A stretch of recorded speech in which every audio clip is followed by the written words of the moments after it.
seeing, like Ghazali was mentioning, there are people who have now started to leave the area. Well, here in Firozpur, we have seen last night there was a huge moment of drones, and we have seen so many times, multiple times, the siren had been given by the local administration. A few seconds earlier, we have seen this siren has been started just at this moment of time. I'll request my VJ to try to catch this siren voice if we can just catch it and tell to our viewers what we have learned.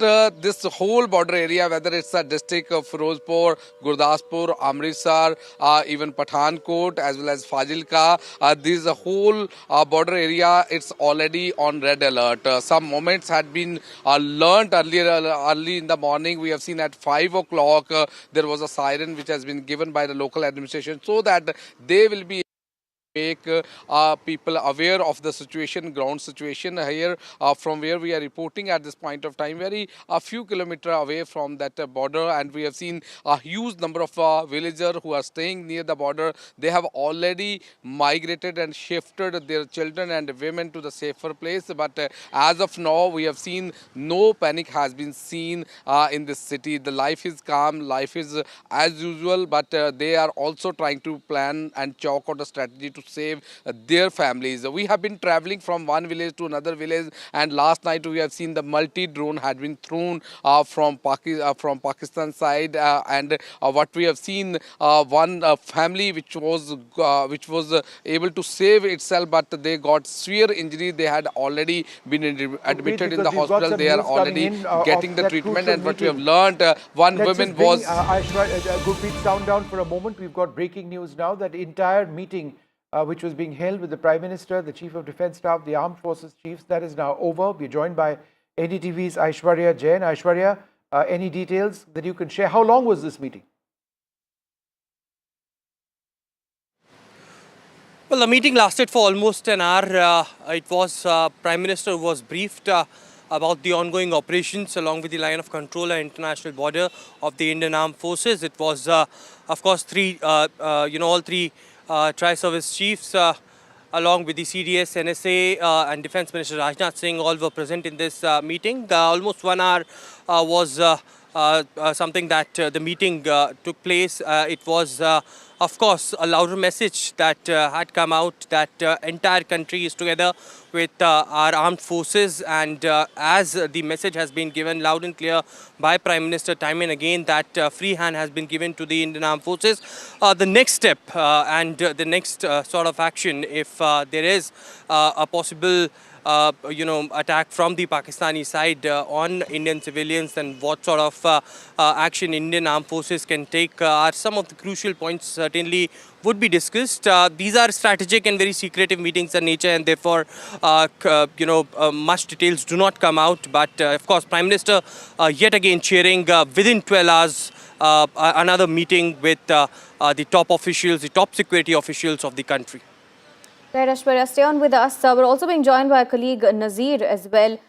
Nazir, now CM Omar Abdullah as well visiting several areas in Jammu, especially we're learning that he's been in Rehari and Roopnagar in Jammu, and remember Omar Abdullah also having announced ex gratia for the families who've been affected by the shelling that took place in Jammu and Rajouri. Well, it's again a tough time for the elected government to reach out to the people, and perhaps same thing is being done by Omar Abdullah. He's trying to reach out to people. Therefore, yesterday when there was huge, projectiles were fired towards Jammu city, he reached there early in the morning, Jammu, and since then he has been meeting people, affected people, particularly those who have either been hit by Pakistani shelling or those who have been displaced are living in the shelter camps which have been set up by the government. And many other ministers have gone to different areas, whether it is North Kashmir or other places, or Poch, Rajouri as well. And it is the duty of the government to reach out to people and ensure they get shelter, they get food, and they get basic facilities in these trying times. Because it's not they are doing, Pakistan is shelling innocent, people, villages, innocent people are getting killed, their houses are being destroyed. I have seen several such houses which have been damaged in Pakistani shelling. So it is the administration's responsibility to reach out to those people. In fact, one officer lost his life in the line of duty. Rajkumar Thapa, he was in a additional deputy commissioner Rajouri. He died after Pakistani shell from Pakistan hit his official residence. So that is the officials, people in the government.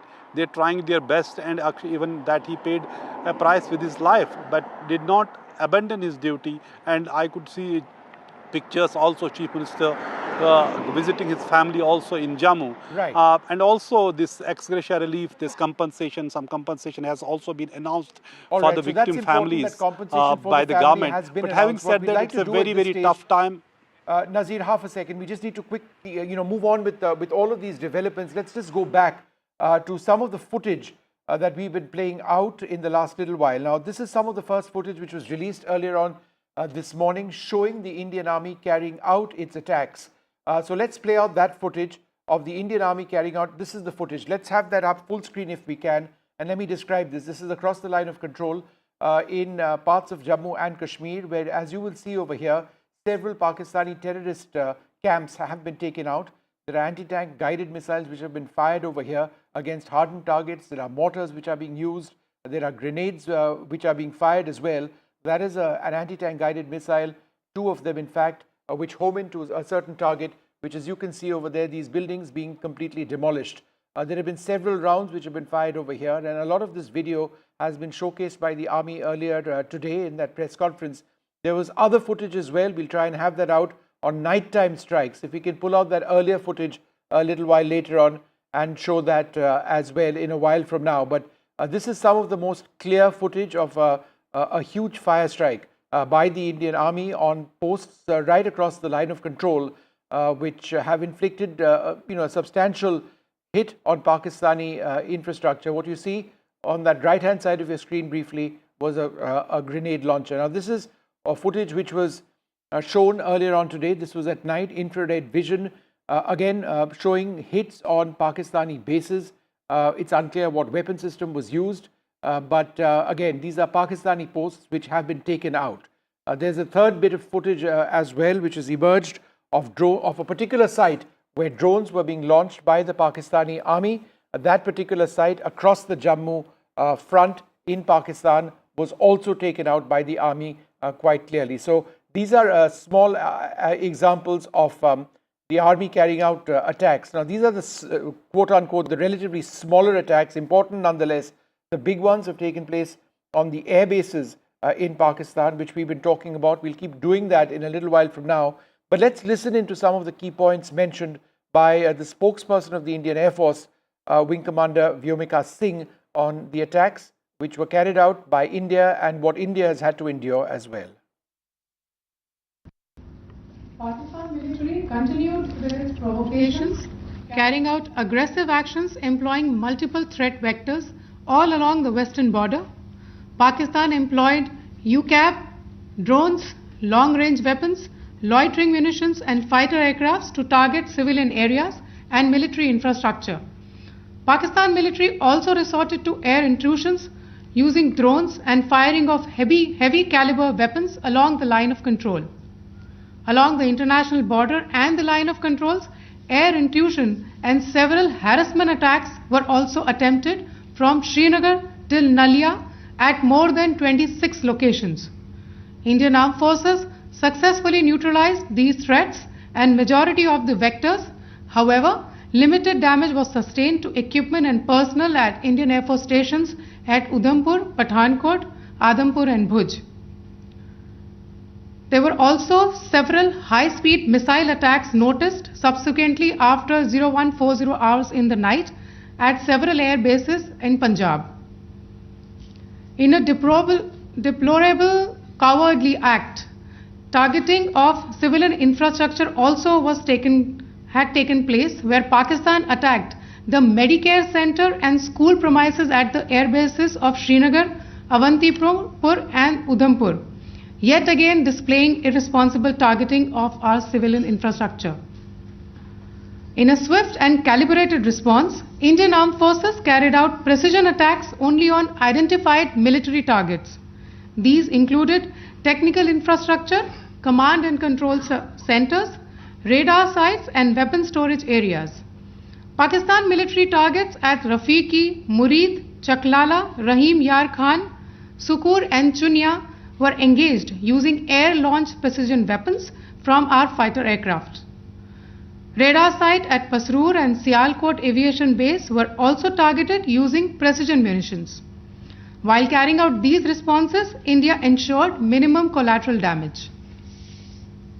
Pakistan has also attempted to execute a continued malicious misinformation campaign with claims of destruction of Indian S-400 system at Adampur, destruction of airfields at Suratgarh and Sirsa, BrahMos base at Nagrota, RT gun positions at Derang Yari and Chandigarh forward ammunition depot, with heavy damages to other military stations being propagated on social media. India unequivocally rejects these false narratives being spread by Pakistan. Along the line of control also, Pakistan has attempted multiple air intrusions using drones and conducted shelling using heavy caliber RT guns, targeting civilian infrastructure and killing some civilians. Heavy exchange of artillery mortars and small arm fire in Kupwara, Baramulla, Poonch, Rajouri and Akhnur sectors continued. Indian Army has responded effectively and proportionately, causing extensive damage to Pakistan Army. Pak military has been observed to be moving their troops into forward areas, indicating offensive intent to further escalate the situation. Indian Armed Forces remain in a high state of operational readiness. All hostile actions have been effectively countered and responded appropriately. Indian Armed Forces reiterate their commitment to non-escalation, provided it is reciprocated by the Pakistan military. At the end, I would also like to show you a few images of Air Force bases in the Punjab sector and Rajasthan sector, where it is mighty clear that we are debunking the Pakistani claims of causing destruction at these air bases. You can yourself see the normalcy in these Air Force stations. This is Sirsa, Suratgarh. The runways are intact. They are also time stamped. Just notice they are also time stamped. This is today.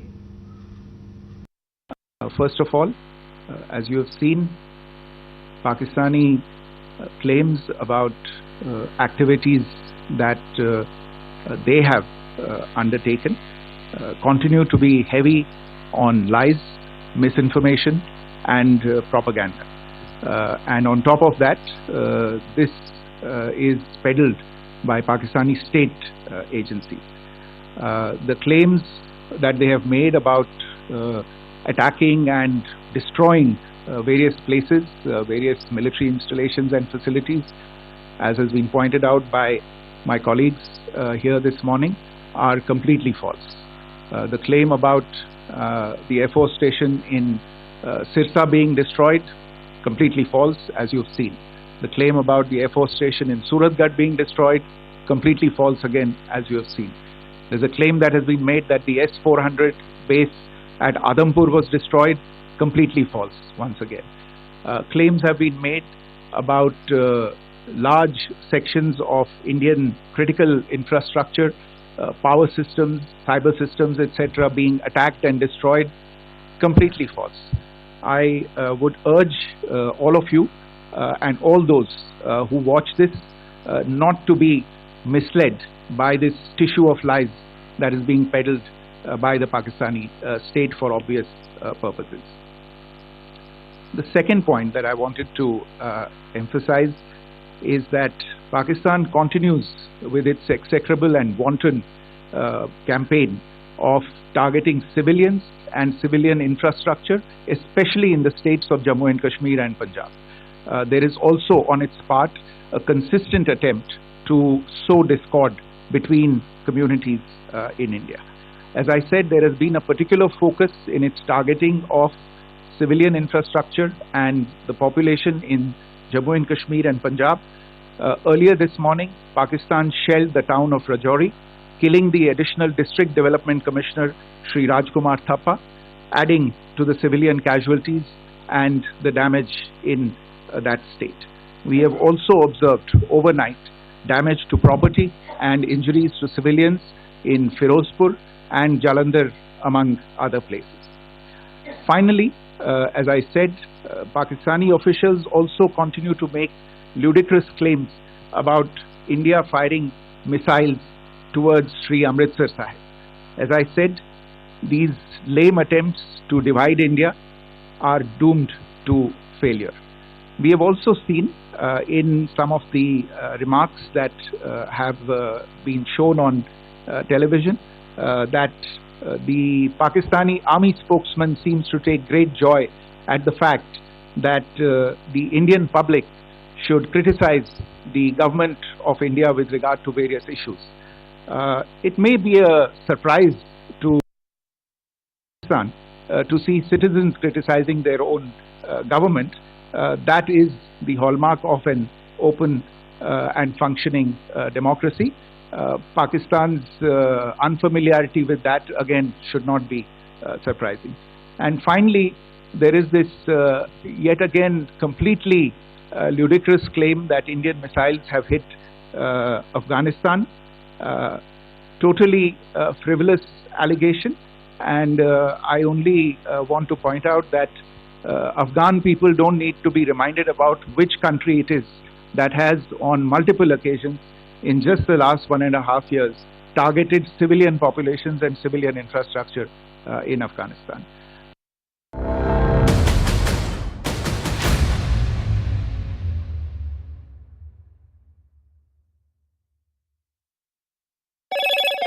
Hello, Moto.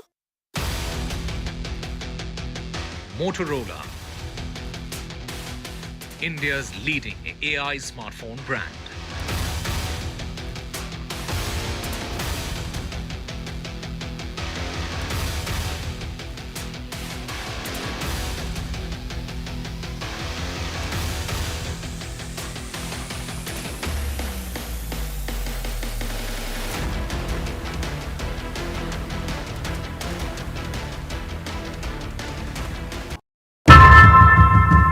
Often have you turned away from debates that descend into endless fights? We bring you a show where every question is answered, where every debate finds its resolution, where every story finds its conclusion, where opinions collide but facts prevail, where stories unfold with insights and trust. When the noise ends, the last word begins.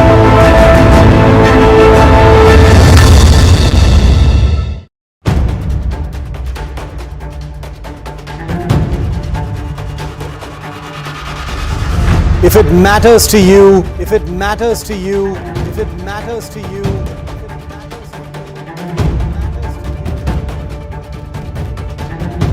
it matters to India. It matters to India. It matters to India. And it matters to me. And it matters to me.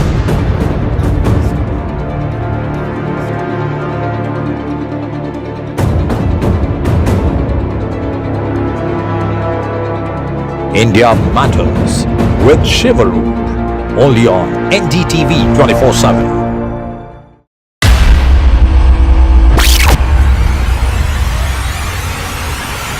The last 1 month, if you see, the share prices of Genzol Engineering has fallen more than 58%. Why are the rating firms calling the debt payments as default? We have two credible credit rating agencies on March 4th coming and downgrading the stock to D. Statements are consistently being proven wrong, and transactions are being taken place which are different from what they were originally pictured to be. The company claimed it would roll out 6,400 electric vehicles. But what it has rolled out is a shocking scam. Funds meant for the project were funneled allegedly back to the promoters, the Junkie brothers. What did the money buy? Not EVs, of course, but a lavish flat in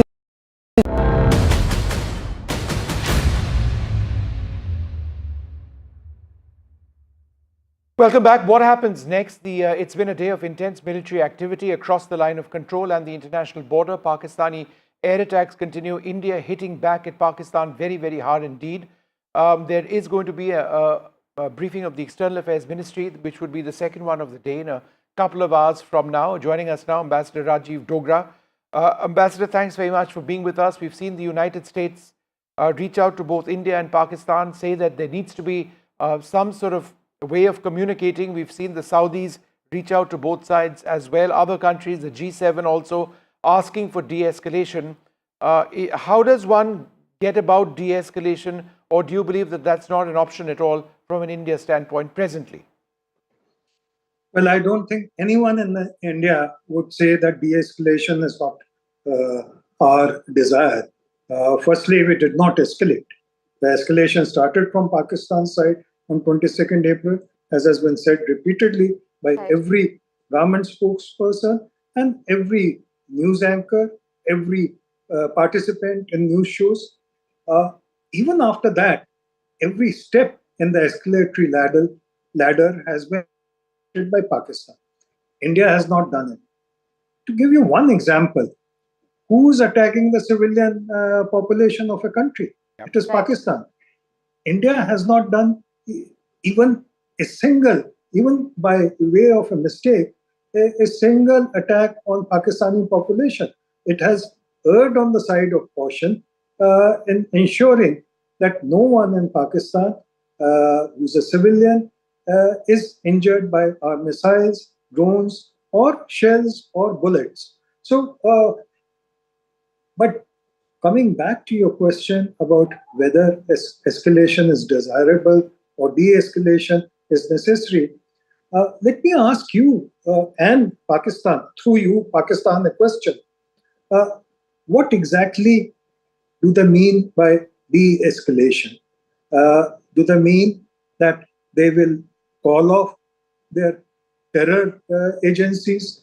Does it mean that they will dismantle institutions that exist at Muridke and other places? Does it mean they will call off 80 to 90 terrorists who are supposed to be hiding in forests of Jammu and Kashmir? Does it mean that they will give us the addresses of sleeper cells they have in India?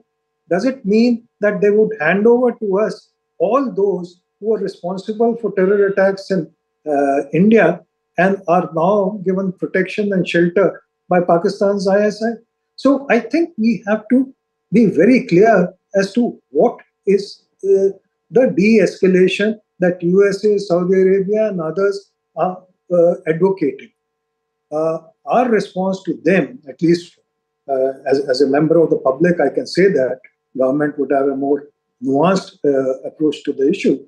Our response to them should be, please define what is de-escalation and who should be de-escalated. All right. No, absolutely key points, Ambassador Dogra. This is certainly something worth pondering. Thank you so much for sharing that with us.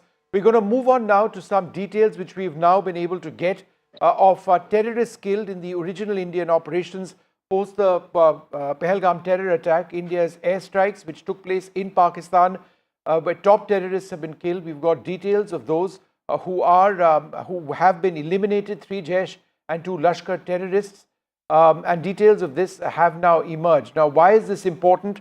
This is important because at the end of the day, India has made it absolutely clear that our targets have been terror in Pakistan. Some of those who have been eliminated were involved in 26/11. They are believed to have been involved in attacks such as Pulwama as well. They seem to have had the support of the Pakistani administration, the local police over there, even in their funerals and the like.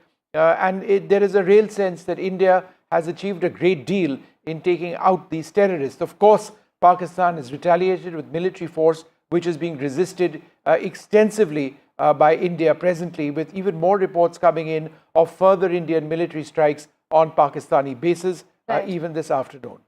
Right, Vishnu, and in terms of misinformation as well, we have been seeing there's a lot of propaganda that has been circulating. There's misinformation circulating online. India has been doing its best to keep misinformation at bay. Just earlier in the press conference as well, India had debunked several of the claims that Pakistan had put forward. We're being joined by Nikunj Garg as well to bring us more details about this. Nikunj, how exactly is India debunking Pakistan's propaganda and misinformation that's circulating online and otherwise as well? Well, Aarti, the important thing to understand here is for the Indian population. Much of this propaganda is actually targeted at Indian civil population.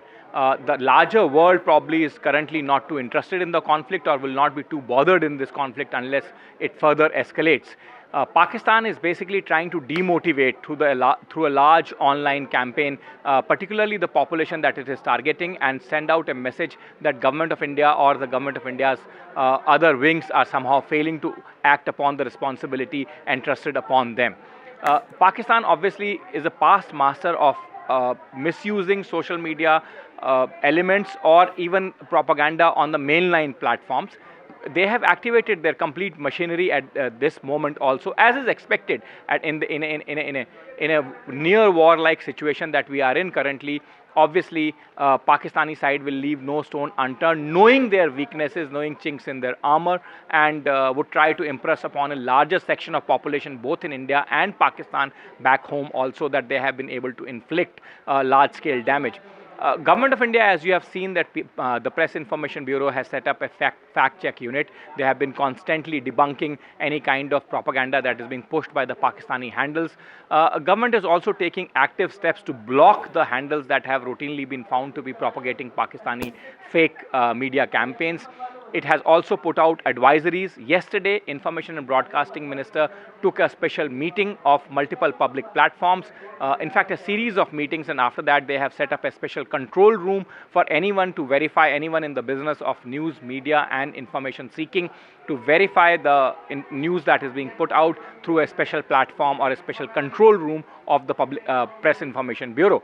So multiple steps are being taken, but the best step against any kind of fakery on social media is not to fall for any kind of propaganda material being pushed by unverified handles or handles that do not have any reliable followers. And that's a general advisory for general people in any time. And mostly in the times of wars and situation of any contingency, people should very closely follow it. In fact, Foreign Secretary himself today appealed to the people not to fall for the kind Pakistani propaganda that is being pushed. And that was after he said that Pakistan is actually trying to sow the seeds of discord between communities in India. So that's how important this information warfare has become at this stage, Aarti. Thank you for joining us and bringing us. Nikunj, thanks very much. We're going to move on now, and it's not just Rajasthan, but across Punjab, parts of Jammu and Kashmir as well, that farmers are coming across debris in fields. There is remnants of weaponry which is being found on tops of homes, and elsewhere people are picking up potentially explosive devices. That's extremely dangerous, what you just saw over there. But this is a reality because a lot of weapons have been fired, a lot of drones have been brought down. There are also booster elements of missiles as well, which separate from weapons which we fire soon after the weapon is launched. For example, the BrahMos missile system, some of those have been found in fields also. Let's go across to NDTV's Harsha Kumari Singh. Harsha, thanks very much for being with us. It's been a very tense day in parts of Rajasthan today. Can you give us a sense of what it's been like for you? You would have heard explosions, seen people who are tense. What's happening where you are? Well, yes, I am in Jaisalmer, which is very close to the border with Pakistan. In fact, it's the last big city on the Western Front, Vishnu. And here in the early morning, we've heard reports from villages that, there were explosions which were heard. So there were explosions heard close to Jaisalmer. And then, of course, after that, at about 11:30, 12, we were told that there's going to be a complete red alert and everyone was asked to go indoors. And sure enough, after that, we got calls from Pokhran telling us that people heard explosions there. And we do know that in villages close to Pokhran, there has been some kind of debris that has been found. The debris that you were describing, potentially explosive, can cause a lot of harm, but luckily landed in a field. So obviously, the air defense system neutralized it before it could hit any target. And also, in Jaisalmer, when we came back to Jaisalmer, firstly, we were not being allowed allowed into the city because they just wanted no movement at all. So that definitely created a sense of tension for everybody. And then when we were in Jaisalmer city, also in the distance, we could hear explosions. I've spoken to some senior officials who've told me that in this area, Jaisalmer, Pokhran, Falodi area, I can't pinpoint exactly where, but in Jaisalmer, Pokhran, Falodi area, of course, there have been explosions, and like you said, these kind of devices have been neutralized. But where I did go this morning, and it was astonishing that there was such a big crater that has been created in the ground by one of these devices that was neutralized just about 30-40 kilometers from Jaisalmer. So let's see that report.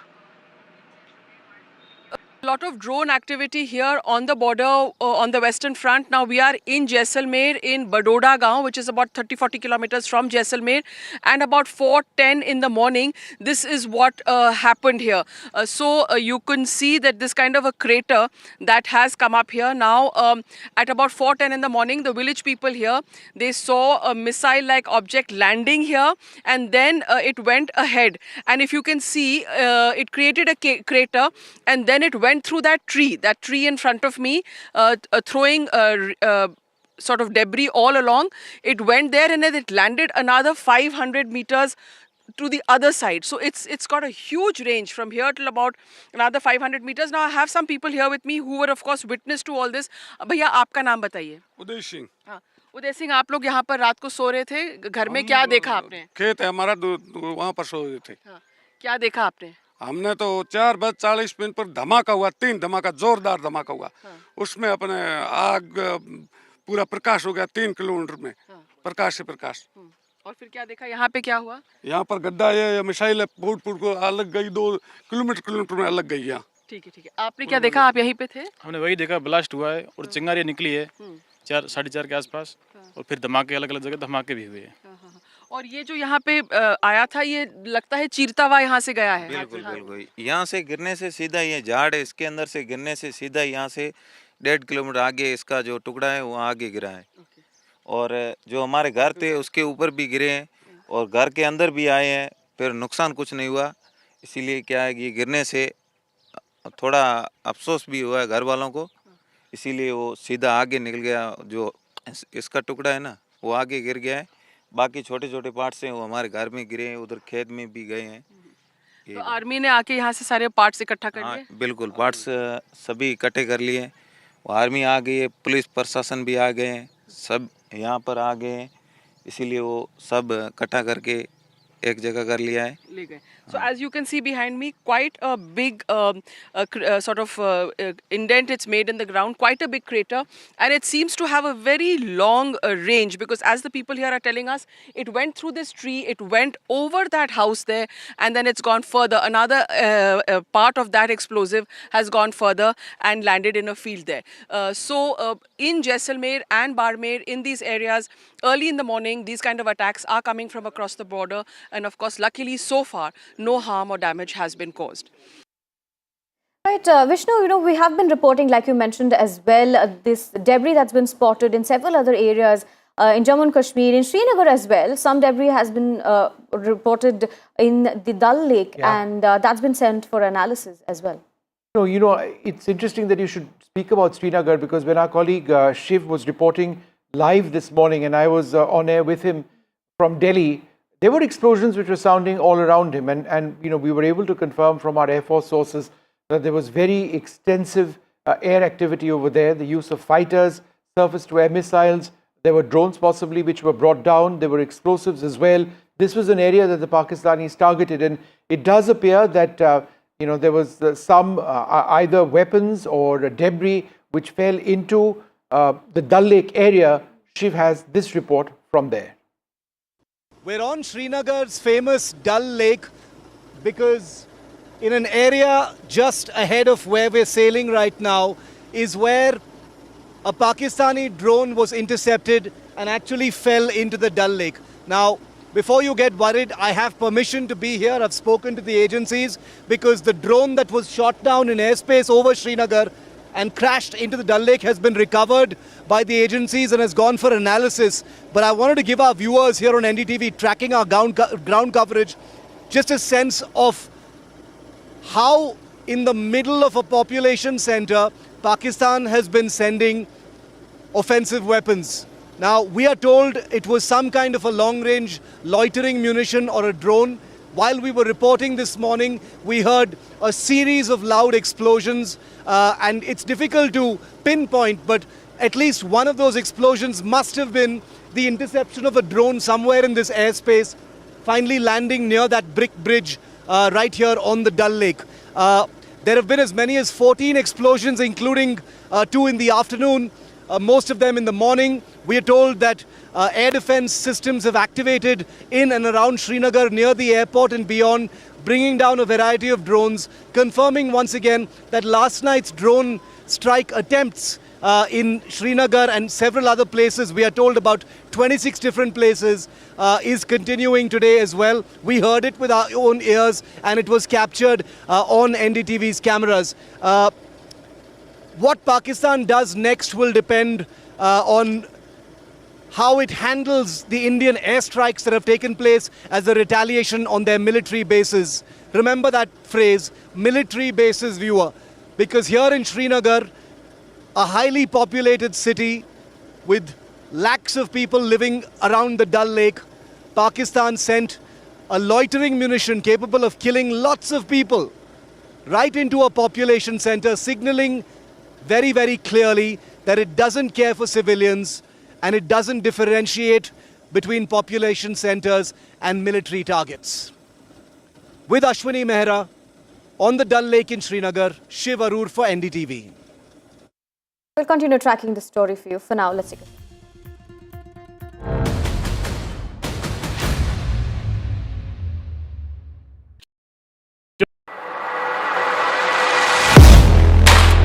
Do you really know the company you invest in? What is the real picture behind presentations and claims? Is the outlook as rosy as the company claims? Know Your Company, powered by NDTV Profit Research, shines a light on the biggest stock market movers.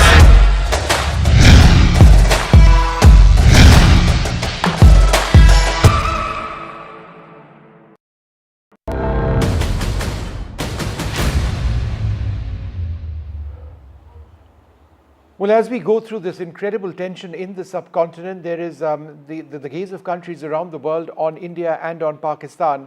The US Secretary of State, Marco Rubio, has spoken to our External Affairs Minister, Dr. S. Jaishankar, just one of several leaders who are calling for de-escalation. But how is that going to take place? Is India communicating at Pakistan at all? Should we be doing that, considering how it is Pakistan that's escalating?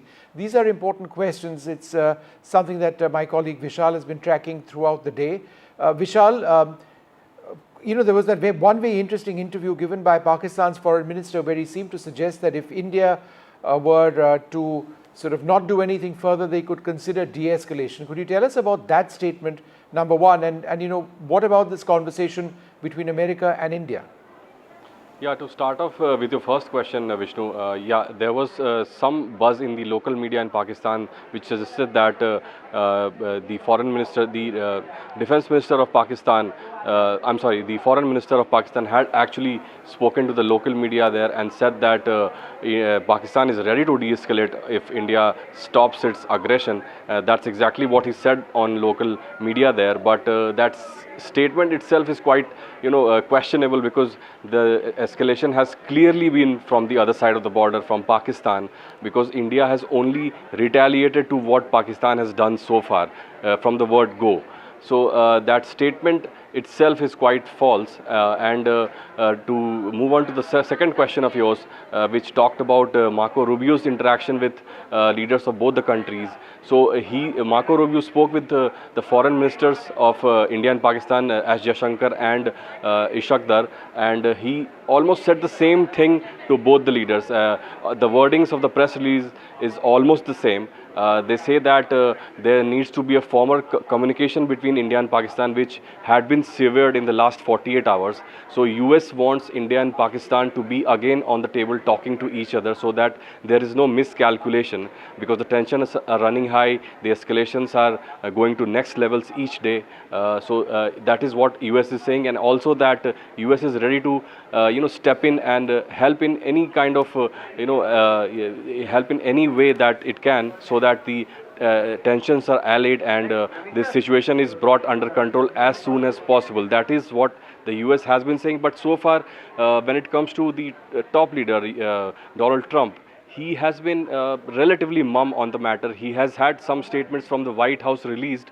but when it comes to really talking about the matter, he has had some few comments here and there, but he is yet to really take up the matter quite seriously. Probably only then we'll have some concrete answer from the US.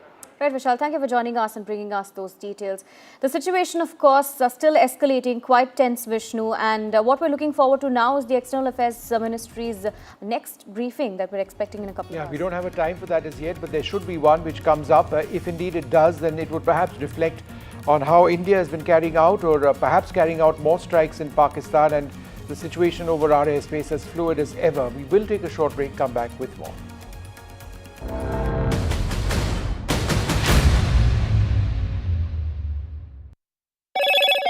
Hello, Moto.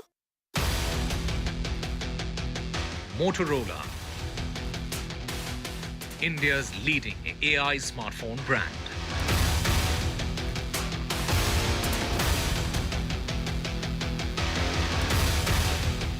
Camp organized in Katwa and Jammu and Kashmir, where the youth have shown solidarity with the Indian Armed Forces.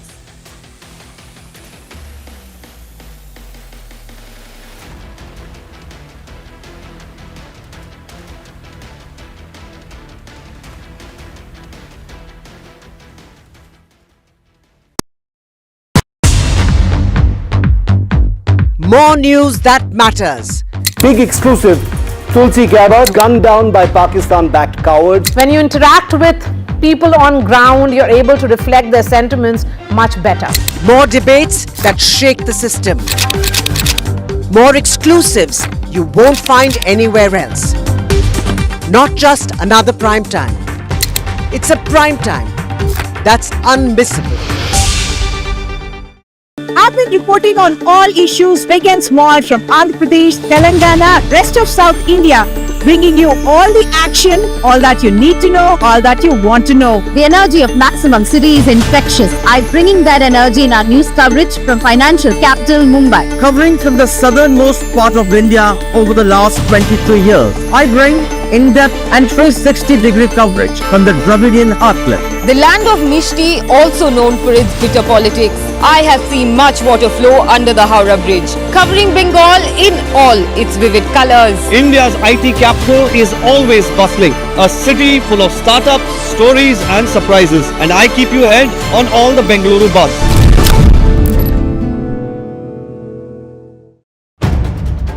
If it matters to you, if it matters to you, if it matters to you,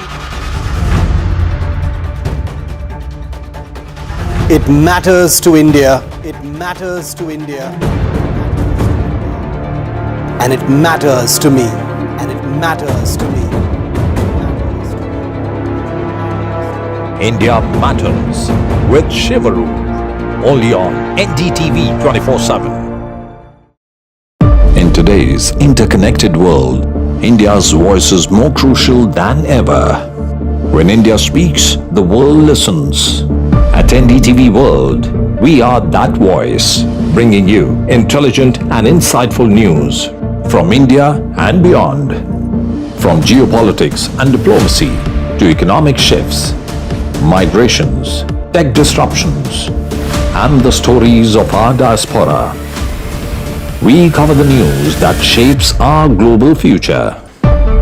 NDTV World, your new home for global news is here.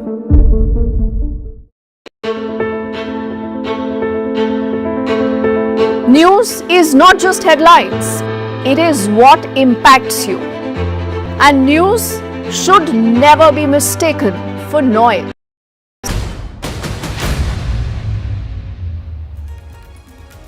Ladies and gentlemen, 5 terrorists have been neutralized by our forces. This as Pakistan continues to wanting to escalate the situation.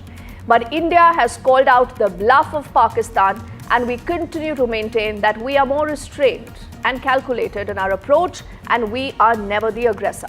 All that and much more with a lot of live ground reportage coming in from our team of reporters tracking the story. First up, the headlines.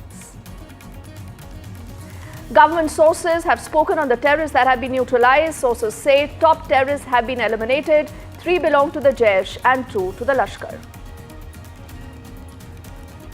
The Prime Minister earlier has shared a high-level meet. 3 service chiefs have met with the Prime Minister. The tri-service chiefs, CDS, NSA and the Raksha Mantri were all a part of that big meet. The government is calling out the bluff of Pakistan. They say Pak actions are provocative and escalatory, and it is Pakistan that tried to hit multiple air bases. The government also debunking claims of a Pak propaganda. The government says it is Pakistan that has attacked 26 of our locations. Time-stamp images of the Indian air bases undamaged is also out. The US Secretary of State has spoken to the External Affairs Minister. Also, the Pakistani Minister Rubio also says that India and Pak need to de-escalate now. The US is proposing support and discussions. The External Affairs Minister very blunt in his reply, and he says India's approach always has been measured and responsible.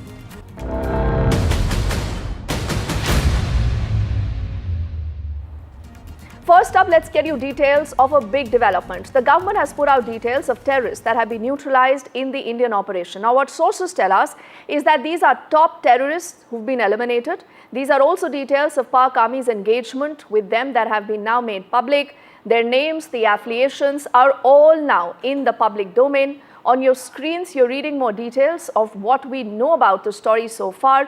These are 3 individuals, 3 terrorists that belong to the Jaish, 2 to the Lashkar. And the government sources also maintaining that there are details of how the Pak Army's engagement has continued to ensure their infiltration and to ensure that they continue here to come and spread terror. Let's also get in more details of what we know about that story so far. We have been saying that, and that's what the Indian establishment here also has been emphasizing on, that the terrorists who have been killed are linked to Jaish-e-Mohammed and Lashkar-e-Taiba. These terror outfits have been carrying out attacks on Indian soil not once but multiple occasions in the past. Remember, IC-814 hijack which happened. In fact, someone who carried out that hijack was wanted in that case, has also been killed, Muhammad Yusuf Azhar. He is brother-in-law of Maulana Masood Azhar. He handled, in fact, weapons training for Jaish-e-Mohammed and was responsible for multiple terrorist attacks which took place in Jammu and Kashmir. Besides that, other names which includes Mudassar Khadian Khas, who was in charge of the Mazkar Taiba in Murid Ke. His funeral, as was pointed out by Foreign Secretary, was attended by the serving Lieutenant General of Pakistani Army and also the IG of Punjab Punjab Police in Pakistan.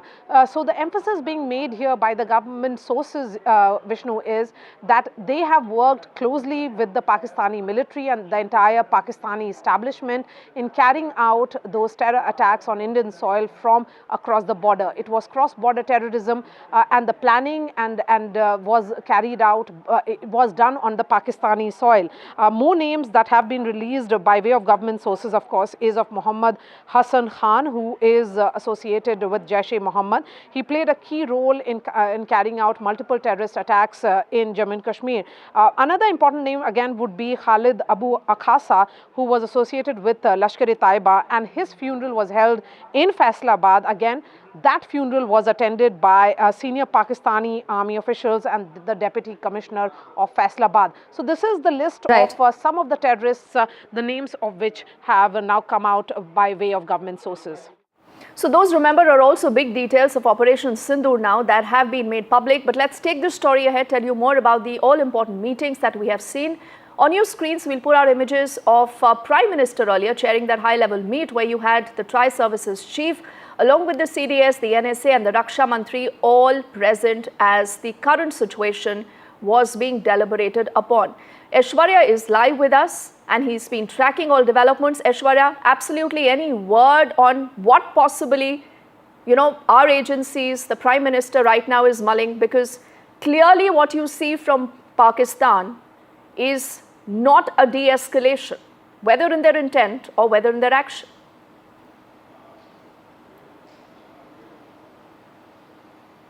Well, these meetings are very secretive in nature and strategic as well. Yesterday, late night, Prime Minister chaired a high-level security meeting with top officials of the defense forces, including Defense Minister Rajnath Singh. And within 13 to 14 hours, another round of meeting took place today at 7 Lok Kalyan Marg, where Prime Minister was briefed about the ongoing operations of the Indian Armed Forces. The Indian government and the top dispensation of Indian establishment is in view that India is only retaliating to what Pakistani troops are doing as far as hitting our civilians and also engaging in the infiltration bid.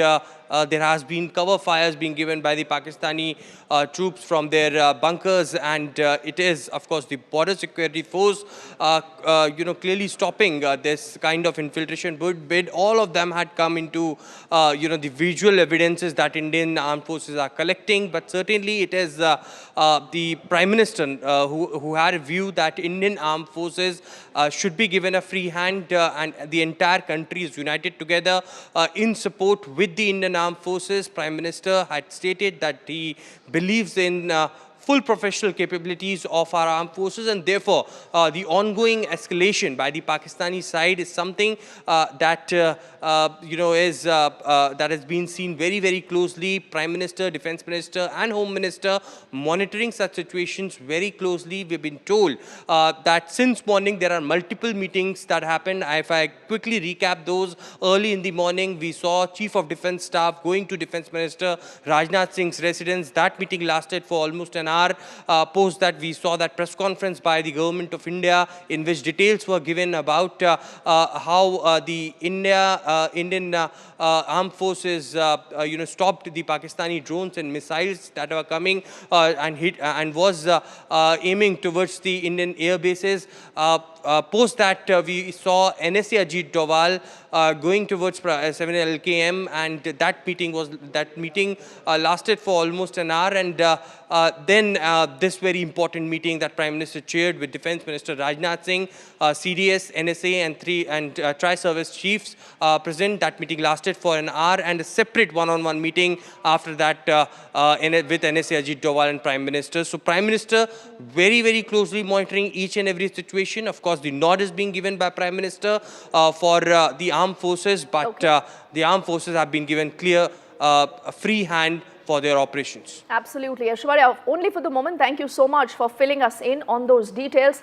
We'll quickly keep this story moving and get you more details of another aspect of how government is out there to debunk a lot of this Pakistani propaganda.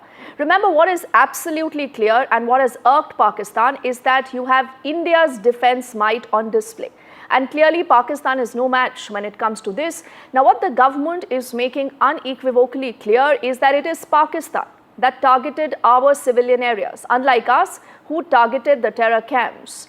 The government also says that it is Pakistan that attacked 26 locations with clearly an intent to cause damage, something that India was not interested in. We only want to flush out all the terror elements. There has been Pak shelling in the Rajouri sector, where the government has also confirmed that Pakistani air bases have been hit. They also say that it is Pakistan that is trying to divide the country, also reiterating that it is Pakistan that is making false claims. In fact, Colonel Sophia Qureshi and Wing Commander Vyomika Singh have also spoken more about how civilians, the infrastructure was the real target in Jammu and Kashmir in Punjab. And do remember, Pakistan and a lot of their media outlets have been claiming that there were attacks on Sirsa and the Adhampur Air Base, but all this is absolutely false. And we shouldn't be surprised, because that is the modus operandi of Pakistan. And it is Pakistan that also, in fact, hit medical center and school. So clearly you understand that there is a lot more information right now that is also being put out by Pakistan that is completely false, which is not true. But how India is dealing with the entire situation is manifold, because we are putting out such images. These images don't lie. They will tell you more of what Pakistan really is doing, of the kind of destruction that Pakistan itself has seen, and the remnants of these missiles, the munitions, that actually bears the Pakistani mark, the hallmark of Pakistan and its rogue state. And that is the image of the Pakistan targeting civilian areas. In fact, late last night, there were reports that even in Firozpur, you had seen those drones that went awry, and the reason why there was a fire after which about 3 individuals, remember, did sustain injuries. So it is important to uncover that story bit by bit. We'll do it with our team of reporters. Nazir is just going to join us in a moment, and Shiv, I'm told, is already live with us. Shiv, where about you at this point in time? And you know, the story is being played at multiple levels, but what is very clear right now is that the rules of engagement, Shiv, have completely changed. You couldn't have put it better, Deepti. The fact that the last 12 to 14 hours have seen a complete shift in how India is approaching this entire battlefield has, in my view, not only changed the rules of engagement, but completely shrunk Pakistan's, response window. And that's the reason why you're seeing Pakistan respond with drones for the first time during daytime. Usually the attacks happen at night. Now they're happening during the day because they can't wait anymore for the sun to set before actually conducting these strikes against India. So that's one thing that has put a huge amount of pressure on them. Point number 2, which is the big elephant in the room, after 2 days of targeting terrorist camps, terror infrastructure in Pakistan, hitting some posts at the line of control, the Indian Air Force and the Indian military has unleashed direct targeting of large, prominent Pakistan Air Force and Pakistan military bases, from Chaklala in Rawalpindi to Murid, to Rafiki, to Jacobabad we hear, possibly even Sargodha. Vishnu was confirming that a little earlier.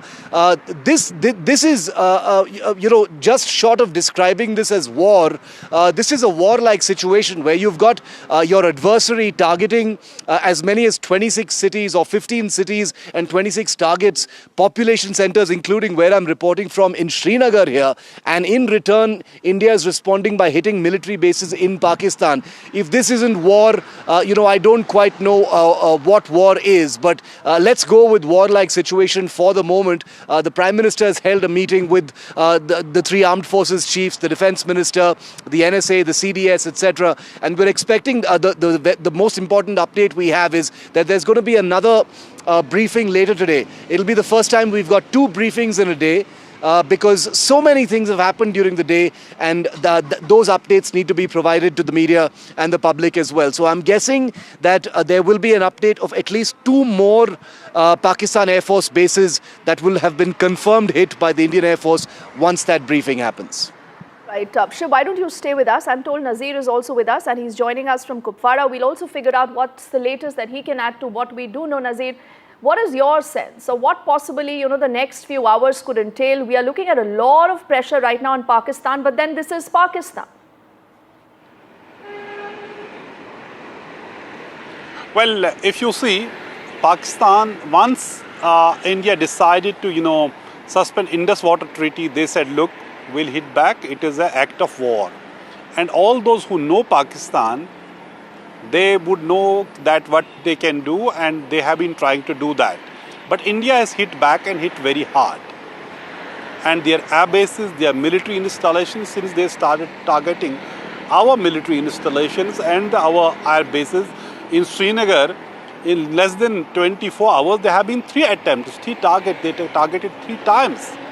And even schools and medical facilities at the Srinagar Air Base and Awantipura Air Base have been damaged in their attacks, in their targets, after they were targeted. So the situation looks like very tense. In the borders, we have seen for last 3-4 days heavy artillery shelling going on.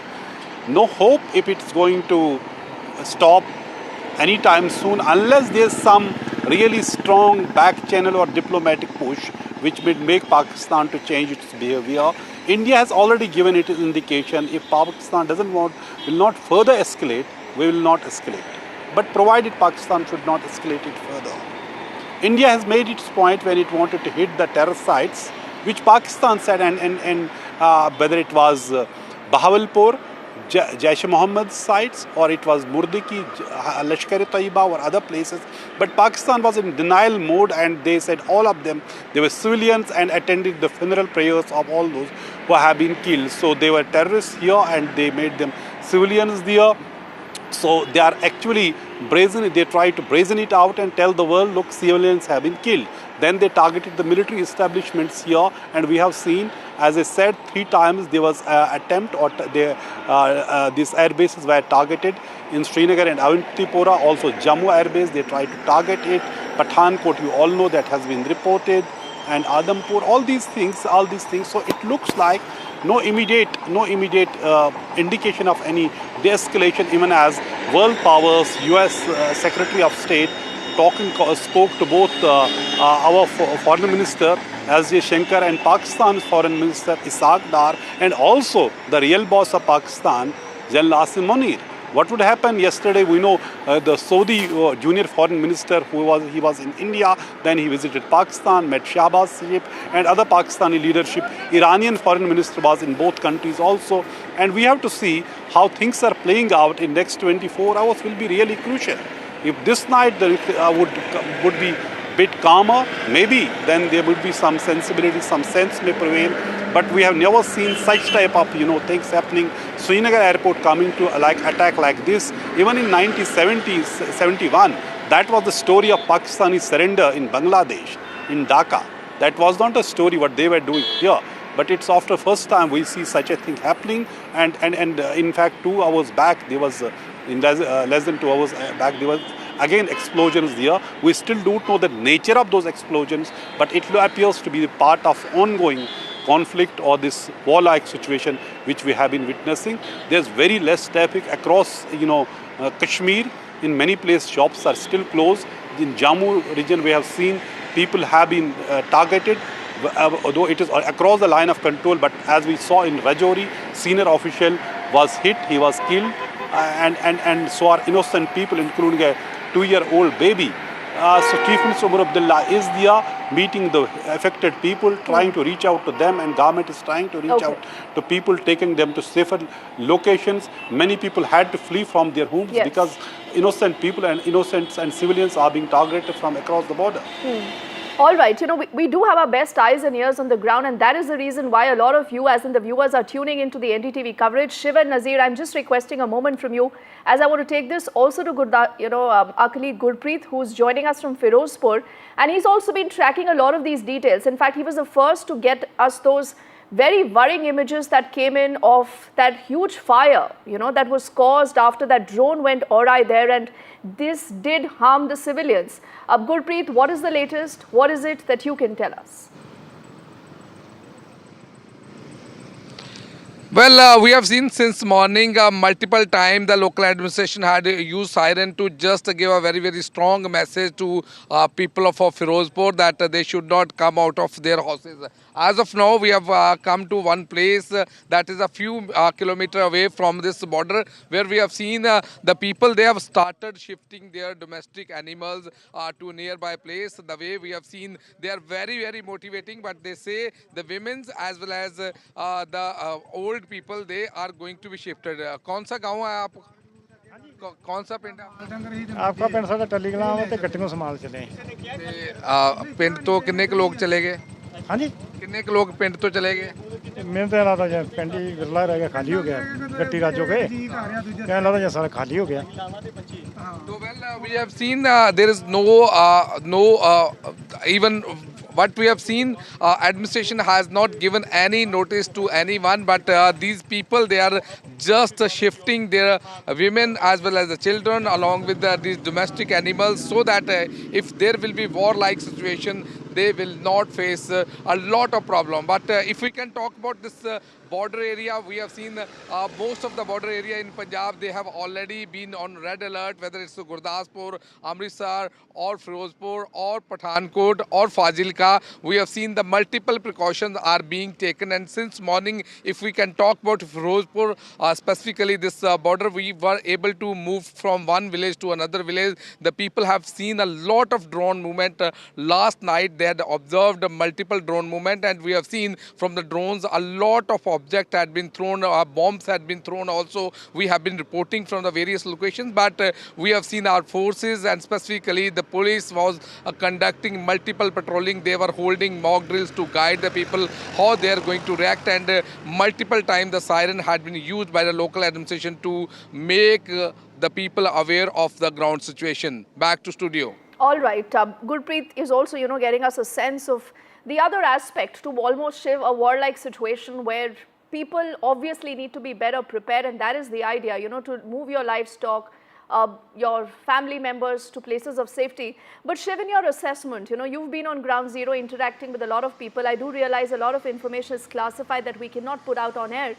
But the point is, how far is Pakistan willing to go this time, and how far would India go to ensure that never again we have a Pahalgam-like situation?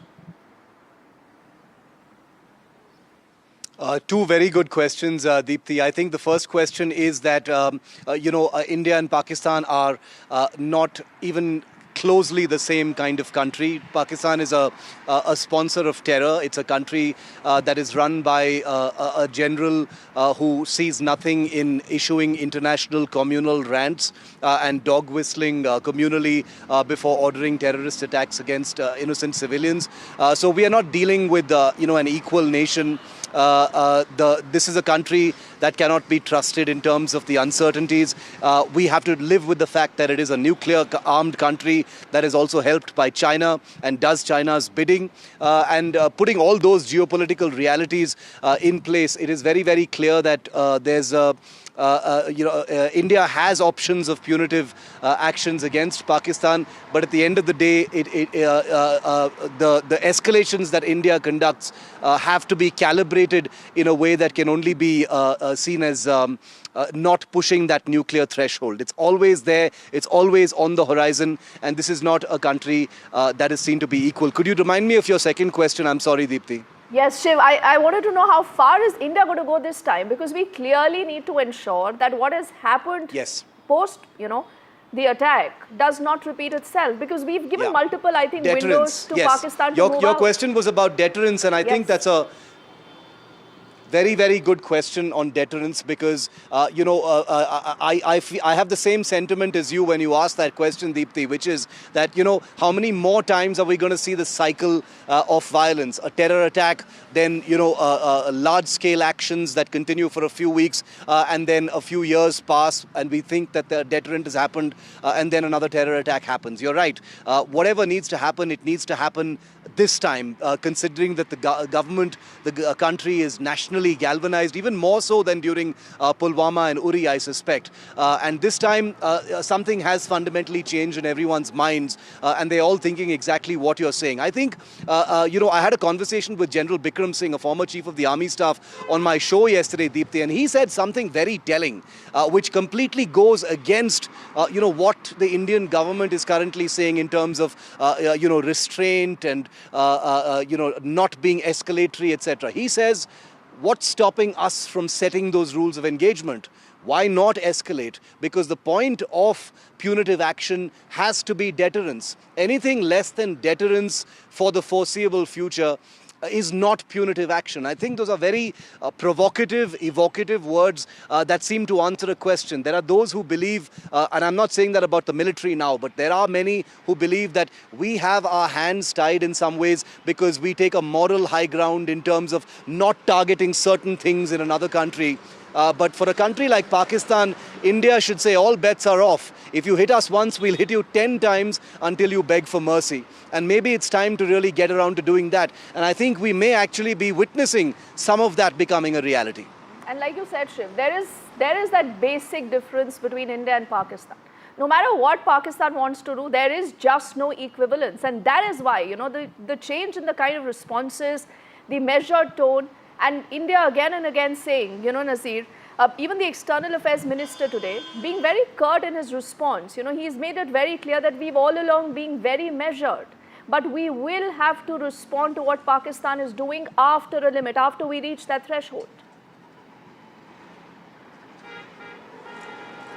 Well, let's understand what Pakistan is doing. Number one, what have they named their operation, this targeting India? They have named it as Bunyanum Marsus. It is a word from Holy Quran, but they have forgotten one thing. It's again Holy Quran, which is saying if you kill one innocent person, as if you have killed entire humanity.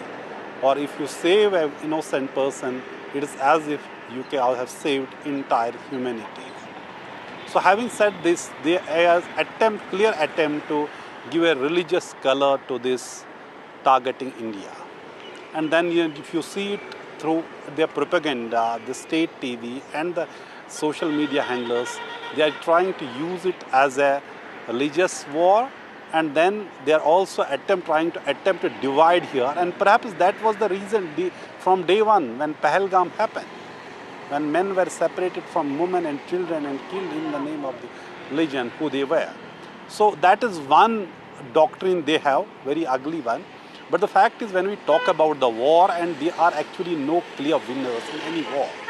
The way which have seen things playing out, it is sometime it has to end. It can't remain like it all the times. But who would actually send that message?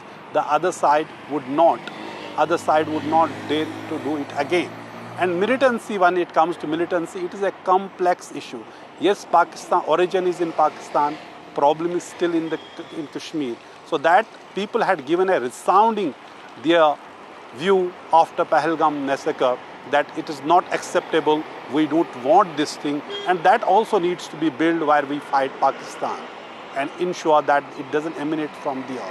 So people's mood here is also very important when it comes and people's participation in this sport to ending terrorism. But this time, if it is not officially declared war, as she was talking about, it is essentially, when we call it war-like situation, that is terminology that we should use careful what we talk. But the way it is happening, military establishments are being targeted, airbases are being targeted, there is damage to the infrastructure, and also soldiers, which in the briefing today government said there's also casualties also. They said they're damaged, men also, and there have been injuries also. Camps have been targeted. There is a damage, nobody is denying that, but there's greater damage to Pakistani side also. But that would be also gauged with one thing: what would be the now future response if the targets again emanate from those same bases, which would again show the extent of damage they may have suffered. Well, Pakistan has been in a denial mode that they have not suffered much, but clearly India has hit where it hurts the most. It has hit very, very hard. So it is an evolving situation, but spare a thought for the people living near the borders. For last 4 days, a night has been a nightmare. Many people I saw in last 3 days in Kupara have not been able to sleep because of the fear, because of the gun battle, because of the bombs falling, and nobody knows where it will fall next time, next minute.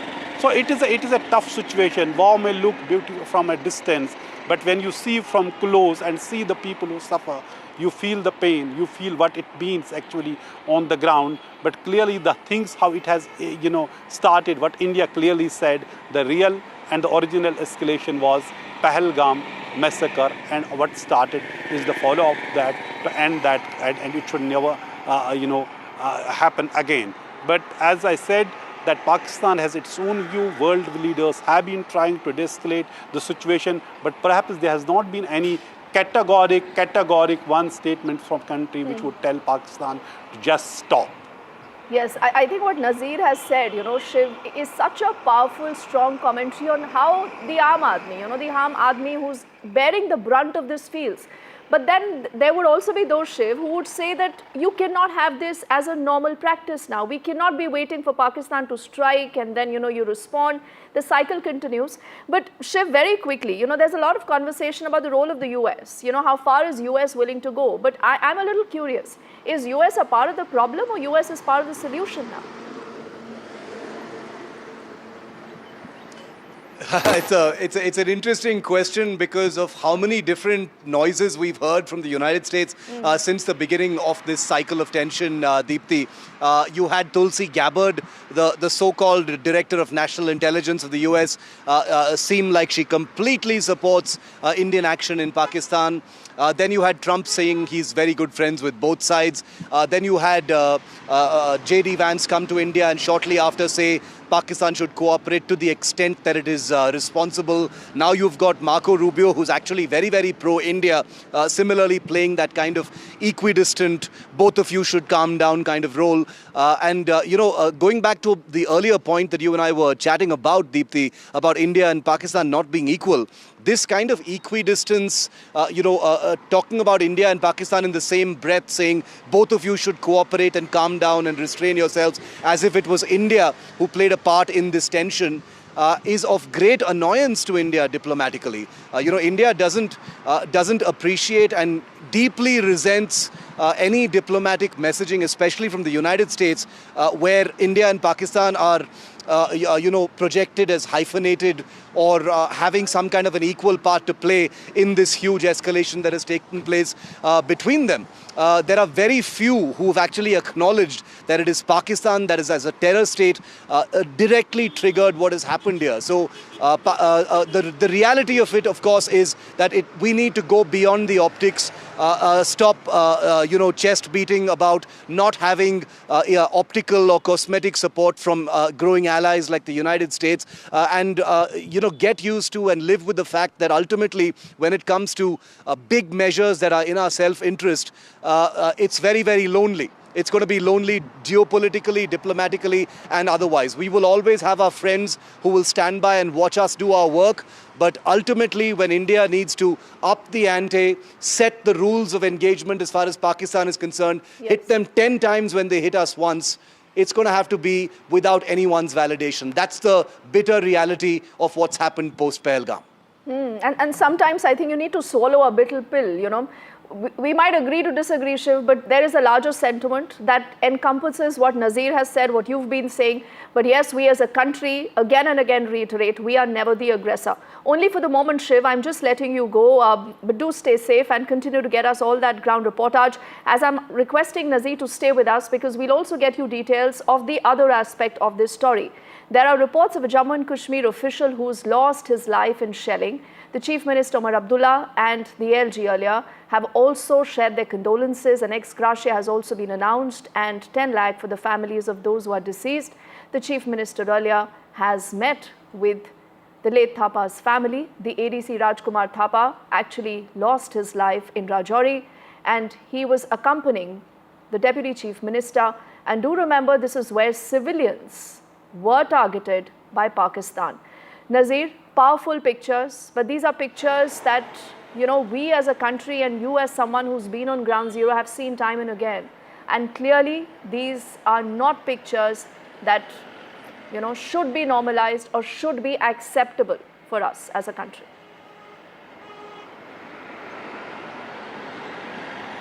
Well, for me, I knew Rajkumar Thapa for many, many years.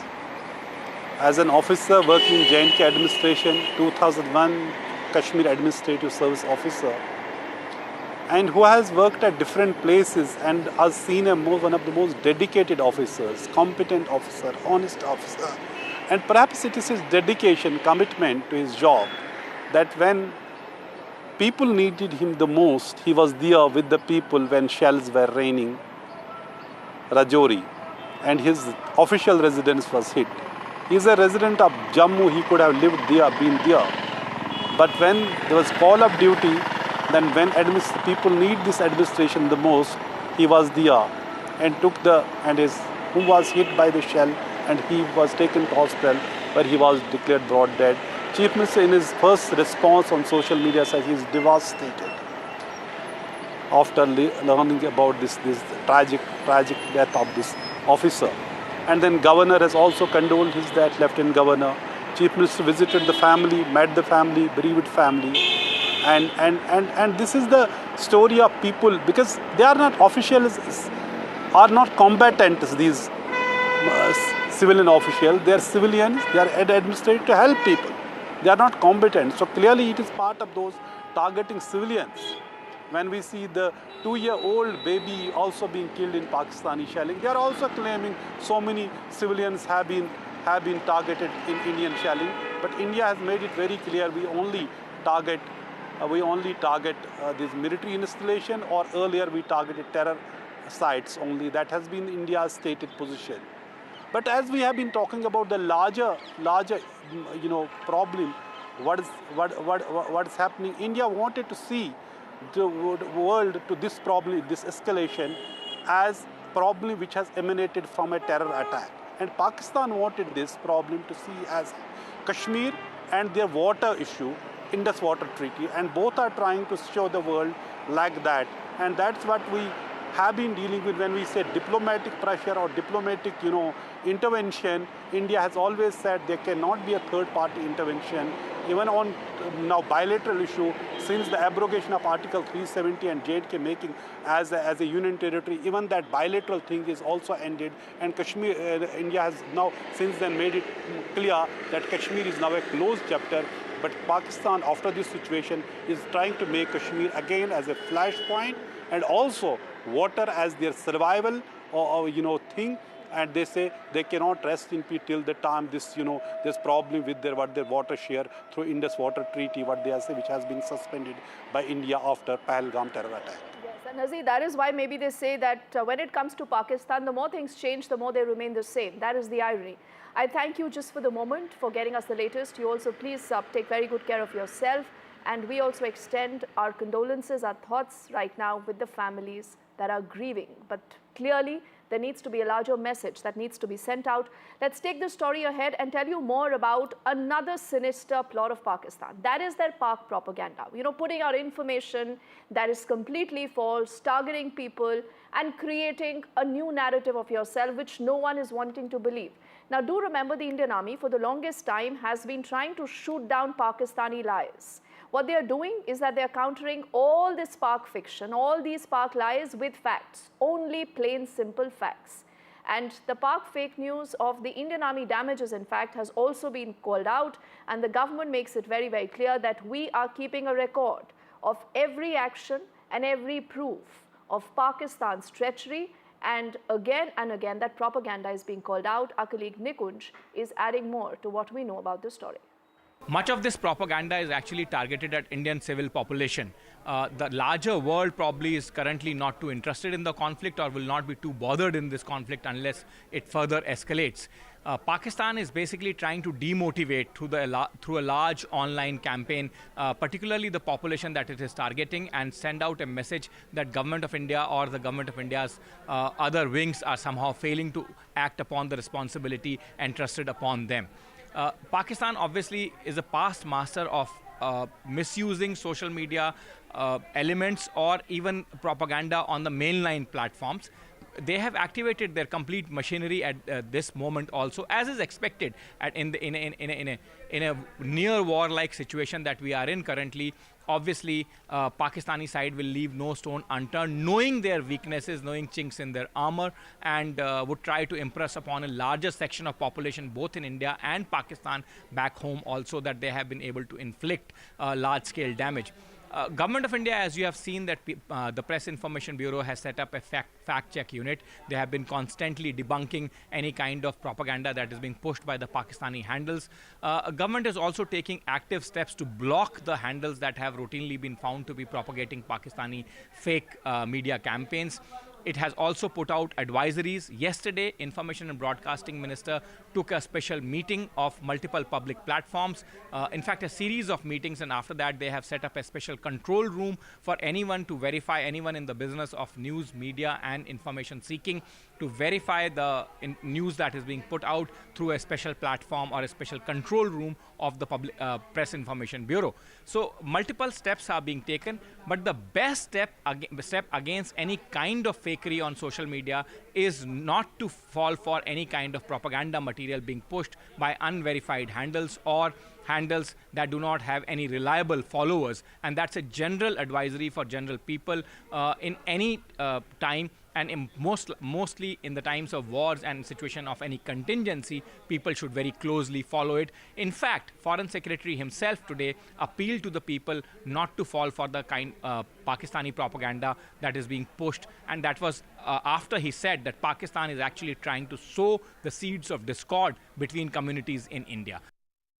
So like you just heard Nikunj mentioning, there have been multiple news points of this briefing that we have seen being led by the Foreign Secretary Vikram Misri, where he's also taking down the Pak army and their false propaganda, and also putting out details of the kind of action that India has initiated vis-a-vis Pakistan.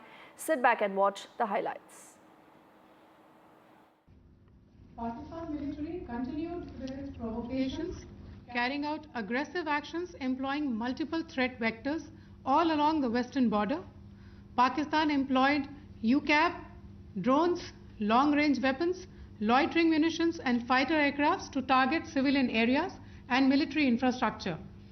Pakistan military also resorted to air intrusions using drones and firing of heavy caliber weapons along the line of control. Along the international border and the line of controls, air intrusion and several harassment attacks were also attempted from Srinagar till Nalia at more than 26 locations. Indian Armed Forces successfully neutralized these threats and majority of the vectors. However, limited damage was sustained to equipment and personnel at Indian Air Force stations at Udhampur, Pathankot, Adhampur and Bhuj. There were also several high-speed missile attacks noticed subsequently after 0140 hours in the night at several air bases in Punjab.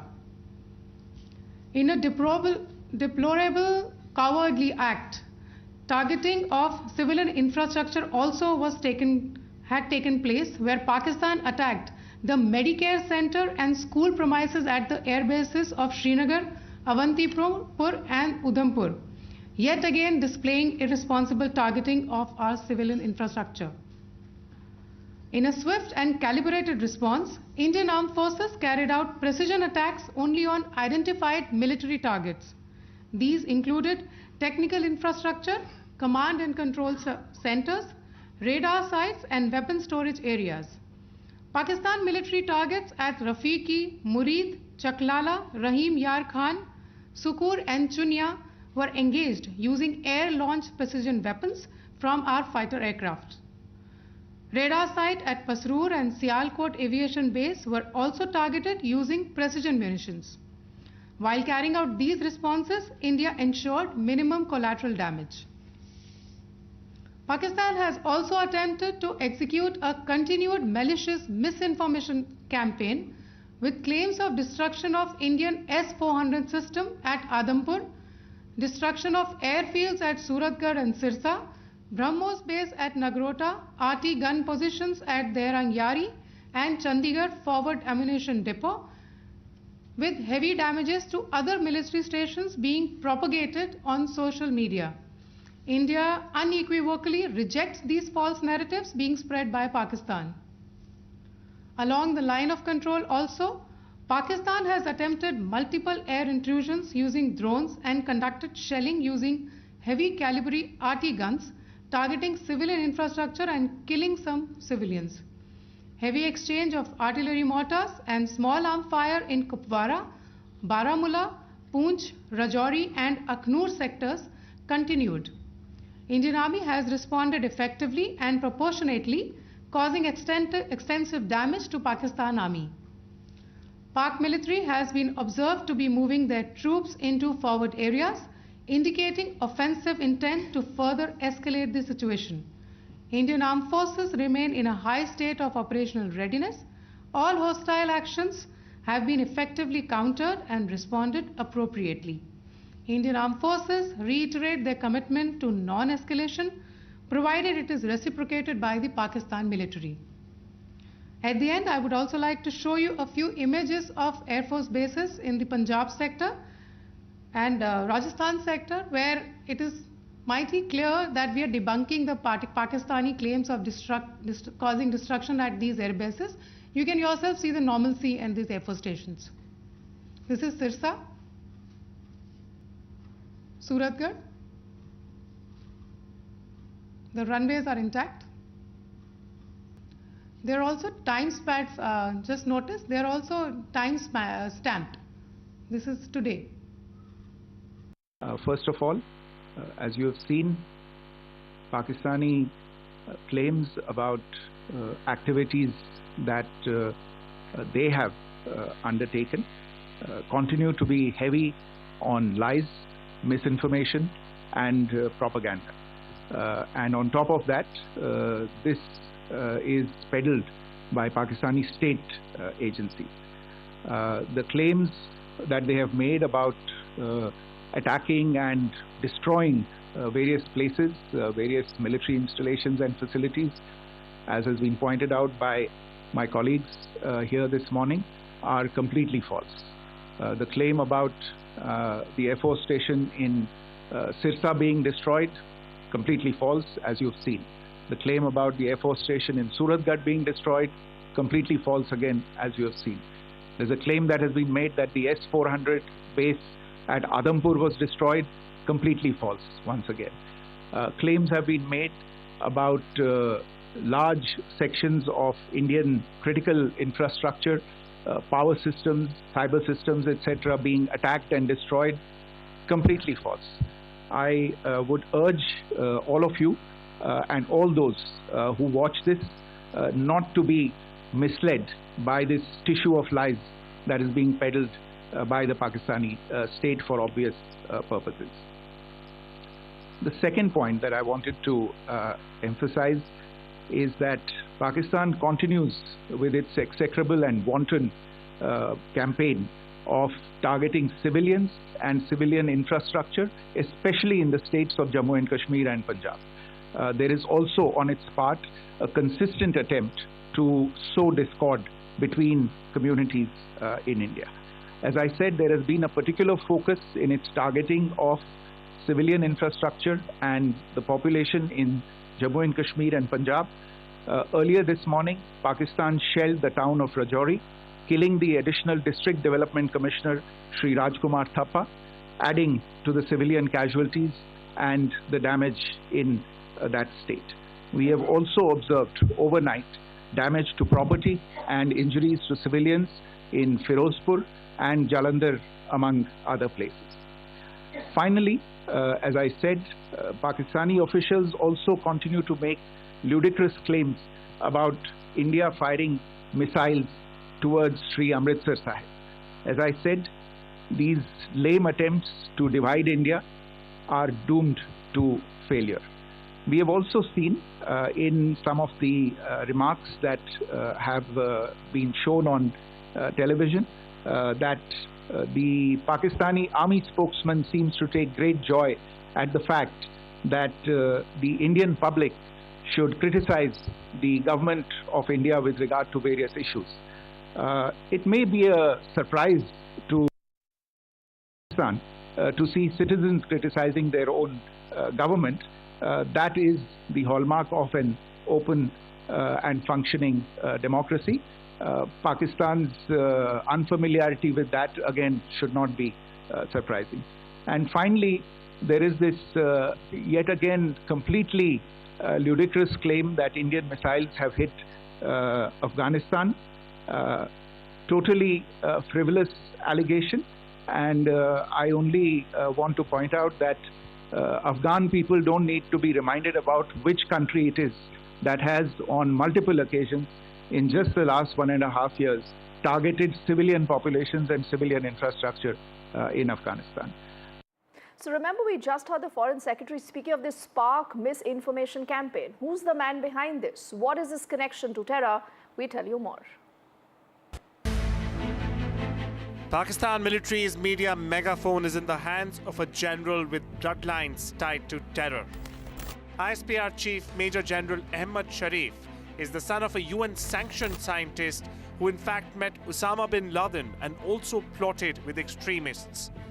His father, nuclear scientist Sultan Bashiruddin Mahmood, was listed on the Al-Qaeda sanctions list by the UN Security Council on December 24, 2001. He allegedly met Osama bin Laden and shared knowledge of nuclear weapons and infrastructure. Mahmood co-founded a group called the Umma Tamir-e-Nu, suspected of aiding jihadists in Afghanistan. A UN report said that he tried to fund a nuclear college in Taliban-held Kandahar. His son, now the army's top PR man, was briefly investigated but cleared of any links. In fact, US intelligence called the ISPR chief's father Bashiruddin Muhammad brilliant but delusional. Terror ties, fringe science and nuclear dreams. The ISPR's voice carries the shadow of a legacy once tied to bin Laden himself. A legacy of the general, the scientist, and the shadow of terror.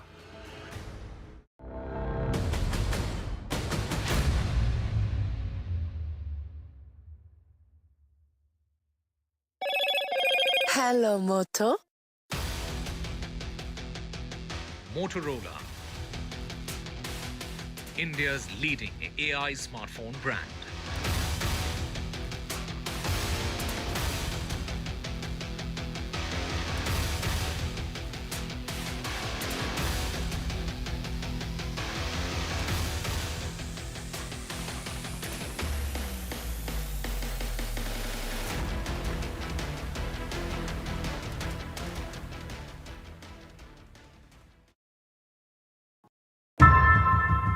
How often have you turned away from debates that descend into endless fights?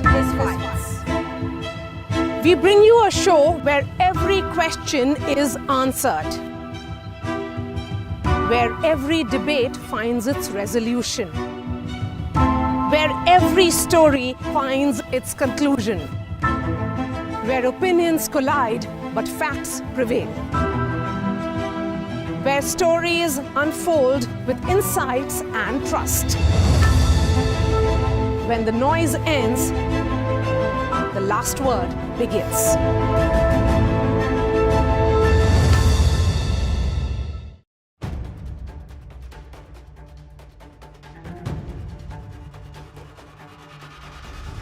If it matters to you, if it matters to you, if it matters to you,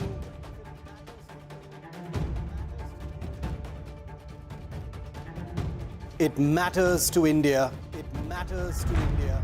It matters to India. And it matters to me. And it matters to me.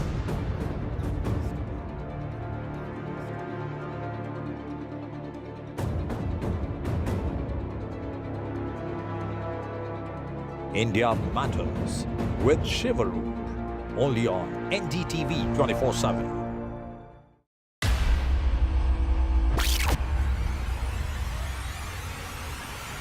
In the last 1 month, if you see, the share prices of Genzol Engineering has fallen more than 58%. Why are the rating firms calling the debt payments as default? We have two credible credit rating agencies on March 4th coming and downgrading the stock to D. Statements are consistently being proven wrong, and transactions are being taken place which are different from what they were originally pictured to be.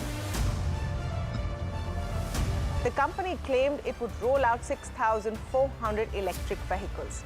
But what it has rolled out is a shocking scam. Funds meant for the project were funneled allegedly back to the promoters, the Jaggi brothers. What did the money buy? Not EVs, of course, but a lavish flat in Gurgaon's luxurious DLF Carmelias.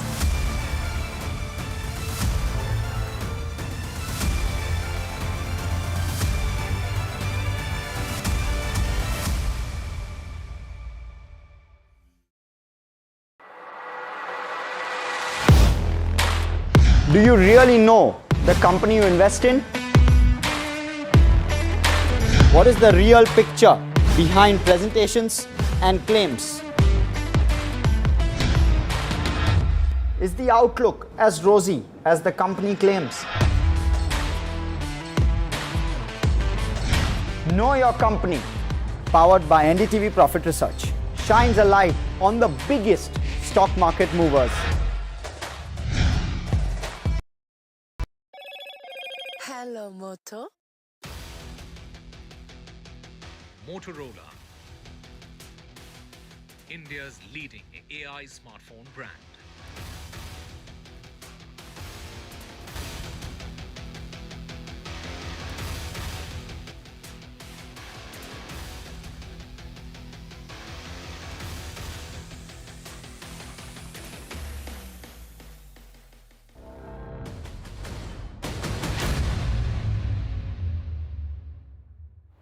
Welcome back. Let's also get you details of how the world today is responding to what's happening between India and Pakistan. Remember, multiple times India has reiterated its position that we are well within its right to respond in case Pakistan attacks our military installations or our civilians.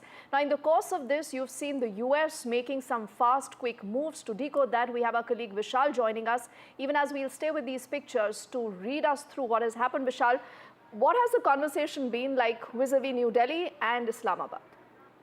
Well, if you look at the press releases of both the conversations that Secretary of State of the US, Marco Rubio, had with his colleagues of both the nations, S. Jaishankar and Ishaqdar, it's the almost exact text that has been released. It sheds light on the fact that US wants both the countries to re-establish the communication path that had been severed in the last 48 hours. There has been no communication between India and Pakistan in the last 48 hours. So what the US is saying is that could lead to some kind of miscalculation, and that is what it needs to be avoided, is what the US is saying. And it's also offering some assistance in the form of some diplomacy if it's needed. So it's sort of saying to both the nations that there needs to be a de-escalation, and at the same time there have been other examples as well that nations have come to India, such as the foreign ministers of such as top officials of the foreign ministries of Iran and Saudi Arabia both visited India in the last 48 to 72 hours and asked both the countries to de-escalate. But the ball actually lies in the court of Pakistan, because that is the aggressor, the main aggressor, and that is where the fire has been coming from. India is just responding to that aggression.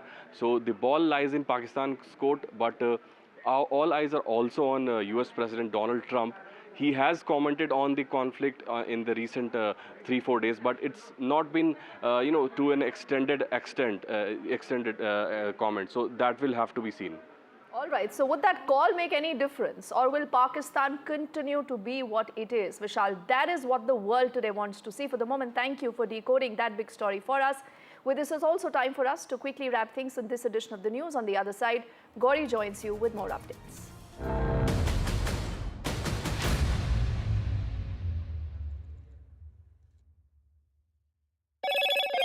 Hello, Moto.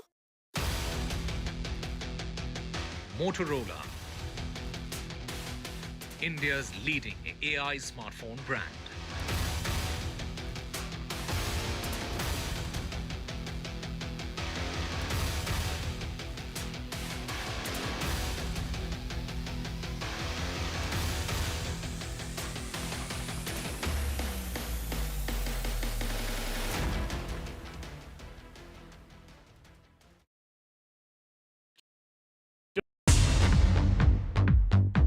More news that matters. Big exclusive. Tulsi Gabbard gunned down by Pakistan-backed cowards. When you interact with people on ground, you're able to reflect their sentiments much better. More debates that shake the system. More exclusives you won't find anywhere else. Not just another prime time. It's a prime time that's unmissable. I've been reporting on all issues big and small from Andhra Pradesh, Telangana, rest of South India, bringing you all the action, all that you need to know, all that you want to know. The energy of Maximum City is infectious. I'm bringing that energy in our news coverage from financial capital Mumbai. Covering from the southernmost part of India over the last 23 years, I bring in-depth and 360-degree coverage from the Dravidian heartland. The land of Mishti, also known for its bitter politics. I have seen much water flow under the Howrah Bridge, covering Bengal in all its vivid colors. India's IT capital is always bustling, a city full of startups, stories and surprises. And I keep you ahead on all the Bengaluru buzz.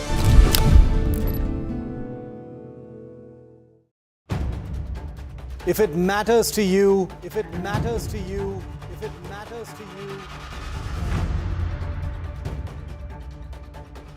it matters to India. It matters to India. And it matters to me. And it matters to me. India Matters with Shivaru. Only on NDTV 24/7. In today's interconnected world, India's voice is more crucial than ever. When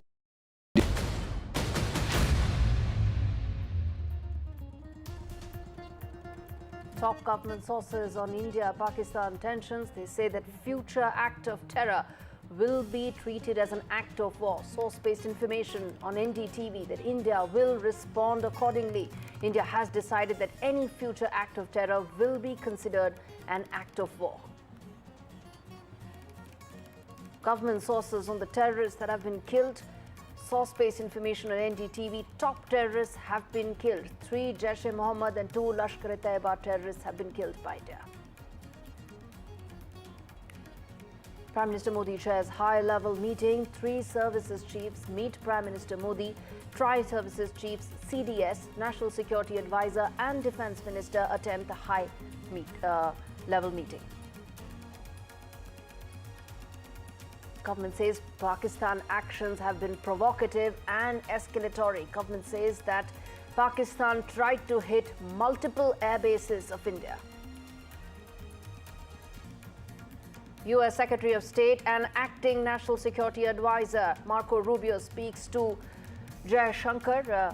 External Affairs Minister Dr. Jaishankar and Marco Rubio spoke. And Rubio says that there is a need to de-escalate. U.S. also proposes support in discussion. Dr. Jaishankar says that India's approach has always been measured and responsible.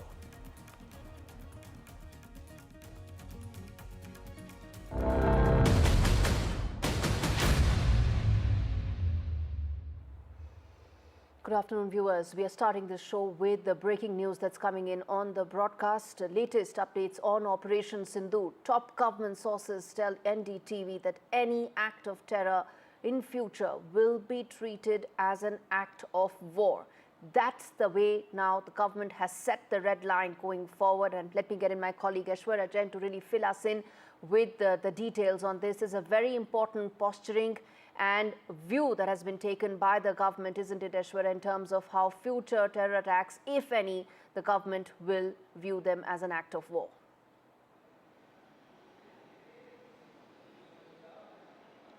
Well, that's very big and strong line that the government of India has taken. The top government sources have informed NDTV that the government has decided that any future terrorism activity on the Indian soil would be considered as an act of war and will be responded accordingly. Remember, Prime Minister Narendra Modi just few hours back chaired that high-level meeting in which Defence Minister Rajnath Singh, CDS, NSA and the tri-service chiefs were present, and that meeting lasted for almost an hour. On a daily basis, we are seeing the action from the Pakistani army and Indian armed forces retaliating to it. It is the Pakistani aggression that has been given befitting reply on a daily basis along with the line of control and the international border as well.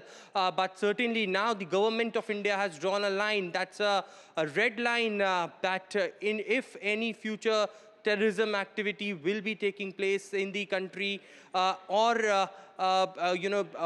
in the Indian territory, then it will be considered as an act of war, and that will be responded accordingly. Is the bigger message coming in from the sources. The top government sources had drawn the line. It is a direct message from the Prime Minister's office. The sources in the Prime Minister's office now clearly telling us that it is Prime Minister's state message to the armed forces as well to respond accordingly. Remember, India has already drawn the line of what retaliation Indian armed forces had been doing as far as Pakistan's aggression, the coordinated attacks as far as the drones and missiles are concerned on different Indian cities, the Indian military bases, and how India has reacted to it very strongly.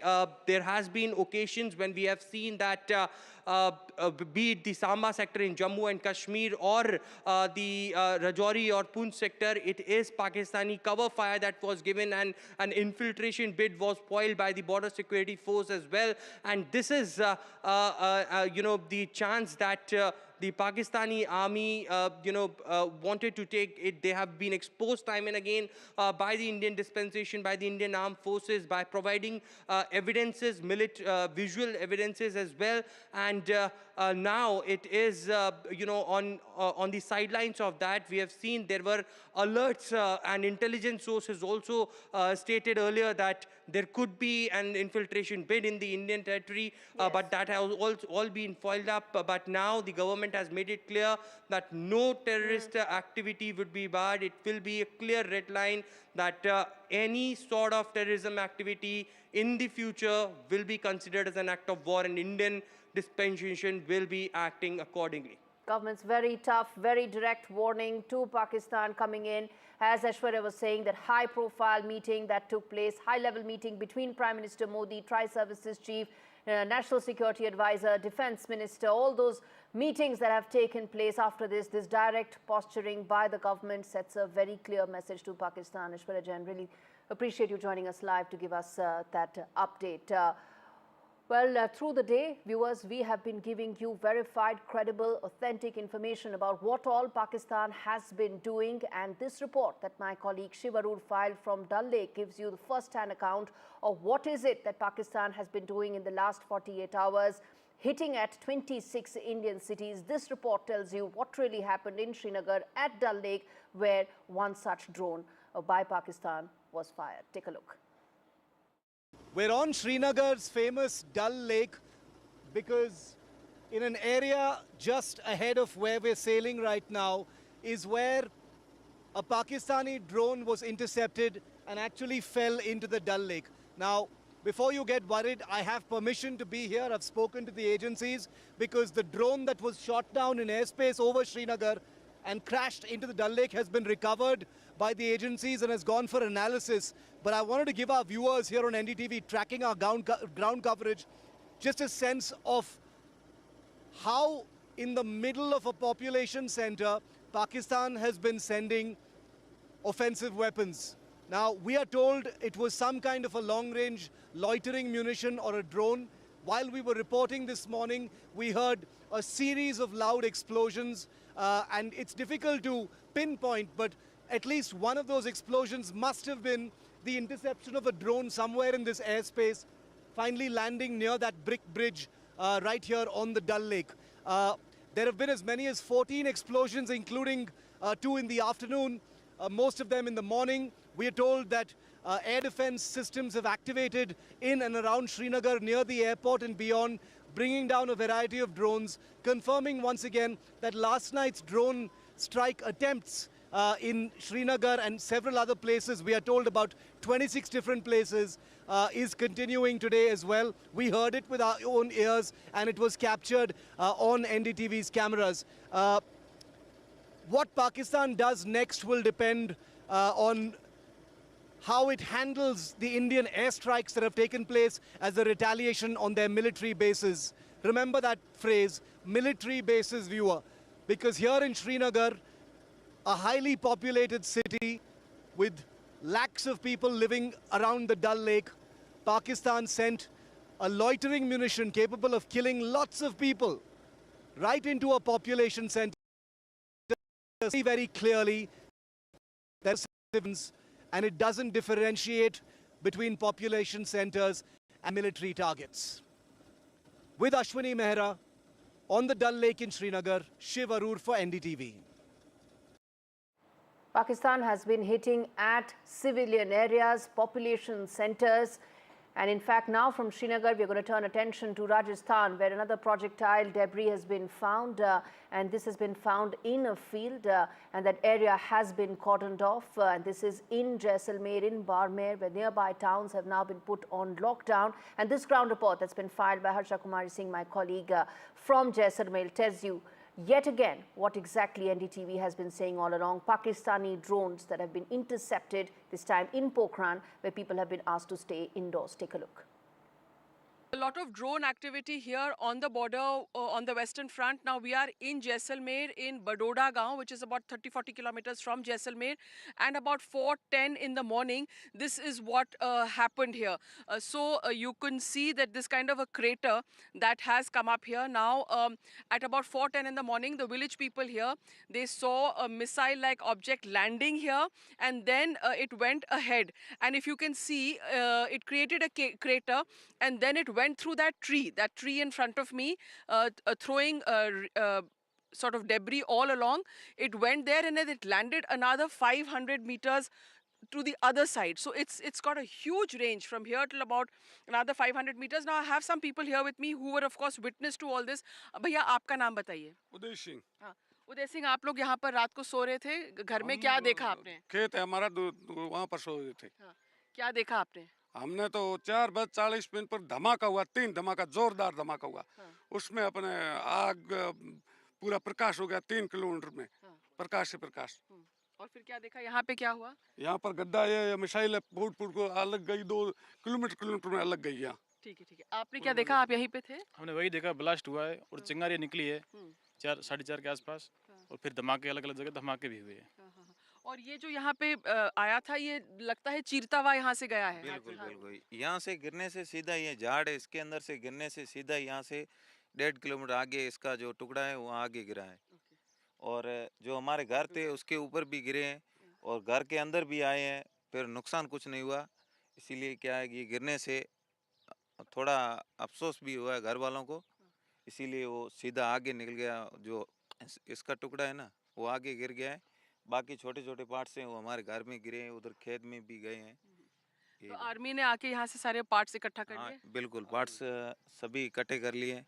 Army आ गई है, police प्रशासन भी आ गए हैं, सब यहाँ पर आ गए हैं. इसीलिए वो सब इकट्ठा करके एक जगह कर लिया है. ले गए. So as you can see behind me, quite a big sort of indent it's made in the ground, quite a big crater, and it seems to have a very long range, because as the people here are telling us, it went through this tree, it went over that house there, and then it's gone further. Another part of that explosive has gone further and landed in a field there. So in Jaisalmer and Barmer, in these areas, early in the morning, these kind of attacks are coming from across the border, and of course, luckily so far, no harm or damage has been caused. All right. Government has been putting out details of the terrorists that have been killed in the Indian operation. Source-based information coming to NDTV, but again, credible, as we've been saying all along, that top terrorists have been killed in these operations. Details of Pakistani Army's engagement with these terrorists have also been proven beyond doubt, with their names, their affiliations all shared. These include 3 Jaish-e-Mohammed terrorists, 2 Lashkar-e-Taiba terrorists, all killed by Indian operations. Government sources are indicating that these are top terrorists that the government has targeted in these operations. Remember, for India, Operation Sindoor is about and has been about only focused on the terror infrastructure that has been perpetrated by Pakistan on its soil. That is what Operation Sindoor has been all about, and my colleague Maria Shakil gives us details of these 5 terrorists that have been killed and the source-based information that we have with you. Take a look. We have been saying that, and that's what the Indian establishment here also has been emphasizing on, that the terrorists who have been killed are linked to Jaish-e-Mohammed and Lashkar-e-Taiba. These terror outfits have been carrying out attacks on Indian soil not once but multiple occasions in the past. Remember, IC-814 hijack which happened. In fact, someone who carried out that hijack was wanted in that case, has also been killed, Muhammad Yusuf Azhar. He is brother-in-law of Maulana Masood Azhar. He handled, in fact, weapons training for Jaish-e-Mohammed, and was responsible for multiple terrorist attacks which took place in Jammu and Kashmir. Besides that, other names, which includes Mudassar Khadian Khas, who was in charge of the Mazkar Taiba in Muridke. His funeral, as was pointed out by Foreign Secretary, was attended by the serving Lieutenant General of Pakistani Army and also the IG of Punjab Punjab Police in Pakistan. So the emphasis being made here by the government sources, Vishnu, is that they have worked closely with the Pakistani military and the entire Pakistani establishment in carrying out those terror attacks on Indian soil from across the border. It was cross-border terrorism, and the planning and was carried out, it was done on the Pakistani soil.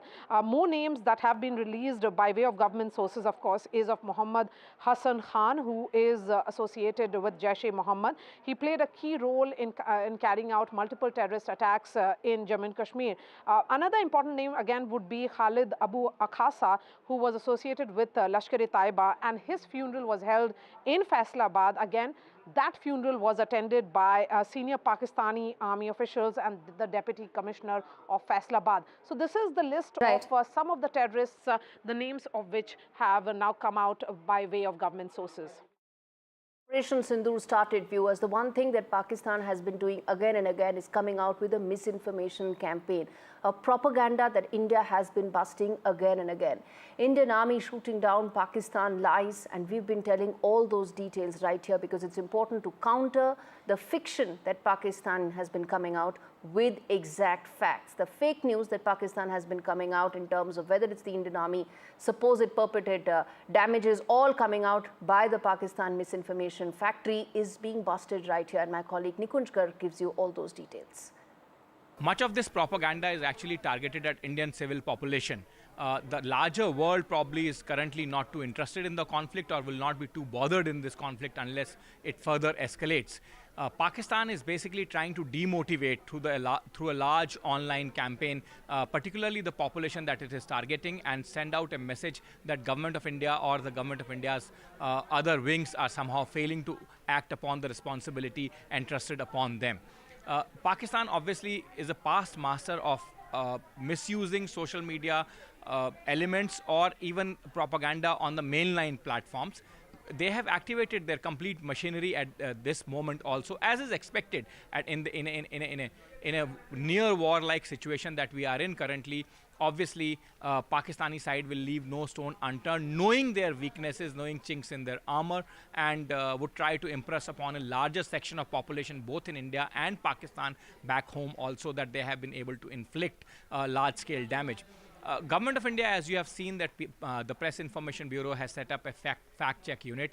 They have been constantly debunking any kind of propaganda that is being pushed by the Pakistani handles.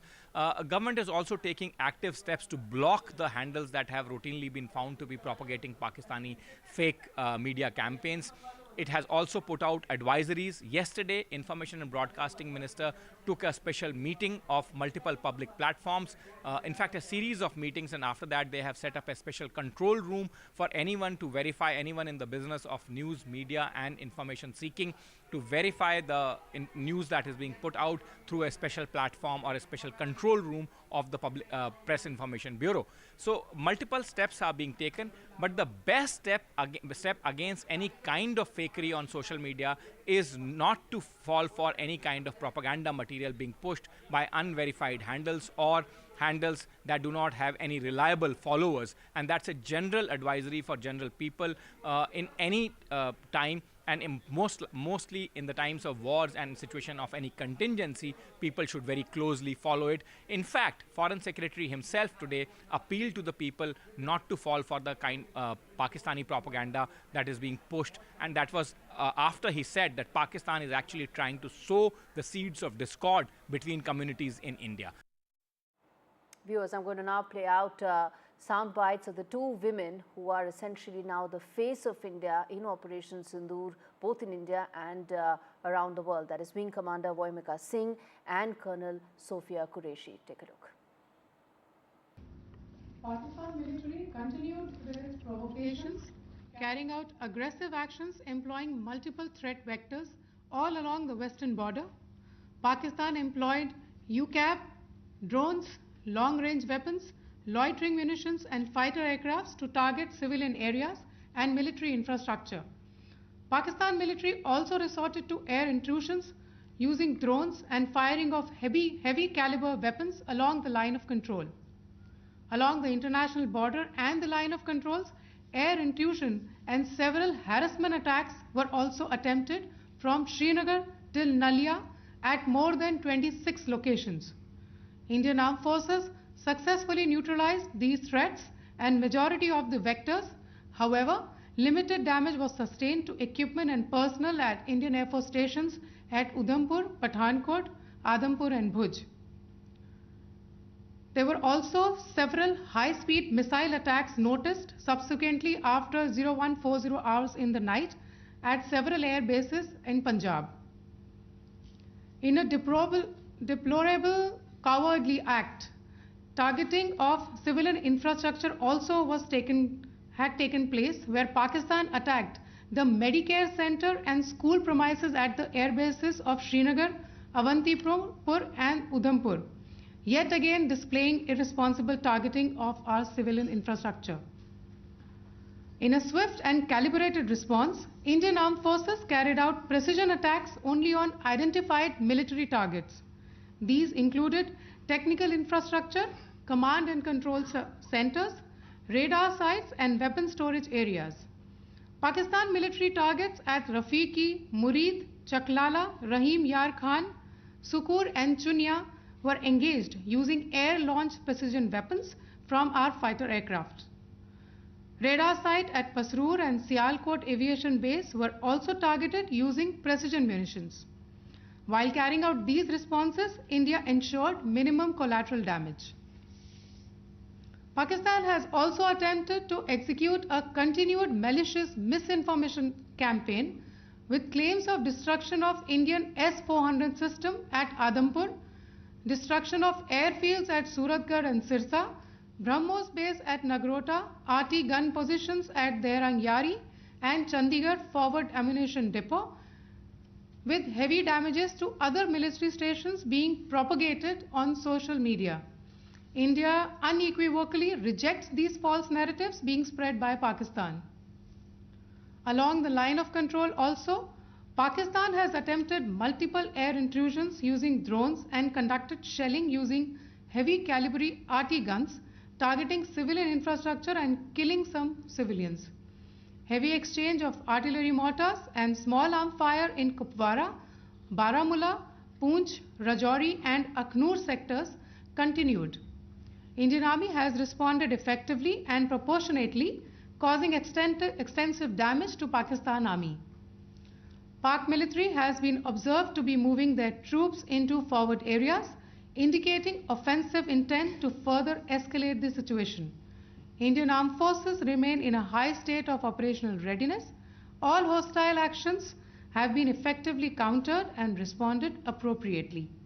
Indian Armed Forces reiterate their commitment to non-escalation, provided it is reciprocated by the Pakistan military. At the end, I would also like to show you a few images of Air Force bases in the Punjab sector and Rajasthan sector, where it is mighty clear that we are debunking the Pakistani claims of causing destruction at these air bases. You can yourself see the normalcy in these Air Force stations. This is Sirsa, Suratgarh. The runways are intact. There are also time stamps, just notice, they are also time stamped. This is today. First of all, as you have seen, Pakistani claims about activities that they have undertaken continue to be heavy on lies, misinformation and propaganda. And on top of that, this is peddled by Pakistani state agencies. The claims that they have made about attacking and destroying various places, various military installations and facilities, as has been pointed out by my colleagues here this morning, are completely false. The claim about the Air Force station in Sirsa being destroyed completely false, as you've seen. The claim about the Air Force station in Suratgarh being destroyed, completely false again, as you have seen. There's a claim that has been made that the S-400 base at Adampur was destroyed, completely false once again. Claims have been made about large sections of Indian critical infrastructure, power systems, cyber systems, etc. being attacked and destroyed, completely false. I would urge all of you and all those who watch this not to be misled by this tissue of lies that is being peddled by the Pakistani state for obvious purposes. The second point that I wanted to emphasize is that Pakistan continues with its execrable and wanton campaign of targeting civilians and civilian infrastructure, especially in the states of Jammu and Kashmir and Punjab. There is also on its part a consistent attempt to sow discord between communities in India. As I said, there has been a particular focus in its targeting of civilian infrastructure and the population in Jammu and Kashmir and Punjab. Earlier this morning, Pakistan shelled the town of Rajouri, killing the additional District Development Commissioner Shri Rajkumar Thappa, adding to the civilian casualties and the damage in that state. We have also observed overnight damage to property and injuries to civilians in Firozpur and Jalandhar, among other places. Finally, as I said, Pakistani officials also continue to make ludicrous claims about India firing missiles towards Sri Amritsar Sahib. As I said, these lame attempts to divide India are doomed to failure. We have also seen in some of the remarks that have been shown on television that the Pakistani army spokesman seems to take great joy at the fact that the Indian public should criticize the government of India with regard to various issues. It may be a surprise to Pakistan to see citizens criticizing their own government. That is the hallmark of an open and functioning democracy. Pakistan's unfamiliarity with that, again, should not be surprising. And finally, there is this yet again completely ludicrous claim that Indian missiles have hit Afghanistan. Totally frivolous allegation, and I only want to point out that Afghan people don't need to be reminded about which country it is that has on multiple occasions in just the last 1.5 years targeted civilian populations and civilian infrastructure in Afghanistan. All right, Major General Asif Pardi joins me more to talk more on this story that continues to develop. So thank you so much for joining me on NDTV today. We talk at a time when the government has been busting Pakistan's lies and fiction that it has been coming out with through the day actively. All narratives that Pakistan is trying to build are being very actively busted, and it has been doing so not just in India, around the world as well. And that, I think, is an extremely important aspect of Operation Sindoor, isn't it?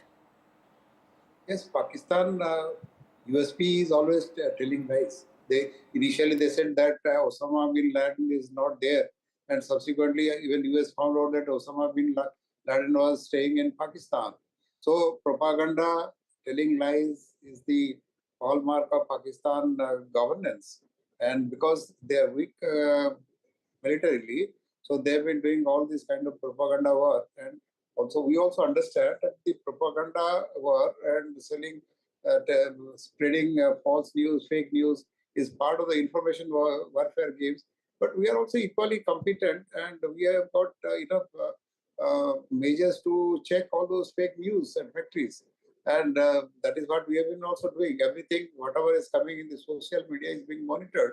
The TV channels, they are behaving very responsibly. They're telling the correct information to the public. And the public in India are also quite well aware. And very rightly, our Foreign Secretary has pointed out that India is a mature democracy in which criticism to the government is acceptable. Whereas in Pakistan, there is no democracy and nobody can criticize the government. So basically, the whatever comes, it is from the government sources. But in India, everything is very transparent. So that is why once the transparency is there, so there is no way we can be misled by the misinformation. If something comes, some misinformation comes, we always cross-check with others, and then we always find out the truth, which is not there in the Pakistan. So we need not be worried about these type of things, and particularly in a war-like situation, it is expected. But the most important thing is that the Pakistan is now responsible in for the responses which they are doing and the escalation of the conflict. So now they have attacked some of our military installations. They're attacking our religious structures like temples, your churches, gurudwaras, which is not acceptable. Casualties. Absolutely. Absolutely. And in fact, the response that has come in from the Indian side also very measured, but at the same time, very clear in terms of the fact that if Pakistan moves up the escalation matrix, if it moves up the escalation ladder, India will respond proportionately. And at this beginning, when the conflict is at the initial stage, they're talking about utilizing their nuclear resources. So immature is the Pakistan governance. That means they have got no will to fight. They just want to terrorize the whole world. They want to threat the whole world that, okay, you use the nuclear weapon system, and that is why you come and ensure that the India government buckles out and they don't escalate. But escalation is from the Pakistan side. And we have been very clear in our mind that we have to destroy the terrorist infrastructure which is there in the Pakistan. And the Pakistan army and the terrorists, they train together. That is the main source. The terrorism comes from the Pakistan army. So terrorists and terrorism, these three things are the integral part of the Pakistan military. So we have only, so far, we could destroy some of the terrorist infrastructure, but in the long run, definitely, we are going to dismantle the entire whole thing, and that the terrorism concept in Pakistan, that also has to be erased. And terrorism is not only against India. They have terrorized the Talibanis. They have terrorized the Baluchistanis. So within the country also, they have terrorized their own people. And so terrorism is a scourge. It's a global scourge. That is what it is. That is something that is very clear. And that's one of the reasons, core reasons why the world is backing India all along. Ever since the Pahalgam terror attack, the dastardly Pahalgam terror attack took place, the Committee of Nations have stood very strongly and firmly behind India. I want to quickly now get in Commodore G.J. Singh also to talk more about Operation Sindoor in its present state right now, where we are, the information that has been coming in. And sir, at NDTV, we've been very clear and very focused about only bringing credible, authentic information, even if it means late. That is not the point. Authenticity is most important in these times, in these challenging times for us. And here we've been putting out all those verified information which tells you what all Pakistan has done in terms of climbing up the escalation ladder and proportionate retaliatory action that has come in from India's side. Where do you see this now, sir, the next 12 to 24 hours, given all that has happened and what all the government has informed India today about? Thank you for having me on your show, and I must congratulate you that you are only giving what is, I call it verified news, because you make sure that there is all authentic news. Coming back to the subject is that at the moment we are in the mode where the escalatory ladder is going up.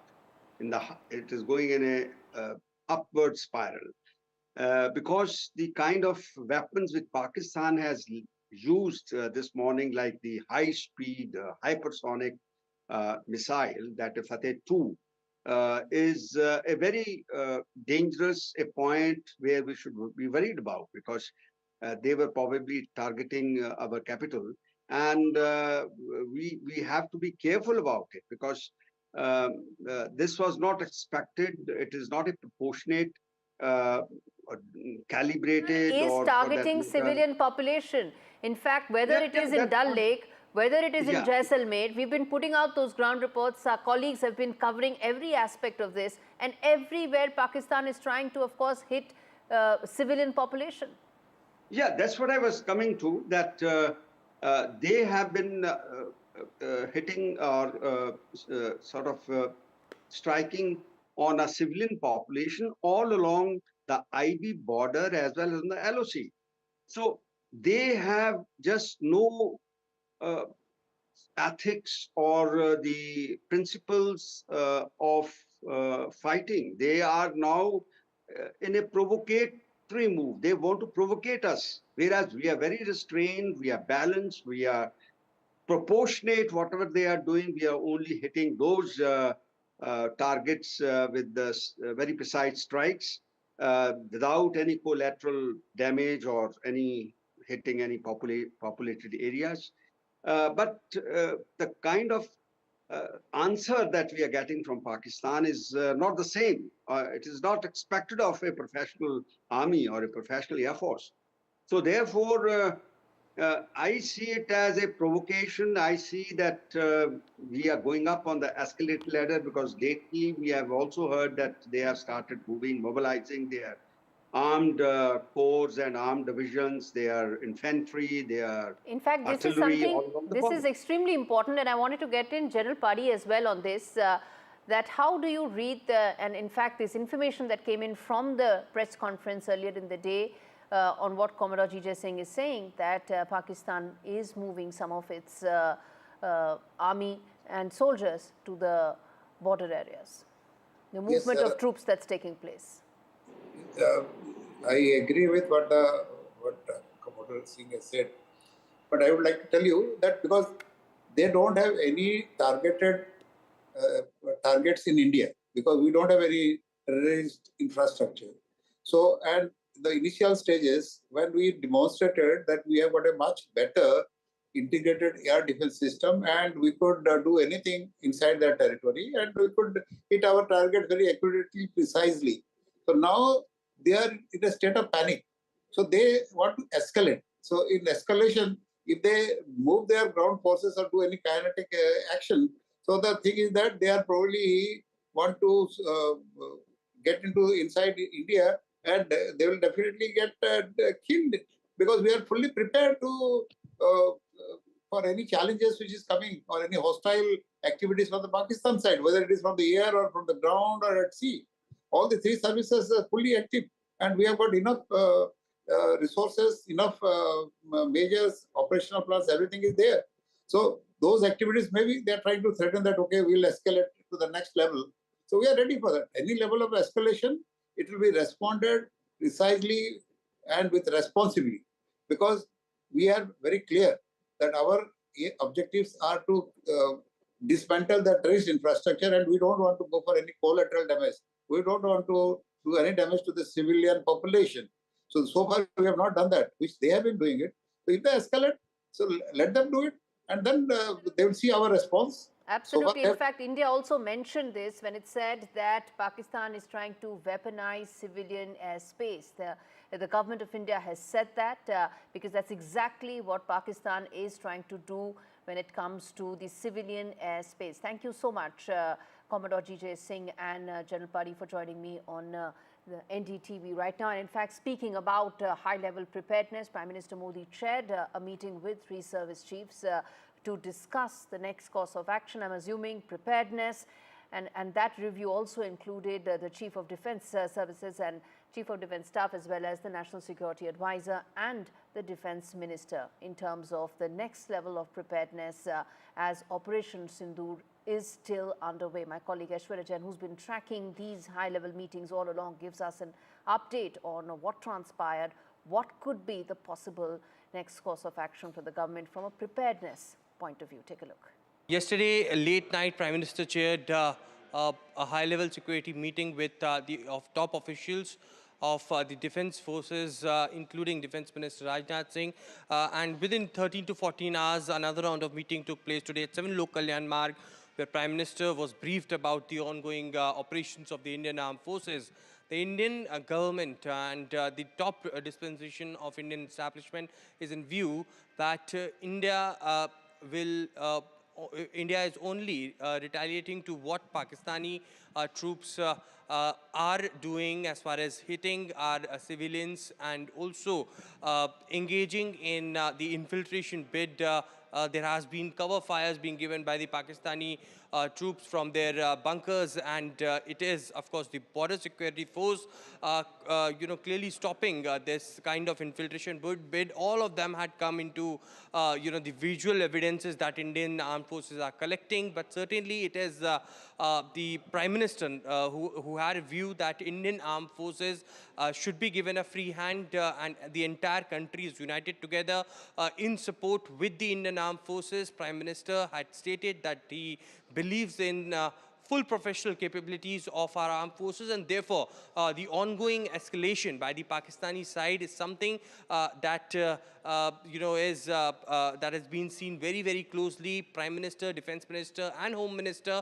monitoring such situations very closely. We've been told that since morning there are multiple meetings that happened. If I quickly recap those, early in the morning we saw Chief of Defense Staff going to Defense Minister Rajnath Singh's residence. That meeting lasted for almost an hour.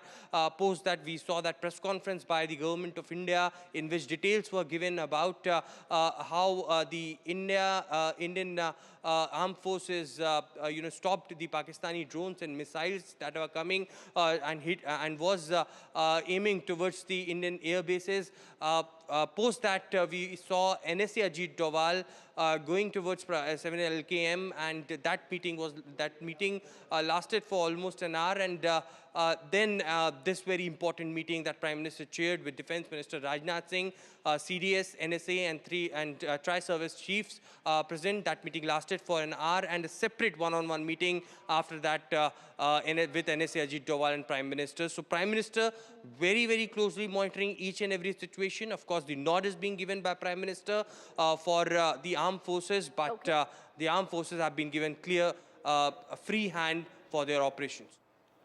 All right, shifting focus now to Delhi, where Chief Minister Rekha Gupta has chaired a key meeting and held a meeting with key ministers in terms of the level of preparedness for the state of Delhi. That also includes the health department. I want to quickly first play out the soundbite of the Chief Minister, and then I get my colleague Shreya Ghosh to talk more on that.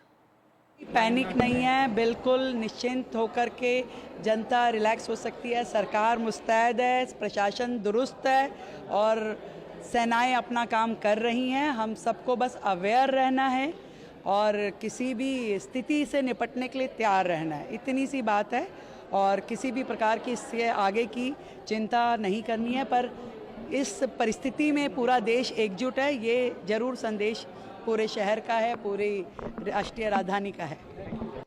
All right, Shreya Ghosh joins us live to talk more about this. Shreya, it's of course a meeting aimed to ensure that there is a complete level of preparedness. But talk to us about what all were the highlights of this meeting.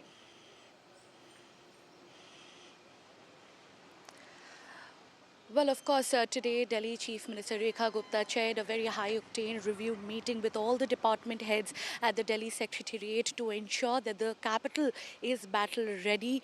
And, of course, she has asked the people not to worry, not to create any panic because the city is ready and the national capital will not be caught off guard in any case of emergency. The health department has been given clear directives. Medicines should be stocked up. All hospitals are on standby. Ambulances are fueled up. There shouldn't be any, a case of lack of power backup for ICUs. So there should be proper backup supply of power, and all the leaves of medical staff have been cancelled. The revenue department has been asked to activate the disaster management authorities to scour all the shelter sites and also to rally the civil defense volunteers. Remember that the revenue department and the civil defense volunteers, they are in sync with the armed forces, the railways, airports, so that the city is well connected. The fire department is also put on red alert so that it can leap into action if there is any case of any disaster. The other departments such as the home and police department, most importantly, have been ordered to keep the security airtight, especially around the city's hydroelectric grids. And if we talk about the other infrastructure agencies like PWD, MCD, NDMC, they have also been instructed to line up all contractors and the heavy machinery so that we can strike back if any disaster occurs. Other than that, most importantly, power department, because people are scared that there could be possible blackouts. But CM Rekha Gupta has instructed the power department that there shouldn't be any case of power outages, and there should be enough backup supply, for critical services. That has been the main agenda of today's meeting, to ensure that all the departments they are in this together. They are on their feet, and they are ready for any kind of emergency if at all strikes the national capital. But most importantly, as you heard Chief Minister Rekha Gupta underlining the fact that there shouldn't be any panic amongst people. People should be on alert mode at all times, and they should believe that all the departments are working in their favor to make sure that the city is prepared for any kind of disaster, any kind of emergency in this time where the India-Pakistan tensions are escalating. Back to you. All right, shall we leave it there? Thanks much for those details. And shifting focus now from Delhi to Gujarat, a border state which shares the international border with Pakistan, about 500 odd kilometers, 2,300 kilometers is the kind of coastline that Gujarat shares with Pakistan, which is why the Chief Minister held and reviewed the security measures, including the steps taken for the safety of citizens, and that also include directives made and given to the state administration in terms of the next course of action, given the fact that Gujarat, as I said, is a border state and is in high level of preparedness. Let's quickly play out this soundbite of Sadruddin Owaisi, where he has termed Pakistan as a terror state and said that Pakistan gave shelter to Osama bin Laden, and the West must realize that Pakistan is a failed state. Listen in. Osama bin Laden was found taking shelter in a military area, and he was given covert support. He was given all the support, all the help by the military establishment of Pakistan. It is for the Western world to realize that Pakistan is a failed state. It is high time that not only Western world but every senior nation in this world should rise up and ensure that the nuclear bombs which the Pakistans possess, that should be disarmed. They are a threat to the whole humankind. They have been using terrorism to destabilize India.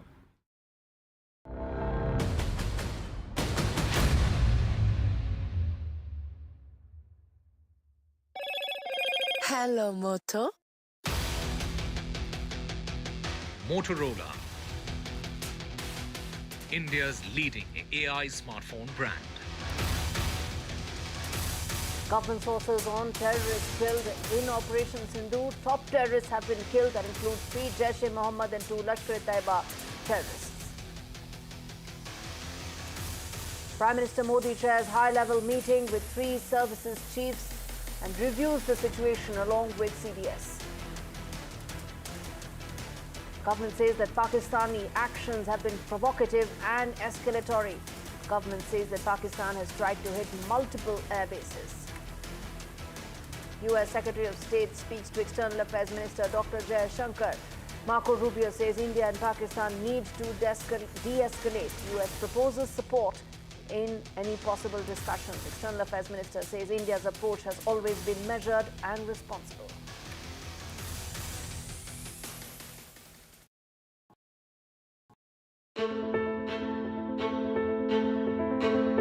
News is not just headlines, it is what impacts you.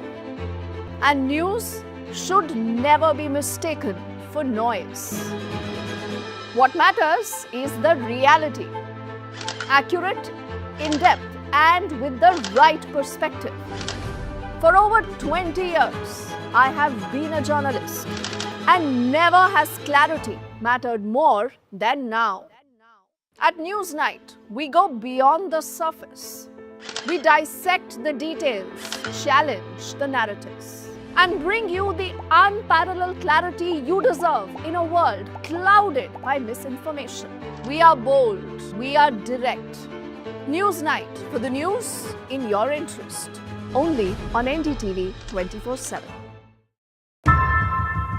How often have you turned away from debates that descend into endless fights?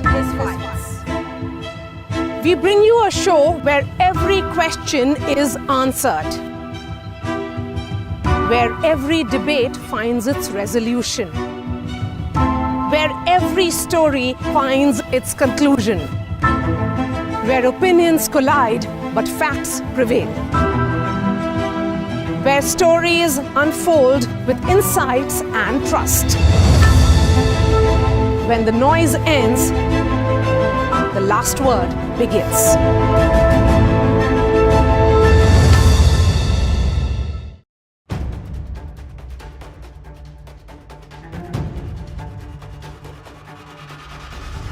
If it matters to you, if it matters to you, if it matters to you,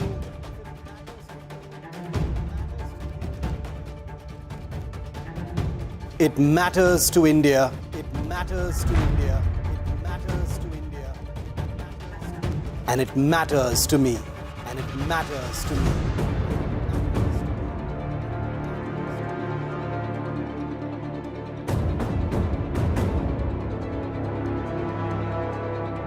India Matters with Shivaru, only on NDTV 24/7.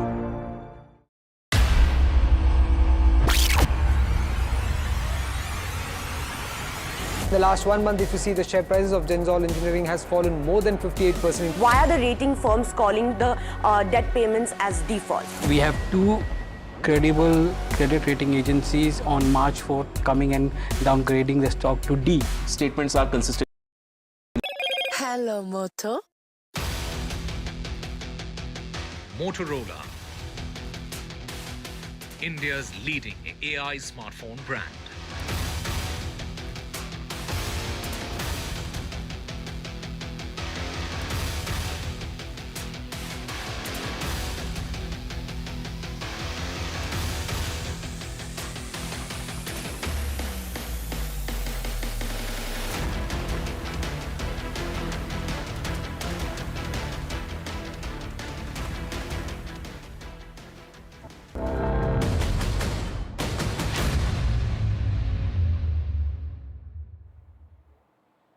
Viewers, it's now time to turn attention to Punjab, another border state, and we've got you this ground report from Firozpur village, which is on high alert. And NDTV has been reporting from Punjab border, where it has spoken to locals after those drone attacks that have come in from Pakistan. Take a look at this report that tells you how Firozpur residents are feeling and remain on the edge after those escalatory moves made by Pakistan. We have been reporting from district Firozpur, and we are going from one village to another village in border area. Today we have reached at Burj Makhan Singh village, from where we are reporting at this point of time. We have seen last night multiple drone movement had been spotted in district Firozpur, and we have seen through the drones when one bomb had been thrown with the help of drone, one family which has already been severely injured, and now we have come to this village where we are going to show all these pictures. Here they were able to find out some explosive which was blasted from here, and the people of this area, they have witnessed a lot of activity last night. This was a transformer. I request my Vijay to show all these things, but fortunately there was a total blackout in district Firozpur. But what had happened in this village, we are going to talk to the villagers also who've been present here. तो ये कौन सा गांव है? ये जी गांव बुर्ज मक्खर Singh district Firozpur है। तो क्या देखा, क्योंकि आप दिखा रहे हो कि यहाँ पे कोई चीज़ गिरी, क्या चीज़ गिरी और कितने बजे गिरी? ये तकरीबन जी 1:30 ਵਜੇ ਦਾ ਟਾਈਮ ਸੀ ਰਾਤ, ਤੇ ਇੱਕਦਮ ਨਾ ਰੋਸ਼ਨੀ ਬਹੁਤ ਜ਼ਿਆਦਾ ਹੋਈ, ਤੇ ਅਸੀਂ ਅਚਾਨਕ ਬਾਹਰ ਉੱਠੇ ਸੀ ਤੇ ਦੇਖਿਆ ਤੇ ਧਮਕ ਬਹੁਤ ਜ਼ਿਆਦਾ ਪਈ, ਤੇ ਫਿਰ ਚਾਚੇ ਨੇ ਮੈਨੂੰ ਫੋਨ ਕਰਿਆ, ਕਹਿੰਦੇ ਵੀ ਲੱਗਦਾ ਕੋਈ ਚੀਜ਼ ਆਪਣੇ ਡਿੱਗੀ ਆ ਬਾਹਰ ਮੂਰੇ, ਤੇ ਅਸੀਂ ਉੱਠ ਕੇ ਆਏ ਤੇ ਆਣ ਕੇ ਦੇਖਿਆ ਤੇ ਇੱਥੇ ਤਾਰ ਵੀ ਟੁੱਟੀ ਪਈ ਸੀ ਟਰਾਂਸਫਾਰਮਰ ਦੀ, ਤੇ ਇੱਥੇ ਪੱਖੇ ਦੀ ਤਰ੍ਹਾਂ ਦਾ ਨਾ ਇੱਕ 3 ਪਰ ਬਣੇ ਸੀ, ਉਹਦੇ ਅੰਦਾਜ਼ਾ ਉਹਦਾ weight ਹੈਗਾ ਸੀ 20 ਕਿਲੋ, ਤੇ ਉਹ ਚੀਜ਼ ਇੱਥੇ ਪਈ ਸੀ। ਤੁਹਾਡੇ ਕੋਲ ਵੀਡੀਓ ਵੀ ਹੈ, ਯੂ ਹੈਵ ਵੀਡੀਓਜ਼ ਆਲਸੋ, ਤੁਹਾਡੇ ਕੋਲ ਵੀਡੀਓ ਕੀ ਵੀਡੀਓ थोड़ी दिखाओगे वीडियो अगर दिखा सकते हैं तो? क्या डैमेज हुआ, कोई नुकसान हुआ यहाँ पे? वैसे नुकसान नहीं हुआ जी, बिल्कुल आवाज़ बहुत ज़्यादा ही तबाका हुआ है। कोई शीशे टूटे हों, कोई किसी तरह का इम्पैक्ट? नहीं जी नहीं, ऊपर तार टूटे हैं। तो बिल्कुल मैं कैमरामैन साथी कहूँगा ये तस्वीर दिखाई जाए, क्योंकि ये कहाँ गया, ये इसको कौन लेके गया यहाँ से? ਇਹ ਐਸਓਜੀ ਸਾਹਿਬ ਆਏ ਸੀ, ਥਾਣੇ ਨੂੰ ਕੰਟੈਕਟ ਕੀਤਾ ਜੀ। ਹਾਂ, ਉਹ ਥਾਣੇ ਵਾਲੇ ਆਏ ਸੀ ਤੇ ਉਹ ਐਸਓਜੀ ਸਾਹਿਬ ਤੁਹਾਨੂੰ ਤਕਰੀਬਨ 3 ਵਜੇ ਇਹ ਚੀਜ਼ ਤੁਹਾਨੂੰ ਲੈ ਕੇ ਗਏ ਨੇ ਤੇ ਉਸ ਤੋਂ ਬਾਅਦ ਅਸੀਂ ਬਿਜਲੀ ਵਾਲੇ ਨੂੰ ਫੋਨ ਕੀਤਾ ਵੀ ਤੁਸੀਂ ਲਾਈਟ ਨਹੀਂ ਲਾਉਣੀ, ਵੀ ਤਾਰ ਟੁੱਟ ਗਈ ਆ ਤੇ ਨੁਕਸਾਨ ਹੋਏਗਾ ਕਿਸੇ ਦਾ, ਤੇ ਉਹਨਾਂ ਨੇ ਲਾਈਟ ਦਾ ਫਿਰ ਨਹੀਂ ਲਾਈ, ਫਿਰ ਆਣ ਕੇ ਸਵੇਰ ਉਹਨਾਂ ਗੰਢ ਕੇ ਤਾਰ ਤੇ ਫਿਰ ਲਾਈਟ ਚਾਲੂ ਕੀਤੀ ਆ। बॉर्डर एरिया का गांव है, यहाँ पे क्या लोगों में अभी पूरा है जो स्थिति बनने जा रही है, कोई लोकल, क्योंकि लगातार ब्लैकआउट किया जा रहा है। डर तो है जी लोगों ਪਹਿਲਾਂ ਤਾਂ ਡਰ ਨਹੀਂ, ਡਰ ਤਾਂ ਹੁਣ ਜ਼ਿਆਦਾ ਹੋ ਗਿਆ। ਕੱਲ ਤੋਂ ਬਾਅਦ ਹੋ ਗਿਆ ਜੀ, ਪਹਿਲਾਂ ਤਾਂ ਇੰਨਾ ਨਹੀਂ ਹੈ ਜੀ, ਹੁਣ ਕੱਲ ਤੋਂ ਬਾਅਦ ਤਾਂ ਹੋਣਾ ਹੈ ਵੀ ਕਦੇ ਵੀ ਕੁਝ ਵੀ ਹੋ ਸਕਦਾ ਜੀ। क्योंकि कल रात को देखा है काफी ज्यादा मूवमेंट देखी गई, आपके भी इस एरिया में पूरी मूवमेंट देखी? हाँ जी हाँ जी, बिल्कुल जी बिल्कुल। Turning attention now to US Secretary of State and the acting National Security Advisor Marco Rubio, who spoke to External Affairs Minister Dr. Jaishankar. And Marco Rubio said that India and Pakistan need to de-escalate. The top diplomat of US, Marco Rubio, dialed Dr. Jaishankar and also proposed support of America in any possible discussions between India and Pakistan. The reply and response from India has been that New Delhi's approach has always been that of being extremely measured, and meanwhile there have been more back-channel lines of communication. Pakistan has been trying to speak to the Saudis and has spoken to the Saudi foreign minister, even as Rubio dialed Pakistan foreign minister and earlier spoke with the Pakistani army chief Asim Munir. In fact, viewers, the DG of ISPR has terror ties. This is something that the world knows, and we on NDTV also are going to play out this report that tells you that A.S. Chaudhry has deep terror connects because he is the son of a US designated terrorist. Don't believe it? Take a look at this report that decodes that for you and the mindset of Pakistan in greater detail. Pakistan military's media megaphone is in the hands of a general with bloodlines tied to terror. ISPR Chief Major General Ahmad Sharif is the son of a UN-sanctioned scientist who in fact met Osama bin Laden and also plotted with extremists. His father, nuclear scientist Sultan Bashiruddin Mahmood, was listed on the Al-Qaeda sanctions list by the UN Security Council on December 24, 2001. He allegedly met Osama bin Laden and shared knowledge of nuclear weapons and infrastructure.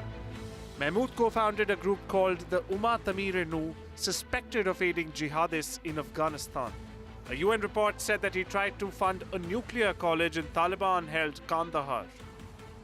His son, now the army's top PR man, was briefly investigated but cleared of any links. In fact, US intelligence called the ISPR chief's father Bashiruddin Muhammad brilliant but delusional. Terror ties, fringe science and nuclear dreams. The ISPR's voice carries the shadow of a legacy once tied to bin Laden himself. A legacy of the general, the scientist and the shadow of terror.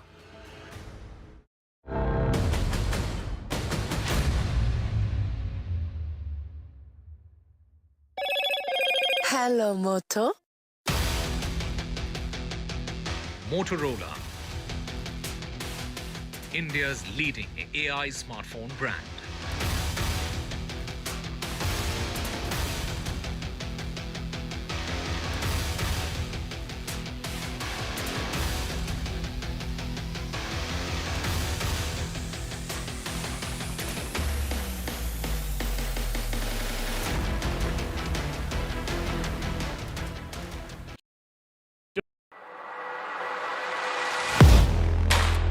Do you really know the company you invest in? What is the real picture behind presentations and claims? Is the outlook as rosy as the company claims? Know Your Company, powered by NDTV Profit Research, shines a light on the biggest stock market movers.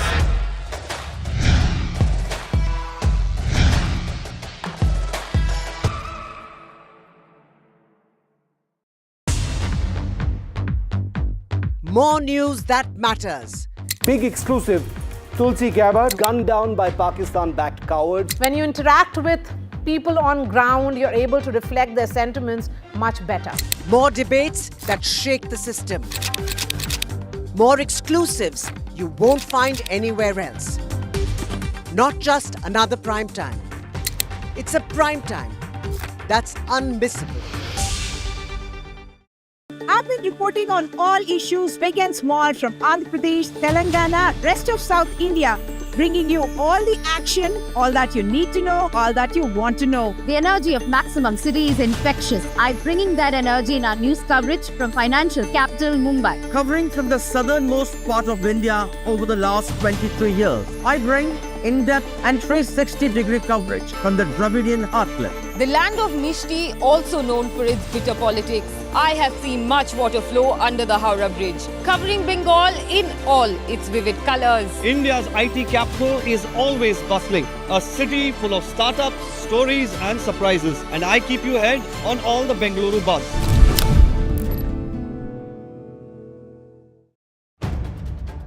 If it matters to you, if it matters to you, if it matters to you, it matters.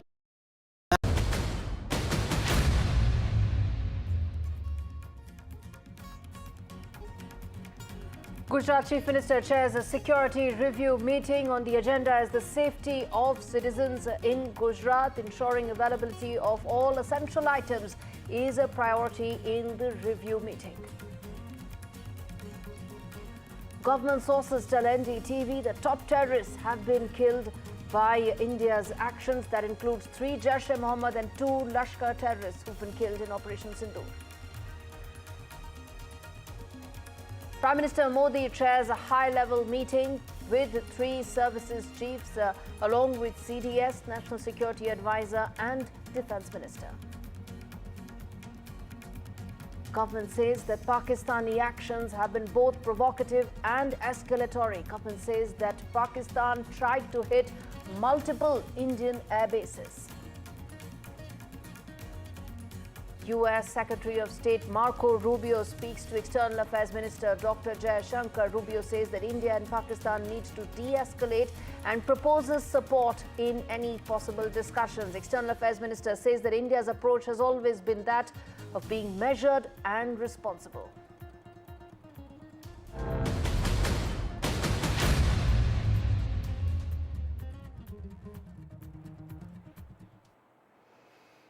All right, government briefing on Operation Sindoor, where it has debunked the Pakistani propaganda again and again. India's defense might has been on display in the press conference that came in earlier in the day, and of course through the entire Operation Sindoor, where government has said that Pakistan tried and multiple times targeted the civilian areas, whether it is in Srinagar, whether it is in Jaisalmer, whether it is in Punjab, through the entire border with India. And in fact, government has said that Pakistan tried to attack 26 locations in India, and that included shelling in Rajouri as well. Let me now get in our team of reporters. Remember, NDTV's reporters have been covering every leg of this story, giving credible, authentic and correct information. Nazir joins us live to talk more about the situation on ground. Nazir, you've been bringing us all details, all updates, minute by minute. Talk to us about what's happening right now on ground. Tell us where you are exactly, what's happening behind you in the wake of those latest Pakistani provocations that took place late last night and early today morning. Well, there was provocation which was responded to by India early in the morning and last night. But sources tell us that India is unlikely to escalate things further, like carrying out any major attacks, whether it is drone attacks or missile attacks on Pakistan's, military establishments or these air bases, the way India did hit at them since last 24 hours in retaliation to Pakistani attacks. But at the LOC, it's unlikely that things may settle anytime soon. because the way we have seen civilians being targeted at the line of control, and and innocent people being targeted, houses being targeted. But this whole India not escalating things, not targeting, would all depend on Pakistan's behavior. If they try to target, use drones or missiles, clearly there would be a response, and what sources say, it would be very harsh response the way it was over the last 24 hours. So that is one important information I'm getting, that India doesn't want to escalate things further. They have done what they did after targeting terror sites few days back, and then over the last 24 hours when Pakistan tried to hit our military establishments, civilian areas, so there was a response, and a befitting response. And what government has said in their briefing, that there was a huge damage to Pakistani military establishment, particularly the air bases, including Noor Khan base and other sites which Pakistan is trying to downplay. Here also, India also suffered the damage at the air bases, for example, Srinagar air base, Udhampur or Avantipora, and also here we saw medical facility at Srinagar air base, and also Avantipura air base, and also schools there have been targeted, have been hit. So this is essentially a civilian infrastructure for the people there who are working there. The children of the forces, armed force personnel, they go there. So that health facility and the schools have been hit. There has not been any casualty, particularly when we talk about the Udhampur air base. What sources say, there was no casualty, though there was some damage.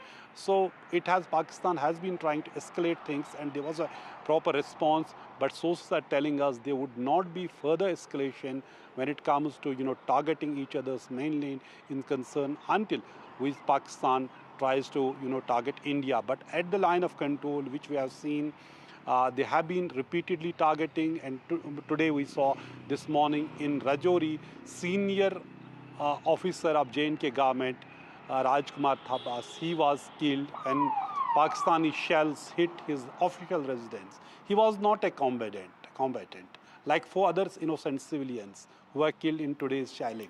So among them is 2-year-old, Arsha Noor. She was also killed, baby.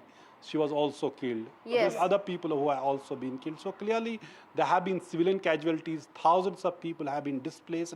They have to flee from their homes, and large number of houses have been damaged in Pakistani shelling. Indeed, and stay with us, Nazir, because I'm going to come back to that very important aspect that you just mentioned about the government's next course of action. It will climb up and in fact, it's because Pakistan climbed up the escalation matrix that India responded both in a measured and responsible manner. Let me now get in Harsha Kumari Singh, my colleague, joining us from Jaisalmer. We played out your ground reports, Harsha, a while back, which talked about the kind of shelling that took place from the Pakistani side in Jaisalmer, in Barmer. Talk to us about what it's like right now. You've been speaking to local population there through the course of the day. Talk to us about what it's like right now at this moment, how things are unfolding. Well, yes, in Jaisalmer, Barmer, and in this area, Pokhran, where we are actually in Jaisalmer city. But on the western border, there is a sense of tension, definitely, because, so far the attacks were happening only at night, but then they started off this morning also. So we showed you that ground report from the village close to Jaisalmer, where that explosive had fallen. Then similar incidents reported, one from Balotra in Barmer early in the morning, and then later today, it's been reported from near Pokhran. So there is a sense of uneasy calm. In fact, everything has shut down now in Jaisalmer. There are hardly any cars on the road. Everybody's been asked to go home and stay indoors. So even outside, there is very little movement except for government vehicles. People are prepared. People are quite resilient. People are quite sturdy, because remember, the border from here is just about 100 and some kilometers, as the crow flies. They faced a lot of sort of incursions in the past also. There have been 2 wars with Pakistan, 65, 71. They've been at the front lines, they've been at the receiving end in many ways. So in that sense, they are quite sturdy, calm, but and there's a lot of cooperation actually, because as soon as at about 11 o'clock they said they need to shut down the city because they were anticipating this kind of activity from across the border, they immediately people moved out, and it's absolutely quiet in Jaisalmer now.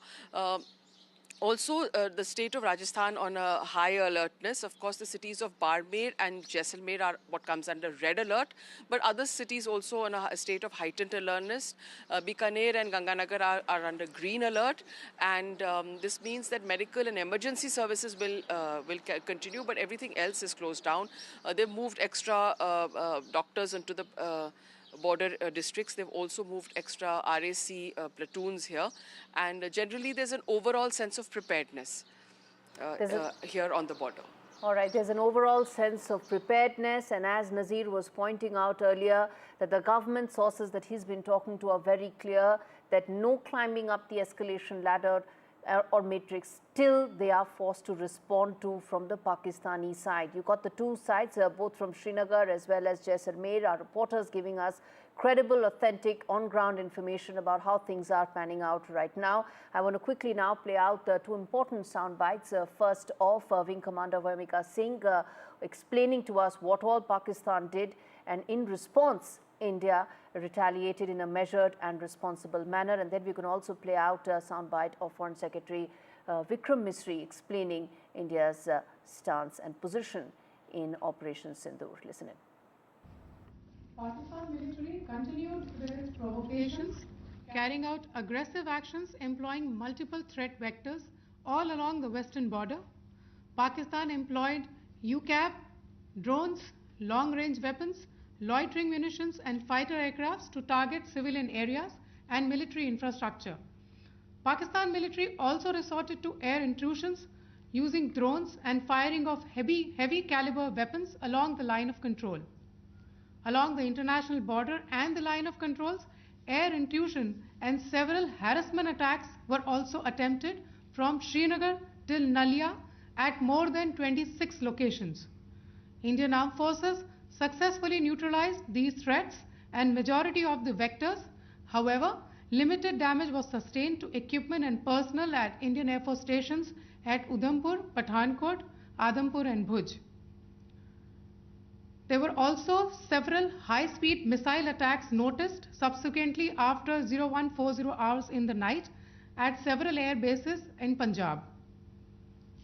In a deplorable cowardly act, targeting of civilian infrastructure also had taken place, where Pakistan attacked the Medicare center and school premises at the air bases of Srinagar, Avantipur and Udhampur, yet again displaying irresponsible targeting of our civilian infrastructure.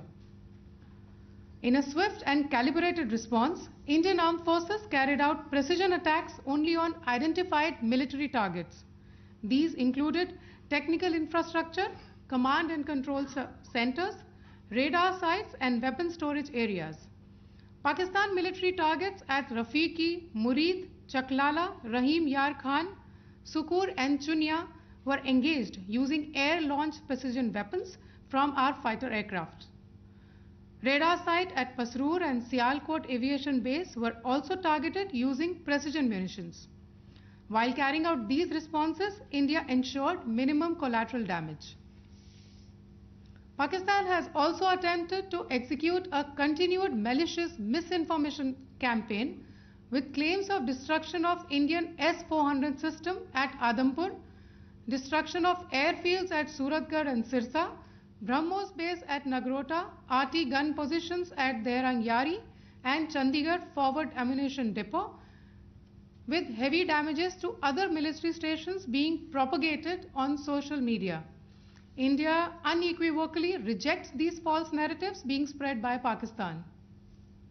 Along the line of control also, Pakistan has attempted multiple air intrusions using drones and conducted shelling using heavy caliber RT guns, targeting civilian infrastructure and killing some civilians.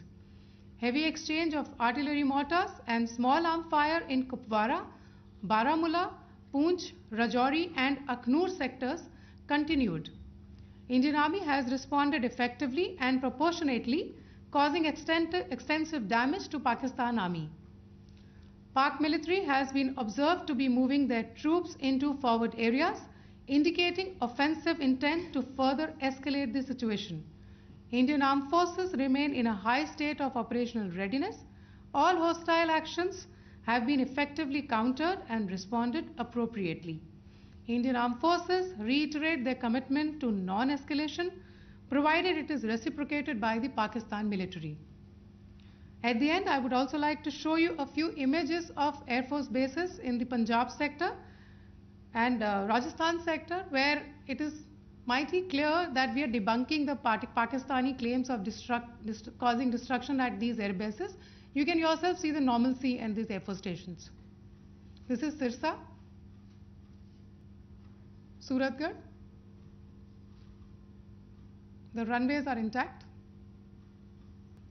There are also time stamped. Just notice, they are also time stamped. This is today. First of all, as you have seen, Pakistani claims about activities that they have undertaken continue to be heavy on lies, misinformation and propaganda. And on top of that, this is peddled by Pakistani state agencies. The claims that they have made about attacking and destroying various places, various military installations and facilities, as has been pointed out by my colleagues here this morning, are completely false. The claim about the Air Force station in Sirsa being destroyed, completely false, as you've seen. The claim about the Air Force station in Suratgarh being destroyed, completely false again, as you have seen. There's a claim that has been made that the S-400 base at Adampur was destroyed, completely false once again. Claims have been made about large sections of Indian critical infrastructure, power systems, cyber systems, etc. being attacked and destroyed, completely false. I would urge all of you and all those who watch this not to be misled by this tissue of lies that is being peddled by the Pakistani state for obvious purposes. The second point that I wanted to emphasize is that Pakistan continues with its execrable and wanton campaign of targeting civilians and civilian infrastructure, especially in the states of Jammu and Kashmir and Punjab. There is also on its part a consistent attempt to sow discord between communities in India. As I said, there has been a particular focus in its targeting of civilian infrastructure and the population in Jammu and Kashmir and Punjab. Earlier this morning, Pakistan shelled the town of Rajouri, killing the additional District Development Commissioner, Shri Rajkumar Thappa, adding to the civilian casualties and the damage in that state. We have also observed overnight damage to property and injuries to civilians in Firozpur and Jalandhar, among other places. Finally, as I said, Pakistani officials also continue to make ludicrous claims about India firing missiles towards Sri Amritsar Sahib. As I said, these lame attempts to divide India are doomed to failure. We have also seen in some of the remarks that have been shown on television that the Pakistani army spokesman seems to take great joy at the fact that the Indian public should criticize the government of India with regard to various issues. It may be a surprise to Pakistan to see citizens criticizing their own government. That is the hallmark of an open and functioning democracy.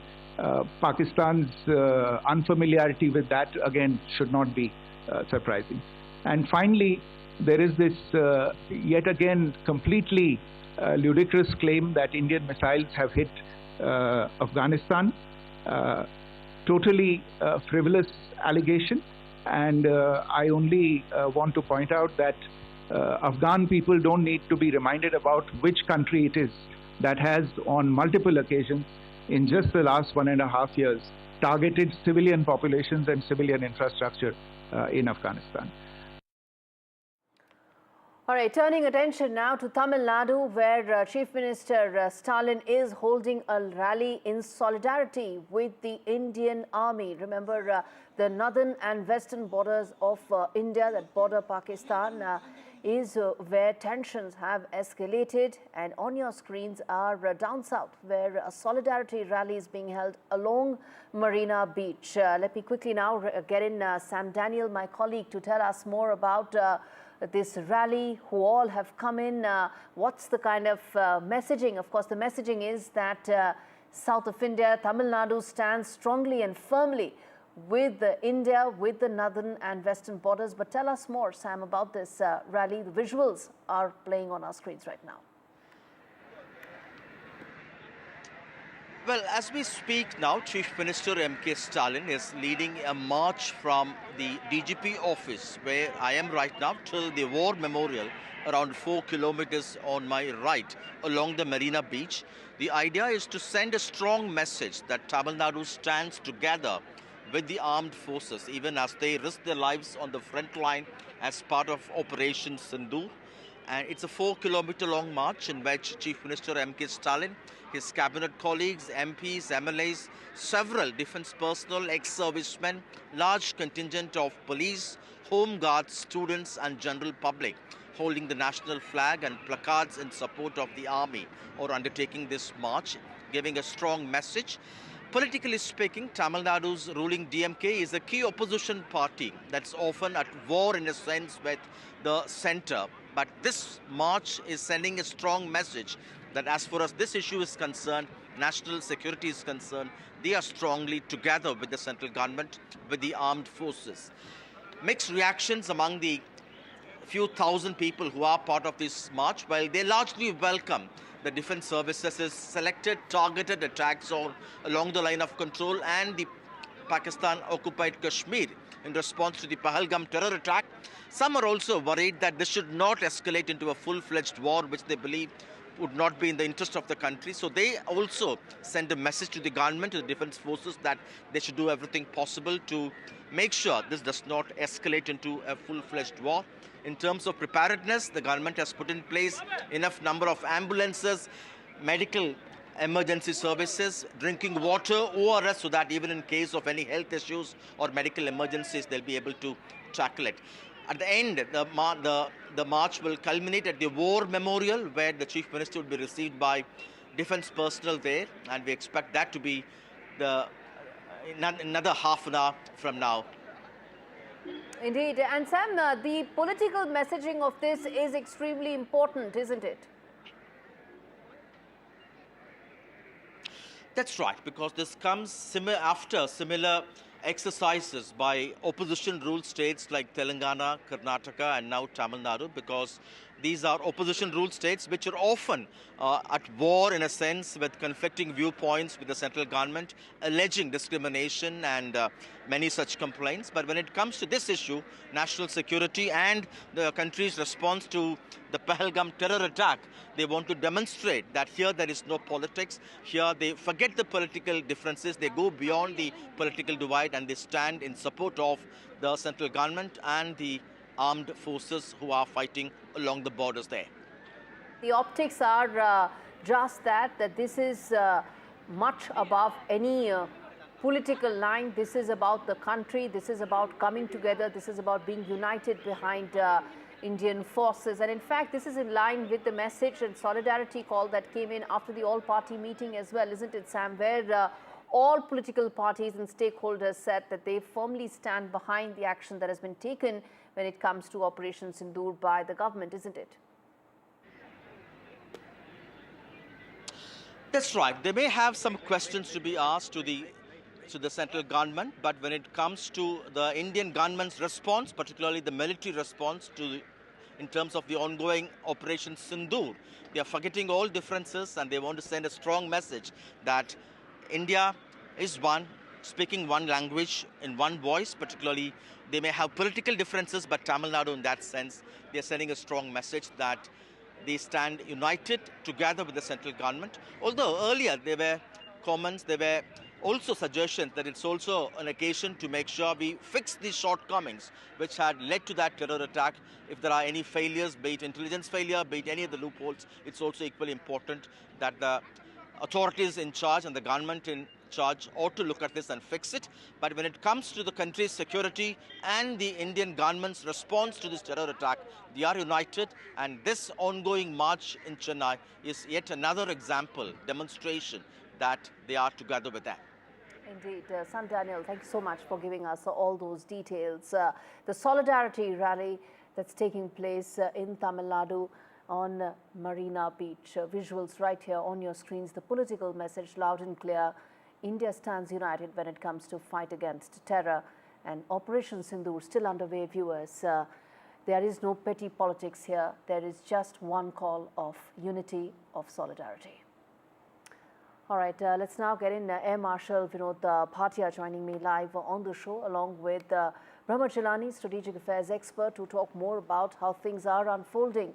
Operation Sindoor, gentlemen, is still underway. A government press conference is expected in about 40 minutes from now, and a fresh update that will come in from the government to talk more about how things are unfolding. There have been important developments through the day, including the conversation between Marco Rubio as well as Dr. Jaishankar.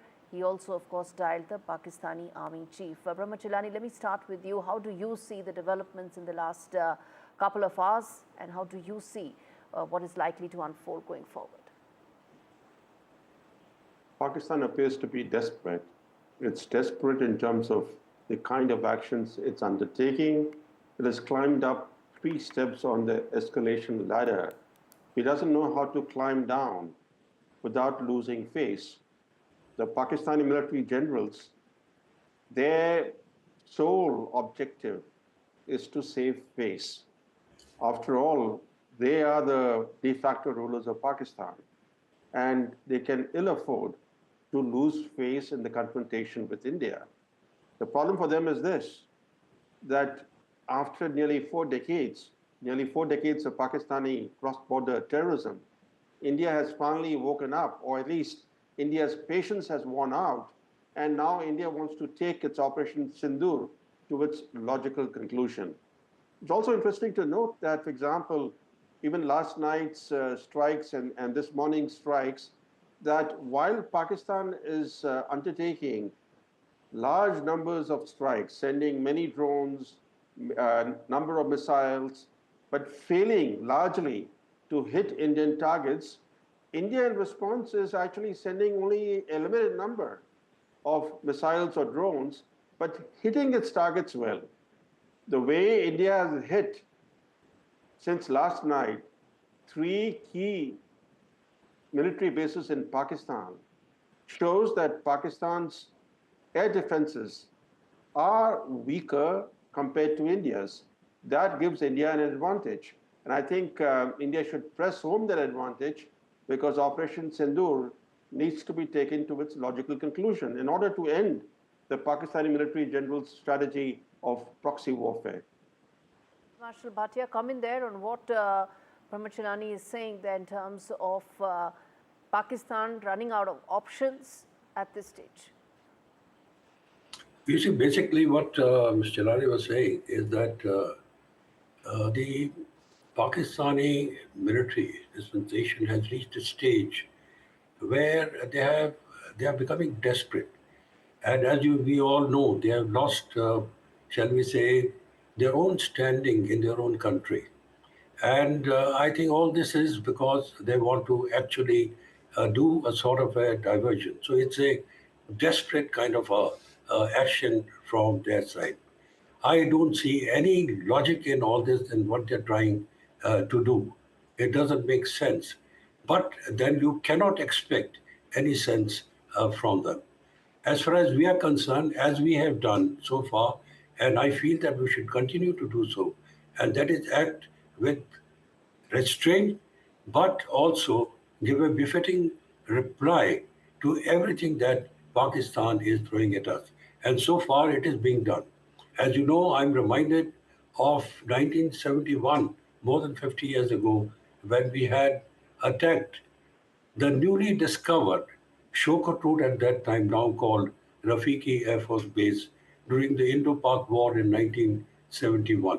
And when I heard about the attacks being done, I was reminded of that particular event where we had done. We had done 3 attacks at that time, and we had actually taken a substantial haul of the Pakistani aircraft on the ground. But I must say that as far as we are concerned, our response must be absolutely, shall we say, measured and calibrated to make sure that we do not actually come into the way of their thing of escalating them. Why they are Very escalating measured it? and responsible there. You're right about the fact that we've been measured, responsible, and we've only responded after Pakistan climbed up the escalation ladder. Finish your point, Air Marshal Bhatia, that you were making, sir. What I'm trying to say is basically that we have to be very, very clear-headed about this whole thing, and we have to take no nonsense from them, and our response must be measured. But at the end of the day, Pakistani dispensation must realize that they are actually on a path of self-destruction. And if they want to pursue that, no matter what happens, and the way they are taking their country, as we all know, then perhaps we can help them, maybe in a clandestine way. Okay. Pramod Chilani, the fact that in about half an hour's time, 30 minutes, there will be an important press conference that will take place where MEA will once again brief in terms of the developments of the day. The developments also include some important back-channel lines of communication, apart from also putting forth proofs about how Pakistan has been climbing up the escalation matrix so far. How do you see the kind of responses that have come in from the government, where they've been busting the Pakistani disinformation campaign also very effectively, very proactively? I think this time the government's public diplomacy and its efforts to counter disinformation are much better than in the past. In the past, when India has mounted military campaigns, the government was rather slow. Now, for example, we are holding maybe even 2 briefings in a day, and we are prompt in countering disinformation, which is very good. Also, we have to factor in 2 other things that are weighing in our favor. One is the geopolitical environment in the world. It's very much in India's favor. If you look at the US, it criticized India for the 2016 surgical strikes. It criticized India for the 2019 Balakot strike. But this time, the Trump administration is effectively greenlighting India's military campaign. Look at what J.D. Vance said openly. He said, we don't want to interfere in this conflict. He has left the field open for India, and no major power other than China, which is a close ally of Pakistan, no major power has criticized India's military strikes. And then on top of that, we have, fortunately, national unity and national consensus in India that Pakistan needs to be taught a lesson. So it's very important for India to take its Operation Sindoor to its logical conclusion. If at this stage we allow Pakistan to de-escalate, I'm afraid that would leave Operation Sindoor inconclusive. If we don't press advantage now, we will not get such an opportunity later. It's time for India. After all, we have finally taken action after nearly 4 decades. So it's very important for us to be clear about what our end objective is. Our end objective should be to humiliate the Pakistani military establishment. That establishment has been oppressing its own people. If we leave it humiliated, it will face the wrath of the Pakistani people. Okay. But I guess one of the core objectives has been, and all along for Operation Sindoor, about dismantling the terror infrastructure, something the government has been very clear about all along, that in Pakistan and Pakistan-occupied Kashmir, it has been about the terror infrastructures that operated, that and they systematically focused only on those strikes. And to that extent, Air Marshal Bhatia, do you think the government's core objectives have been met in terms of Operation Sindoor, and now it is just about a measured and responsible response to what Pakistan is trying to do when it is the one who's escalating and going up the escalation ladder? Exactly. You see, it is for Pakistan to realize that they are on a path of self-destruction, as I said earlier. They have to think about it and take necessary action. It is madness for them to carry on like this. As far as India is concerned, our aim is very, very clear that we shall not be victims of terrorism, and we should go after it. And as far as terrorism is concerned, we will not accept it. And it should be made very clear to Pakistan that enough is enough. We are not taking it anymore. At the same time, we must be absolutely clear in our minds that we do not want to get into a situation where we don't give them a little maneuvering space for them to back out. So if they want to back out or they want to be good neighbors, we can accept that. But at the same time, we must be very clear in our minds and tell them that we shall not accept any nuisance from them anymore in terms of terrorism attacks that come from their side. I think India has been very, very clear in terms of its message, intent, and that's the reason why some of the press conference that took place today as well as yesterday, the government came out and gave all important proofs. Wing Commander Voyamika Singh as well as Colonel Qureshi have been very clear, giving out all those details. The pictures were also date stamped, pointing out not only was it busting Pakistani misinformation campaign, but also telling exactly what India has been doing and what Pakistan has been trying to do in terms of escalating this further. And all along, Operation Sindoor has been about avenging Pahalgam and destroying and dismantling the terror infrastructure and the terror apparatus that has been on Pakistan and Pakistan-occupied Kashmir. All right, on that note, I'm shifting focus and turning attention to some very important breaking news that's coming in right now as we speak. Viewers, US President Donald Trump has claimed a ceasefire. The India-Pakistan ceasefire that has been agreed upon is what US President Donald Trump has claimed. He's put that out on his social media account. We're putting that on your screens right now. On Truth Social, that is his social media platform, where he has said that after a long night of talks mediated by the United States, I am pleased to announce that India and Pakistan have agreed to a full and immediate ceasefire. That is what US President Donald Trump has said, a full, immediate ceasefire between India and Pakistan. Goes on to say that congratulations to both countries on using common sense and great intelligence. Thank you for your attention to this matter. So that is the first big announcement of a ceasefire has been claimed by US President Donald Trump, who's put this out right now on his platform, Truth Social, where he has said that India and Pakistan have agreed to an immediate ceasefire. That's the most important part, mediated by the US, that there is now going to be a full and immediate ceasefire between India and Pakistan. Remember, Pakistan climbed up the escalation matrix in the last 48 hours. India responded in a both measured and responsible manner. It busted the Pakistani misinformation campaign and at the same time said that it is going to respond proportionately. It will respond to Pakistan after it goes up the escalation matrix. But all along, India has been clear that Operation Sindoor was and is about dismantling the terror infrastructure on Pakistan and Pakistan-occupied Kashmir.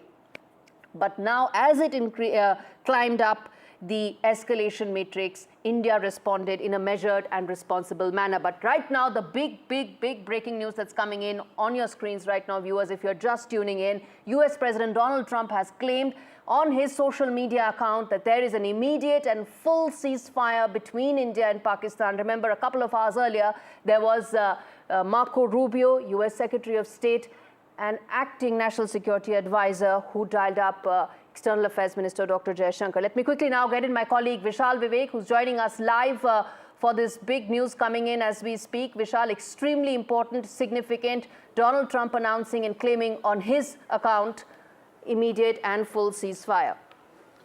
Well, this is huge considering the fact that there had been several meetings in the last 48 to 72 hours between So I'm going to come back to you. Vishal, stay with us. I'm going to come back to you. Let me quickly first go across to my colleague Nikunj Garg, who's giving us all the details of this big breaking news that's coming in right now.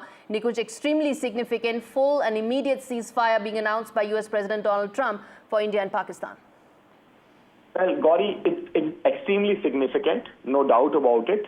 But we will have to wait and cautiously wait for the Indian government to react. And the story will be completed only and only when the Indian government announces from its side what is the contour of this deal that Mr. Trump is supposedly announcing. Currently, what we can inform to our viewers is only this, that American President Donald Trump has posted on his social media account. He has a particular social media account which is not on X, but he uses Truth Social, another platform, another social media platform. On that, Mr. Trump has posted that after very intense negotiations of yesterday, whole of night, India and Pakistan have agreed to a full and immediate ceasefire. This is a claim that the American president is making. As I said, we can only confirm it to our viewers once we have an official version of Mr. Trump's claim in the form of a Government of India announcement, which is likely to happen during the press conference that is slated by the Government of India in some minutes from now.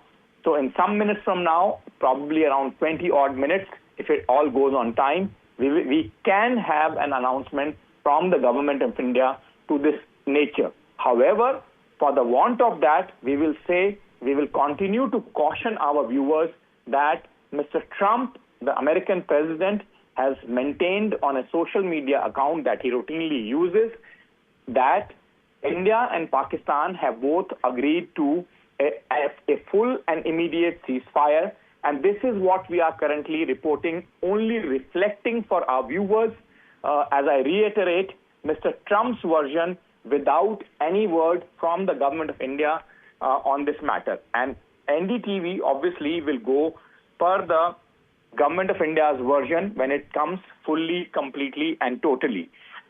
Therefore, as of now, the only piece of information that we can put out for our viewers under the given set of circumstances is that American President Mr. Donald Trump, in a sudden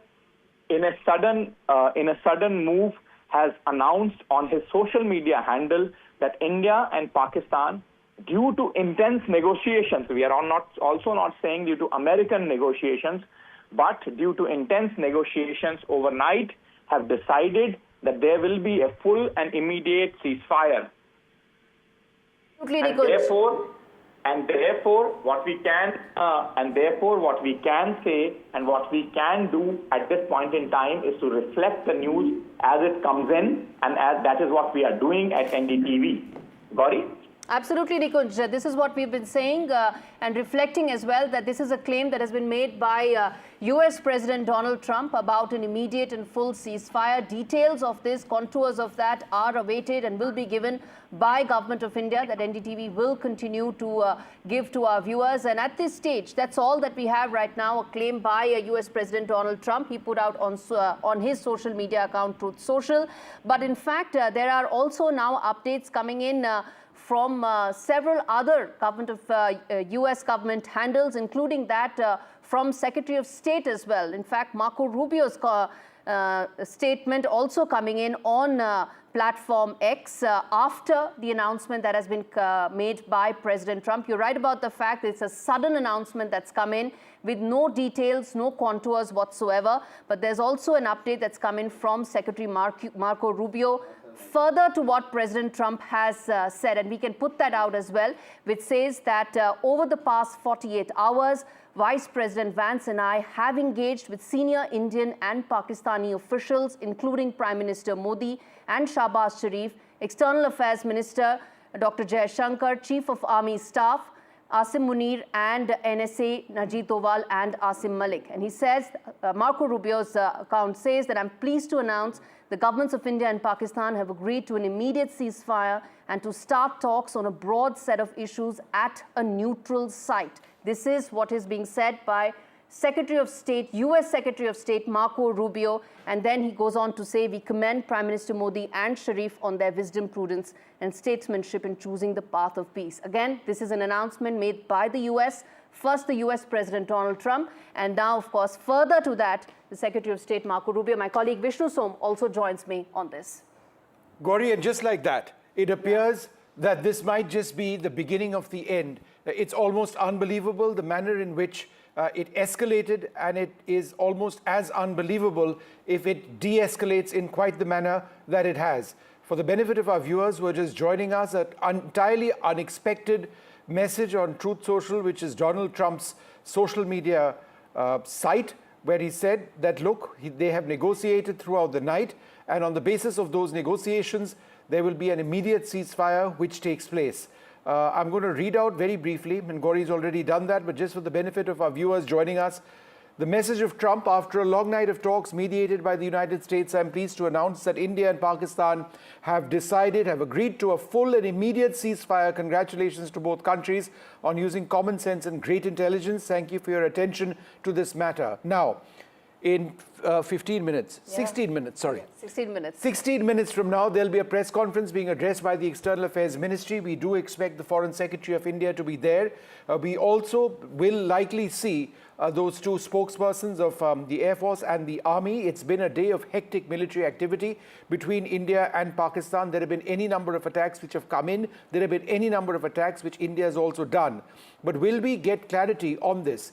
Because this is when the entire world will be watching that press conference. Yes. Marco Rubio, the US Secretary of State, has also come out with the message. He commends Prime Minister Modi and the Pakistan Prime Minister. Gauri.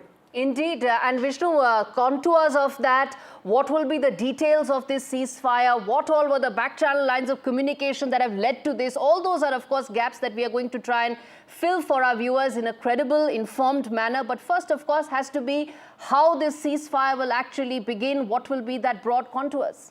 I would like to bring in Shiv Arur at this stage. Shiv, it's almost, it's a sense of disbelief for me, because what we have been discussing through the day has been, are we headed to a path of escalation? Has there been armor which has been deployed forward? What do we mean by the statement of the colonel in the army who said that their soldiers have been pushed forward? Where are we heading? How much longer will Shiv stay in Srinagar? These were important issues that we were discussing, and now Donald Trump has evidently changed the course of history, and I can't think. It's wonderful that there will be no war. No one wants war. No one wants deaths. And if this happens in this manner, it would be remarkable. I'm still in a sense of disbelief. I'm processing this, Shiv. I don't know if to believe it or not, but what do you think? Well, it's Trump, and since he's put it out in all his official accounts, I'm guessing it's true and it's not a joke. It is an authentic account. Truly a surreal few hours, Shiv, isn't it? Interrupting you, breaking news coming in. Shiv, sorry, hold on, but don't go away. Ishaq Dar, the Foreign Minister of Pakistan, on Twitter, Pakistan and India have agreed to a ceasefire with immediate effect. Pakistan has always strived for peace and security in the region without compromising on its sovereignty and territorial integrity. This is a confirmed statement. Pakistan now out with a tweet where they have said that both our countries have agreed to a ceasefire with immediate effect. We are moving beyond Trump and Marco Rubio to the Pakistani Foreign Minister. Shiv, carry on. Absolutely surreal sequence of events. Ishaq Dar, the minister in Pakistan, the president of the United States, announcing a ceasefire, which we expect India to reflect at that press conference that's coming up in 10 minutes from now, Gauri and Vishnu. Just a few hours after India detailed all the air bases in Pakistan that it had struck with long-range, offensive weapons. This is as surreal as it gets, you're right. It seemed like things were escalating, but clearly clearly there were phone calls being made in the background between the President of the United States, the Prime Minister of India, the Prime Minister of Pakistan, the foreign ministers of the two countries, and the national security advisors. He's also talked about the two countries discussing issues at a neutral site. I don't know what that means, because India would never agree to something like that unless Trump has something else up his sleeve. But after 3 days of frenetic, kinetic escalation, hour on hour, artillery, anti-tank guided missiles, short-range surface-to-surface ballistic missiles, S-400s, BrahMos, Scalp, Rafale, all of these, coming into a truly chaotic battlefield between the two countries. Suddenly on social media up pops this one tweet, which everyone instinctively first thought it was fake, but it turns out to be real. So it is Trump having announced that ceasefire. And I think today's press conference, where we were actually expecting more details about the escalation, is probably going to be India announcing that ceasefire as well.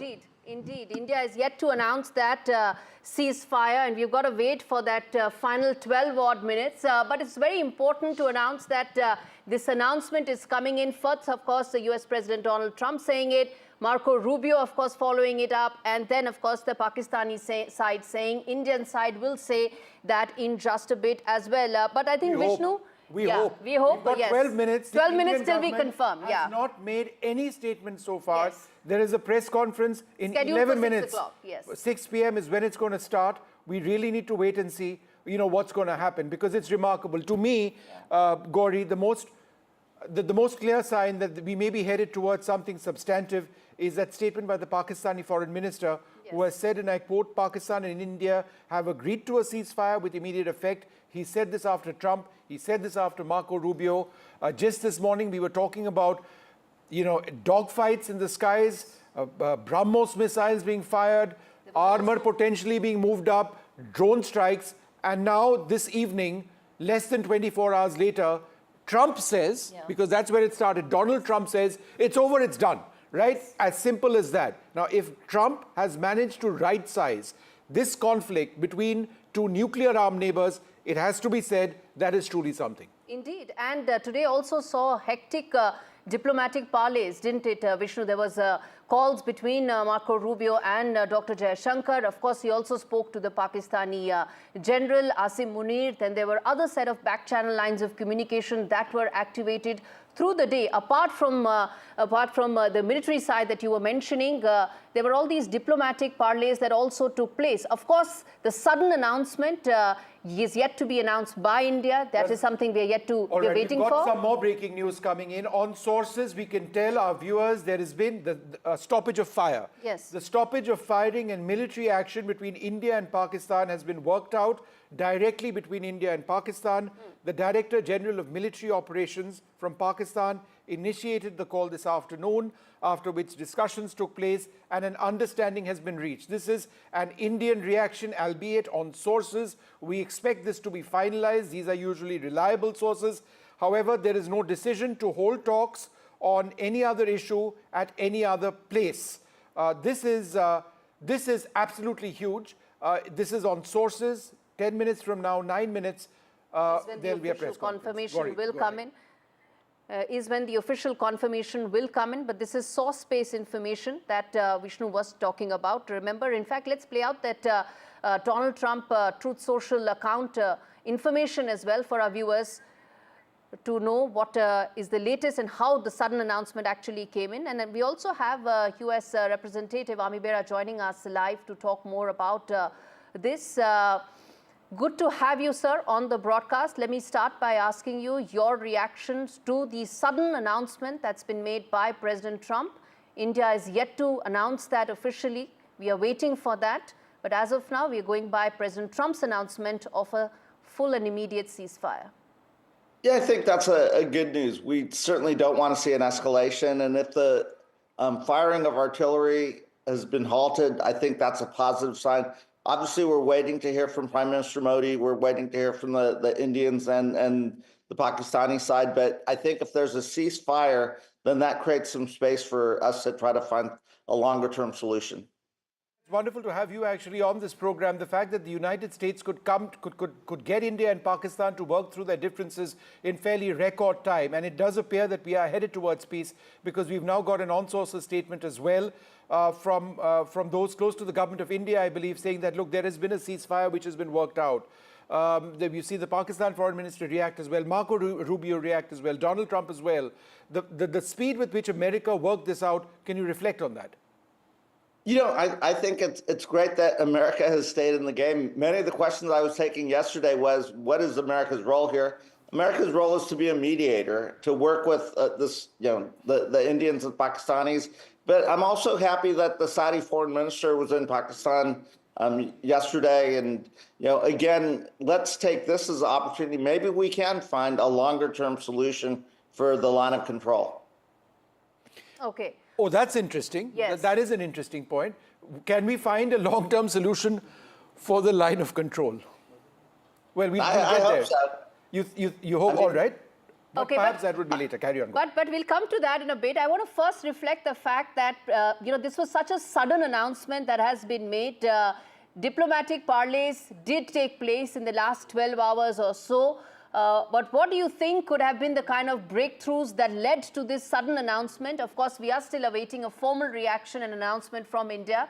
Till then, we are going by, of course, what President Trump has just announced. What do you think were the kind of breakthroughs that led to this ceasefire being announced?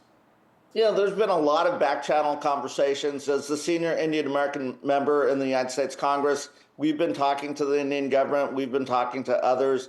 And I know Secretary Rubio's been working nonstop. So, hopefully those back-channel conversations have led to this ceasefire. And again, can we do something longer term? It's also, wars are very expensive. This is not in Pakistan's interest to see an escalation.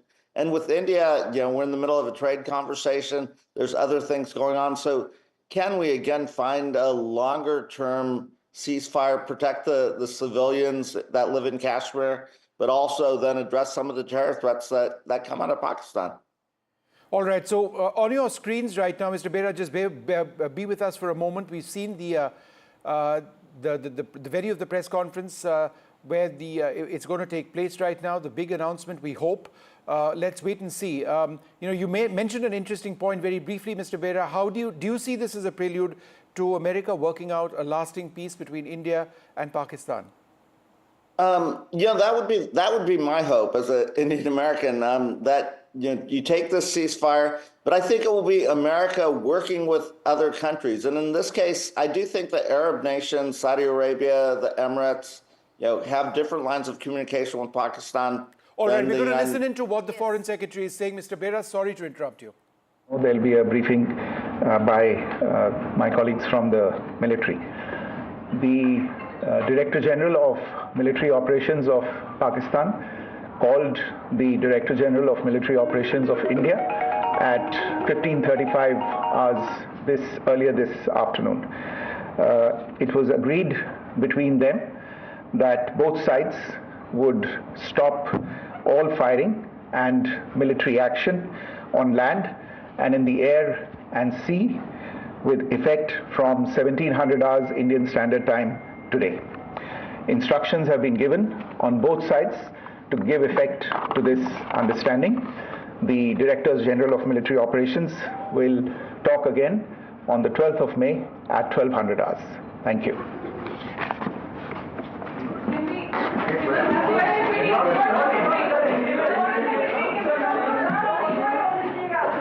We expected there to be those military officers. Nothing. It was what, 5 or 6 lines? Yeah. Let's play that out again, in fact. Let's play that out again. We are recueing that bite. In the meanwhile, what he has said is that 5 p.m., it's 5:56, 56 minutes back, is when this came into place. Pakistan initiated the conversation. It was directed to the Indian Director General of Military Operations. They have agreed to a ceasefire, and that ceasefire implies no action by land, air, or by sea. That is a huge step after a direct involvement of the US President Donald Trump's team, who negotiated through the night, got India and Pakistan to reach a peace agreement. It is utterly unexpected in terms of the timing, but there we are. Donald Trump tweeting a little while back, after a long night of talks mediated by the United States, I'm pleased to announce that India and Pakistan have agreed to a full and immediate ceasefire. We're going to play out that bite. Let's bring it back up. Gauri, you had a point. Yes, indeed. As brief as it gets, the fact that direct talks took place between India and Pakistan, in a brief conversation, it was just announced. I want to play out that soundbite once again. We come back and talk more on that.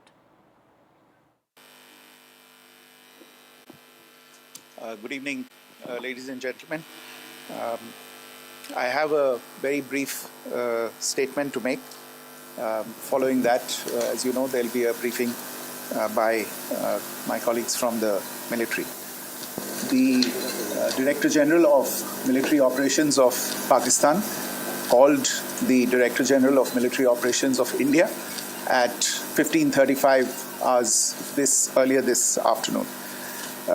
It was agreed between them that both sides would stop all firing and military action on land and in the air and sea with effect from 1700 hours Indian Standard Time today.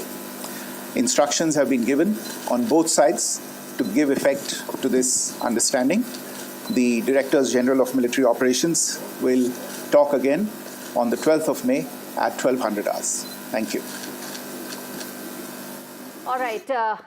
1700 hours is when the stoppage of hostilities kicked in. Aishwarya joins us live for more on that. Aishwarya, a very brief, important announcement made by the government confirming what President Trump said and announced, that there is now an immediate and full ceasefire between India and Pakistan.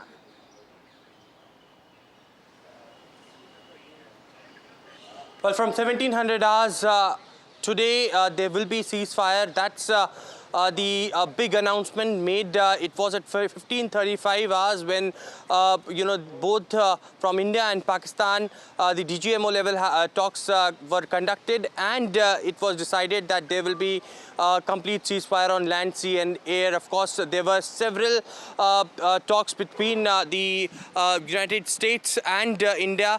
Although this has been made very clear on India's part that it is that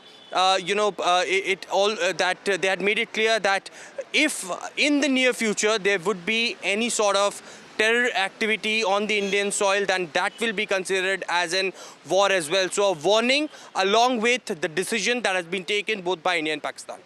All right, absolutely huge, these developments. In a statement lasting all of 30 seconds, India's Foreign Secretary Vikram Misri has announced that it is over. The ceasefire, the immediate stoppage of firing exactly 1 hour ago is when it started. No firing by land, air or by sea. This is something which has been directly mediated by America. It's been announced by Donald Trump. It's been followed up by the Secretary of State. The Directors General of Military Operations of India and Pakistan have spoken. The Pakistani general called up his Indian counterpart. They agreed to the terms of the ceasefire from a military standpoint. And I think shortly after that, Pakistan's foreign minister then tweeted. And now we've got our foreign secretary, all really fast. It's all happened, what, in the last half an hour? Half an hour. It took half an hour for Actually, less than that, for everything to sort of come into place. Everything came into place. Yes. The full announcement. I'm sorry, I'm interrupting you. I'm terribly excited at the prospect of peace. But peace is what we want. I do hope it lasts. Peace is what we want. Because at one level, as journalists, we are deeply pessimistic when it comes to India and Pakistan. We've seen Pakistan break promises so many times in the past. We've spent our lives under the scourge of terrorism. But the last thing anybody needed was a war. If this actually brings peace, then it is deeply welcome. But ultimately, can Pakistan be trusted? Perhaps we can have that conversation later. But for now, there is a peace in a situation when this was spiraling potentially out of control. Do we have Shiv Arur with us? Shiv, your thoughts at this huge development. In 30 minutes, series of declarations, and it seems it's over, the war.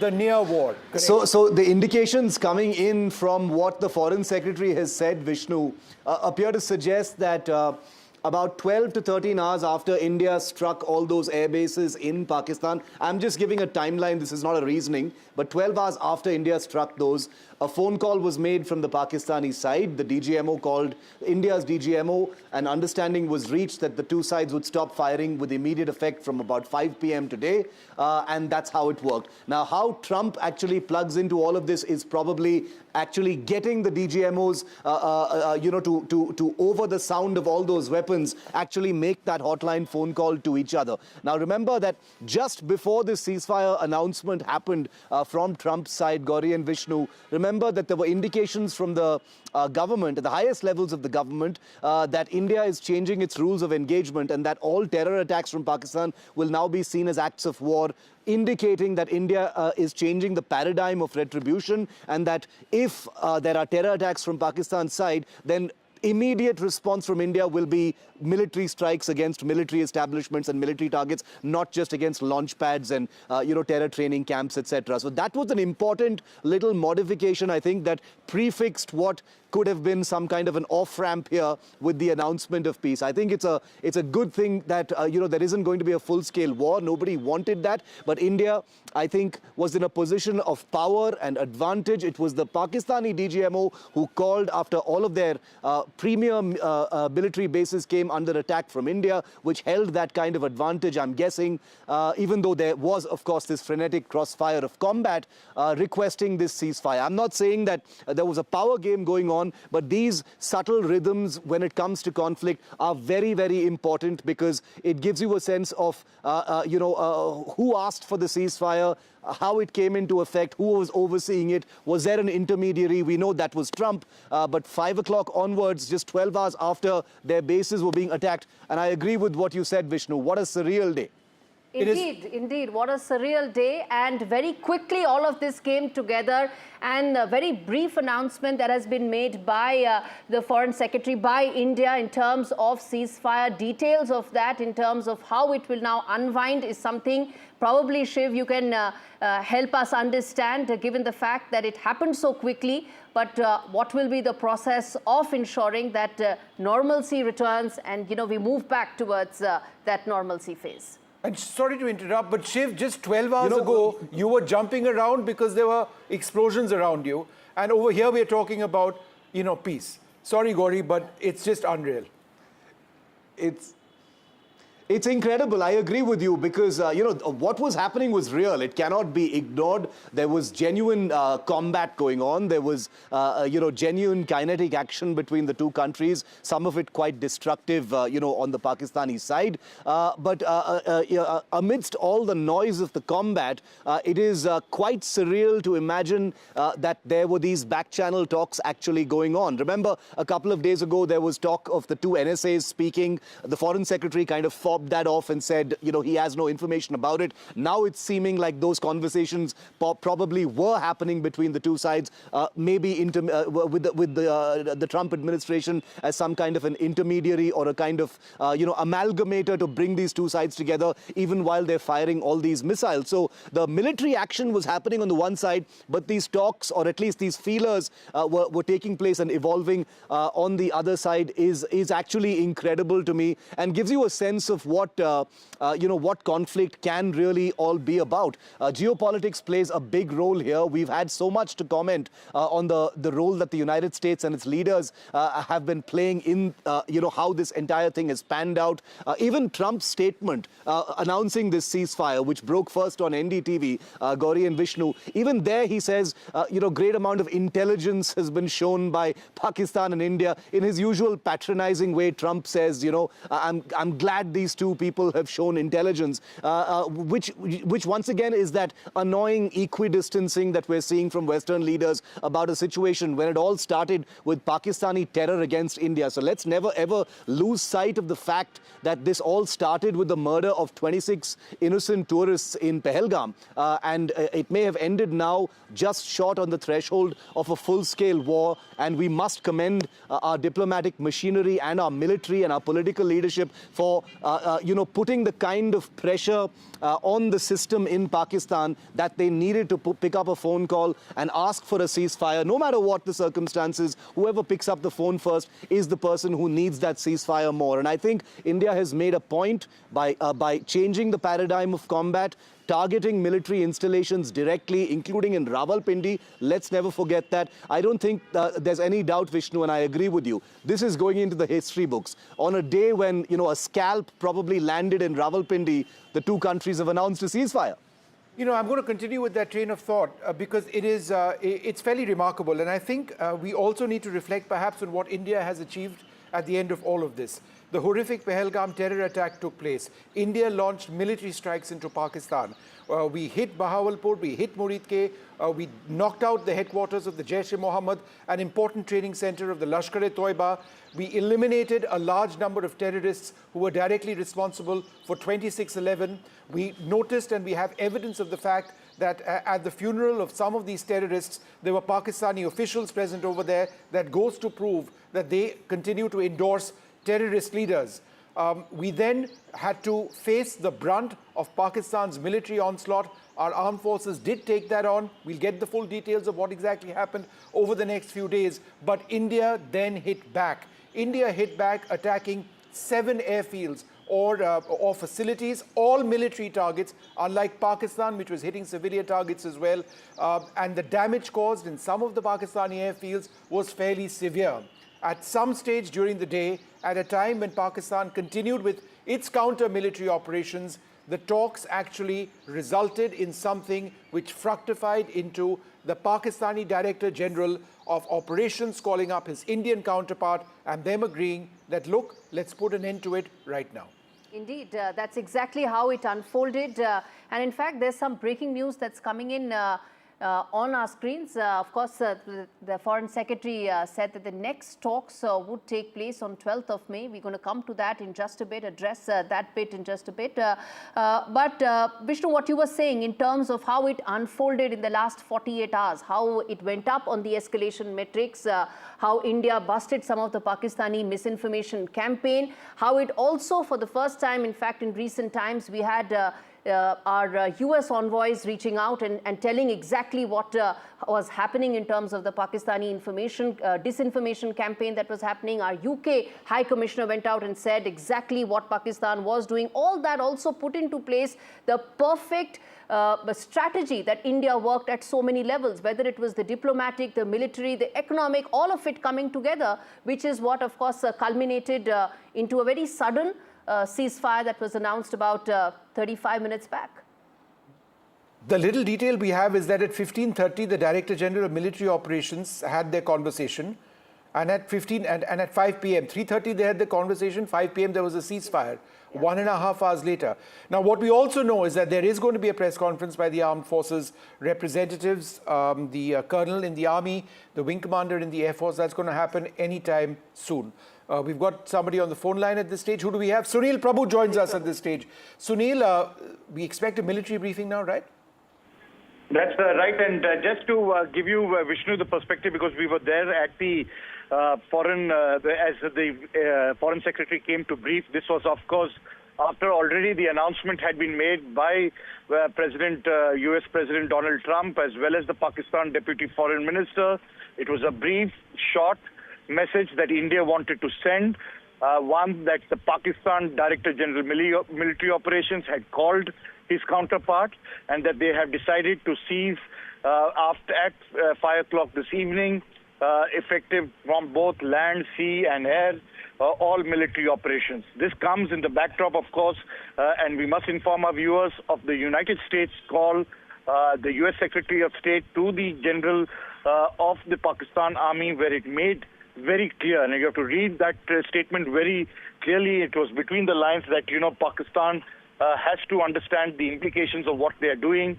And I must add, what we have been told by sources, that the Indian Air Force was very determined to send a loud and clear message about how we can also retaliate in the manner in which is befitting. And I think finally diplomacy on both sides, and in particular, of course, the Pakistan making that first move of speaking to its counterpart. They will speak again on the 12th in 2 days' time, after 48 hours, at 12 hours, to take a stock of the situation as it evolves as of now. So that's the input we have, and the Ministry of Defence briefing is expected to start shortly. Let's go across to Aishwarya Jain, who's been tracking developments through the day. Aishwarya, in the morning we were speaking to you when you were covering the Prime Minister's meeting with the National Security Advisor, the Armed Forces Chiefs, the National Security Advisor, whoever else. And the sense at that stage, Aishwarya, just a few hours back, was that who knows how long this is going to go. They would perhaps have been finalizing the next steps in case Pakistan escalated further. And here you are now. Where are you? Outside Jawaharlal Nehru Bhavan at a time when there's peace. How remarkable is that?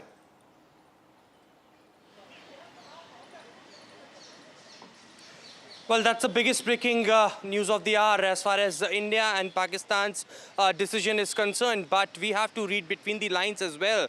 The MEA sources have stated that it was the Pakistani DGMO who initiated the call at 15:35 hours. And it was decided by both the sides that the ceasefire will be from 1700 hours. The government of India sources have indicated earlier to us that if there would be any terror attack on the Indian soil, then that will be considered as an act of war. A warning that was straightly given to the Pakistani side that there will be no tolerance. There's a straight line drawn between between India and Pakistan. Lastly, there is no decision to hold talks on any other issue at any other place is something that has also been clarified by the government as far as their briefing is concerned. But it has all unfolded. Within 48 hours, the United States intervened. They made a phone call, and finally, the Pakistan had come out. Of course, the details of how the operation went on.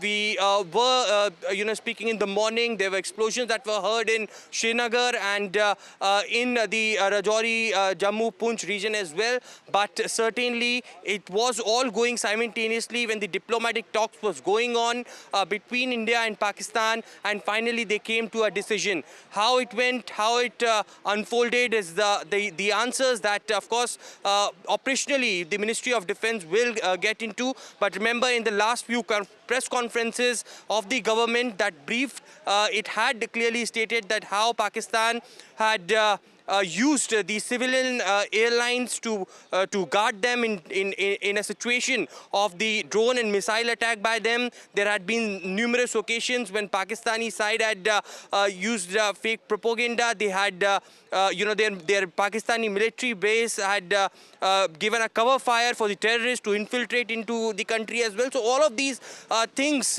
India will not forget.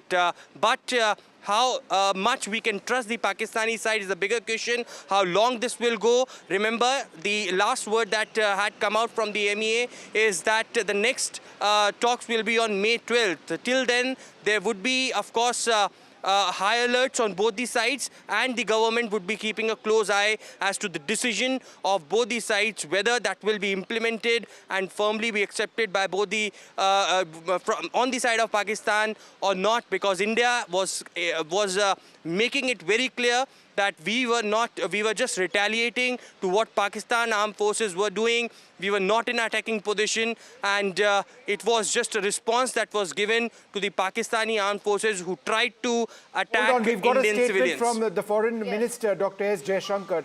India and Pakistan, we've got it on. We're putting that out right now. We're putting that out. Yes, India and Pakistan have today worked out an understanding on the stoppage of firing and military action. India has consistently maintained a firm and uncompromising stance against terrorism in all its forms and manifestations. It will continue to do so. So we aren't, our ideals, our principles, our fight against terrorism remains, right? So that's what the message is. So nothing changes. It's back to, in a sense, the status quo. One hopes that status quo is one where there is no terror from Pakistan. We'll have to wait and see what happens. For now, and I think that's the most important messaging, isn't it, Vishnu? Where it clearly says, Dr. Jaishankar says, the stoppage of firing and military action, but the firm and uncompromising stance against terrorism stays. So when it comes to the very premise with which we actually started this, which was stance against terrorism, firm and uncompromising, that remains. It's about stoppage of these hostilities. Yeah. I just slightly, I don't know if I disagree is the word with you, but the thing is that this is clearer than what a lot of people would have suggested is something that constitutes a statement where both sides have said, okay, we are ending this. Normally there are conditions. Yeah. Condition A, condition B, time A, time C, if this, if that, nothing.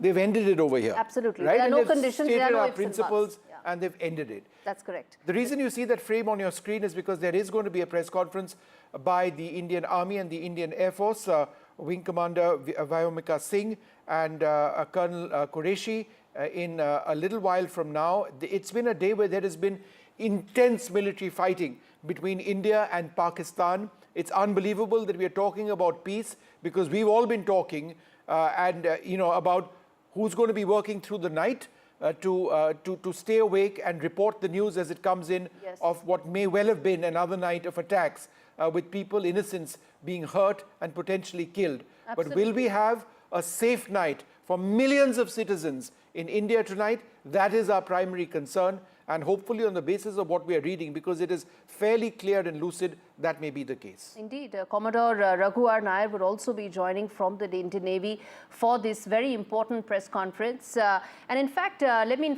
go back to Shiv. And this is a question I'm asking, that, if the ceasefire started at 5 p.m. It's 6:20. It means it's already been about 100 minutes since the ceasefire is in place. You've been reporting every aspect of this Operation Sindoor since the very beginning. Shiv, explain to us now that we are, what has changed in the last 100 minutes or so on ground, if you can spot that, anything that you can tell us that will add to our understanding? Gauri, as Vishnu and I will attest, when a ceasefire takes place, the message radiates out to all offensive units almost instantaneously. It's been a fairly quiet day on the line of control. There would have already been a sense that, these talks are happening and, let's hold it for a few hours until we get some clarity on that. Military commanders would have been in on the loop on that. The last kind of explosion, if I can call it that we heard, was towards the around noon. So it's been a quiet day after what was actually a kind of dramatic morning here in Srinagar, as Vishnu was saying, with drone interception and explosions while we were reporting. But the actual conversation between the two DGMOs taking place at about 3:35, agreeing that about 90 minutes later the ceasefire would happen, is something that would have radiated out to all units very, very quickly.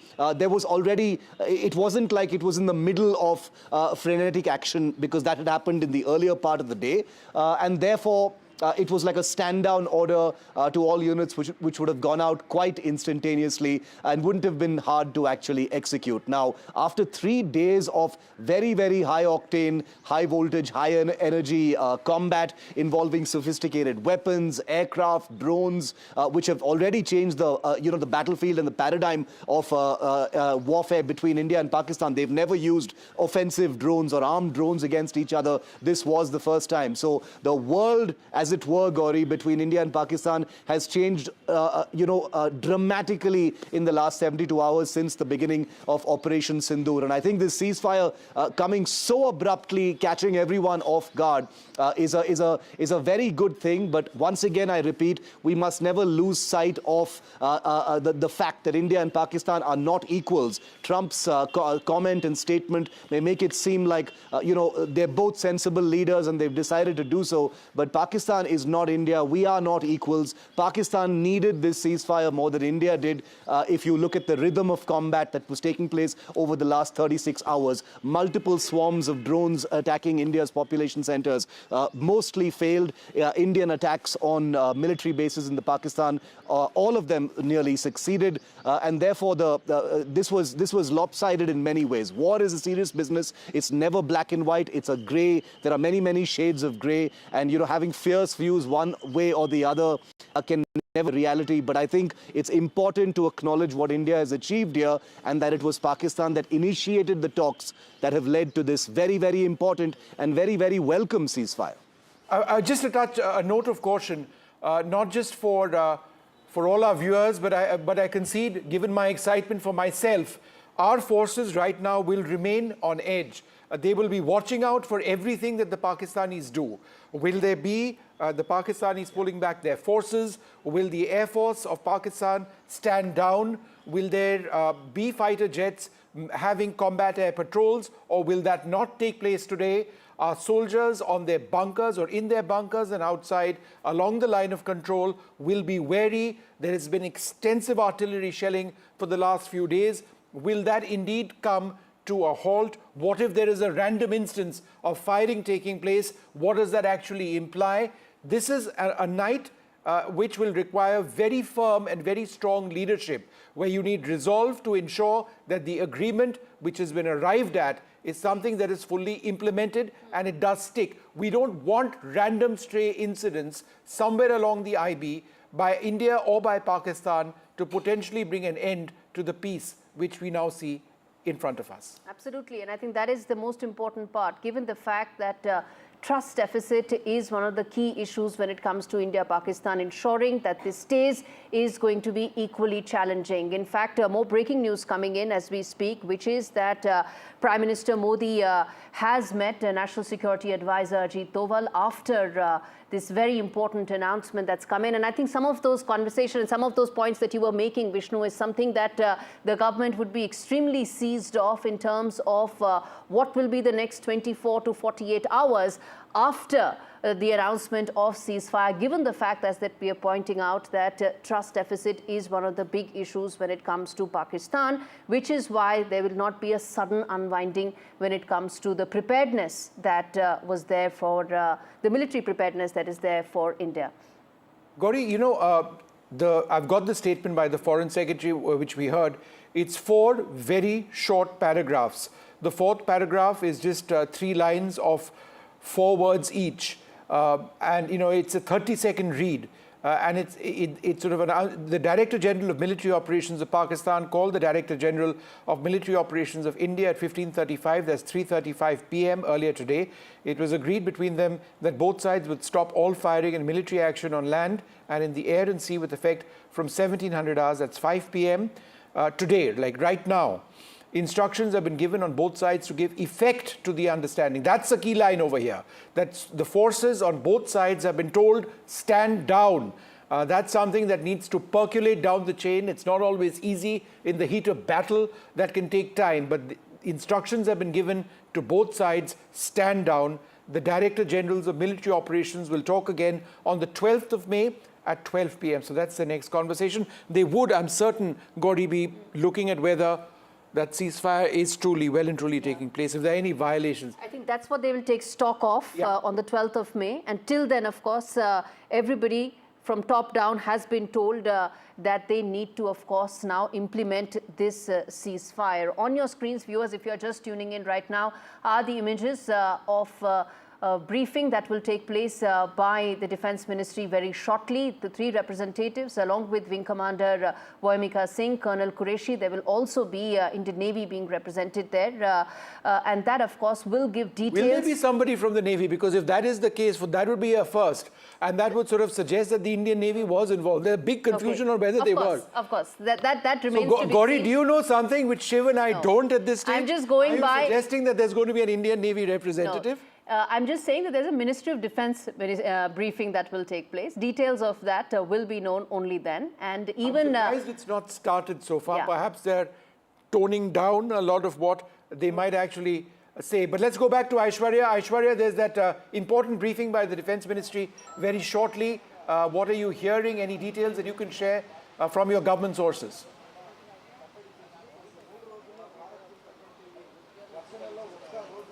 You know, the agenda of this meeting is, of course, Operation Sindoor. As Defence Minister Rajnath Singh, after the all-party meeting, stated that Operation Sindoor is ongoing, and these were the phases of Operation Sindoor. And after that, of course, a diplomatic channel that was opened. Pak DGMO initiated the talks. But important thing to note over here, Government of India is always on a line that terror and talks will not go hand in hand. Terror should be stop terrorism will not be tolerated at all on the Indian soil, and that too with Pak-sponsored terror. And that's the line that India has drawn very straight, clear, crystal with Pakistani side. Of course, the DGMO level talks will happen on 12th May at 1200 hours, but it is, of course, Indian side, the Indian armed forces, who will keep a close eye on the international border along with the line of control, as well as the Pakistani side cannot be trusted with what has been witnessed in the last few Jammu Kashmir और बाकी इलाकों में कायम किया। अब मौजूदा जम्मू कश्मीर की हुकूमत की अब जिम्मेदारी बनती है कि जहाँ जहाँ नुकसान हुआ है, नुकसान का हम मुआयना करें, असेसमेंट करें डैमेज, और उस नुकसान का जो है लोगों को हम रिलीफ पहुंचाना शुरू करें। जहाँ जहाँ लोग ज़ख्मी हैं उनका ठीक तरह से इलाज हो, उन्हें भी गवर्नमेंट स्कीम के तहत रिलीफ मिले। और जैसे आज सुबह ऐलान हुआ है, जहाँ जहाँ कीमती जानें गई हैं उन लोगों को हम वापस नहीं ला सकते, लेकिन कम से कम उनके गम में शरीक होके उन घरों को हम थोड़ा सा रिलीफ पहुंचाने का काम करेंगे। उमर साहब, आज आप जम्मू में तो आफ्टर मार्च जो अब सीज़फायर का है, व्हाट्स योर प्लान? अब नुकसान बहुत हुआ है। नुकसान जम्मू शहर में हुआ है, लेकिन जम्मू शहर से बाहर अगर हम बात करें, पुंछ शहर को बहुत ज़्यादा जो है डेवेस्टेट किया हुआ है। कल रात को रजौरी में बहुत नुकसान हुआ। टंगधार पहले दिन से निशाना बना है। तो जैसे मैंने अभी कहा, डीसीज को वाज़िया हिदायत दी गई है कि वो फौरी तौर डैमेज का जो है। Some important points there by the Jammu and Kashmir Chief Minister, basically saying that there has been damage on the ground in Pooch and Jammu, among other areas, that needs to be looked at very closely. You've got that frame on your screens right now because we expect that press conference to be addressed by a colonel of the army and a wing commander of the Indian Air Force. It's been a day of hectic military action between India and Pakistan. Yes, there is peace right now, but what's happened through the day is what we'd like to find out about. Gauri? Indeed. What will be the contours of the ceasefire first announced by President Trump, and then of course all announcements came in, including that of the Indian government, where Foreign Secretary in a very, very brief announcement pointed out that today at 15:30, that's about 3:30 p.m. In the afternoon, is when the DGMOs of India and Pakistan spoke, and at 5 p.m., that's about 90 minutes back, is when there's been complete stoppage of firing and hostilities. As Vishnu was pointing out, we're going to cut across to that Defence Ministry briefing as and when it starts. But let me now quickly, in fact, also welcome Vice Marshal Manmohan Bahadur, who's joining us live to talk more about this. He's got a big smile on his face. Indeed. I don't know if he's happy or it's a sense of disbelief. Two things, Vishnu. One is, ये तो out of syllabus हो गया. So shall we not chat and shall we just like ask the two of you that, okay, we don't want to talk to you anymore and you people go away, or but go ahead. Yeah. And the second thing is, it reminds me of a Hindi song, ये क्या हुआ, कैसे हुआ, कब हुआ, So this all of a sudden which has dropped in. So, but it's good that it's happened. And I think all of us, and I was seeing your program for the last 1 hour, it's come as a real bolt from the blue. But it's something which is good because loss of life is bad in any case. But it raises a few more questions vis-a-vis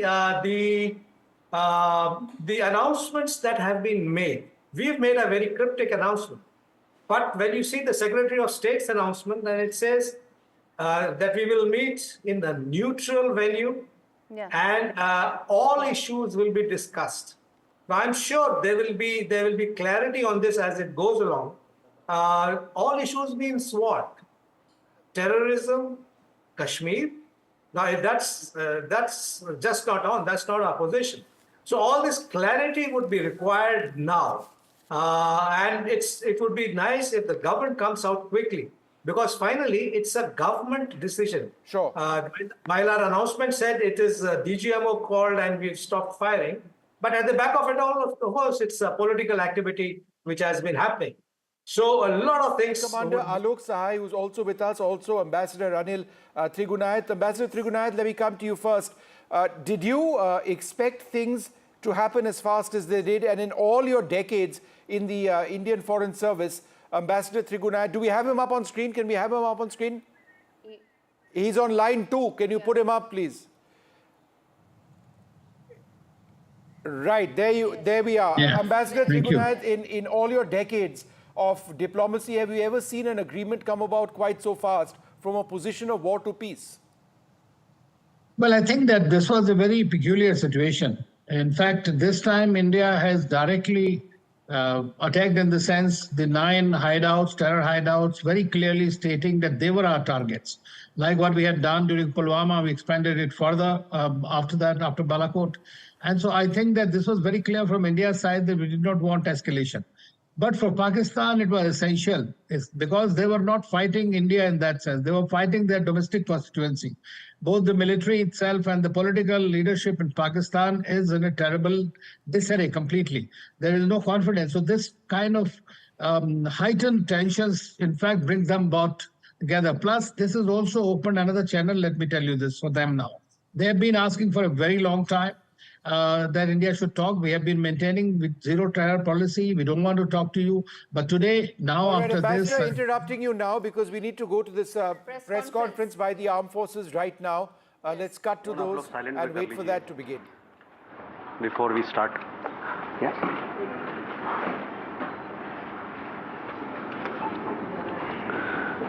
Good evening, ladies and gentlemen. I welcome you to this press briefing on Operation Sindoor and related developments. We have with us Commodore Ravi Nair, Colonel Sophia Qureshi, and Wing Commander Vyomika Singh to brief you. With that, I hand over the floor to Commodore Nair.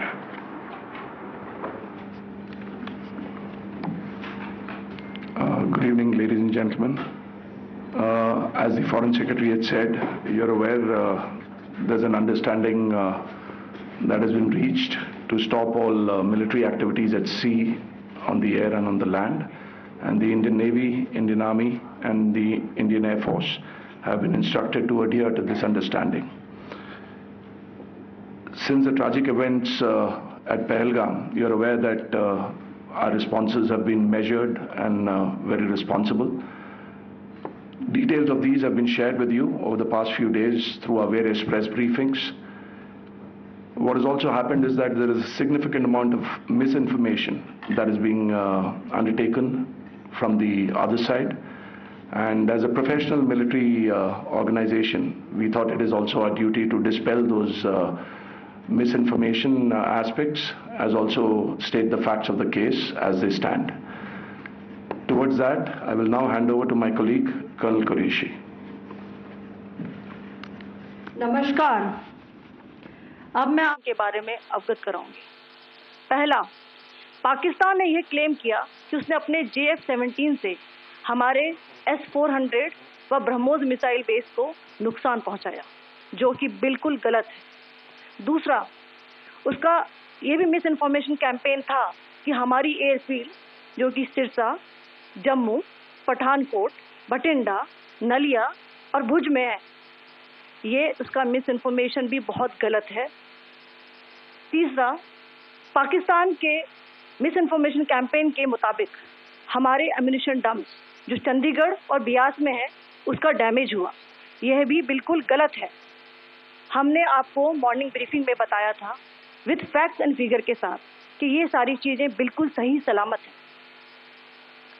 अब मैं आपको बताना चाहती हूँ कि पाकिस्तान के एक press conference में ये बात की गई थी कि उनके सीनियर मिलिट्री ऑफिसर्स, जो कि पूरी तरह से ये भ्रामक है और तथ्यों से दूर है, कि पाकिस्तान की ओर से ये झूठा आरोप भी लगाया जा रहा है कि भारतीय सेना ने मस्जिदों को नुकसान पहुंचाया। मैं इससे बिल्कुल स्पष्ट करना चाहती हूं कि India is a secular nation और हमारी सेना भारत के कॉन्स्टिट्यूशनल वैल्यूज की एक बहुत प्यारी झलक है। इंडियन आर्म्ड फोर्सेस ने पाकिस्तान को बहुत भारी नुकसान पहुंचाया, उनके मिलिट्री इंफ्रास्ट्रक्चर्स को, चाहे वो लैंड एसेट्स हो या फिर उनके एयर एसेट्स। यही नहीं, इंडियन आर्म फोर्सेस ने पाकिस्तान की एयरफील्ड्स स्कर्दू, जकोबाबाद, सरगोदा और बुलारी को बहुत नुकसान पहुंचाया। इसके अलावा पाकिस्तान के air defence system, radar system, उनको भी एयर स्पेस में अनडिनेबल किया। यह भी बताना चाहती हूँ कि लाइन ऑफ कंट्रोल के पास पाकिस्तान के command and control, logistic installations और उनके मिलिट्री इंफ्रास्ट्रक्चर, मिलिट्री पर्सनल का इतना भारी नुकसान हुआ कि पाकिस्तान की ऑफेंसिव व डिफेंसिव कैपेबिलिटी को नष्ट कर दिया गया। अंत में मैं फिर से ये बात दोहराना चाहूंगी, इंडियन आर्म फोर्सेस पूरी तरह से तैयार है, सतर्क है और भारत की संप्रभुता और अखंडता की रक्षा के लिए पूरी तरह से कमिटेड है। धन्यवाद। जय Hind.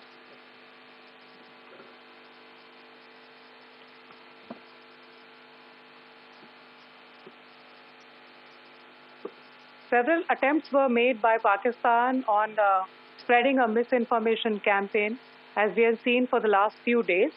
There were attempts made to say that our S-400 at a northern base was destroyed, which was completely false, and that it was destroyed by a JF-17, it was a false information. Also, that the BrahMos installation was attacked and it was destroyed was false. The destruction of airfields at Srinagar, Jammu, Pathankot, Bhuj, Nalia, etc. was also a false claim. The forward ammunition dump at Chandigarh and Beas are also fit and fine, and we showed you these in the photographs in the morning briefing today. Also, there was a certain different way of miscampaign that Pakistan conducted by its press conferences, which was conducted in a manner which was completely misleading and devoid of facts. Pakistan has been spreading fabricated allegations that the Indian armed forces have targeted mosques. Let us make this very clear here, that India is a secular nation and the Indian armed forces are a reflection of our constitutional values. We hold every place of worship of all faiths in the highest regard. Our operations have been aimed exclusively at terrorist camps and facilities being used for anti-India activities. No religious sites, I repeat, no religious sites have been targeted by the Indian armed forces. Over the past few days, as we have seen, Pakistan all has suffered very heavy and unsustainable losses after it has given us an unprovoked attack on our installations. It has suffered losses in both land and air. There has been an extensive damage to the crucial Pakistani air bases like Skardu, Sargoda, Jacobabad and Bholari. In addition, a loss of AD weapon system and radars made the defense of Pakistani airspace untenable. Across the line of control, extensive and precise damage to military infrastructure and command control centers and logistics installations.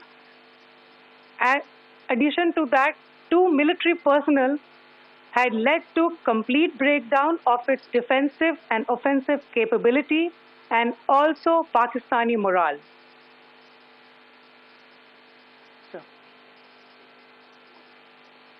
In conclusion, let me reiterate that whilst we will be adhering to the understanding that has been reached today, that is the Indian Army, the Indian Navy, and the Indian Air Force, we remain fully prepared and ever vigilant and committed to defending the sovereignty and integrity of the motherland. Every misadventure by Pakistan has been met with strength, and every future escalation will invite a decisive response. We remain fully operationally ready to launch whatever operations may be required in defense of the nation. Thank you very much, ladies and gentlemen. Thank you. With that, we come to the closure of this press briefing. Thank you very much.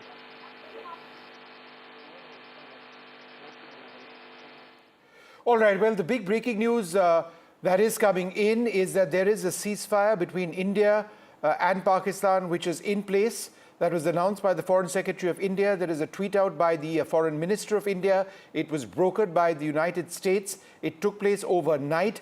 Pakistan has the Director General of Military Operations of Pakistan spoke to his Indian counterpart today at 3:35 p.m. The ceasefire came into effect at 5 p.m. As we speak at this moment, at 6:41 p.m., there is no firing which is expected to take place between India and Pakistan after the very tense couple of nights. Now, what the armed forces in that press conference said, and there wasn't a great deal. One important point in summarizing some of the military action that they have taken is that India did hit Skardu, Burari and Jacobabad air bases of Pakistan, air defense radars, their command and control systems, their logistics facilities. India remains fully prepared. Pakistani military infrastructure was badly hit. Their air assets were perhaps impacted as well. Ammunition dumps were struck. Ammunition dumps, as the Pakistanis claimed, had been struck in India. That's not true. The Pakistanis claim that we were targeting masjids. That's not true.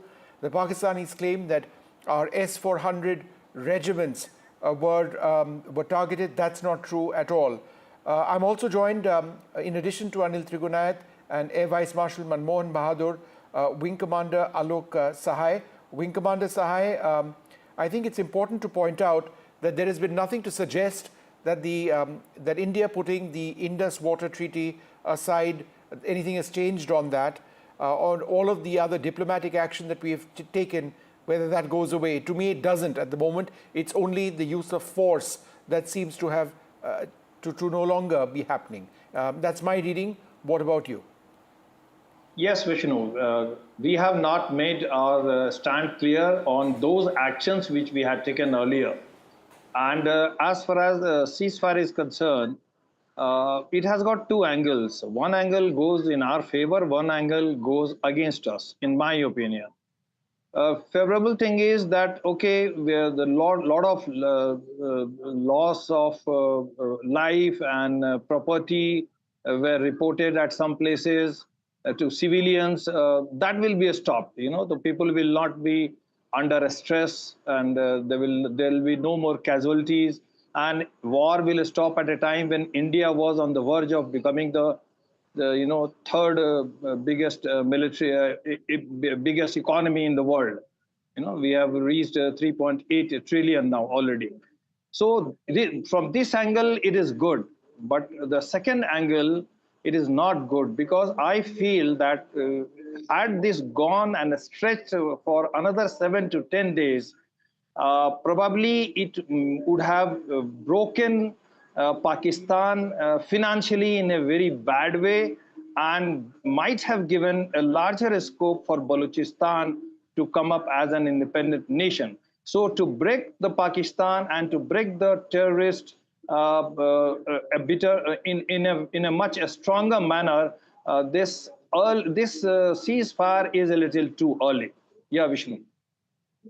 Trigunayat, this is a conditional truce. Would you agree that that's the case? It is obviously conditional. It always would be. If they resort to violence, then we would respond. But the point I'm trying to make is, what about water, trade, and diplomatic ties? Nothing seems to have changed on that front, right? Well, that is right. I mean, I think that this is continuation of the same ceasefire agreement that we have had on the border until quite some time now. But this has completely changed. The Pahalgam had changed it, and India revenged that. And thereafter, Pakistan just started retaliating. We continued counter-retaliation, and all this has been going on. So on the border, the peace could be there. But I think as a fallout, when the discussions happened between the two sides on May 12th, as it is said, I believe that the Pakistanis would definitely raise the issues of our diplomatic strikes in the beginning, especially the availability of water and Indus Water Treaty, which I think India can use to its advantage. Okay. So if at all, I think that things move on until 12th, we don't have any firing on either side and the peace prevails, then there could be a possibility. And Pakistan comes in good faith and tries to really convince India that it no longer support terror from its but that will be, I think, expecting too much from them. That will happen again. So we have to be very careful and cautious and vigilant all the time. Sure. But it is possible that we might have some kind of a talks at the subsequently DGMO level, and then going forward at other diplomatic levels talks to work out. Yes. Yeah, we'll have to wait and see what happens over there. Maria Shakil joins us at this stage. Maria, your sources confirming that this is a conditional truce. Those are the words being used? Yes, that's right. That's what sources say. Look, Vishnu, India has managed to communicate rather effectively, emphatically and convincingly to the world that it can protect its sovereignty. And when it comes to attack on its land and against its citizens, Prime Minister Modi has a strong security doctrine in place. And this is a defining moment. We had been speaking about Operation Sindoor's success, and India went ahead and carried out, second and third round of Operation Sindoor also when it went inside the mainland of Pakistan and targeted their air bases. So India was never in favor of a war. Remember, Prime Minister Modi had famously said that this is not an era of war, but it was the Pakistan which was an aggressor, which has been an aggressor. India managed to tell the world that it can carry out airstrikes with great precision inside Pakistan, but it was done only against terror hotbeds, terror launch pads, and not against the civilians or military installations in Pakistan. So I think overall, if you look at it, India was not in favor of war, and what has come out after the ceasefire is that this is conditional, certainly depending on how things move on from here onwards. And as far as the Indus Water Treaty, which is on hold, is concerned, that is going to continue. There's no question of a truce on other fronts. But as far as military action is concerned, Vishnu, that's what has been put on hold at the moment. Aishwarya Jain also with us. Aishwarya, very briefly, go ahead with what you're hearing.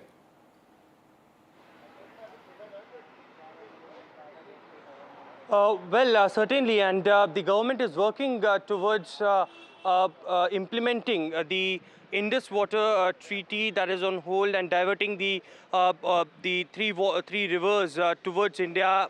The Jal Shakti Ministry had already stated that they're working towards building dams and canals, and the long-term, short-term and mid-term goals had already been prepared. Prime Minister Narendra Modi had earlier stated that, and Rajnath Singh also stated that there will be not even a single drop of water that will go towards Pakistan. There were actions that were taken against Pakistan as far as the sending of the diplomatic officers from the High Commission of Pakistan in Delhi as well. That will continue as far as the financial engagements, the isolating them and making it possible that India is absent in the voting as far as the IMF is concerned. All of that will go on. Pakistan will not forget what India has taken actions against them as far as striking them inside Pakistan or hitting their terror infrastructures. India's action against Pakistan as far as giving them back in terms of all the actions that India has taken. So all of that will continue to go on, as the government had stated that this is just a truce on the kinetic front. Aishwarya, hold on for a second. We've also got Dr. Bharat Barai with us. Dr. Barai, thank you very much for being with us, joining us all the way from the United States. Dr. Barai, it's quite fantastic, isn't it, that America has been able to broker this peace? Well, Trump claimed that he had good relations with both Prime Minister Modi and Pakistan, and he used his influence, his sources, to bring about this ceasefire. As we know, India had always stated that it was a limited operation against 9 Pakistan terrorist bases and hoped that Pakistan would not escalate it. It was Pakistan that decided to escalate it, and that's why second and third round of Operation Sindoor had to take place. I hope that this has conveyed a very strong message to Pakistan that Prime Minister Modi and the government will not allow terrorists to keep on doing what they are doing. And anytime they do that, there will be a strong and effective response from India, including military action against the terrorists and the famous or infamous terrorist who had hijacked Indian Airlines 814 has been eliminated along with some other terrorists. So I'm glad that on one side there is a ceasefire, so there is no more damage to property and people. On the other side, India has very effectively conveyed a very strong message to Pakistani government and to Pakistani army that these things will not be tolerated. Vishnu, I can tell you that in USA, there was very little support or no support to Pakistan during this crisis from Pakistani American community. The Indian American community demonstrated very strongly in front of many places at Pakistani consulate and embassy. There was practically no demonstration or no response from Pakistani American community, which does not like the present Pakistani government. They are more with Imran Khan than with this army and the government. Okay. Let's bring back Shiv Arur as well at this stage, but Wing Commander, I beg your pardon, Air Vice Marshal Manmohan Bahadur, we've got an updated list of bases struck by India today. It's important that we reflect on this. Skardu is one of them as well, but it's Noor Khan, Rafiki, Murid, Sukur, Sialkot, Pasrur, Chunian, Sargoda, Skardu, Bholari and Jacobabad. I think this is essentially all of Pakistan's Air Force bases which have been struck today. Pakistan came on the table after this all went down. How significant is it that we really hit them hard in taking out some parts of their military infrastructure, particularly their air infrastructure? That's right. And I was about to come to that. You know, we have struck literally all the air bases. We have shown the capacity to do that.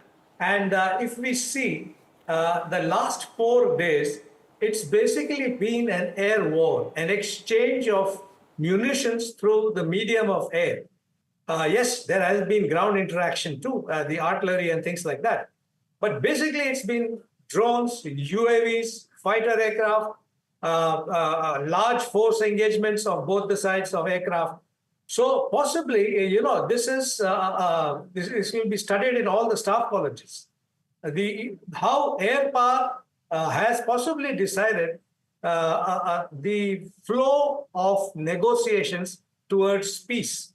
Now, the effects and all those things will obviously come down a little later as we go along. What we have to ensure is that we don't land up in a situation where we need to activate again. And that's where the diplomats come in now. If the ball is now in the diplomats' court, what conditions do we place and with what authority we can say that at the end of it all, there would be no action from the terrorists and that they will not be given sanctuary in Pakistan. It should not become a new normal. If another Pahalgam happens, we again go up. And incidentally, we must be, I'm sure the politicians have asked and the diplomats, where are those guys who struck at Pahalgam? We must get to them. That's absolutely, that remains key, and I think that's an important point. But let me go across to Shiv Arur at this stage. Shiv, the fact that India struck Skardu Air Base, besides anything else, tell us the significance of that. Skardu is in the northern areas, of Pakistan-occupied Kashmir, the northern areas, and it is a strategic airbase. I cannot imagine from where India must have struck, but this updated list of airbases that you just read out from Vishnu is an incredible list. I mean, this is going to compel people to study this, the actions by the Indian military of the last 12 hours for a long time to come.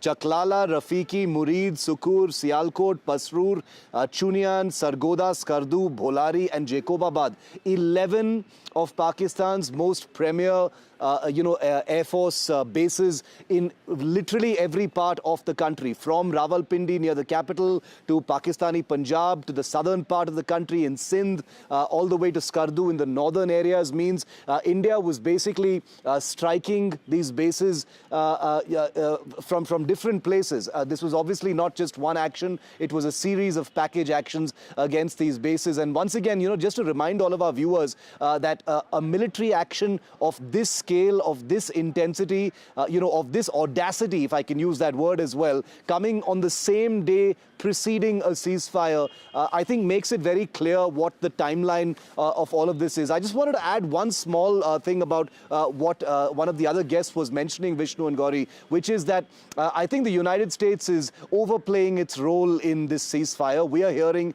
that the talks were entirely bilateral, and them coming, just hours after these punitive strikes means that it was the Pakistani DGMO who picked up the phone, probably needed the ceasefire more, discussed this with India. India, in good faith, discussed it and saw interest in agreeing to a ceasefire from 5 p.m. today on India's terms. India has not agreed to any talks at any neutral site, which has been mentioned by Trump and Secretary of State Rubio. So that makes me doubt this whole patronizing ownership of being the person who stood in between Shehbaz Sharif and Prime Minister Modi and got them to talk and agree to this ceasefire. So I think it's very important to tell our viewers and share with our viewers that there's a lot of shadow play going on, a lot of superiority going on by the United States when this was bilateral and as a direct result of India's military actions.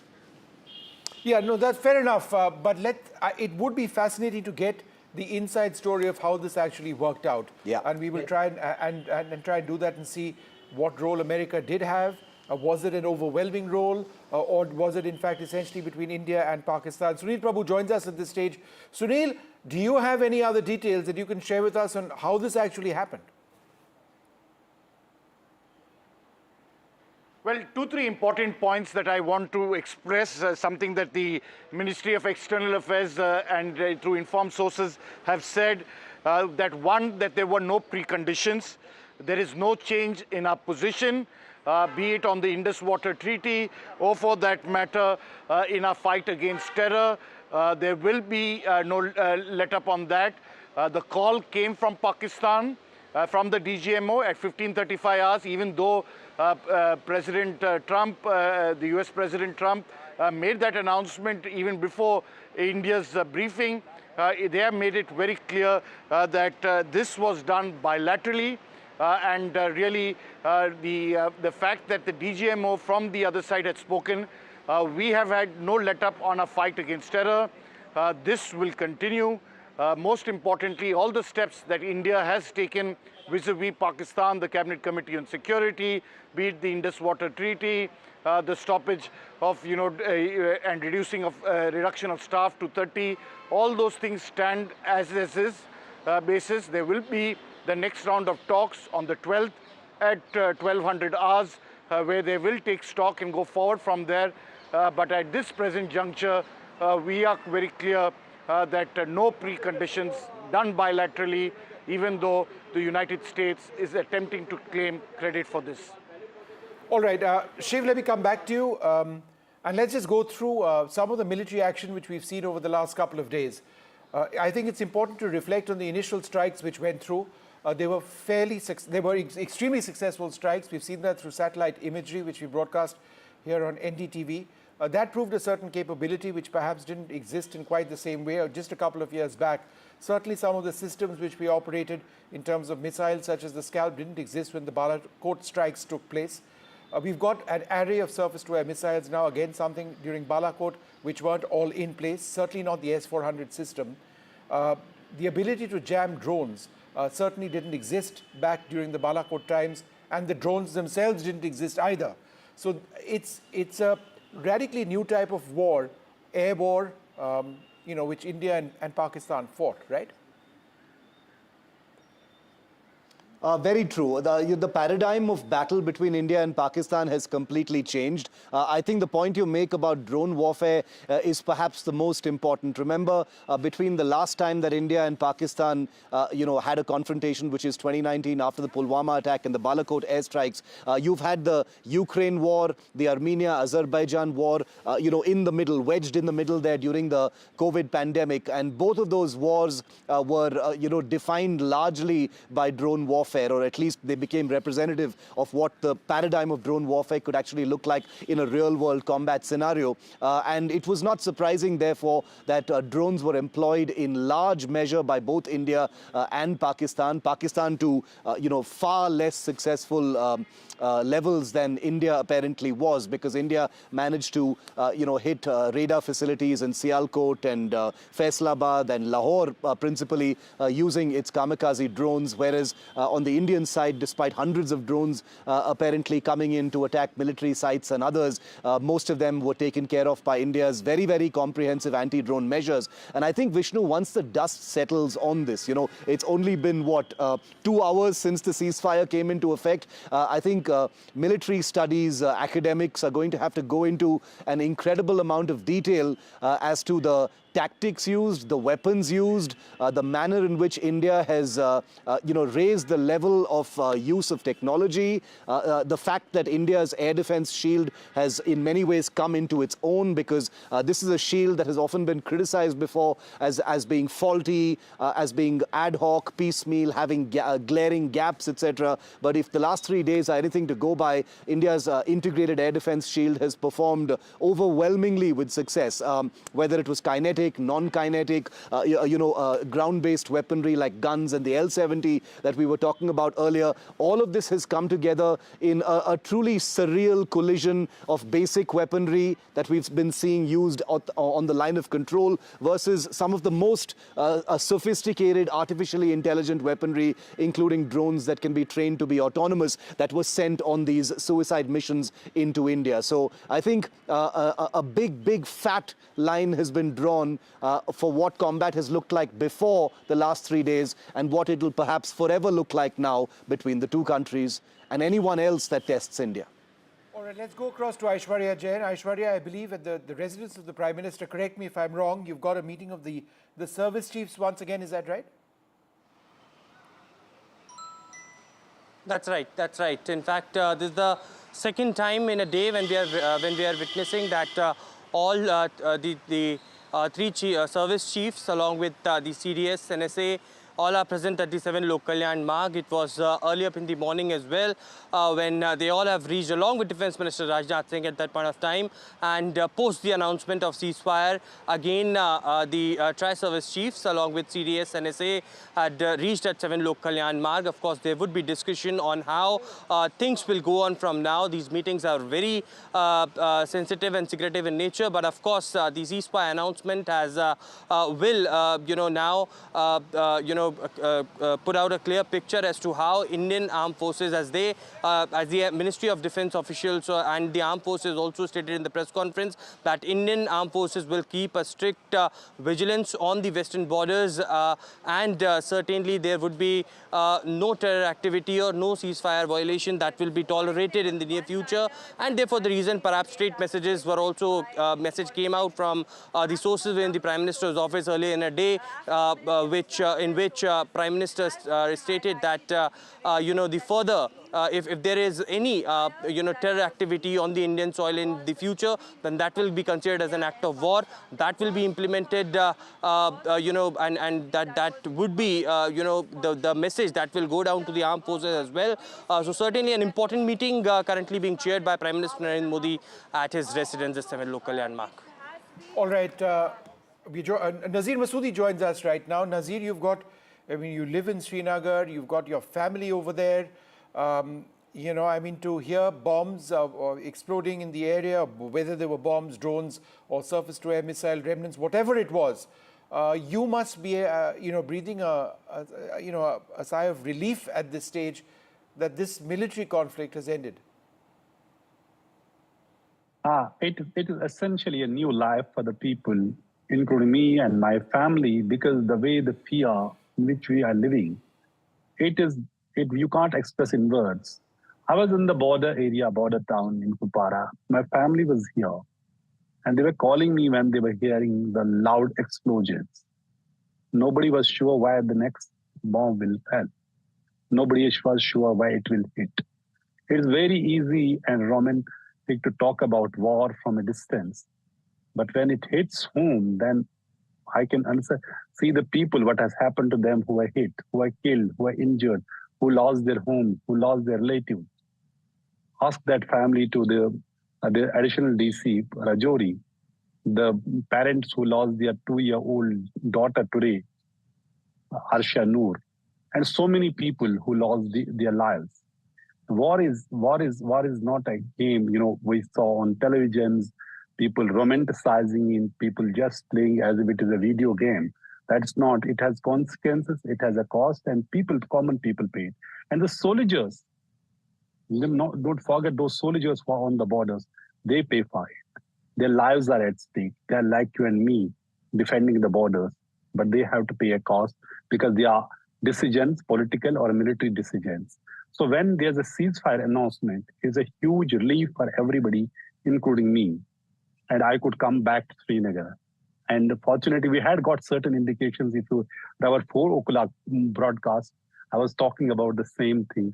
And also in 5 o'clock, before President Trump tweeted this thing. But our source had told us there would not be any violation this evening unless Pakistan does something horrible. So one good thing is that, and all leaders have welcomed Chief Minister Umar Abdullah, who was actually, for all these days, give credit where it is due, with the people who have been affected, displaced people who had to be taken shelters, meeting injured, going everywhere.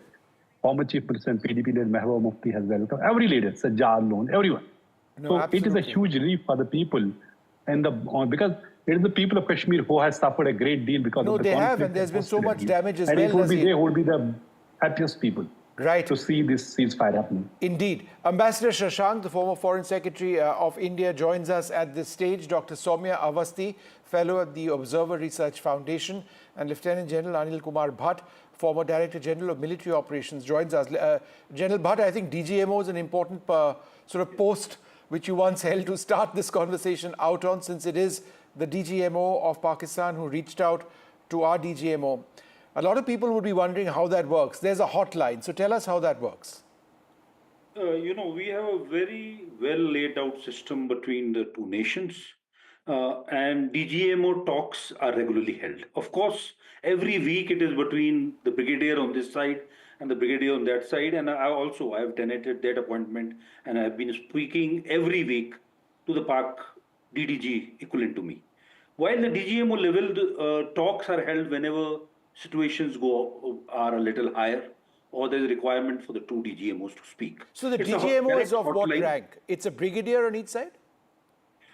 On a routine, a brigadier talks, but otherwise it is called the DGMO talks. And when situations are serious, it is the two DGMOs who talk. No, so the DGMOs are the rank of Major General or Lieutenant General? In case of Pakistan Army, a DGMO is a Major General, while in the Indian Army, we have it as a Lieutenant General. Right. So they would have, there would have been this call which came through, and then they would have spoken. And now I believe the 12th is when they're going to review what takes place. How important is this mechanism in sort of pushing trust between India and Pakistan in a situation like this? My experience tells me it is a very robust, a well laid out system which has always been working, even in hostilities, and it has worked this time also. That's really interesting. The fact that there is so much distrust between India and Pakistan, when the DGMOs of both sides start talking, then by and large it's maintained. You can give us examples of this, right? For example, when a soldier goes across or there's a ceasefire, give us examples of how both sides maintain trust despite the antagonism which exists between both sides. Many years back, on a Sunday morning, I got a call that one of our helicopters, by mistake, has gone over to Pakistan. In the next 10 minutes, I was through to my counterpart, and thereafter, the two DGMOs spoke. And in a few hours, the helicopter had been returned to India. Right. Similarly, there was a Jawan which had gone astray, who had gone across by mistake. They initially confirmed to us immediately that he is with them. And a few days he was returned also. So many activities on the border between the two troops, even when there is exchange of sometimes of fire and it has to be stopped, the two DGMOs do talk to each other. All right. Ambassador Shashank, I think it's also important to mention that this is just a ceasefire in terms of the kinetic action between the two sides is concerned. We have put the Indus Water Treaty on suspension. The diplomatic relations remain where they are, and other means or measures used by India remain. So we aren't. This is not this is a step towards ending the fighting, but it's not a step towards improving the relationship per se. Would you agree? I agree. I think a couple of developments were taking place. Pakistan was short of funds. IMF had already offered them about $7 billion fund last July in several tranches. And I think this tranche was of $1.3 billion was coming up now. Another $1 billion would be coming up later. And therefore, it was a question of whether the Western countries which control the IMF and which they feel that they could use IMF to work on the developing countries. I think they worked on Pakistan. Secondly, I think the Russians had been very, very strongly supportive of whatever action India was taking. And therefore, Russia was getting closer to India in this position. And USA perhaps felt left out because they were talking of some kind of a ceasefire. They were talking of better relations between the two countries. I think their officials must have taken out the old briefing notes and started reading from them to their seniors. But I think what they forgot, that India has had enough. And the Americans themselves have suffered a lot. In fact, the Americans wanted to get hold of the terrorists who cut the neck of Daniel Pearl. It is the Indians who have got hold of him now, finally. So they should be grateful to India. So therefore, I think within USA itself, people are now saying, look, India is able to do things which the Israelis could not do or the Americans could not do. So therefore, the American administration was under some pressure to tell India that, okay, we don't want to put any pressure on you. So therefore, I feel that it's a conditional ceasefire. You're quite right, Vishnu. We should not go on any other larger actions that we have taken. Finally, action which we have taken against the terrorists and those supporting terrorism, instigating terrorism, that should be carried on irrespective of the number of years, and we should get hold of them. And this should remain as is a very good doctrine which we have very clearly enunciated, that any act of terrorism will be considered an act of war, because the Pakistanis don't want to fight. They want to fight through the terrorists, and they want to keep talking about the nuclear and misleading the whole world with all kinds of falsehoods that they can spread through their ISPR. Dr. Soumya Awasthi, you're a counter-terrorism expert. Detail has emerged today on the number of terrorists who've been eliminated in the initial Indian strike post-Pahalgam. At the end of the day, India went into Pakistan with military force to ensure that as many terrorists who are directly linked to the Lashkar-e-Toiba or the Jaish-e-Mohammed in Bahawalpur or Muridke or the other centers were eliminated. And to that end, that part of the operation was entirely successful, is my reading. Would you agree?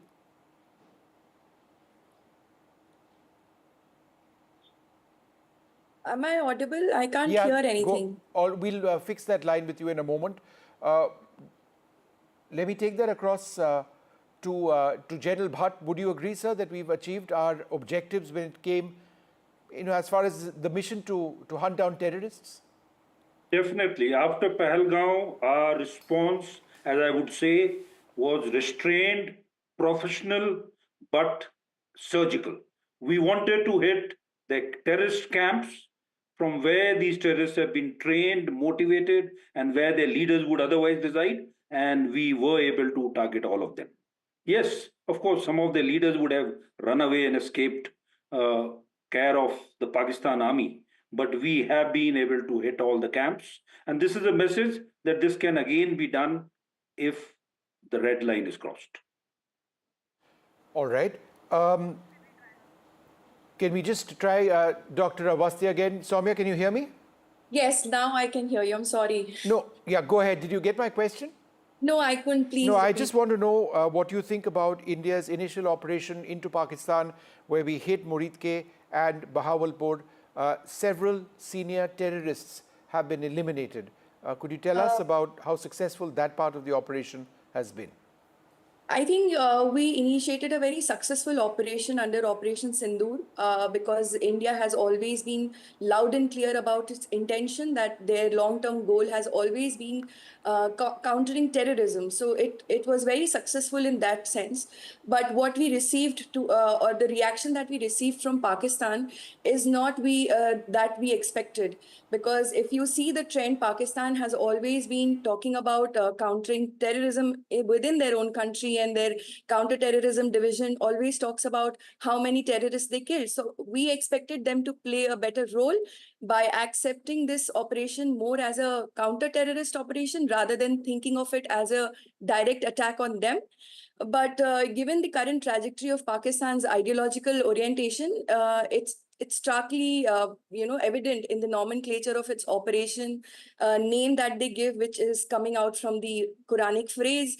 Their continued Islamization of Pakistan's military leadership under Mullah Munir, and his presence is actually a troubling indicator of the revival of a doctrine where religion and military objectives are interwoven. And lastly, the statement that was recently given by a foreign minister in the parliament suggests that the madrasa students could be served as a second line of defense. So it exposes actually Pakistan's willingness to militarize religious seminaries. This confirms the use of their indoctrinated youth as an instrument of state strategy rather than using them more for cultural and religious purposes. All right. Ambassador Shashank, any further thoughts at this stage on what the next stage of talks between India and Pakistan can be once we verify that the ceasefire has worked? That will take place on the 12th of this month. Do you actually see, a pathway towards diplomatic talks resuming, or too early for that? I would say it's too early for that. In the past, the general impression among the Indian public is that whatever we gained during the war, we lose out during the diplomatic negotiations. So I think our diplomats are on great amount of tension right now. I think they should keep out of it for the time being and leave it to the defense forces to work it out, because that is very important. Because Pakistan had been saying that they would not do it. They would not carry out any other active. They are telling everyone, the whole world, that they are not escalating. It's India which is escalating, and it's hitting, India is hitting the mosques and hitting the madrasas and all these places. India is hitting only the terrorist targets. And if you see some of these places, they are still talking of, like Soumya talked about, whatever 313 or some various kind of, they are taking Al-Quranic phrases and using them for their purpose. And even little children are being trained to kill the Kafirs. So that training is going on, which means that Pakistan has not suffered, has not changed its attitude at all. And as regards terrorism within Pakistan, that is because Pakistani army is putting everybody, all their civilian population under their boots. So this is not done. I mean, we are a democratic country, and we feel that we should respect all religions. But there we find that on the other hand, they are constantly encouraging action against the Kafirs, and everybody is a Kafir for them. So there are so many groups within the Islam, and the Pakistani army feels that they are the guardians of Islam. So when Pakistan army feels, and they take out a person like Munir from the madrasa and make him the army chief, I think there's something wrong with that country. We're going to take a short break at this stage, come back to this discussion. It's a huge day for India and Pakistan. It began with news of intense fighting between both countries all across, from Kashmir all the way down to Gujarat. But by the end of the day, we've got a ceasefire in place right now, one which has been brokered possibly by America, but certainly one that India and Pakistan have agreed to. We're going to take a short break and come back to this huge development. Stay tuned.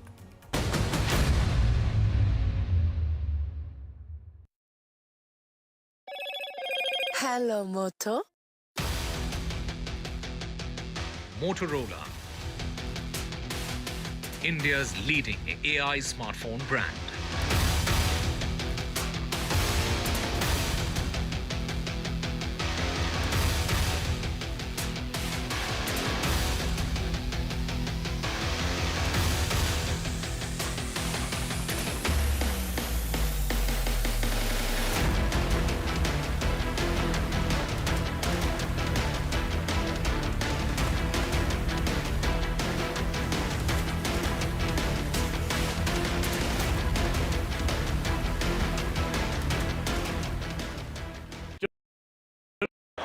That's huge.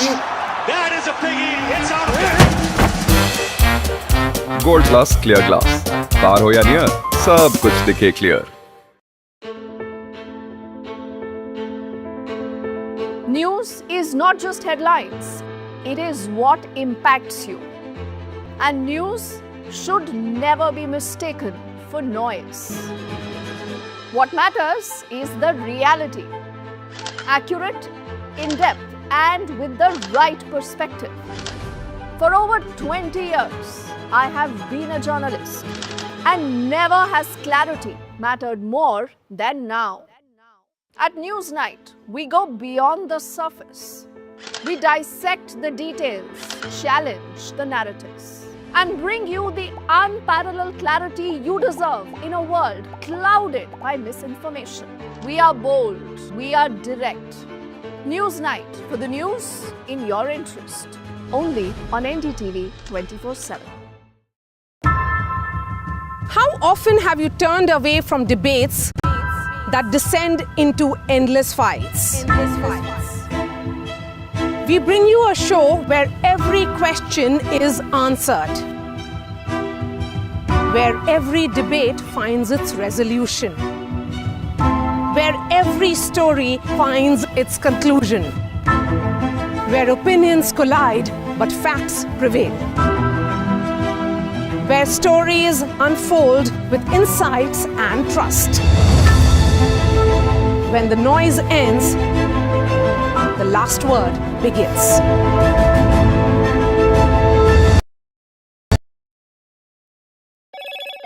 Hello, Moto. Motorola, India's leading AI smartphone brand.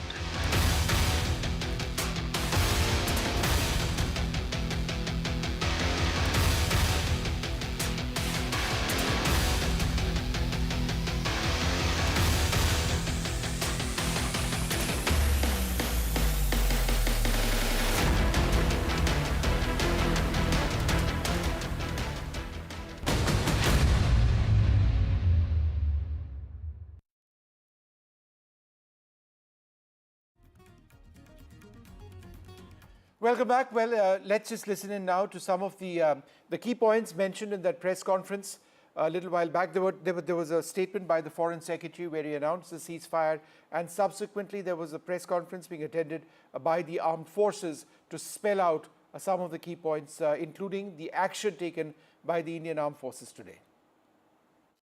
Director General of Military Operations of Pakistan called the Director General of Military Operations of India at 15:35 hours earlier this afternoon. It was agreed between them that both sides would stop all firing and military action on land and in the air and sea with effect from 1700 hours Indian Standard Time today. Instructions have been given on both sides to give effect to this understanding. The Directors General of Military Operations will talk again on the 12th of May at 1200 hours. Thank you. Several attempts were made by Pakistan on spreading a misinformation campaign, as we have seen for the last few days. There were attempts made to say that our S-400 at a northern base was destroyed, which was completely false, and that it was destroyed by a JF-17. It was a false information. Also, that the BrahMos installation was attacked and it was destroyed was false. The destruction of airfields at Srinagar, Jammu, Pathankot, Bhuj, Nalia, etc. was also a false claim. The forward ammunition dump at Chandigarh and Beas are also fit and fine, and we showed you these in the photographs in the morning briefing today. Also, there was a certain different way of miscampaign that Pakistan conducted by its press conferences, which was conducted in a manner which was completely misleading and devoid of facts. Pakistan has been spreading fabricated allegations that the Indian Armed Forces have targeted mosques. Let us make this very clear here, that India is a secular nation and the Indian Armed Forces are a reflection of our constitutional values. We hold every place of worship of all faiths in the highest regard. Our operations have been aimed exclusively at terrorist camps and facilities being used for anti-India activities. No religious sites, I repeat, no religious sites have been targeted by the Indian Armed Forces. Over the past few days, as we have seen, Pakistan all has suffered very heavy and unsustainable losses after it has given us an unprovoked attack on our installations. It has suffered losses in both land and air. There has been an extensive damage to the crucial Pakistani air bases like Skardu, Sargodha, Jacobabad, and Bholari. In addition, a loss of AD weapon system and radars made the defense of Pakistani airspace untenable. Across the line of control, extensive and precise damage to military infrastructure and command control centers and logistic installations. In addition to that, 2 military personnel had led to complete breakdown of its defensive and offensive capability and also Pakistani morale. Well, joining us now, Ambassador Javed Ashraf, who's been tracking all these developments very closely, very often with me in conversations. Ambassador, it's good news, and nobody wants war. Were you surprised, as the rest of us have been, at the pace in which it's all happened? Vishnu, I think today was a very pivotal day, to be honest. It could have either escalated further, or it could have de-escalated today. The reason I'm saying this is that, over the past 3 days, we have seen a pattern of constant escalation in the attack that is coming from Pakistan. And naturally, that was also responded to in a befitting manner from our side, which has led to a lot of damage to military assets and military infrastructure in Pakistan, some of which are very important and critical for their overall military preparedness. Now, if they had continued with this process, either escalation in the current domain or expanded the war horizontally, it would have met with, as I said before to you, that with continuous escalation dominance from our side.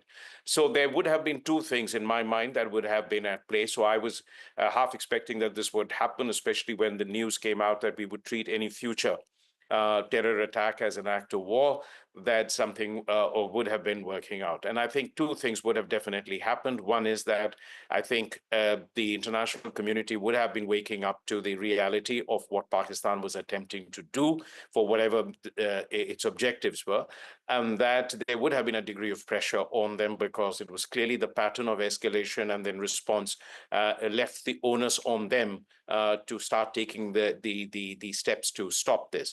And the second was obviously their own internal calculations of how far they can go on to escalating this and sustaining this given the internal situation. And remember that we've all been aware of the fact that there is a much higher staying capacity and much, of course, asymmetrically more power to deliver from our side. So I think this would have been both a combination of a certain diplomatic pressures on them, and then second, I think also internal calculation on the steps that they have to take, because I think over 3 days they made an attempt to, at least in my view, get 1 or 2 major targets in India that would have given them a reason to celebrate or tell their people that we were able to reciprocate or pay India back in the coin. But there was, in a sense, an impenetrable wall of air defense, which had largely foiled this massive waves of drones and missiles that were coming into the country with no major damage. But Ambassador Ashraf, let me ask you this, sir. The fact that we hit Pakistan as hard as we did, we hit Skardu, by the way. That's the latest in the list of air bases we struck, and I think at least 8 or 9 others, virtually every single Pakistani air base. And we were fairly relentless about this. The videos have showed significant damage in some of them. Do you believe that that is ultimately what pushed Pakistan to the negotiation? That's what I'm saying, that, it wasn't just America's pressure and them saying, No. I think that, listen, in anything of this nature, finally, it is the two parties involved in a process who make that decision.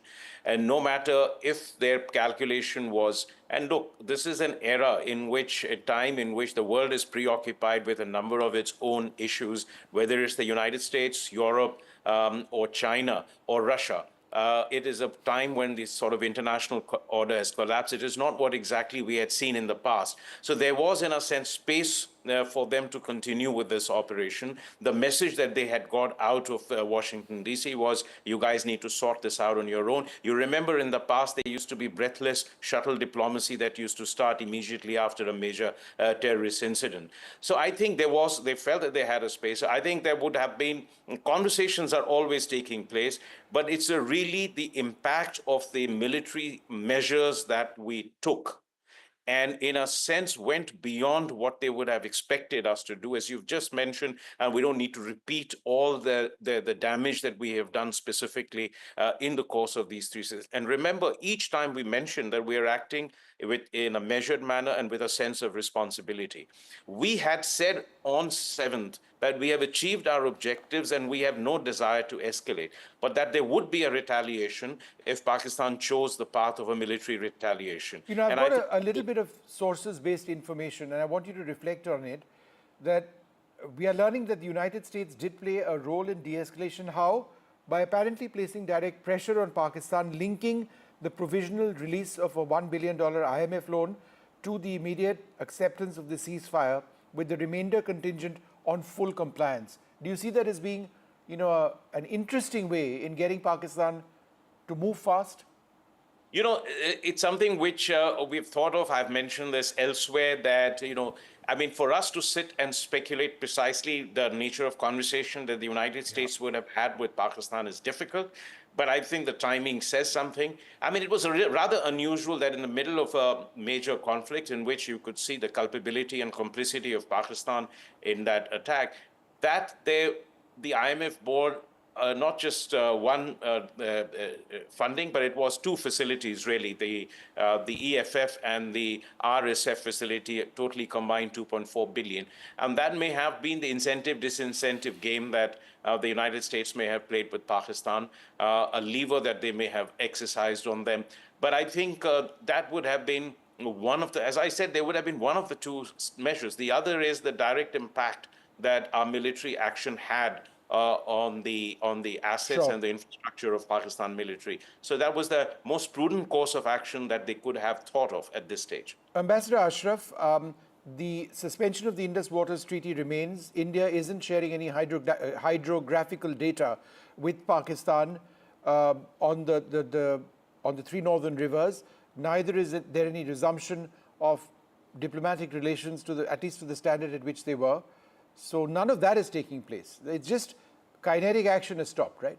It's exactly. We are talking of ceasefire, that of the military action. I mean, I'm a little loath to use the word kinetic because its genesis. Yeah, I know, it's a terrible word.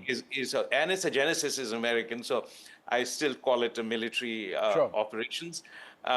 So I think that that is the only thing that has been addressed, because we took those steps, remember, in response to a terror attack of the most dastardly and brutal kind, which was followed by some of the most insensitive remarks that came out of Pakistan, including that it was a false flag operation. I mean, that just shows the level of obfuscation and denial that exists over there. That hasn't changed. Remember, you've not yet taken any steps on ending terrorism against India, or dismantling the infrastructure, or taking steps to rein in all the parties that are involved, cutting off financing, recruitment, motivational mobilization. All of that still exists. So what we have achieved today, is a ceasefire under a dual pressure, as we've just discussed. But we will then have to decide on the next course of action. Now, the next course of action will obviously be a conversation on what steps that are to be taken by Pakistan with regard to cross-border terrorism. Anything that leads to quote-unquote normalization of the relations is a long way off. And it would require us to have a level of trust that this is not going to happen again. Because we've been through this yo-yo many times before, that we have a major terrorist incident that is followed by mobilization or a step of diplomatic and commercial steps that we take, measures that we take. And then, in a sense, when pressure eases off, then there is some sort of return to normalcy without addressing this fundamental problem of terrorism. And so I think this is going to be, this time, I think we have made it very clear. We've changed the playbook, as I've said, that we have changed the pattern of response and seized control of the levers of post-attack development, in a sense, driving the process. And so I think we will continue to do that to achieve a longer-term objective. All right, Ambassador, great speaking to you. It's no one wants war. It's welcome that this has taken place. Let's hope that that ceasefire lasts, and let's see how it pans out from here onwards. Thanks very much, sir, for being with us. We're going to take a short break. There's more coming up.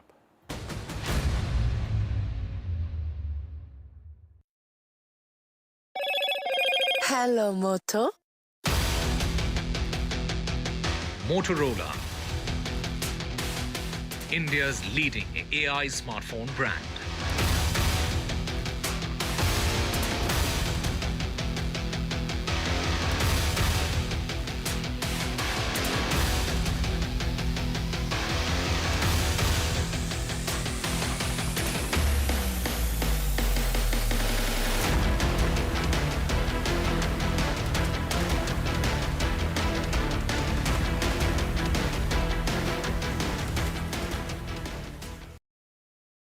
तू ही तो है जिसकी सच्चाई वाली clarity की वजह से मैं आज यहाँ हूँ। गोल्ड प्लस सिल्वॉक्सी मिरर्स, ऐसी क्लैरिटी कि आपको सिर्फ सच नजर आए, चाहे कितने भी साल बीत जाएं।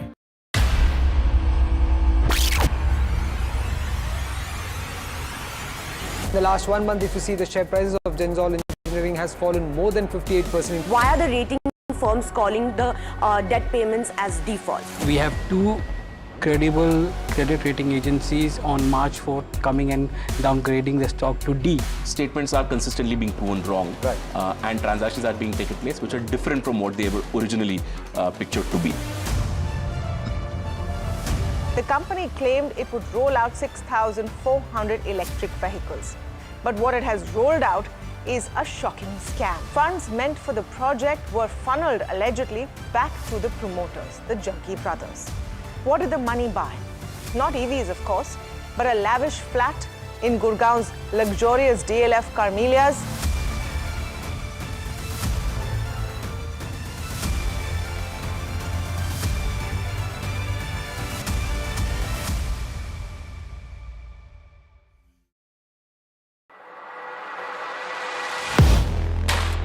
Do you really know the company you invest in? What is the real picture behind presentations and claims? Is the outlook as rosy as the company claims? Know Your Company, powered by NDTV Profit Research, shines a light on the biggest stock market movers.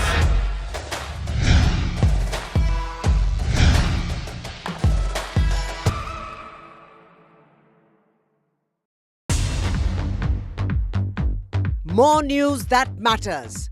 Big exclusive. Tulsi Gabbard gunned down by Pakistan-backed cowards. When you interact with people on ground, you're able to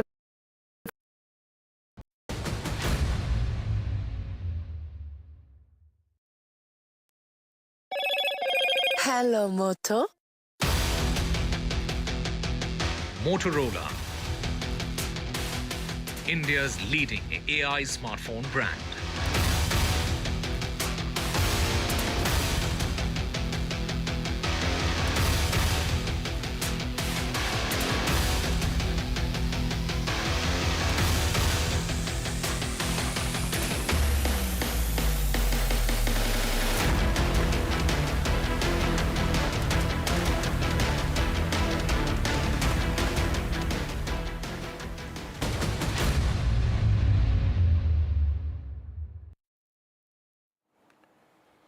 All right, let's go straight across to NDTV's Nazir Masoodi, who's been tracking all the developments. Nazir, I think the focus in Jammu and Kashmir will now be to get a full assessment of the damage on the ground. Is that right? Exactly. In fact, I spoke to Chief Minister Umar Abdullah a while back, and he was telling me maybe tomorrow or the after he will be visiting Poonch, which is the worst hit by the ceasefire violation from Pakistan, massive shelling. Not only, there's huge loss of properties, homes, shops, establishments. Many people have been killed in that area. Religious places were targeted, Gurudwara, Madrasa, temple. So it was madness literally, and the way they targeted innocent people and the people. So now it is the responsibility of the government to reach out to those people, which way I said earlier, give credit where it is due. Government was actually alive to this situation. They reached out to the people who were affected, be it in Jammu where Chief Minister himself was there. There were ministers who went to different places where people have been affected.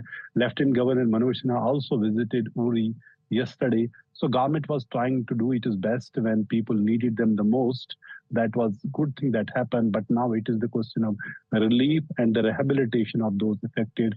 And see, the bigger thing people are hoping that this never is repeated. Neither the terror attack, what happened in Pahalgam, nor this what happened on the borders, or the bombs we heard with that reverberated Kashmir, that reverberated Spain, that actually shattered Srinagar this morning, and when bombs were actually dropping in Srinagar. So everybody was fearful. Literally everybody is so happy that it has ended. Whatever would be the political now, connotations of what has happened, but the fact is the hostilities, the confrontation has ended. This ceasefire on the borders, and there would be no shelling or drone attacks or missile attacks between the two. Hopefully it stays, and people have a sigh of relief, and they're hoping that enough is enough. Every sort of violence should stop now, and people of Jammu and Kashmir also deserve to live in peace. We'll leave it there. Thank you very much for joining us. It's a welcome day if there is peace, and that appears to be the case for now. We'll take a short break. There's more coming up.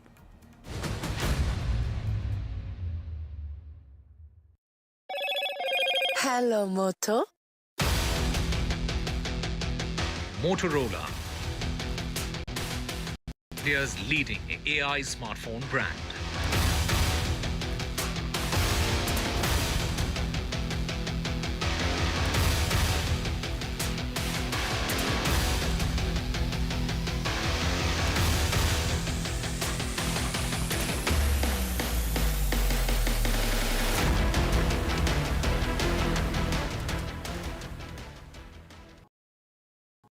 Gold plus optimistic reflective glass लगाओ, धूप की गर्मी को दूर भगाओ और बिजली का बिल भी बचाओ।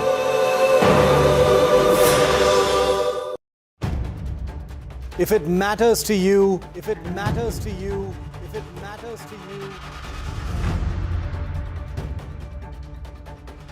it matters to India, it matters to India, and it matters to me, and it matters to me. India Matters with Shivaru, only on NDTV 24/7. In today's interconnected world, India's voice is more crucial than ever. When India speaks, the world listens. At NDTV World, we are that voice, bringing you intelligent and insightful news from India and beyond. From geopolitics and diplomacy to economic shifts, migrations, tech disruptions, and the stories of our diaspora. We cover the news that shapes our global future. NDTV World, your new home for global news is here. Gold plus optimistic reflective glass लगाओ, धूप की गर्मी को दूर भगाओ और बिजली का बिल भी बचाओ।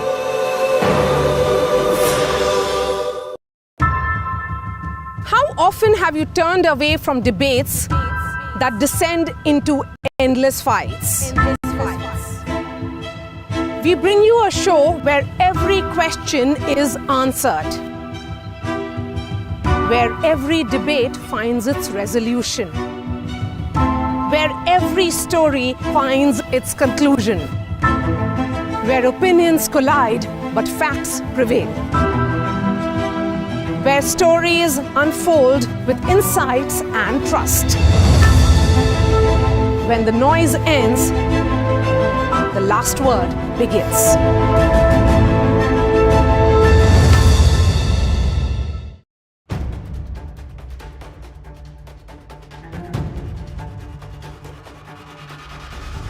If it matters to you, if it matters to you, if it matters to you,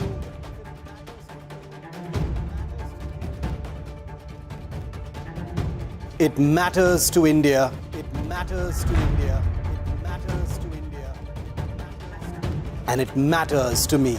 And it matters to me.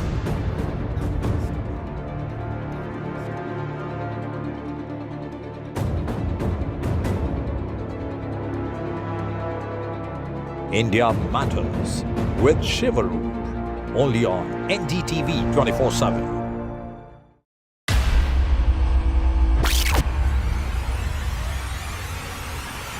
In the last 1 month, if you see, the share prices of Genzol Engineering has fallen more than 58%. Why are the rating firms calling the debt payments as default? We have two credible credit rating agencies on March 4th coming and downgrading the stock to D.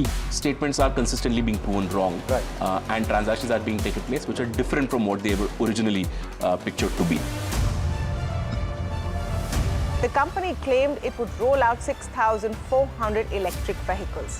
But what it has rolled out is a shocking scam. Funds meant for the project were funneled allegedly back to the promoters, the Junkie brothers.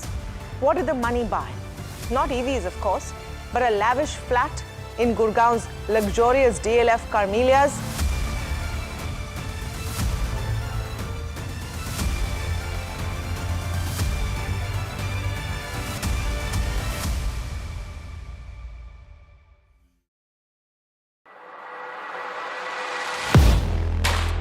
Do you really know the company you invest in? What is the real picture behind presentations and claims? Is the outlook as rosy as the company claims? Know Your Company, powered by NDTV Profit Research, shines a light on the biggest stock market movers.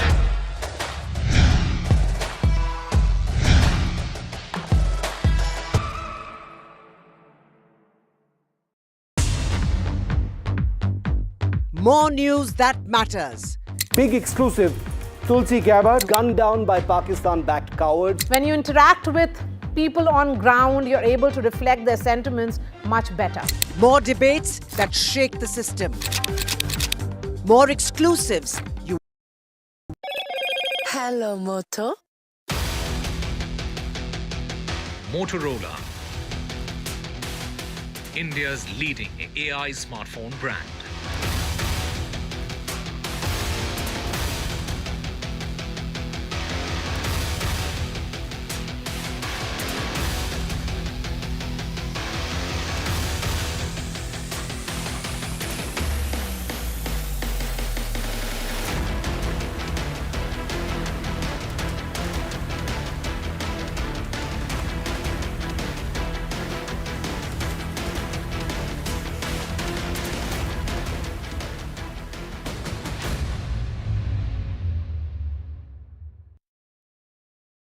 दिल की गहराइयों से खैर मकदम करता हूं। देर आए दुरुस्त आए, लेकिन चलिए आखिरकार पाकिस्तान के डीजीएमओ ने फ़ोन उठा के हमारे डीजीएमओ से बात करके दोबारा सीज़ फायर जम्मू कश्मीर और बाकी इलाकों में कायम किया। अब मौजूदा जम्मू कश्मीर की हुकूमत की अब जिम्मेदारी बनती है कि जहां जहां नुकसान हुआ है, नुकसान का हम मुआयना करें।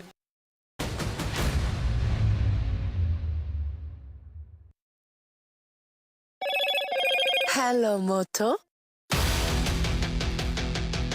Motorola, India's leading AI smartphone brand. A show of solidarity with the armed forces. Scores of youth thronged the government medical college hospital in Jammu To donate blood for those injured in Pakistani shelling, the blood donation campaign witnessed overwhelming participation from young citizens, many of whom stood in long queues at the hospital.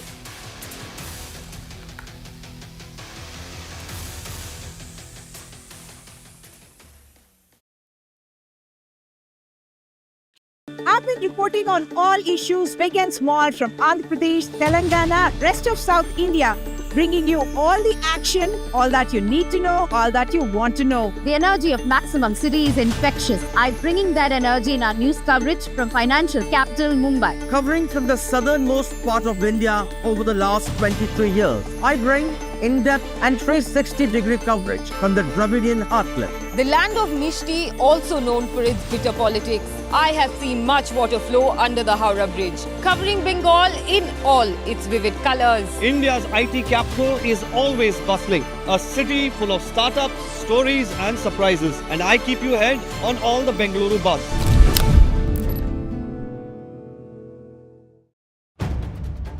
If it matters to you, if it matters to you, if it matters to you, it matters to India. It matters to India. And it matters to me. And it matters to me. India Matters with Shivaru. Only on NDTV 24/7.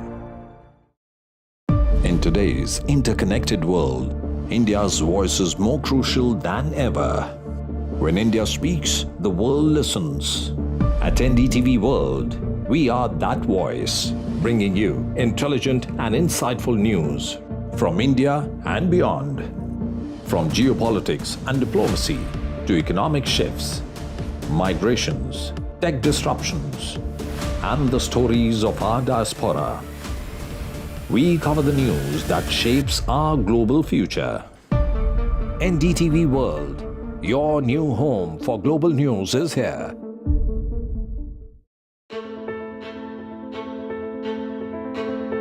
News is not just headlines, it is what impacts you.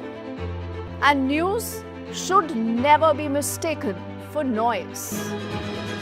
What matters is the reality. Accurate, in-depth, and with the right perspective. For over 20 years, I have been a journalist, and never has clarity mattered more than now.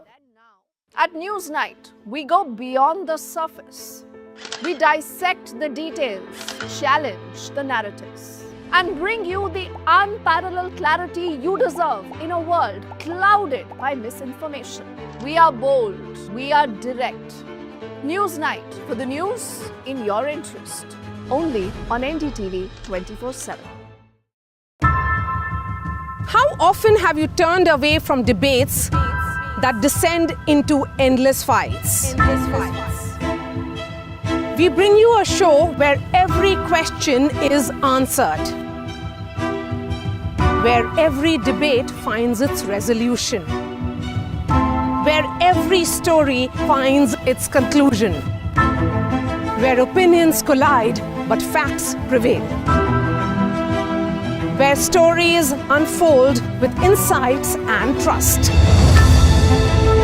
When the noise ends, the last word begins.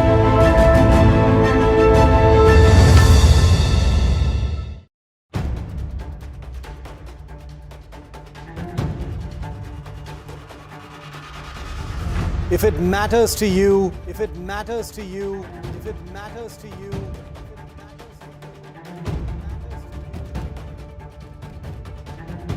it matters to India. It matters to India. It matters to India. And it matters to me. And it matters to me.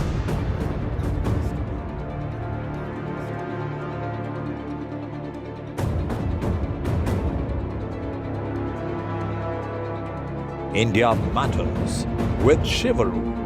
Only on NDTV 24/7.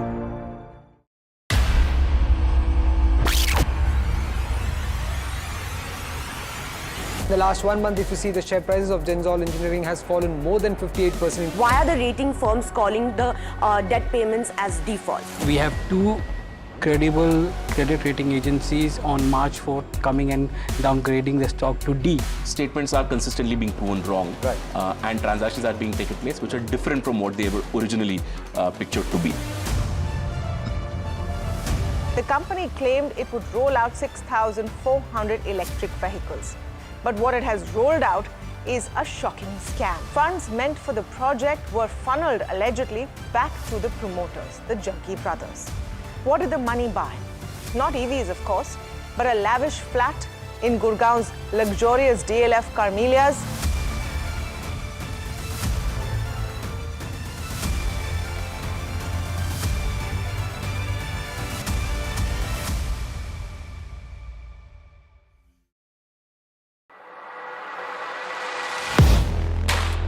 Do you really know the company you invest in? What is the real picture behind presentations and claims? Is the outlook as rosy as the company claims? Know Your Company, powered by NDTV Profit Research, shines a light on the biggest stock market movers.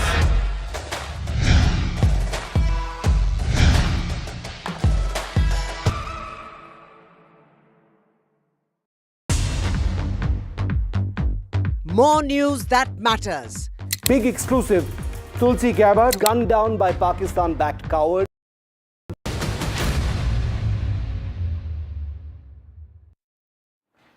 Hello everyone, this is The Last Word and I'm Maria Shakil. After 4 days of hostilities that alarmed the world, India and Pakistan have agreed to a ceasefire, stopping all military action as of 5 p.m. India confirmed the ceasefire shortly after US President Donald Trump announced it on his Truth social platform. India said that it was the Pakistan DGMO who initiated the call this afternoon, and after which discussions took place and an understanding was reached. Minutes after India announced a full and immediate ceasefire with Pakistan after days of missile, drone and artillery attacks, we heard Foreign Minister Dr. S. Jaishankar issue a stern message for harbors of terror. He said, and I quote him, India has consistently maintained a firm and uncompromising stance against terrorism in all its forms and manifestations. It will continue to do so. The ceasefire comes a day after Pakistan targeted Indian air bases. India chose its targets carefully. Those are the visuals coming in of Prime Minister Modi in that meeting with Raksha Mantri, National Security Advisor, other officers of the Indian Armed Forces. External Affairs Minister Dr. S. Jaishankar is present as well. Foreign Secretary is present as well. This is the first meeting which is being chaired by the Prime Minister after the ceasefire announcement which has come in. Remember, India this morning launched a series of attacks against Pakistan air bases, and the objective was to cripple Pakistan's capability to launch aerial attacks using drones and fighter jets. And the attacks on these key Air Force bases had actually had the capacity certainly of crippling Pakistan's aerial mobility. And shortly after the breakthrough, India had warned that any act of terror will be considered an act of war.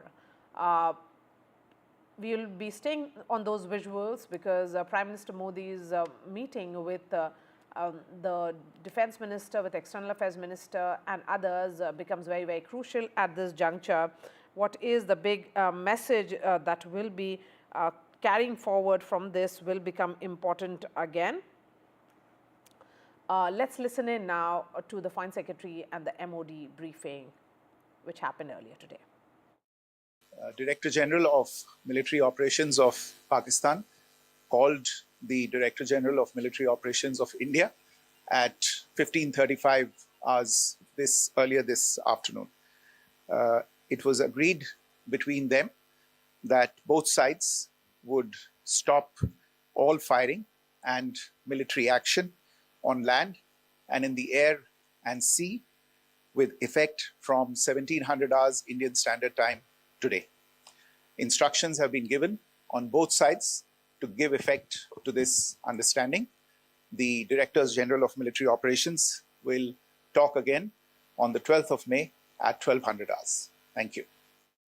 Several attempts were made by Pakistan on spreading a misinformation campaign, as we have seen for the last few days. There were attempts made to say that our S-400 at a northern base was destroyed, which was completely false, and that it was destroyed by a JF-17, it was a false information.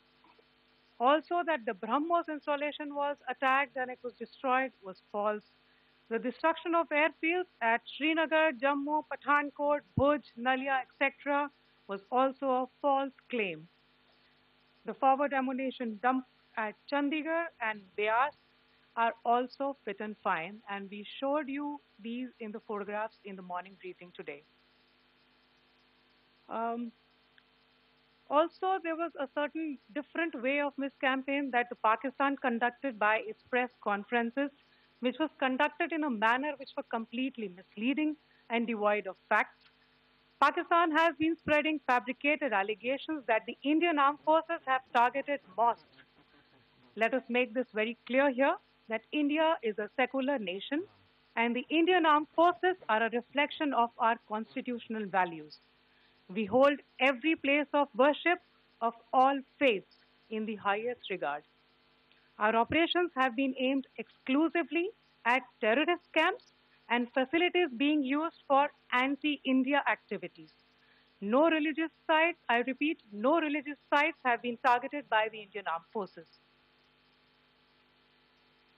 Over the past few days, as we have seen, Pakistan all has suffered very heavy and unsustainable losses after it has given us an unprovoked attack on our installations. It has suffered losses in both land and air. There has been an extensive damage to the crucial Pakistani air bases like Skardu, Sargodha, Jacobabad and Bholari. In addition, a loss of AD weapon system and radars made the defense of Pakistani airspace untenable. Across the line of control, extensive and precise damage to military infrastructure and command control centers and logistics installations. In addition to that, 2 military personnel had led to complete breakdown of its defensive and offensive capability and also Pakistani morale. And joining me now is Shivarur, straight from Srinagar. We also have Aishwarya Jain tracking Prime Minister's meeting very closely. Shiv, I'm coming to you first, because government sources are saying clearly that this is a conditional ceasefire only on kinetic action, and Pakistan still has water, trade, diplomatic and financial sanctions. So clearly, as far as the messaging which is going from the government of India is that if there is any kind of violation now onwards, it will be seen as an act of war. Absolutely correct, Maria. I think India is signaling very unconditionally that this ceasefire has been on its terms. It's because Pakistan requested the ceasefire. The Director General of Military Operations of Pakistan, a full 9 hours after some of the highest kinetic actions that India has taken against Pakistani military bases, 11 of them in all across the country, is when the DGMO of Pakistan decided to pick up the phone, dial India and ask for that ceasefire. A cumulative effect of kinetic actions plus all of those diplomatic measures that you mentioned, as well as the Indus Water Treaty, had clearly worn Pakistan down. Now, this may not be a time, for any kind of national gloating, as it were, but never should we ever lose sight of the fact that all of this began with a terrorist attack in which 26 innocents were butchered by Pakistan-sponsored terrorists. And keeping that in view, the fact that India has, wrangled a ceasefire after Pakistan came to it, obviously under great pressure of these military strikes on its most strategic assets in different parts of the country, has meant that India has agreed to a ceasefire from a position of strength. Very importantly, that you pointed out that the Indus Water Treaty, perhaps the most unsung of Indian actions against Pakistan, has had a very, very deep effect on the Pakistani psyche, politically, diplomatically, and even culturally, given that, it had never been imagined that water would be cut off. But I think the prospect of, a terrible energy crisis, a food crisis, a farming crisis in that country meant that Pakistan was already on the back foot before these kinetic actions actually began. And the drone strikes were actually something they needed to sell to their domestic audience in order to look strong. So net, I believe that India has, negotiated this ceasefire from a position of power, from a position of advantage, and has very tellingly pointed out that only kinetic and military actions are stopping right now. All of the other decisions continue to remain active. All right, let me bring in Aishwarya. Aishwarya, the message that has come in from Prime Minister Modi's new doctrine, it is India's modern security doctrine, which has been firmly put on for the world to see, that it is swift, surgical, and unapologetically assertive. India can protect its citizens, and if there is an act of terrorism which emanates from its neighborhood, then they should be prepared for retaliation of this nature. Well, India remains watchful. While the ceasefire offers temporary relief from rising tensions, the Indian military's statement underscores that peace will be maintained only if Pakistan refrains from provocation, and India will remain watchful, asserting that future threats will be met with forceful and immediate retaliation. Remember what Colonel Qureshi also stated during that press conference, that India will not tolerate misinformation, false propaganda, or any aggression. Forces will remain strong, alert, and fully prepared. And therefore, the reason perhaps those visuals on our screens where Prime Minister Narendra Modi chairing that high-level meeting, External Affairs Minister S. Jaishankar, Defense Minister Rajnath Singh, NSA Ajit Doval, along with all the three service chiefs, being given a strong message from the Prime Minister that our forces should remain on strong alert and they should be fully prepared because there has been, of course, a mistrust with Pakistan.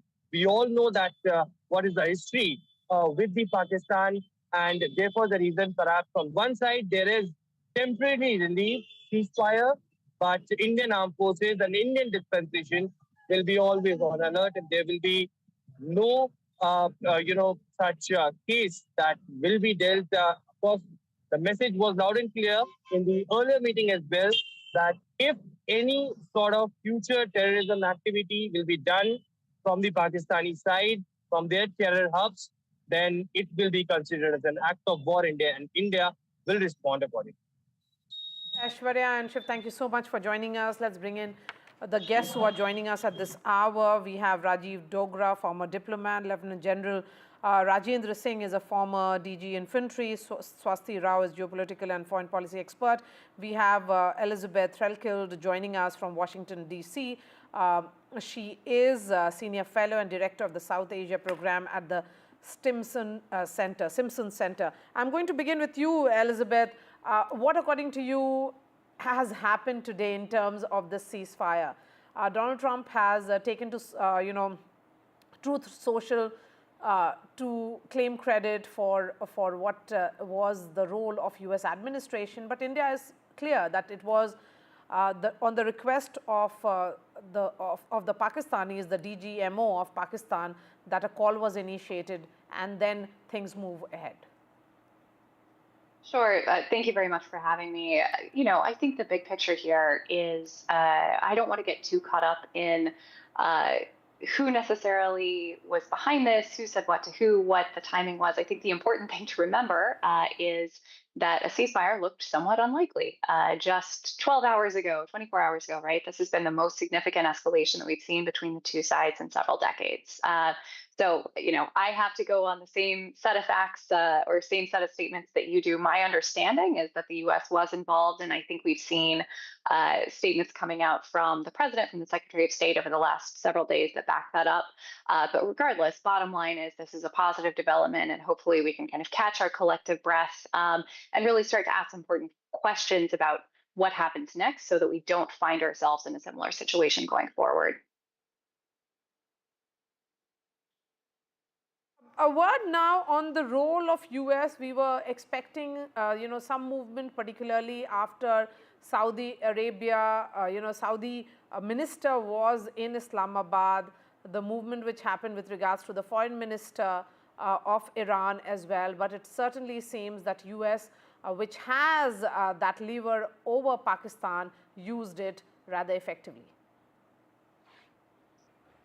So, this is, I think, something that we will continue to learn a little bit more about in the coming days. It has just been a couple hours since this was announced. But I think here it's also important to recognize that it takes two to tango. And so looking for more information on what those conversations looked like between the US and India as well, I think is a key part of this puzzle, right? Because outside of this immediate crisis context, there is a hugely important US-India defense partnership. We work with India closely on a broad range of issues. And so I think going forward, one question that I'll be looking to ask and analyze is what, if any, impact this crisis has on that broader set of issues, or if the two countries are able to move on and move forward, for example, with the trade deal and the other elements of the partnership, which I think would be a positive for both sides. All right, Ambassador Dogra, your thoughts on the ceasefire? Well, firstly, it's not ceasefire. It's just holding the guns, so to speak, that both sides have agreed that they will observe the stoppage of arms activities till further notice. And further notice is the next telephonic talk between the two DGMOs on 12th, 2 days from now. But more than that, I mean, one is the good intentions, whether they'll continue over the next 2 days and what thereafter. Because DGMOs have a limited role, which is technical in nature, that the two countries have agreed not to fire at each other, and let's do all we can to maintain that status. So 12th is that line where they will sort of assess whether it has been carried out in letter and spirit. But the bigger task is what happens thereafter. Would there be a sort of meetings between the two countries to work towards a ceasefire that is longer lasting? Would there be a meeting that also ensures that India's concerns over terrorism, after all, terrorism has not been wiped out of Pakistan. There are 80 to 90 terrorists who are still operating in Jammu and Kashmir as per our assessment. And the Pakistani authorities have repeatedly said that we will use terror. That is before today. So the threat exists. And what happens if there's another big terror attack on India? Do we go back to the square one? So there are many imponderables. And the biggest question mark is Pakistan's record in history. Starting from 1947-48, Pakistan has not kept up any agreement which favors India, whereas India has a record of honoring agreements, most principally Indus Waters Agreement, where it has starved Indians of water but ensured that Pakistan luxuriates in plenty of water. So I think we also have to look at the record of what happened, for example, after 47-48, what happened in 1965 when we gave up Haji Pir Pass, which is now the route for most terrorists to come in. Or what happened during Simla Agreement in 1972, where Bhutto, the moment he crossed the border, he said, "I have made a fool of that woman," meaning Indira Gandhi, that he had no intention of honoring any of the agreement. And the worst of it was, the most inhumane part of it was, we sent back 93,000 prisoners of war, one of the biggest sort of captures of so many POWs in history. But Bhutto ensured that the POWs Pakistan had captured rotted in jail, so much so that when he was in prison, he wrote, and I've quoted it in my book, he wrote that my heart cries when I hear their pain and their cries in the night. So the fact is that the same man who was in power at that before then ensured that there was deception and there was not a gentleman's honoring of the agreement he had reached in Simla. And the list goes on. I can quote chapter and verse on this. So I think we have to be cautious, we have to be careful, and the threat of terrorism will not easily go away unless ISI mends its ways and ensures that all terrorists are brought to book, handed over to India, and the chapter is closed and done away with. And Ambassador Dogra, since you say that it's only about the guns being put down for the moment, and it's not really a truce or a ceasefire per se, let me bring in General Singh on this. General Singh, top government of India sources are telling us, and this came in a few hours ago, that any future act of terror will be considered an act of war against India.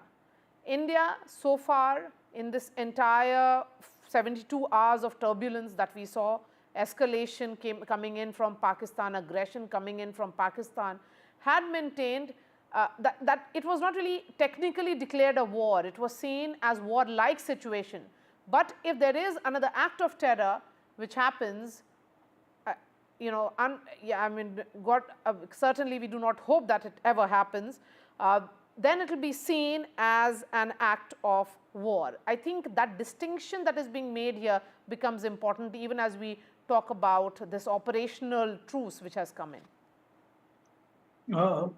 Yes, Maria, you're right.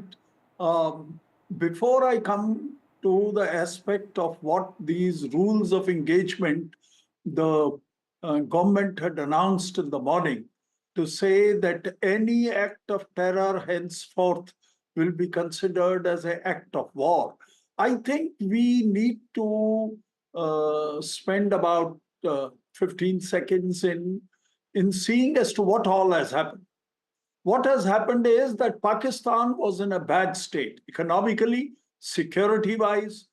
Its situations in Baluch and Khyber Pakhtunkhwa front, and their army chief, who is a radical by himself, then decided to strike by using terrorists in Pahalgam. Thereafter, our government took a very firm stance, adopted a number of diplomatic and economic measures, and also suspending the Indus Water Treaty, and then went in to strike the terrorist camp with 100% accuracy. 100%. 9 terrorist camps were struck, and we were able to bring down about 90 to 100 of these terrorists. Now, in the background of this, Pakistan reacted with nearly 400 drones on the first night, and hardly any of those drones reached their target. Our air defense was superb. Our troops were alert on the ground. Our system of countering these actions by Pakistan was good. The same thing was repeated by them the next night also, and the result was same and similar. We were able to ensure that hardly any damage was caused to any of our air installations. On the Pakistan or from the Indian side, the situation was totally different. What happened was that we chose our targets correctly. We chose our targets with the suitable or with well thought out precision, and were able to strike about 9 to 11 of these air bases, air defense establishments, and radars. And we degraded them the first night, and we nearly destroyed them the second night. In such a scenario, Pakistan had no other option but to crumble. And they were in a kind of a situation that in the morning there were reports coming that the Prime Minister of Pakistan is holding a meeting of their national atomic command structure, and such kind of threats were being put, which clearly showed that Pakistan military was in a very bad shape. In this backdrop, the efforts of United States and efforts of Saudi Arabia, coupled with the pressure which Indian armed forces had exerted on them, I think really forced them to ring up the DGMO at 3:30 today and seek for a suspension of any military actions from 5 o'clock today. And I think the result of all this is that we have really nearly achieved whatever we were aiming to achieve. That is to send a message to Pakistan that don't try this with us. Otherwise, you will have to pay a heavy price. Absolutely. Pakistan seems to have learned this lesson. Whether it will actually reform tomorrow, only the time will tell. But the message has been sent to the world and of course to Pakistan that if there is an act of terror, then it will be responded with this kind of airstrikes right inside Pakistan, where the terror camps will be destroyed. Indian armed forces are fully equipped to carry it out because they believe in Yes. protecting their own citizens. Swasti Rao, when Operation Sindoor, I mean, it all begins with Operation Sindoor, and of course, then there was that retaliation and aggression from Pakistan, another round which played out between India and Pakistan this morning.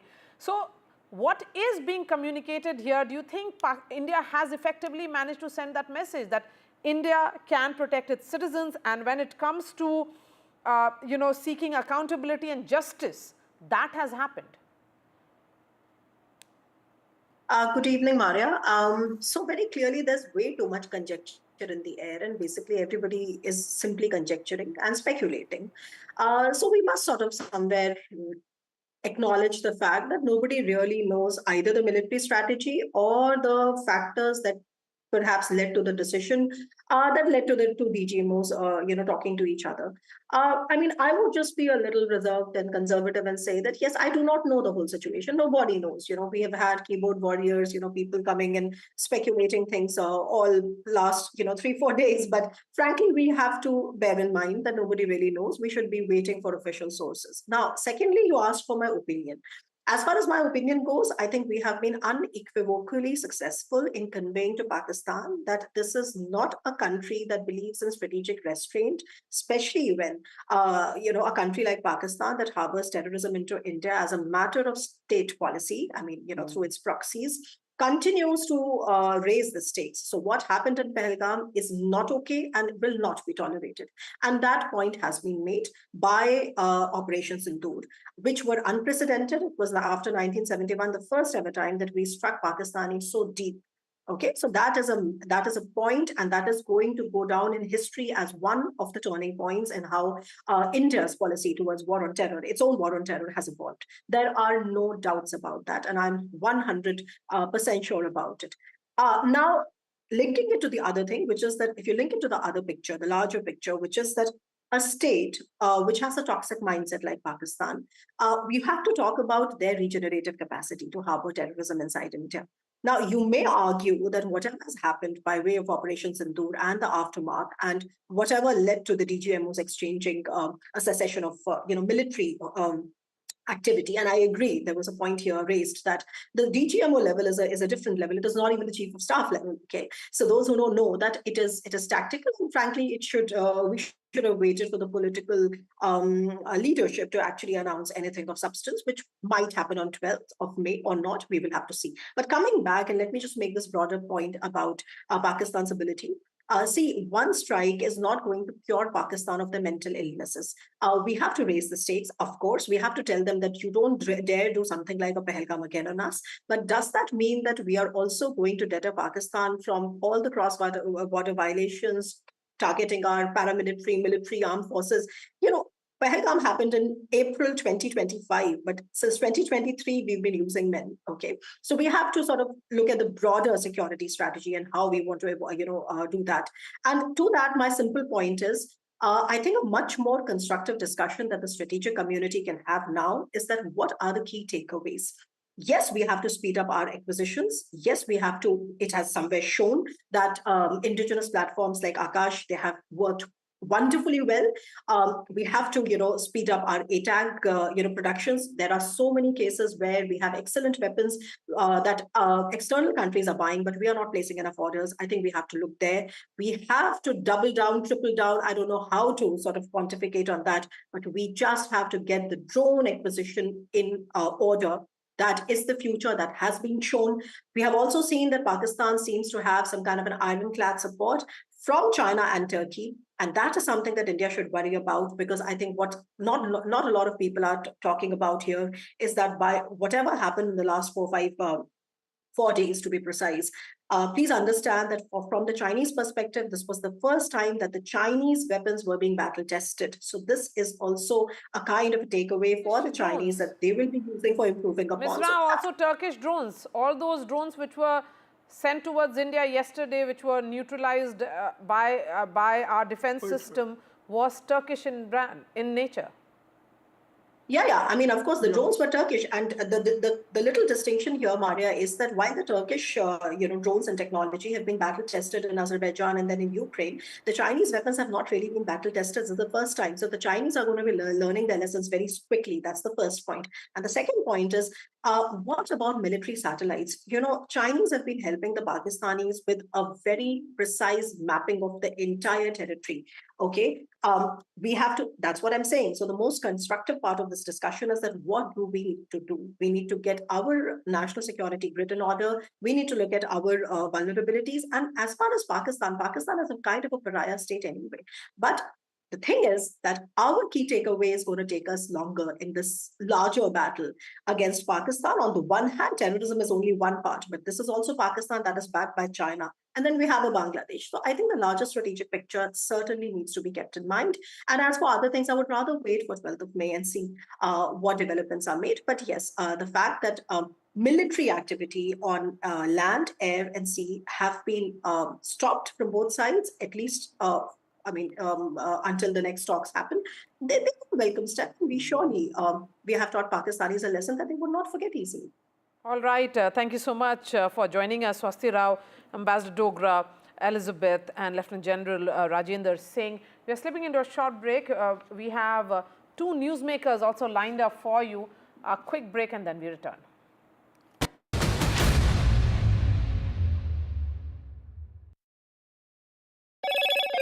Hello, Moto. Motorola, India's leading AI smartphone brand.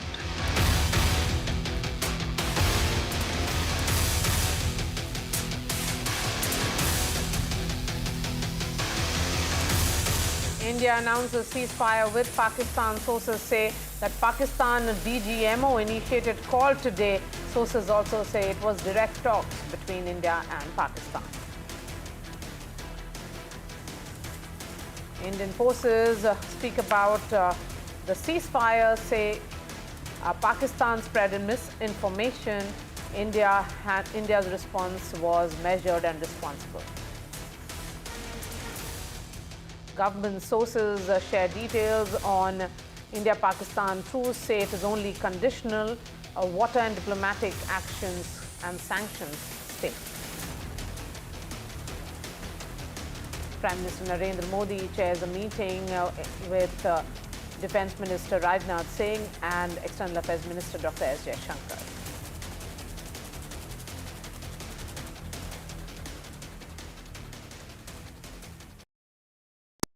That's huge. That is a biggie. It's out of Gold Plus Clear Glass. Far ho ya near, sab kuch dikhe clear. If it matters to you, if it matters to you, if it matters to you, it matters to India. It matters to India. And it matters to me. And it matters to me. India Matters with Shivaru. Only on NDTV 24/7. In today's interconnected world, India's voice is more crucial than ever. When India speaks, the world listens. At NDTV World, we are that voice, bringing you intelligent and insightful news from India and beyond. From geopolitics and diplomacy to economic shifts, migrations, tech disruptions, and the stories of our diaspora. We cover the news that shapes our global future. NDTV World, your new home for global news, is here.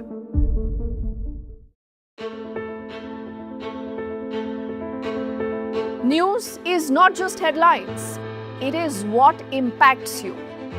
And news should never be mistaken for noise. What matters is the reality. Accurate, in-depth, and with the right perspective. For over 20 years, I have been a journalist, and never has clarity mattered more than now. At Newsnight, we go beyond the surface. We dissect the details, challenge the narratives, and bring you the unparalleled clarity you deserve in a world clouded by misinformation. We are bold, we are direct. Newsnight, for the news in your interest. Only on NDTV 24/7. How often have you turned away from debates that descend into endless fights? We bring you a show where every question is answered, where every debate finds its resolution, where every story finds. How often have you turned away from debates that descend into endless fights? We bring you.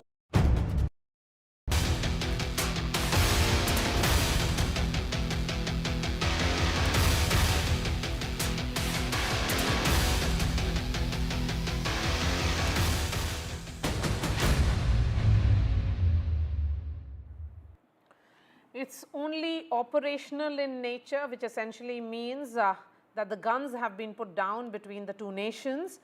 And as far as other areas are concerned, the sanctions against Pakistan, which is on trade front, on water front with regards to the Indus Water Treaty having been put on hold, will continue, is the big message that is coming in from this ceasefire which has been achieved, which is operational since 5 p.m. this evening.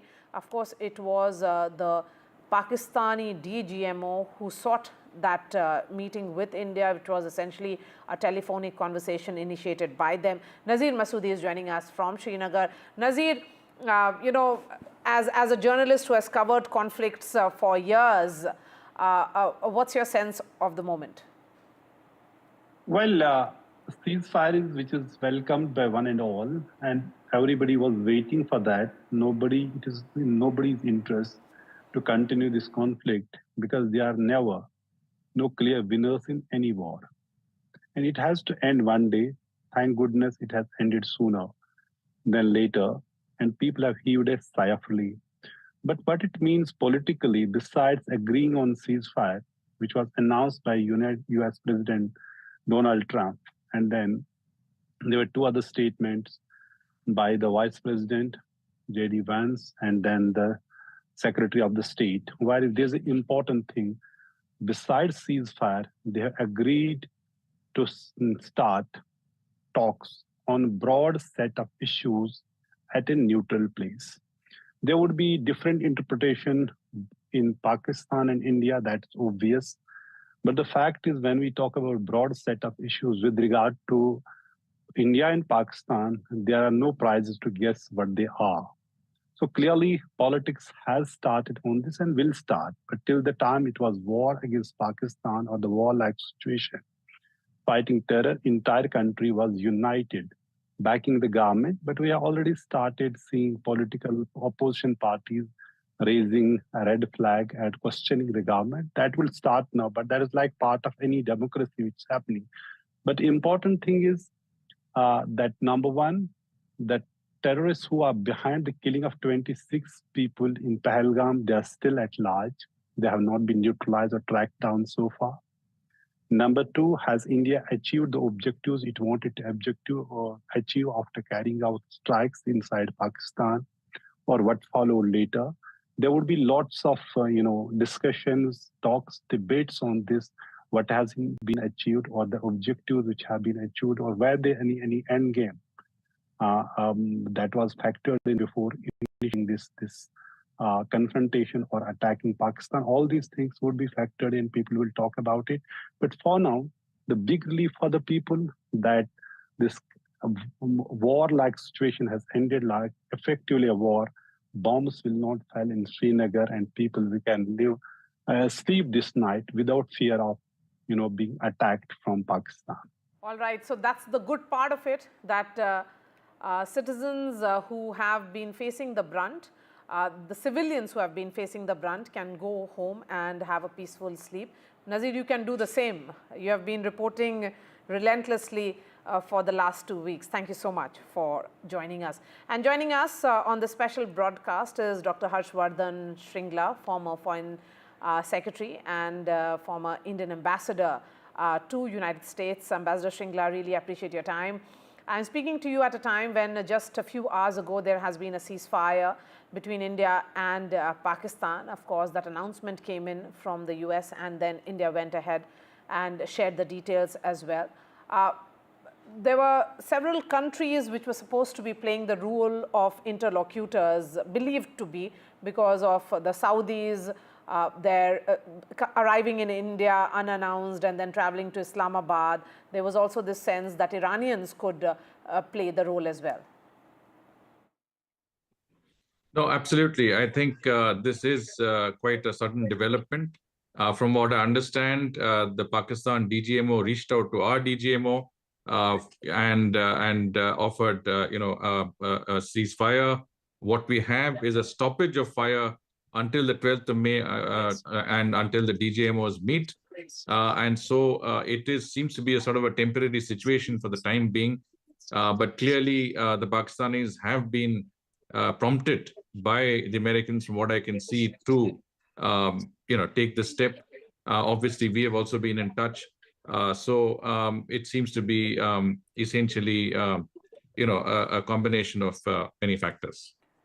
Yes. Would you also say, Ambassador, that India managed to communicate to the world rather effectively and emphatically that it can carry out an operation of this nature, which was called Operation Sindoor, and India managed to say that that when it comes to the second round, we saw the Pakistani military air bases being struck as well. So the message was loud and clear that how far can India go? India can go deep inside the mainland of Pakistan. No, absolutely. I think Op Sindoor was a huge success from the point of view of a pinpointed strike against terrorists and terrorist infrastructure, both in Pakistan and Pakistan-occupied Kashmir. It not only, in many senses, was, avenged the memory of those of our citizens who were killed, in a cold-blooded manner in Pahalgam, but also served as a very stern warning and deterrence to Pakistan against using terrorism as an instrument of policy. So it was, I would say, a very successful exercise. After that, Pakistan escalated the situation by using kinetic actions to target military and civilian establishments across the border from the north to the west, and continue to do that on two subsequent nights. I think we obviously met any such Pakistani action with very, very firm resolve and counter actions.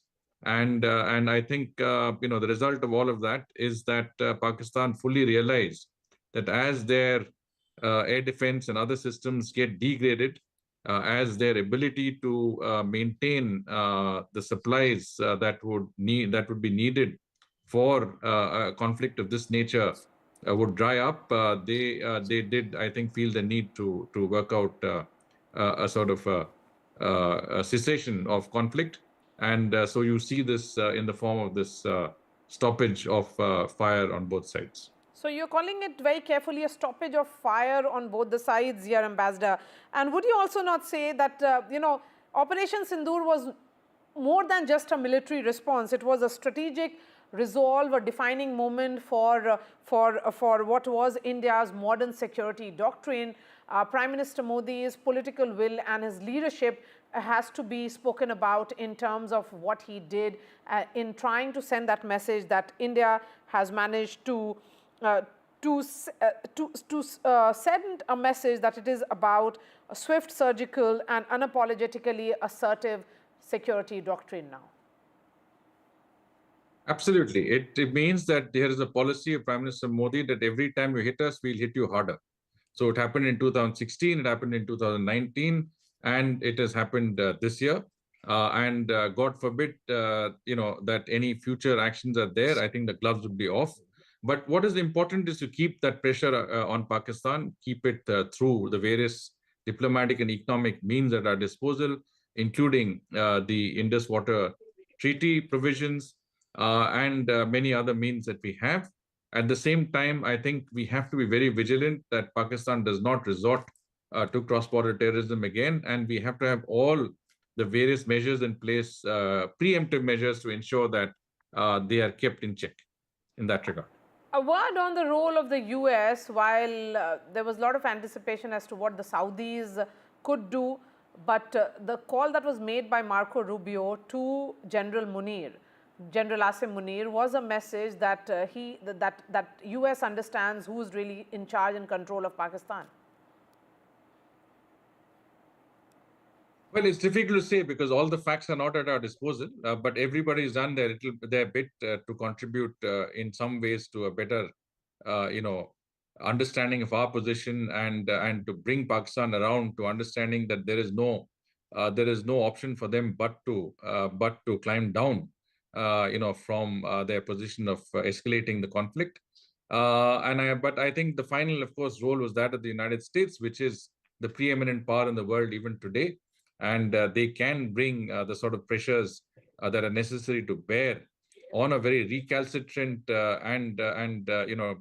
I would say a state which is sometimes even outside the bounds of normal nationhood, to bring them in line.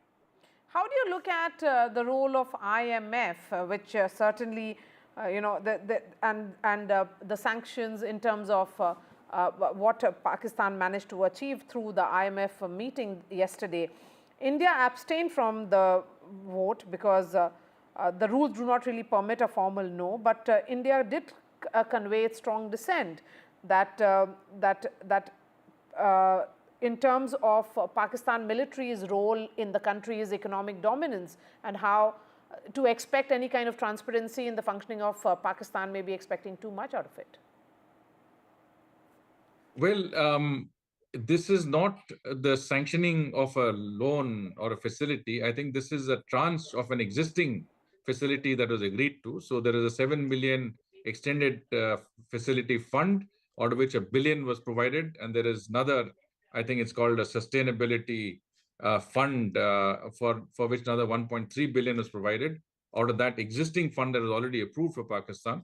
I think there was not enough time for us to be able to lobby with the members to get a decision that was favorable. But I think we have made our point that Pakistan is can't be relied on with the proper use of its funds, and that there is a grave danger that the funds would be misused to support non-state actors, terrorists, and of course their military, misadventures. I think if it comes up again, we should be able to make our point even more forcefully. Okay, before I let you go, your final thought on what is appearing to be just a ceasefire at the moment. If there is an aggression from Pakistan, India will see that as an act of war. Well, I would say that we haven't seen the end of this because, it is a stoppage of firing. But I think it all depends on Pakistan's, ability to keep its terrorists under check and not to indulge in any more, cross-border attempts at terrorism. And of course, as I said, I mean, the larger issue of dealing with Pakistan is still somewhere out there. We may not be involved in kinetic actions, but I think we will have to deal with the issue that is very much in our immediate neighborhood, which is how to deal with a country that's almost a failed state and one that is going to be a troublesome immediate neighbor. Ambassador Shringla, really appreciate your time. Thank you so much. And joining us now on this broadcast is Dr. Mukesh Aghi, President and CEO of US-India Strategic Partnership Forum. Dr. Aghi, really appreciate your time. As someone who understands the domain of international institutions and trade, how do you look at the ceasefire that has now been confirmed and, of course, which is now in place since 5 p.m. today? Well, you have to look at both from the perspective of Pakistan and India. For Pakistan, this is not a sustainable war. Its economy is in a mess, almost bankruptcy. IMF just gave them $1 billion+ as a loan to sustain itself. So it could not go beyond 1 week of high escalation with India itself. From India's perspective, you have to look at it has a robust economy which has crossed over $4 trillion in GDP. But more important is, as you see the recalibration of trades taking place, one thing it is important to understand that while the stress point between India and China, between US and China stays on and the tariff stays on up to 100%, India and the US will strike a trade deal and most probably around 10% tariff reciprocal tariff between the two countries. So what happens is it drives US companies to look at India as a next manufacturing site. So it is important that there is a sense of peace in the region.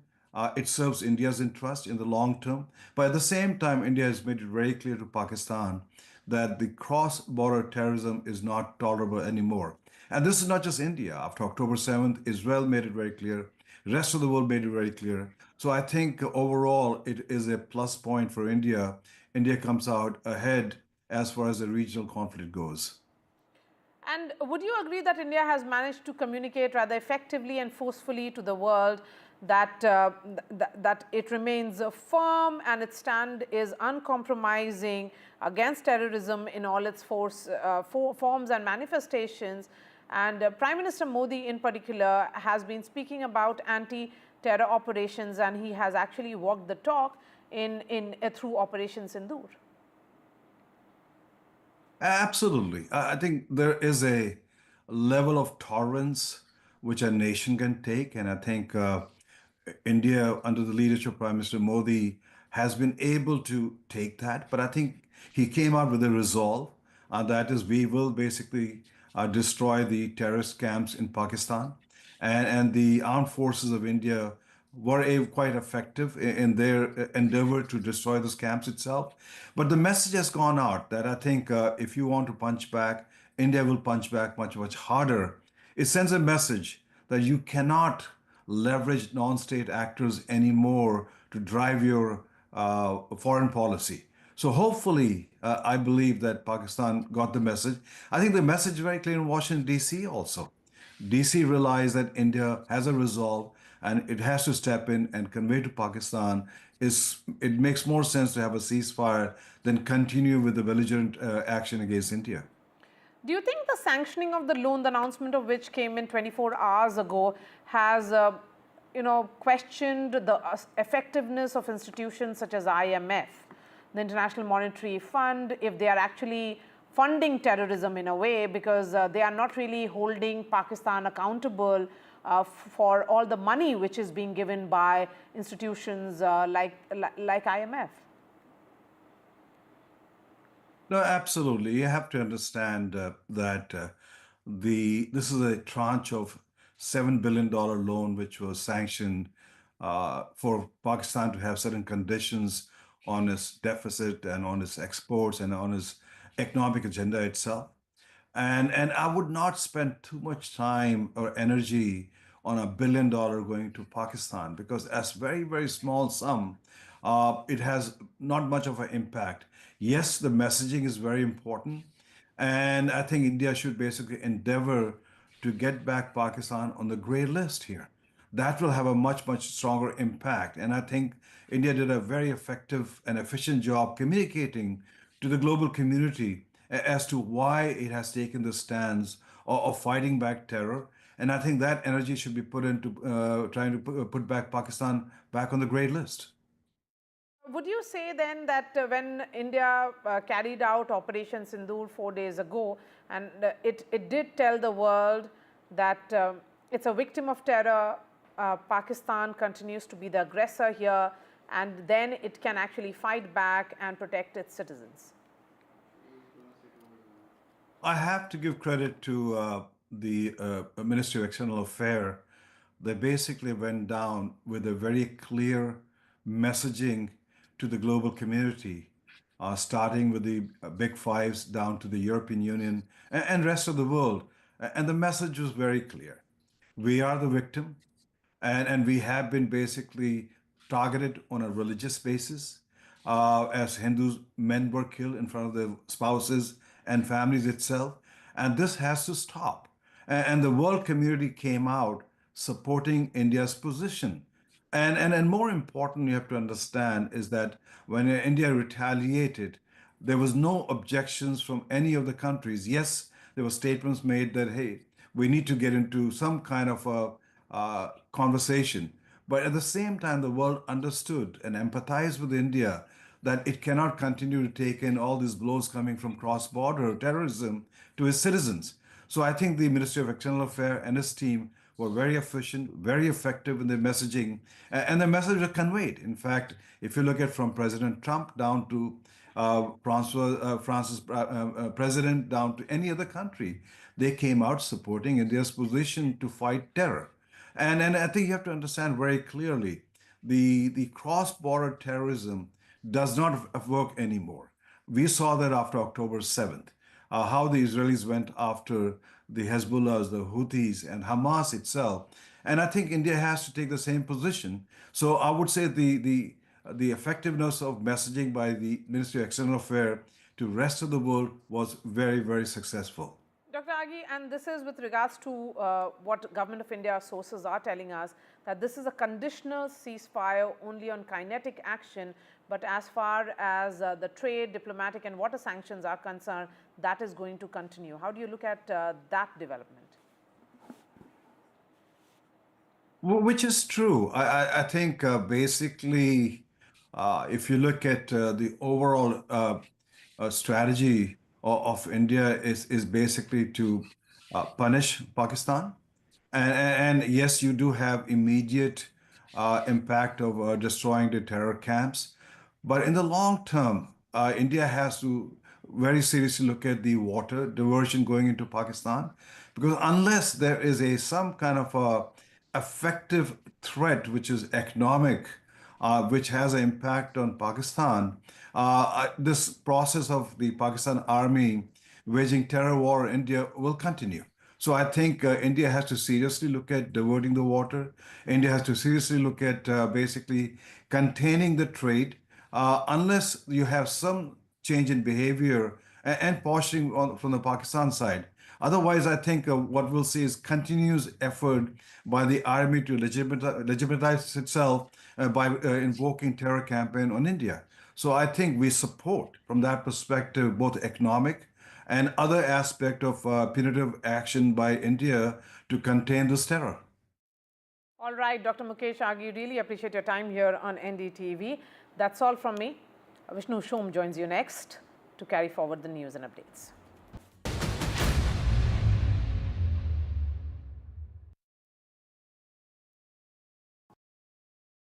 तू ही तो है जिसकी सच्चाई वाली clarity की वजह से मैं आज यहाँ हूँ। गोल्ड प्लस सिल्वॉक्सी मिरर्स, ऐसी क्लैरिटी कि आपको सिर्फ सच नजर आए, चाहे कितने भी साल बीत जाएं। Do you really know the company you invest in? What is the real picture behind presentations and claims? Is the outlook as rosy as the company claims? Know Your Company, powered by NDTV Profit Research, shines a light on the biggest stock market movers.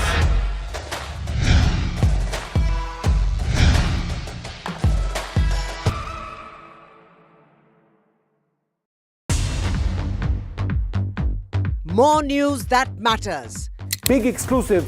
Tulsi Gabbard gunned down by Pakistan-backed cowards. When you interact with people on ground, you're able to reflect their sentiments much better. More debates that shake the system. More exclusives you won't find anywhere else. Not just another prime time. It's a prime time that's unmissable.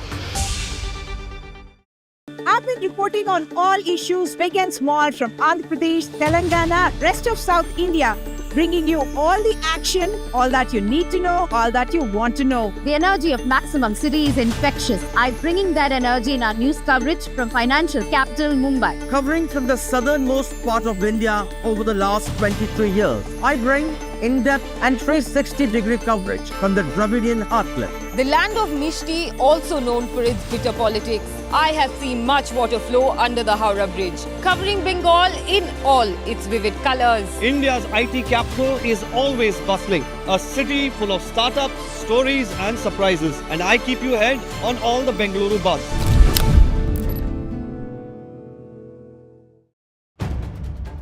If it matters to you, if it matters to you, if it matters to you, it matters to India. It matters to India. And it matters to me. And it matters to me. India Matters with Shivaru. Only on NDTV 24/7. In today's interconnected world, India's voice is more crucial than ever. When India speaks, the world listens. At NDTV World, we are that voice, bringing you intelligent and insightful news from India and beyond. From geopolitics and diplomacy to economic shifts, migrations, tech disruptions, and the stories of our diaspora. We cover the news that shapes our global future. NDTV World, your new home for global news, is here.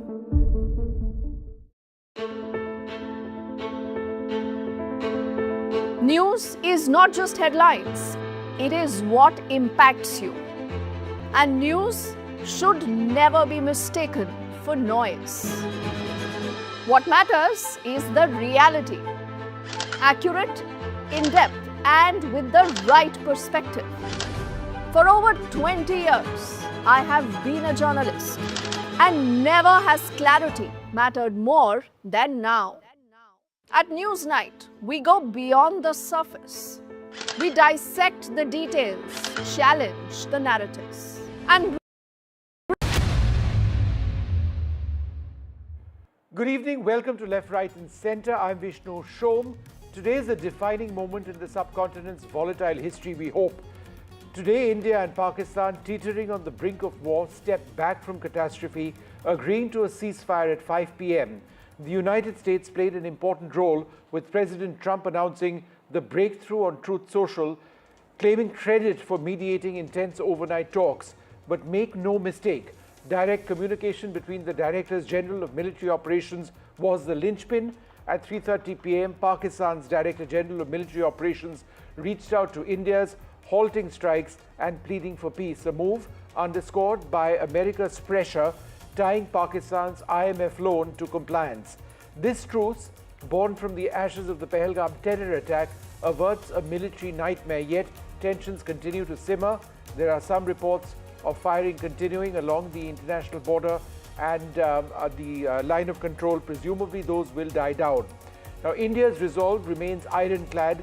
The Indus Waters Treaty, suspended after the attack, will not be revived. Government sources confirm all punitive measures, including trade and diplomatic sanctions, stay in place. As the Directors General of Military Operations prepare to talk again on the 12th of this month, the world watches, holding its breath. Peace hangs by a thread, but for now, courage and diplomacy, we hope, will have prevailed. A look at the headlines at this hour. India announces its ceasefire with Pakistan.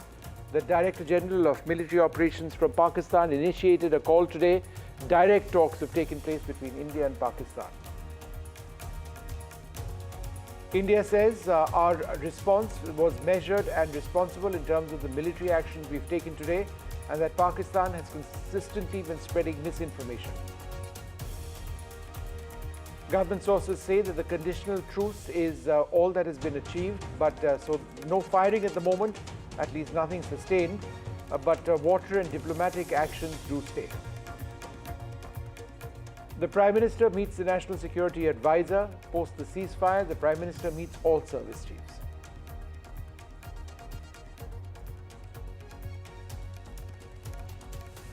Well, joining us now, Air Vice Marshal Anil Khosla. Thank you very much, sir, for being with us.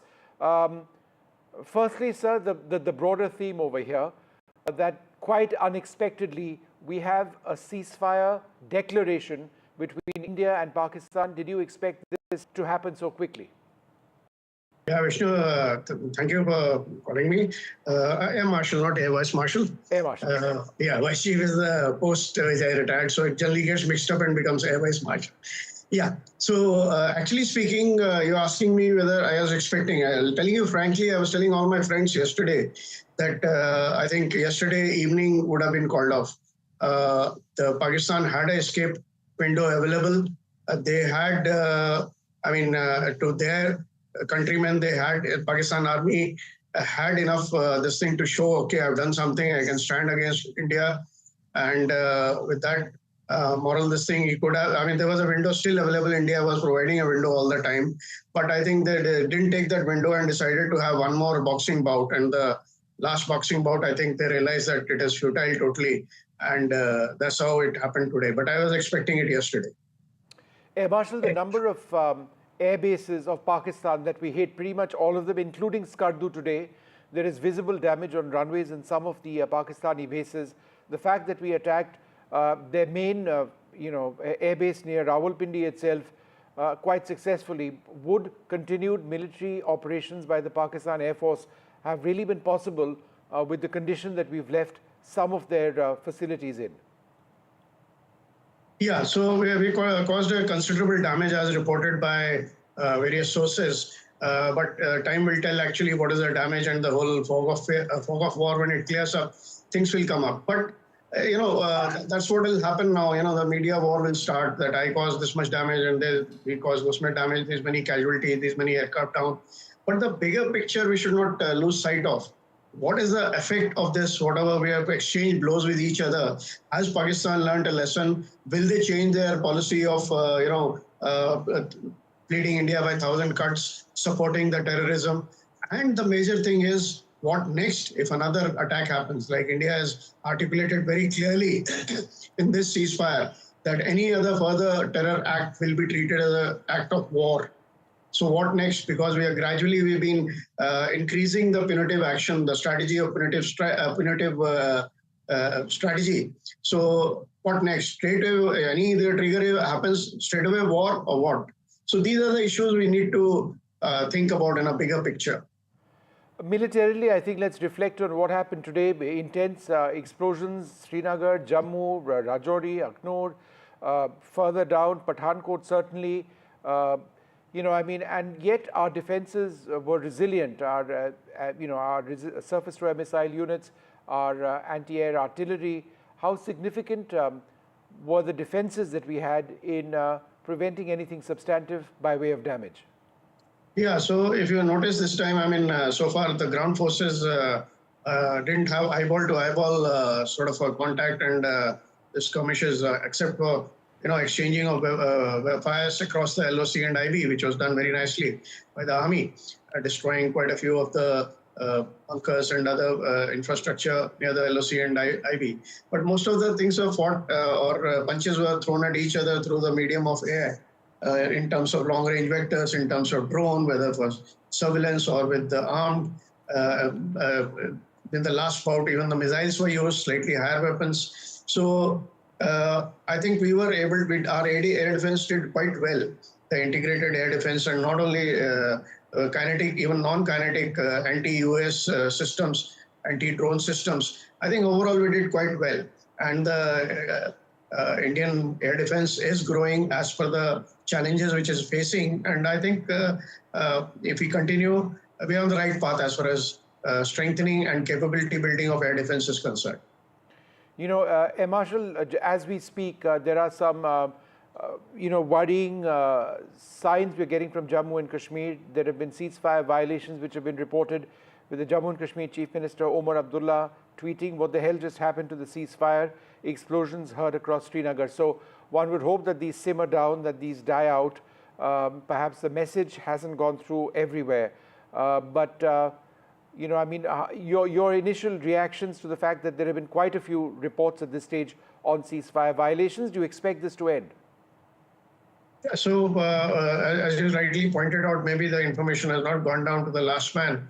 Or maybe some trigger-happy people are there who, in spite of this thing, are ignoring the on the pretext that we don't know as yet, or whatever it is, whatever the reason. In case it increases, then there is a problem. But if it dies down, it's good. And I'm sure that the hotlines are active now. And if it continues even at a smaller scale, the DGMOs and will talk and sort it out amongst themselves.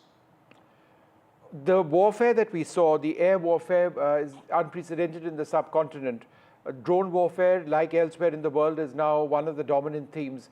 Could you reflect on how the nature of the air battle between India and Pakistan has fundamentally altered warfare per se, in the subcontinent? Yeah, so main difference is that, the initial attacks are by the long-range vectors and drones and rockets and either precision or otherwise, and long range also of different ranges, and idea is to overwhelm the enemy's air defense. And similarly, on the other side, the air defense side, it is becoming multiple umbrellas, integrated air defense is the word which is being coined by the strategists, which means is that you have sensors of various ranges and integrated with the weapons of various ranges, and these are all networked together, and you have some sort of artificial intelligence to give you some decision support metrics. So that is where air defense is heading, and not only subconventional, conventional, as well as hypersonic threats, as well as space threats. So air defense umbrella is really, expanding in a big way. And the air warfare, beginning, it happens with these long-range vectors. In case of a ground action, then the whole full-fledged conventional war starts. And what happens, like even in Russia-Ukraine, if you see, when the stamina runs out, then it becomes a long drawn, boxing match where both the boxers are tired, but they keep punching one another. So you do some action with long range vector, and then the opposition does a punitive strike with the long range vectors and missiles. So that is what long drawn affair it becomes. All right, again, these reports of ceasefire violations coming in, explosions heard in Srinagar as well. Again, we just hope that, this dies down and that there are no forces in play in Pakistan who are, without coordination with their military leadership carrying all of this out. So that's something that's a bit of a concern. Do you believe, sir, at the end of it all, despite the way in which the Air Force acquitted itself in hitting terrorist targets, including the initial attacks a few days back, there are learning lessons as well? Yeah, there are many lessons will come out, and I think all the forces will be dissecting the whole events which took place in the last 3 or 4 days, and retail inventory of lessons will be, and they will be activated. But the issue which you brought out of these reports which are coming in, I only hope that it is not sponsored by the crazy, Pakistan army, which even after declaration of ceasefire by whatever means, and they're not doing it intentionally. I only hope that. Well, there's a blackout in Firozpur, Hoshiarpur and Pathankot. Some reports of several explosions in Srinagar at this stage as well. We'll try and get NDTV's Shiv Arur up in a little while from now, but just sticking by the terms of the agreement itself. What do you make from the fact, sir, that the Indus Water Treaty remains in suspension? There has been no effort to resume the diplomatic relationship. Do you believe that India continues to hold fairly significant leverage over Pakistan? Yeah, so thing is, only ceasefire has been declared as yet. There have been no talks, there have been no discussions as yet. So once a ceasefire, like you're saying, you're yourself saying the whole lot of reports coming of this thing. So you can't trust the enemy. The trust has been totally broken. So it will take some time to the trust to build up, and also negotiations to take place for the things which have been done, and other means, economically, diplomatically. It's a multi-domain operation, and all those actions which have been taken to reverse it, it will not happen just by declaration of ceasefire. So I think we'll have to wait and see the trust-building measures. We'll have to see what Pakistan is doing, and thereafter, talk if they succeed. Then only slowly, gradually, the things will come back to normal, if at all. All right, sir. Lovely to speak to you. Thanks very much for being with us. I'm joined at this stage by Daniel Block, Senior Editor of Foreign Affairs and a contributing editor at the Washington Monthly, Kawal Sibal, former Foreign Secretary, General Subroto Saha, former member of the National Security Advisory Board, and General Raj Shukla as well. Thank you all very much for being with us. General Saha, let me come to you first. At this stage, there's this concern about ceasefire violations, and the only reason we are bringing this up is because it's not insignificant at this stage. Multiple explosions in Srinagar, apparently some drone activity as well. Could this simply be, elements of the Pakistani armed forces not having gotten the message so far? Well, Vishnu, firstly, thanks. Secondly, I must tell you this small violations here and there. Let's not get distracted by them. There could be elements who do not want to obey orders and who have got so charged up, and there could be those who are ignorant of what is happening on the top. But there are larger issues here which we must be discussing in this forum now. Historically, let's not get away from the fact that as a nation we seem to be frittering away military gains, whether it was in 71 or in 99. What happens now, we'll have to wait and see. In a show earlier today, I'm glad you had brought out at this point, will the terrorist infrastructure get dismantled because of what has happened? It's a big question.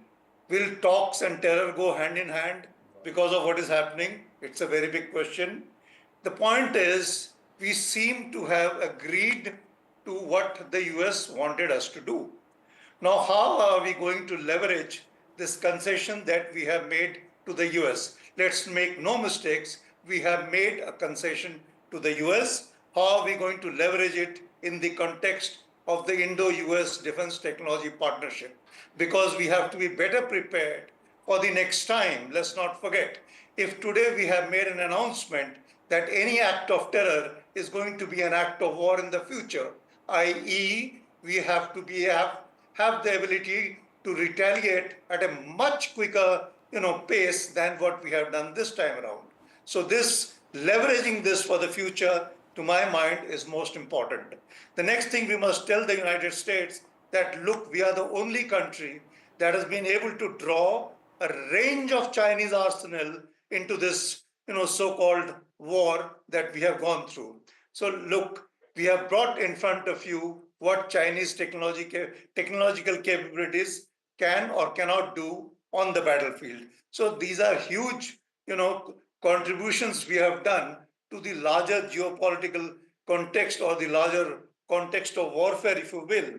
So, and let's not forget, we have actually bailed out Pakistan. I mean, okay, fine, a small component of this which I think you have alluded to earlier in one of your programs today, that the lever seems to have been that the release of the IMF fund. Well, by all means, that is true. But how has India helped Pakistan? We have prevented them the cost of the war. We have helped them by saving the potential cost of hitting at their economic targets. I mean, the fact is, because of all this, Munir has been spoken to by the United States. When they spoke to their prime minister, he could do nothing. Now, Munir has been spoken to, he has taken the decision. We have elevated Munir's status within Pakistan and made him, larger than life. That radicalized, deranged chap has been given larger than life status because of India. So now the point is, we have helped Pakistan, we have, helped the US, given them this status of being able to mediate. How are we going to leverage it? I think these are issues that we need to consider and see how we want to now exploit them, now that, the situation on the border, sooner or later it will calm down. Having said that, past experience of ceasefire, when Pakistan has announced it himself, Musharraf had announced a unilateral ceasefire. For all of us who have served on the line of control, you have met me several times on the line of control. Yes. You know how fragile that ceasefire that Pakistan announces. On the line of control, the ceasefire that they agree or they announce has virtually, literally no meaning. So let's take it for whatever it is worth. Let's try and stabilize the situation for whatever it is worth. What impact it will have on the terrorist infrastructure, I have my serious doubts. But then, as I said, let's leverage the situation for what it can do to help us to deal with acts of terror in the future. Thank you. Jalsa, thanks very much. I'm joined by Shiv Arur in Srinagar. Shiv, these very disconcerting reports coming in of explosions in Srinagar now, ceasefire violations. In fact, we've got these images. It's happening now. Those are tracer bullets up in the skies. It's been a day when we've seen intense fighting, and then there has been so much hope, and yet explosions once again. Shiv, what's happening? Vishnu, for the last 20 minutes, there have been engagements in the airspace not very far from where we're reporting here in Srinagar. Omar Abdullah, the Chief Minister, has just put out a very, very surprised tweet. You can hear it right now on my cameras. You can hear the gunfire. This is all ground fire. You can hear it, Vishnu. I'm going to pause periodically so our viewers can hear it for themselves. Yes, please. Big one there.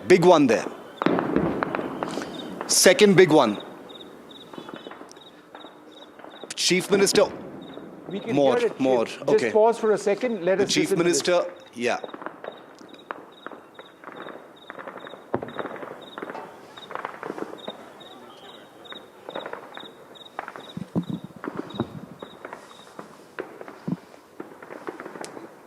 Carry on. We can hear this very clearly. It's non-stop. The anti-aircraft fire. Vishnu, for the last 20 minutes, this firing has been going on. The Chief Minister, Omar Abdullah, has also acknowledged it. He's put out a tweet saying, what the hell is the ceasefire about? He's just heard these explosions. They're being heard all over Srinagar, clearly. Even the Chief Minister has spoken about them. This is by...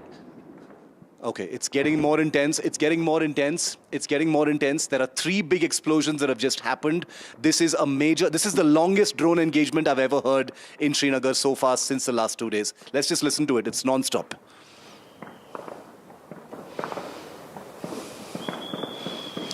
Tracer fire, more tracer fire.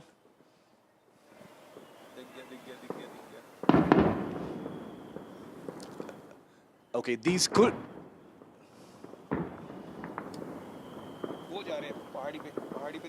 All right, we can hear the sounds right now. We'll have to be a bit careful with deferred visuals. Non-stop tracer fire. Right. So carry on with what you're saying. We will. The images on our screen are deferred. We need to stick to deferred visuals. But we do take your point. You're in the middle of a scene right now, a situation. But carry on with the point that you're mentioning. Yes, we're going to be very careful about what we're describing right now, Vishnu. This is a live anti-drone engagement that is taking place. It's a very high-energy engagement, which seems to suggest that there are multiple drones. This is, remember, incredibly over 3 hours since that ceasefire was announced and came into effect. And you're seeing by far the biggest drone actions over the city of Srinagar. What this means for the ceasefire and beyond, I'm not even able to speculate right now because this is Srinagar literally under attack by drones. That's something that we can safely say right now. There is a blackout in the city. We haven't heard any sirens yet, but these seem to be tracer fire. Probably, some of the ground guns that we've been discussing before, the Zu-23s and the L-70s. The big, loud, dull thud that you heard was probably the L-70, and the rapid fire was probably the Zu-23 ground guns engaging these unmanned aircraft. What exactly these drones are, we don't know. More. See, it's continuing even now. Yeah, and that was a very big one which we heard. Shiv, hold on. We'll try and get a couple of reactions. Echoing all across the city. Yeah. Yeah, point taken. And Omar Abdullah has tweeted that to him, this is no ceasefire. The air defense units in the middle of Srinagar just opened up. All right, we'll come back to you in a moment. Daniel Block, that's a matter of huge concern.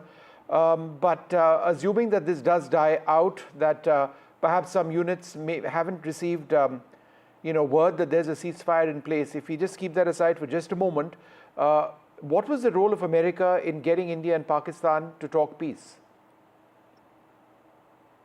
I think we're still trying to figure out exactly what role the United States played. The United States says it's played a rather large role, and the Pakistani officials have said that the United States did play a role. They thanked the United States for mediating. That said, there are many countries, obviously, that wanted the fighting to stop and that were in contact with both India and Pakistan about getting to some kind of ceasefire, which hopefully will last. Hopefully, as you're saying, we're not seeing violations here that will lead it to collapse before it even really takes effect.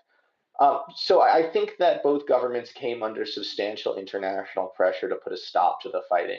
That said, I imagine the United States played a large role. Historically, the United States plays a large role in stopping these types of conflicts, in getting the parties to a ceasefire, and helping them frame it so that they can both claim a kind of victory and then move on.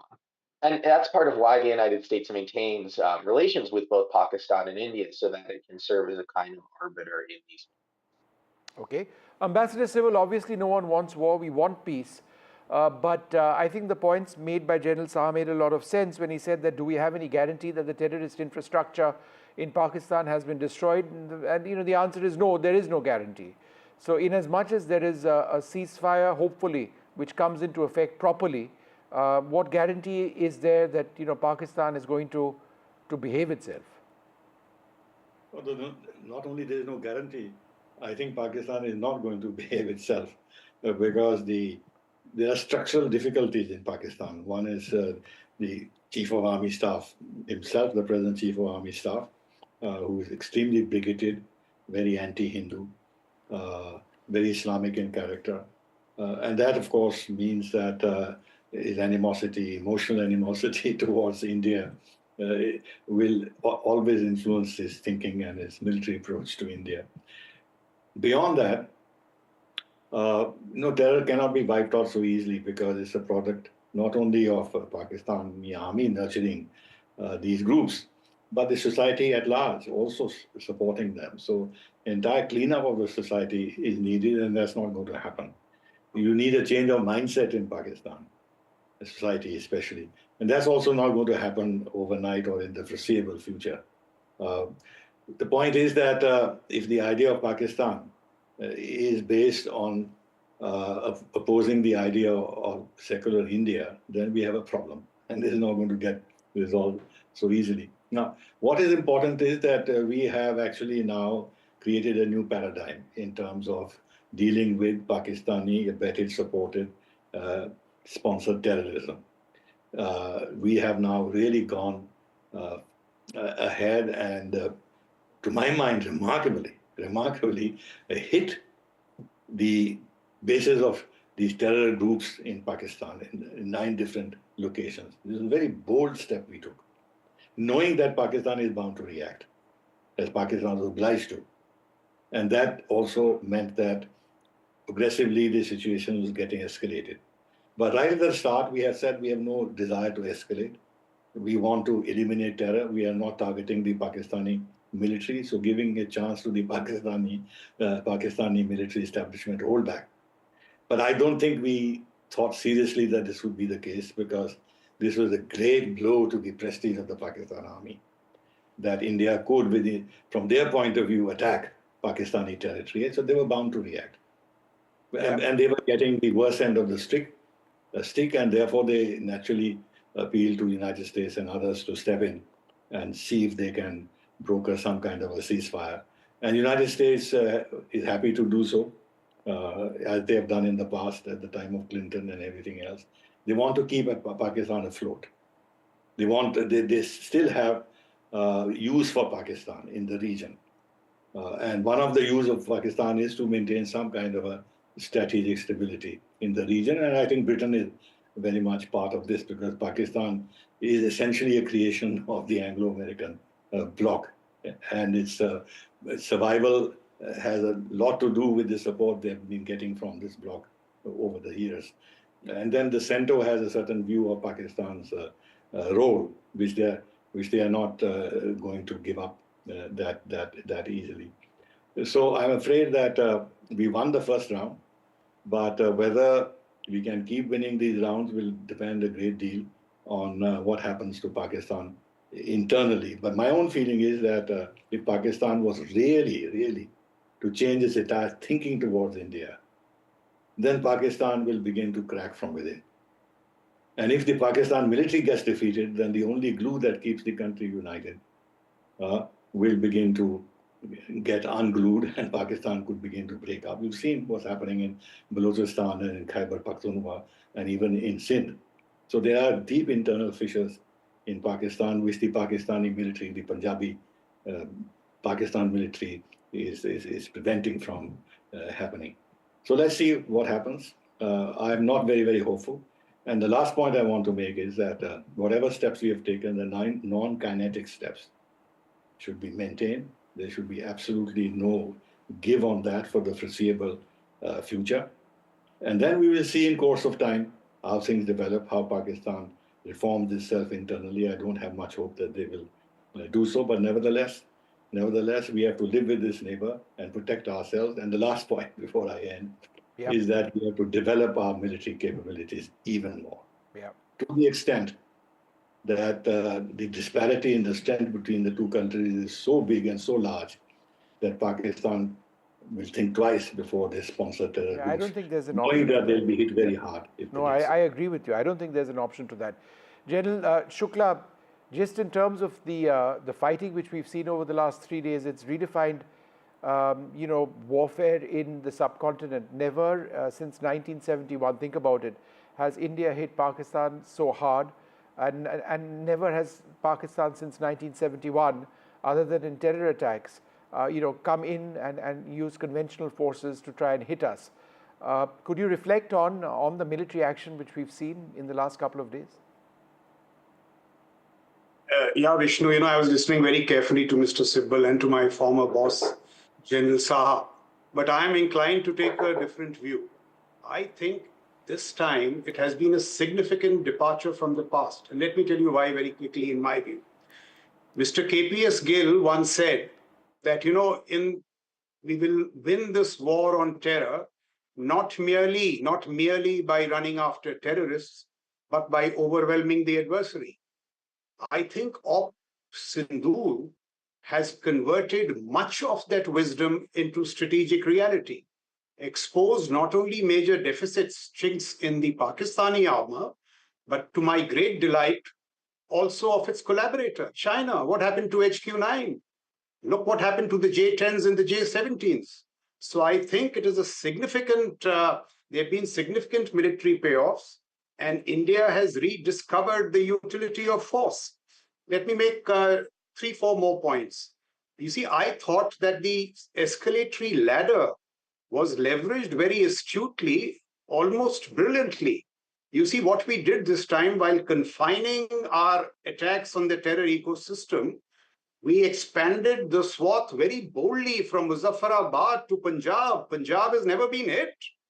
Rawalpindi, Raiwind, Bahawalpur. I was GOC 10 core. My opposite number was GOC 30, which is Bahawalpur. After Operation Swift Resort, General Rawat was in my headquarters, and this Markaz was a veritable training academy for terrorists. It had firing ranges, mine ranges, obstacle courses. We've hit that. And look, we've seen new normals in our strategic outlook. We've gone and hit Punjab.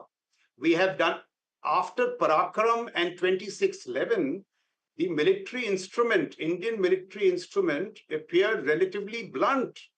This time it has been a great instrument of precision strike. What are the objectives? You know, it is a very strong signaling to Pakistan that, listen, this nuclear schoolboy, nuclear bluff, and under its cover, this terror rampage will not work. Should you wish to persist with terror, you will have to face India's conventional might. So we've called the bluff of nuclear use. We have re-established deterrence. It may not be permanent, but I think there are major payoffs. We should not undermine the payoffs. Of course, the other lessons are there. Given the size of our economies, we should have combat overmatch with Pakistan. And much of it can come in far greater technological investments. This is only the beginning of the bump. We will have far greater challenges with China. So as our foreign policy gets more muscular, our instrument of force must not only be nourished, but in the highest state of readiness. As General Saha was saying, next time, if there is a terror strike at 2:30, by 9 in the evening, an attack should go in. No, I take your point. I take your point. I do think it's a significant departure from the past. Sure. I'd like to thank all of you very much for being with us. What I'd like to do at this juncture is actually listen in to that press conference and what was announced earlier on, because there was a sense of hope. It all came in a very quick fashion. Remember, we woke up this morning to massive explosions all across the front, from Kashmir in the north all the way down to parts of Gujarat as well. There were multiple attacks on Indian airfields. India responded. We've hit more than 8 Pakistani airbases. Several runways have been made inoperational. Then, as a result of talks which were taking place and talks which were encouraged by the United States, there was this dramatic phone call by the Director General of Military Operations in Pakistan to his Indian counterpart. That took place at about 3:30, 3:45 in the afternoon. And by 5 p.m., there was a ceasefire in place. It was almost unbelievable. But in the last exactly half an hour or so, or 40 minutes or so, there are reports of explosions being heard in Srinagar. One would hope that these die down, because it doesn't make sense for Pakistan to commit to a peace. Statements by their foreign minister, statements by their Director General of Military Operations, and then carry on in quite this manner. So that's something that we need to look out for very, very closely. But let's listen into what happened earlier on today. Director General of Military Operations of Pakistan called the Director General of Military Operations of India at 15:35 hours earlier this afternoon. It was agreed between them that both sides would stop all firing and military action on land and in the air and sea with effect from 1700 hours Indian Standard Time today. Instructions have been given on both sides to give effect to this understanding. The Directors General of Military Operations will talk again on the 12th of May at 1200 hours. Thank you. Several attempts were made by Pakistan on spreading a misinformation campaign, as we have seen for the last few days. There were attempts made to say that our F-400 at a northern base was destroyed, which was completely false, and that it was destroyed by a JF-17. It was a false information. Also, that the BrahMos installation was attacked and it was destroyed was false. The destruction of airfields at Srinagar, Jammu, Pathankot, Bhuj, Nalia, etc. was also a false claim. The forward ammunition dump at Chandigarh and Beas are also fit and fine, and we showed you these in the photographs in the morning briefing today. Also, there was a certain different way of miscampaign that Pakistan conducted by its press conferences, which was conducted in a manner which was completely misleading and devoid of facts. Pakistan has been spreading fabricated allegations that the Indian armed forces have targeted mosques. Let us make this very clear here that India is a secular nation and the Indian armed forces are a reflection of our constitutional values. We hold every place of worship of all faiths in the highest regard. Our operations have been aimed exclusively at terrorist camps and facilities being used for anti-India activities. No religious sites, I repeat, no religious sites have been targeted by the Indian armed forces. Over the past few days, as we have seen, Pakistan has suffered very heavy and unsustainable losses after it has given us an unprovoked attack on our installations. It has suffered losses in both land and air. There has been an extensive damage to the crucial Pakistani air bases like Skardu, Sargodha, Jacobabad and Bholari. In addition, a loss of AD weapon system and radars made the defense of Pakistani airspace untenable. Across the line of control, extensive and precise damage to military infrastructure and command control centers and logistics installations. In addition to that, 2 military personnel had led to complete breakdown of its defensive and offensive capability and also Pakistani morale. All right, let's go straight across to Shiv Arur in Srinagar. Shiv, just when we thought that things would improve, it turns out that the ceasefire violation now taking place in Srinagar is significant. What's been happening around you? Vishnu, for the last 10 minutes, things have quietened down, but what we just saw was easily the most aggressive drone action engagement over Srinagar. What we saw in the morning today was barely a trailer of what we've just witnessed. After we finished reporting about the ceasefire, we were about to take a short break from our broadcast when we heard the gunfire, the ground fire, and the dull thuds of the, probably the L-70 guns. There were no interceptors. These were all ground fire, including tracer bullets that you actually saw in that video that I filmed from my phone and sent that we have on our screens. It continued for a good 25 to 30 minutes, Vishnu and Maria, and it has stopped for now, but it basically suggests that 3 hours after that ceasefire came into effect, those drones were over Srinagar being engaged very, very aggressively. There was a lot of fire from the L-70, the Zu-23. I recognize those weapons. Vishnu, you're familiar with them as well. There must have been some other kind of fire as well. But the road that I'm staying on, of course, we're not going to identify any locations, has been cordoned off. People have been asked to get off the streets. So it's not very late in the evening, but there's no traffic on the road. It's the police has herded everyone off the road and asked them to go inside. We are taking adequate precautions as well and staying out of the way. It's a very clear night. There's a very, very bright moon. So we visually spotted those incoming drones, little dots of light, the tracer bullets going up at them, and then the gunfire. So that's of course the firing protocol. The tracers go up first, and then there's additional fire from the ground so that the aimers have a sense of where exactly that drone is. They didn't seem to be flying very high. We could see them pop in the air, as they were destroyed. No idea, couldn't see from this distance at least what kind of drones those were, Vishnu and Maria, but it does look like Shiv, that you're saying ceasefire that they were is in intercepted. question right now. Shiv, you're saying that they were intercepted. They were definitely intercepted. I counted at least 6 drones that we saw popping right in front of our eyes. We were able to capture some of those on our phones, but not all of it because it was happening very, very rapidly. I personally counted 6. There must have been more because these explosions were happening right in front of us, very, very near to where we were. But there were also explosions happening in the distance, and there was gunfire in the distance as well. So I'm assuming that these drones were spread over, a certain significant amount of area over Srinagar. It's a large city, and therefore there must have been drones targeting different sites in the city. It's a population center, so I'm just wondering what that ceasefire was really all about. If you've got drone action just 3 hours later, one cannot even make the argument saying the drones were already in the air when the ceasefire was agreed to. That's impossible because the distances we're talking about are very small. Even though drones are pretty slow flying, it's highly unlikely that something like that could have happened.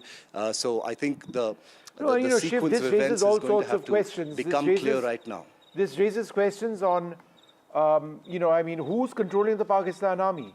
You have the foreign minister of the country say that, okay, fine, we've agreed to a ceasefire. You've got the Director General of military operations call up RDGMO and say, okay, look, let's stop the firing.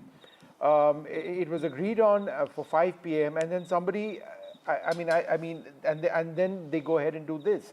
And it's not just in Srinagar. There are some other parts of Jammu and Kashmir where they may also, along the LC, as I understand it, be ceasefire violations. But I don't know, is it true, as you were mentioning, that it's now for the last 10, 15 minutes, it's not been happening? No, it's all quiet now, but the blackout is still very much in force. And unusually, this is something I've seen for the first time here in Srinagar, Vishnu and Maria, is that all traffic has been taken off the road. There is no traffic. All the traffic lights are also off. The lights on the Shankaracharya hill that overlooks Srinagar, which are usually kept lit ceremonially, they've been turned off for the first time since I arrived in Srinagar 15 days ago, and very, very unusual. So obviously this confirms and establishes that this was the kind of major engagement that we were looking at. There have been reports of other ceasefire violations taking place on the LOC, but we don't want to speculate, obviously, too much on those because, there could be various reasons why they could be happening, but there have been reports of drone action in some areas, especially Kathua, Samba and Akhnur, which our reporters are getting us across the network. Srinagar definitely one of them. So, if Srinagar, the city itself, was, on that target list, it looks like they've waited till after a ceasefire. I'm a little perplexed about what to make of this, honestly, while I'm reporting this from the ground. But 3 hours after the ceasefire to see a major drone action, something is most definitely amiss, and I'm still trying to make sense of it. All right, so this is deeply worrying. Just a few hours back, we were hoping for peace. Now there appears to be the scenario developing, which is uncertain. It does need to be mentioned that in the last 10, 15 minutes, it's back to being quiet in Srinagar. Let us hope that there is some sense of sanity and there is that agreement which is adhered to. We'll have to see all night what takes place. For now, we'll take this short break.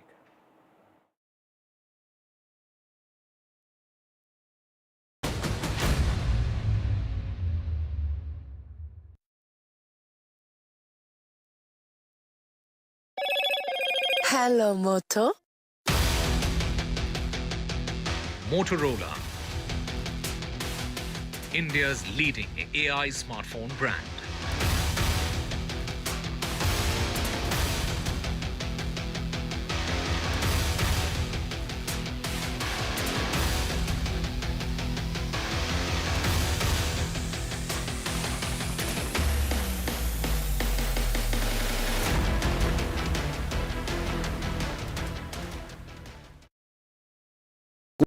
Gold plus optimistic reflective glass लगाओ, धूप की गर्मी को दूर भगाओ और बिजली का बिल भी बचाओ।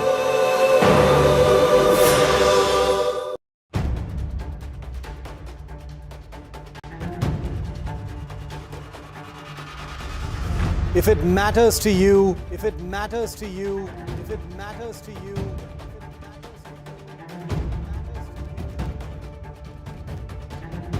it matters to India. It matters to India. It matters to India. And it matters to me. And it matters to me.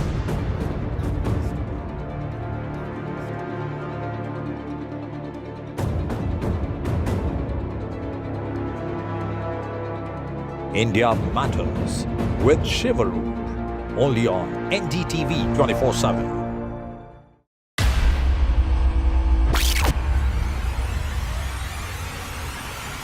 The last 1 month, if you see, the share prices of Genzol Engineering has fallen more than 58%. Why are the rating firms calling the debt payments as default? We have two credible credit rating agencies on March 4th coming and downgrading the stock to D. Statements are consistently being proven wrong, and transactions are being taken place which are different from what they were originally pictured to be. The company claimed it would roll out 6,400 electric vehicles. But what it has rolled out is a shocking scam. Funds meant for the project were funneled allegedly back to the promoters. How often have you turned away from debates that descend into endless fights? Vishnu, I think today was a very pivotal day, to be honest. It could have either escalated further or it could have de-escalated today. The reason I'm saying this is that, over the past 3 days, we have seen a pattern of constant escalation in the attack that is coming from Pakistan. And naturally, that was also responded to in a befitting manner from our side, which has led to a lot of damage to military assets and military infrastructure in Pakistan, some of which are very important and critical for their overall military preparedness. Now, if they had continued with this process, either escalation in the current domain or expanded the war horizontally, it would have met with, as I said before to you, that with continuous escalation dominance from our side. So there would have been two things in my mind that would have been at play. So I was half expecting that this would happen, especially when the news came out that we would treat any future terror attack as an act of war, that something or would have been working out. And I think two things would have definitely happened. One is that I think the international community would have been waking up to the reality of what Pakistan was attempting to do for whatever its objectives were, and that there would have been a degree of pressure on them because it was clearly the pattern of escalation and then response left the onus on them to start taking the steps to stop this. And the second was obviously their own internal calculations of how far they can go on to escalating this and sustaining this given the internal situation. And remember that we've all been aware of the fact that there is a much higher staying capacity and much, of course, asymmetrically more power to deliver from our side. So I think this would have been both a combination of a certain diplomatic pressures on them, and then second, I think also internal calculation on the steps that they have to take, because I think over 3 days they made an attempt to, at least in my view, get one or two major targets in India that would have given them a reason to celebrate or tell their people that we were able to reciprocate or pay India back in the coin. But there was, in a sense, an impenetrable wall of air defense, which had largely foiled this massive waves of drones and missiles that were coming into the country with no major damage. But Ambassador Ashraf, let me ask you this, sir. The fact that we hit Pakistan as hard as we did, we hit Skardu, by the way. That's the latest in the list of air bases we struck, and I think at least 8 or 9 others, virtually every single Pakistani air base. And we were fairly relentless about this. The videos have showed significant damage in some of them. Do you believe that that is ultimately what pushed Pakistan to the negotiation? That's what I'm saying, that, you know, it wasn't just America's pressure and them saying, No. I think that, listen, in anything of this nature, finally, it is the two parties involved in a process who make that decision. And no matter if their calculation was, and look, this is an era in which, a time in which the world is preoccupied with a number of its own issues, whether it's the United States, Europe, or China, or Russia. It is a time when this sort of international order has collapsed. It is not what exactly we had seen in the past. So there was, in a sense, space for them to continue with this operation. The message that they had got out of Washington, D.C. was, you guys need to sort this out on your own. You remember in the past, there used to be breathless shuttle diplomacy that used to start immediately after a major terrorist incident. So I think they felt that they had a space. I think there would have been, conversations are always taking place, but it's really the impact of the military measures that we took, and in a sense went beyond what they would have expected us to do. As you've just mentioned, and we don't need to repeat all the damage that we have done specifically in the course of these 3 years. And remember, each time we mention that we are acting in a measured manner and with a sense of responsibility. We had said on 7th that we have achieved our objectives and we have no desire to escalate, but that there would be a retaliation if Pakistan chose the path of a military retaliation. You know, I've got a little bit of sources-based information, and I want you to reflect on it, that we are learning that the United States did play a role in de-escalation. How? By apparently placing direct pressure on Pakistan, linking the provisional release of a $1 billion IMF loan to the immediate acceptance of the ceasefire, with the remainder contingent on full compliance. Do you see that as being, you know, an interesting way in getting Pakistan to move fast?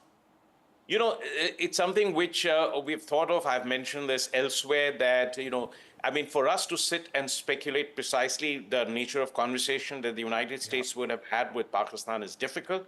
But I think the timing says something. I mean, it was rather unusual that in the middle of a major conflict in which you could see the culpability and complicity of Pakistan in that attack, that the IMF board not just one funding, but it was 2 facilities really, the EFF and the RSF facility, totally combined 2.4 billion. And that may have been the incentive-disincentive game that the United States may have played with Pakistan, a lever that they may have exercised on them. But I think that would have been one of the, as I said, there would have been one of the 2 measures. The other is the direct impact that our military action had on the assets and the infrastructure of Pakistan military. So that was the most prudent course of action that they could have thought of at this stage. Ambassador Ashraf, the suspension of the Indus Waters Treaty remains. India isn't sharing any hydrographical data with Pakistan on the 3 northern rivers. Neither is there any resumption of diplomatic relations at least to the standard at which they were. So none of that is taking place. It's just kinetic action has stopped, right? It's exactly. We are talking of ceasefire, that of the military action. I mean, I'm a little loath to use the word kinetic because it's genesis. Yeah, I know, it's a terrible word. And it's a genesis is American, so I still call it a military operations. So I think that that is the only thing that has been addressed, because we took those steps, remember, in response to a terror attack of the most dastardly and brutal kind, which was followed by some of the most insensitive remarks that came out of Pakistan, including that it was a false flag operation. I mean, that just shows the level of obfuscation and denial that exists over there. That hasn't changed. Remember, you've not yet taken any steps on ending terrorism against India, or dismantling the infrastructure, or taking steps to rein in all the parties that are involved, cutting off financing, recruitment, motivational mobilization. All of that still exists. So what we have achieved today, is a ceasefire under a dual pressure, as we've just discussed. But we will then have to decide on the next course of action. Now, the next course of action will obviously be a conversation on what steps that are to be taken by Pakistan with regard to cross-border terrorism. Anything that leads to quote-unquote normalization of the relations is a long way off. Yeah. And it would require us to have a level of trust that this is not going to happen again.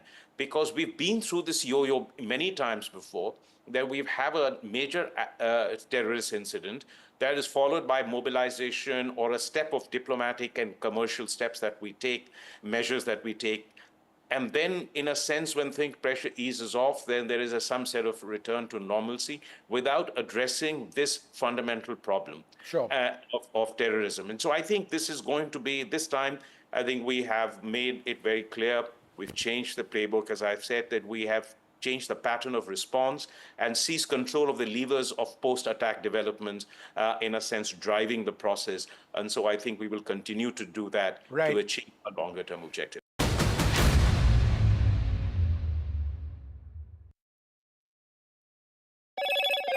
Hello, Moto. Motorola, India's leading AI smartphone brand.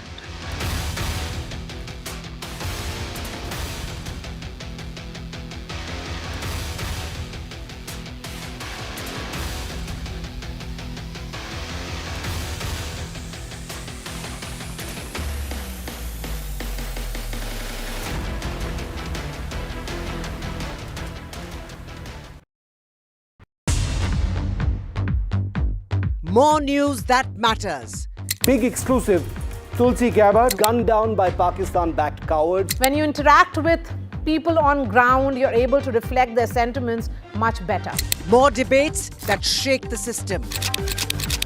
More exclusives you won't find anywhere else. Not just another prime time. It's a prime time that's unmissable. I've been reporting on all issues big and small from Andhra Pradesh, Telangana, rest of South India, bringing you all the action, all that you need to know, all that you want to know. The energy of Maximum City is infectious. I'm bringing that energy in our news coverage from financial capital Mumbai. Covering from the southernmost part of India over the last 23 years, I bring in-depth and 360-degree coverage from the Dravidian heartland. The land of Mishti, also known for its bitter politics. I have seen much water flow under the Howrah Bridge, covering Bengal in all its vivid colors. India's IT capital is always bustling, a city full of startups, stories and surprises. And I keep you ahead on all the Bengaluru buzz.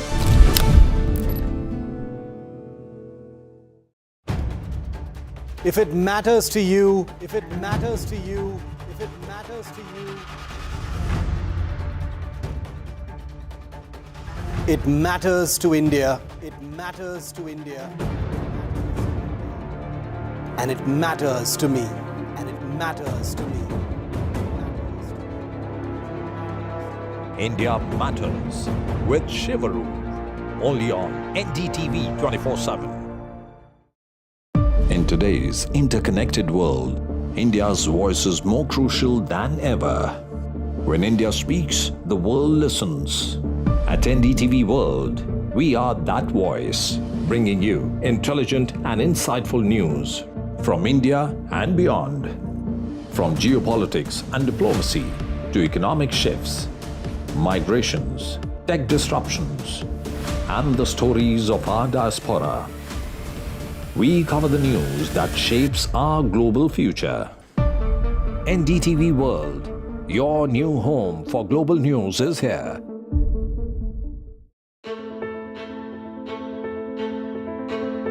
News is not just headlines, it is what impacts you.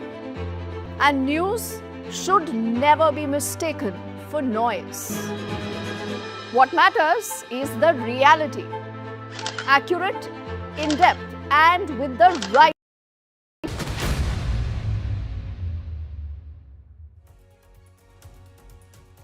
Gentlemen, a very good evening. You're with NDTV and we are closely tracking what's been happening over the last few hours. Yes, India has officially confirmed that there is a ceasefire when it comes to what's been happening vis-a-vis Pakistan. But right now, I want you to look closely at these images on your screens. Now, the Chief Minister of Jammu and Kashmir, Omar Abdullah Alia, has taken to the social media. He's putting out certain pictures and he's asking what happened to the ceasefire. Because apparently these are drones that have been spotted in Srinagar, and you're looking at the Indian Defence Forces, as always, responding in kind. Not just this, there are also reports right now of a few explosions. Again, this is what Omar Abdullah has essentially said. We'll try and in fact get in our colleague Shiv, who is in Srinagar, in just a moment to tell us exactly what he has seen and heard in the last few hours. Shiv, if you can hear me, Omar Abdullah says that he has seen these drones, he has heard explosions. Tell us more, Shiv, of what you can confirm to us. Deepthi, we've just seen probably the most extended drone raid and engagement here in Srinagar. We've just seen Omar Abdullah's tweet as well, acknowledging seeing exactly what we saw from very, very close quarters. It's a complete blackout right now in the city of Srinagar where I'm reporting from, and not just a blackout, the roads have been completely cleared. All traffic has been taken off the street, at least in the area where I'm reporting from, and I hear from certain other areas. There was a good 25-minute long, very, very energetic drone engagement close to us and in the farther areas from us. We hear closer to Budgam and the Srinagar airport.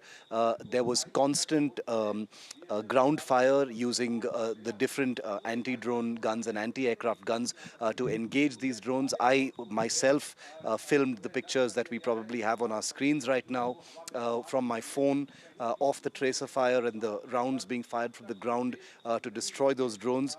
We did see, I personally saw and recorded at least 6 drones being destroyed in the air, like literally right above my head, and those were slow-moving drones, and they were destroyed in that manner. Wondering what those drones were doing here, but this incident is being seen as serious. I've spoken to my sources in the defense forces, and they do confirm that there was hostile drone activity over both Srinagar and the adjoining area of Budgam. Both have lots of military facilities. Obviously, we won't go into the details, but Deepthi, I can tell you that if this morning was a trailer or an appetizer, this was the main course. 25 minutes of non-stop gunfire, tracer fire, and those drones being popped in the air. So this was a major event, definitely, this evening in Srinagar. Yes, Shiv, I'm just requesting you to stay with us and hold that phone line, because there is an update right now on our screens that's also coming in from Gujarat. And in fact, I'm quoting the Gujarat Home Minister, who's taken to the social media earlier. Harsh Sanghvi, in fact, says, and allow me to quote, he says several drones have been spotted in the Kutch district. A complete blackout, he says, is going to be implemented now. He also urges people to not panic and stay safe. We'll get in our colleague Paras. I think he's there with us. Paras, what can you tell us? Like I said, this has been a very, very difficult situation in all of the country. And now, if we can see that there are some drones which have been seen in Kutch also.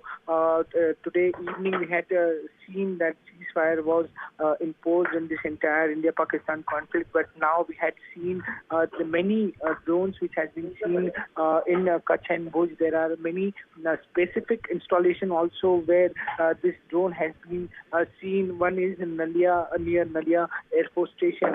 In this entire matter, the Home Minister of Gujarat, Harsh Sanghvi, has also tweeted, and he has confirmed that there has been a scene of Pakistani drones near Kutch and Bhuj. So this will be a very, very difficult situation, and with that, Kutch has been or now has been gone to a total blackout. Entire Kutch has been gone to total blackout from now.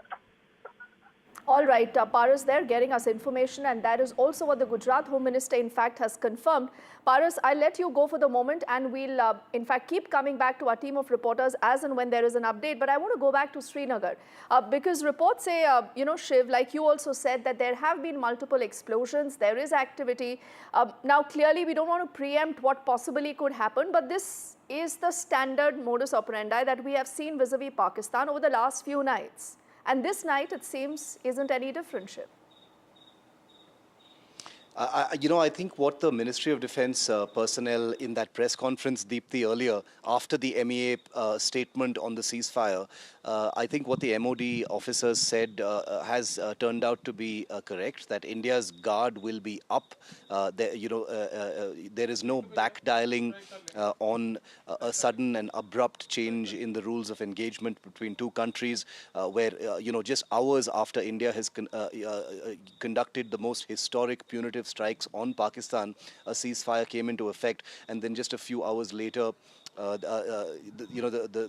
you're seeing incidents of this kind taking place. So we'll be careful with our words, obviously, because these are early hours that we're reporting right now. But I think, without having a full picture of what explains these drone attacks and, some incidents of firing in different sectors of the line of control, especially in the Jammu division, I'm going to conjecture, Deepthi, that this is sort of playbook Pakistan, unreliable, unpredictable, a country that doesn't keep to its commitments, a country that is volatile, a country that is not bound by its word when it comes to even things like agreements. We still don't know the anatomy of what is going on right now, because for 25 minutes that was a big engagement here in Srinagar. We've seen reports of similar activity elsewhere. You just had that news break from Kutch in Gujarat.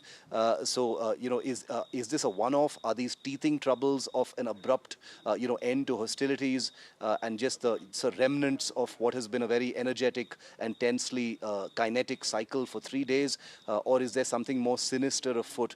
I think we'll get to know, overnight tonight and maybe tomorrow as well, Deepthi. All right, Shiv, only for the moment, I'll let you go. But, like Shiv also mentioned, there is no need to panic. And whether this is a one-off incident or there is more to this, clearly we'll await an official word. Until then, we'll just let both Paras and Shiv go back to collecting more information. And I'll take this opportunity to also introduce our panel of guests. And I want to thank them for their patience as we wanted to stay live with our reporters and pick up this initial information. I do see Rajiv Bhatia, who's a former ambassador, on the show. It's a pleasure, sir, to have you here, along with DP Srivastava, as a former Indian ambassador also on the show, Major General Rajan Kochar, who's also a defense expert, and Brigadier Sandeep Thapar, also a defense analyst. Gentlemen, good evening and thank you for your time. We are looking at these images. Omar Abdullah and the Gujarat Home Minister both have claimed that they have cited drone activity, but they've also urged people to continue to remain calm and we must not panic. Let's begin by Major General Rajan Kochar by asking him first up his thoughts on what has happened today as far as the ceasefire has been announced between India and Pakistan, sir, and what we are reporting now. Thank you for inviting me for this program. You see, at the very outset, I had made a statement in the evening when this was announced. I was on another TV channel. I had made the statement at that point of time that we cannot trust the Pakistanis, and we must play it out, and we must not let down our guard. It's very unfortunate that first of all, this ceasefire was orchestrated in a very odd manner, I would say that, because a statement came from President Trump, and he was claiming that he has been able to get this ceasefire done. Then we had a statement from the Pakistan side saying that we have agreed to what the US has said and we are going to a ceasefire. And then we had that 6 p.m. briefing of our foreign secretary. So what was lacking in all this was that on what grounds has the ceasefire been agreed to? Have our conditions, which we had you kept at that point of time as far as terrorist activities in Pakistan is concerned, and the Indus Water Treaty and the visas and everything, so many actions we had taken, non-kinetic actions. So there was no mention of anything like that. So right from the outset, I think it was a very, very fragile kind of an agreement. And when the DGMOs talk to each other, see, I have a strong belief, because I've been into the system for almost 4 decades. I have a strong belief that when DGMOs talk to each other, when two military men talk to each other, I am setting aside the politicians here. When two military men talk to each other and they are convinced that they have to push through this ceasefire, I don't think this ceasefire should have lasted a couple of hours, rather hardly any hours. I would say that 5 p.m. this ceasefire was there, and we heard around 8 p.m. or so this activity is taking place, 3 hours or so. So I'm really not able to understand this thing in such a short time. What made them go back on a commitment which was given to us by the Pakistani counterpart of our DGMO when he said that we want a ceasefire because uh, uh, uh, this initiative came from Pakistan. That's Pakistan wanted this ceasefire. We didn't want this ceasefire. Pakistan approached the Americans 3 days back, and they were parleys among each other. See, all this, these facts I'm stating are obtained from the media. So I trust that media was reporting it accurately. So 3 days back, these parleys had taken place, and subsequently we were given to understand that this ceasefire is materializing. So my first comments are right now that things cannot go back now. Uh, a situation is going to escalate because the way these attacks have been carried now, I believe some damage has been caused in a few of these areas. Damage assessment will all be known in the morning once we come to know about these things. But definitely, yes. So I would just say that, these are still initial times, and we at NDTV will be very doubly cautious till we hear an official word on a lot of things, because it's important to be responsible, I think, and that's exactly what we'll do. But I understand from where you're coming, and I also now do see Lisa Curtis with us, so I'll say good evening to her. She's a director for Indo-Pacific Security at the Center for a New American Security, and also the former Deputy Assistant to the President and the NSC Senior Director for South and Central Asia in the first Trump administration. Lisa, thank you for your time. And before I get in the former ambassadors, I want to get a quick word from Brigadier Sandeep Thapar also on his assessment of what has happened in the last few hours, sir. I'll be frank, I'm a little disappointed by the whatever has happened today. And I'm talking about the ceasefire thing.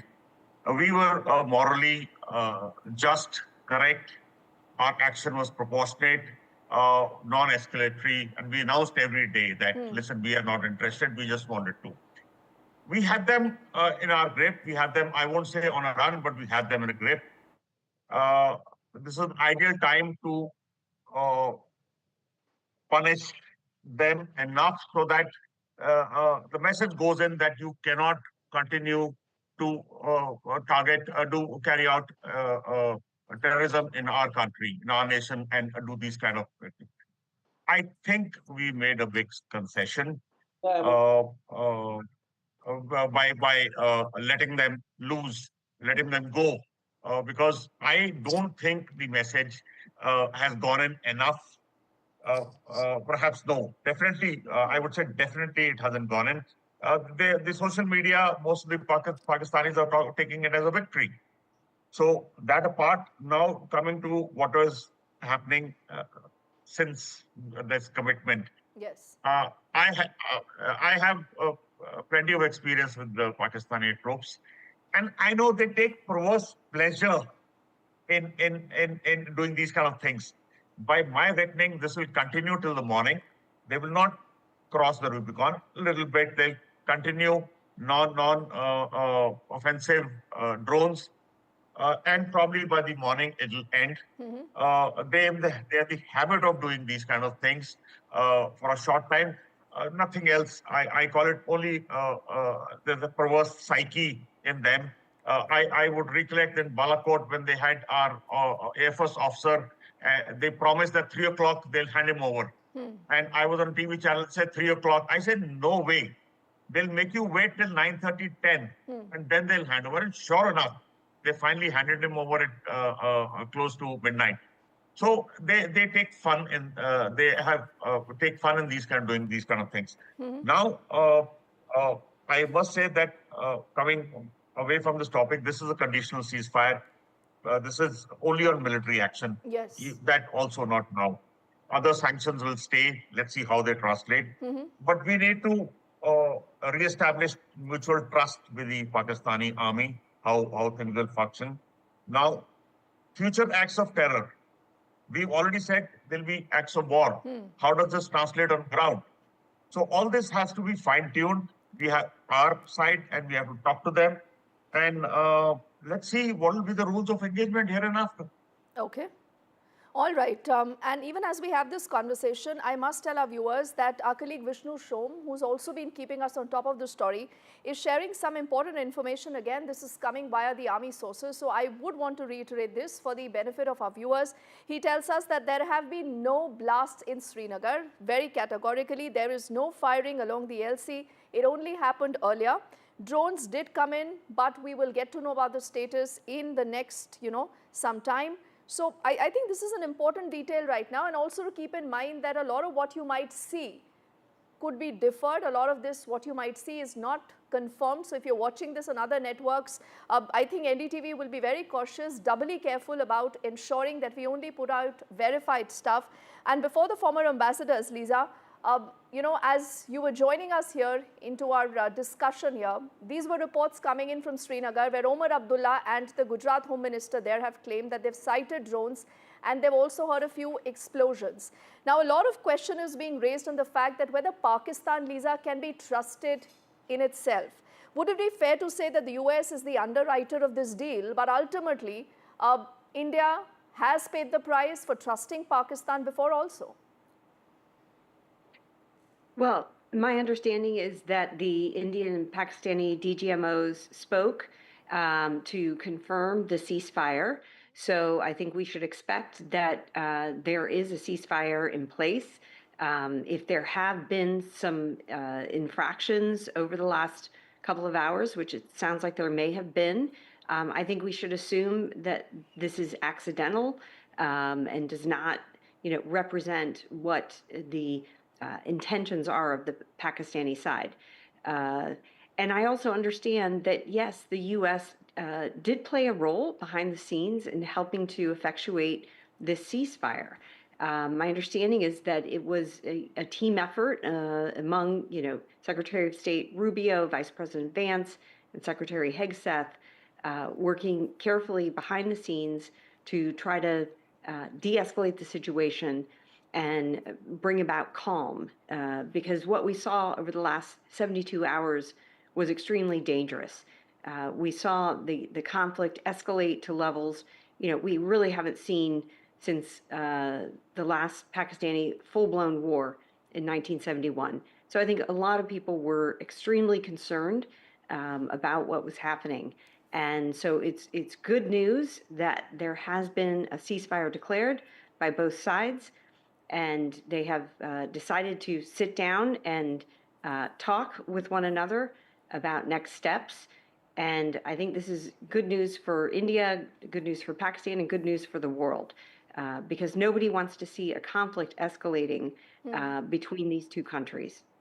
Okay, I think, Lisa, you make a lot of important points, though you call this, it could be accidental, I do not know. But I did see Brigadier Sandeep Thapar really nodding his head vigorously, and I think that is going to be in disagreement. But sir, before I come to you, I want to get... Deliberate. This is deliberate. This is deliberate. We know them so well. This is deliberate. This is typical Punjabi Musalman army which is doing it. This is very, very deliberate. Okay, I just want to quickly then get in Rajiv Bhatia ji also and DP Srivastava, who've been very kind and patient to, let the other gentlemen speak. Rajiv ji, first you go. Why don't you tell me more about what you just heard from Lisa? The point is that there is no equivalence between India and Pakistan. One is the aggressor here, the other is the victim. Thank you very much. Greetings from my think tank Gateway House located in Mumbai. We are watching developments with a great deal of attention. I think my thoughts are quite clear. I do agree that this is a good turn. The world does not want two nuclear weapons power to go into a higher level of escalatory ladder. It's very clear that this agreement on ceasefire or understanding on ceasefire has come about mainly because India has been able to inflict heavy damage on Pakistan's air bases and air defenses. That is the central reality. And on top of that, the economic vulnerability of Pakistan is evident to the entire world. And it is very clear to me that Washington used the recent IMF meeting to use that as a lever on lever of pressure on Pakistan. The central point also is that clearly kudos would be well deserved for American diplomacy. I think American role cannot be underplayed at all. I think in this kind of situation where the trust is very low between India and Pakistan, you do need a facilitator or a third party to really bring about a desired outcome. I'm not frankly too worried about these violations. First of all, in the past also, there have been many instances where agreement takes time to be implemented. There are all kinds of complexities that my military colleagues know better. But we should be at the same time very clear in the end, and this is my last point, that this is not the end of the India-Pak issues. That is a long journey, long road ahead. We'll take a lot of time to travel on that. But at least we have stopped before it was too late. And therefore, in a way, it's a matter of relief to the people of the region and indeed, as Lisa very rightly said, for the world. All right. So I think that's also an important perspective, sir, that you've been able to share with us. And I figured out a very interesting word in your conversation, which is third party. I want to get DP Srivastava ji to push that point a little further, because the position in India has been for the longest time is that this is a bilateral issue. Whatever happens has to be discussed between India and Pakistan. Now, I do not know what is the scope of this third party here, but Srivastava ji, how do you look at what has happened? What are your thoughts, sir? Okay, let me start with the comment made by Liza. Yeah. This is not an accident. You see the spread. The ceasefire violations have taken place from Kashmir to Guj, across more than 1,000 kilometers of border. So this cannot be decision of a local commander. These are completely different sectors under different code. So obviously, either it is still being done with a nod and wink from Pakistani army leadership, or it denotes something much more serious, that there's a rift within the army leadership. And Asim Munir is not in charge of, not in control of his own house. And this rift has been evident for quite some time. Let me take you back to May 23, when Imran Khan supporters attacked army headquarters and Lahore Corps Commander's residence. And this was followed by purge of army leadership, including senior leadership. So the rift has been there.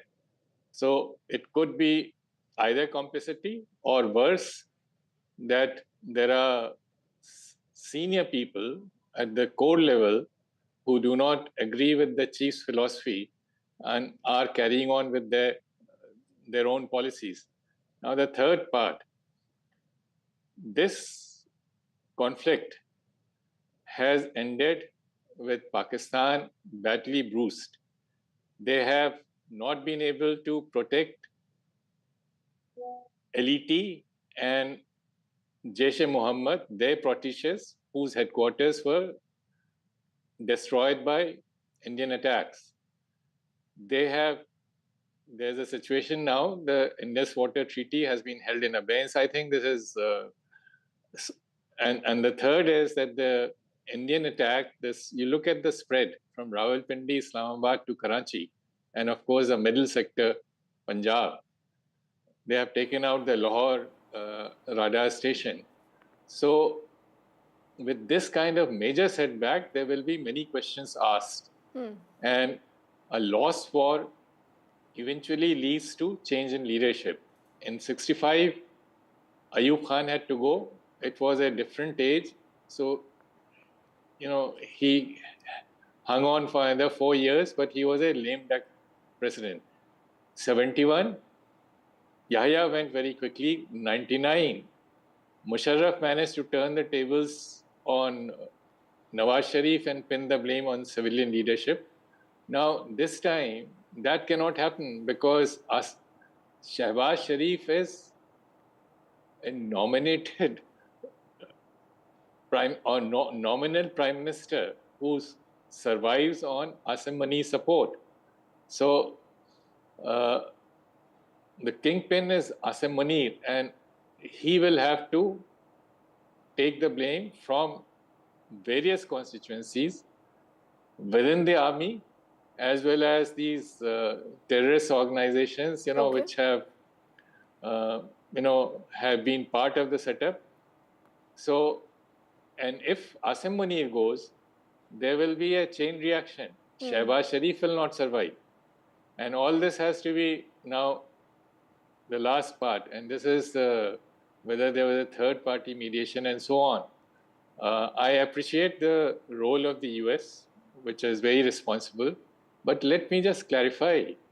Pakistan turns to the US only after it has drawn a blank from its friends elsewhere. Exactly. And its most important friend is China. And you look at Chinese statement of 10th May, it is equidistant.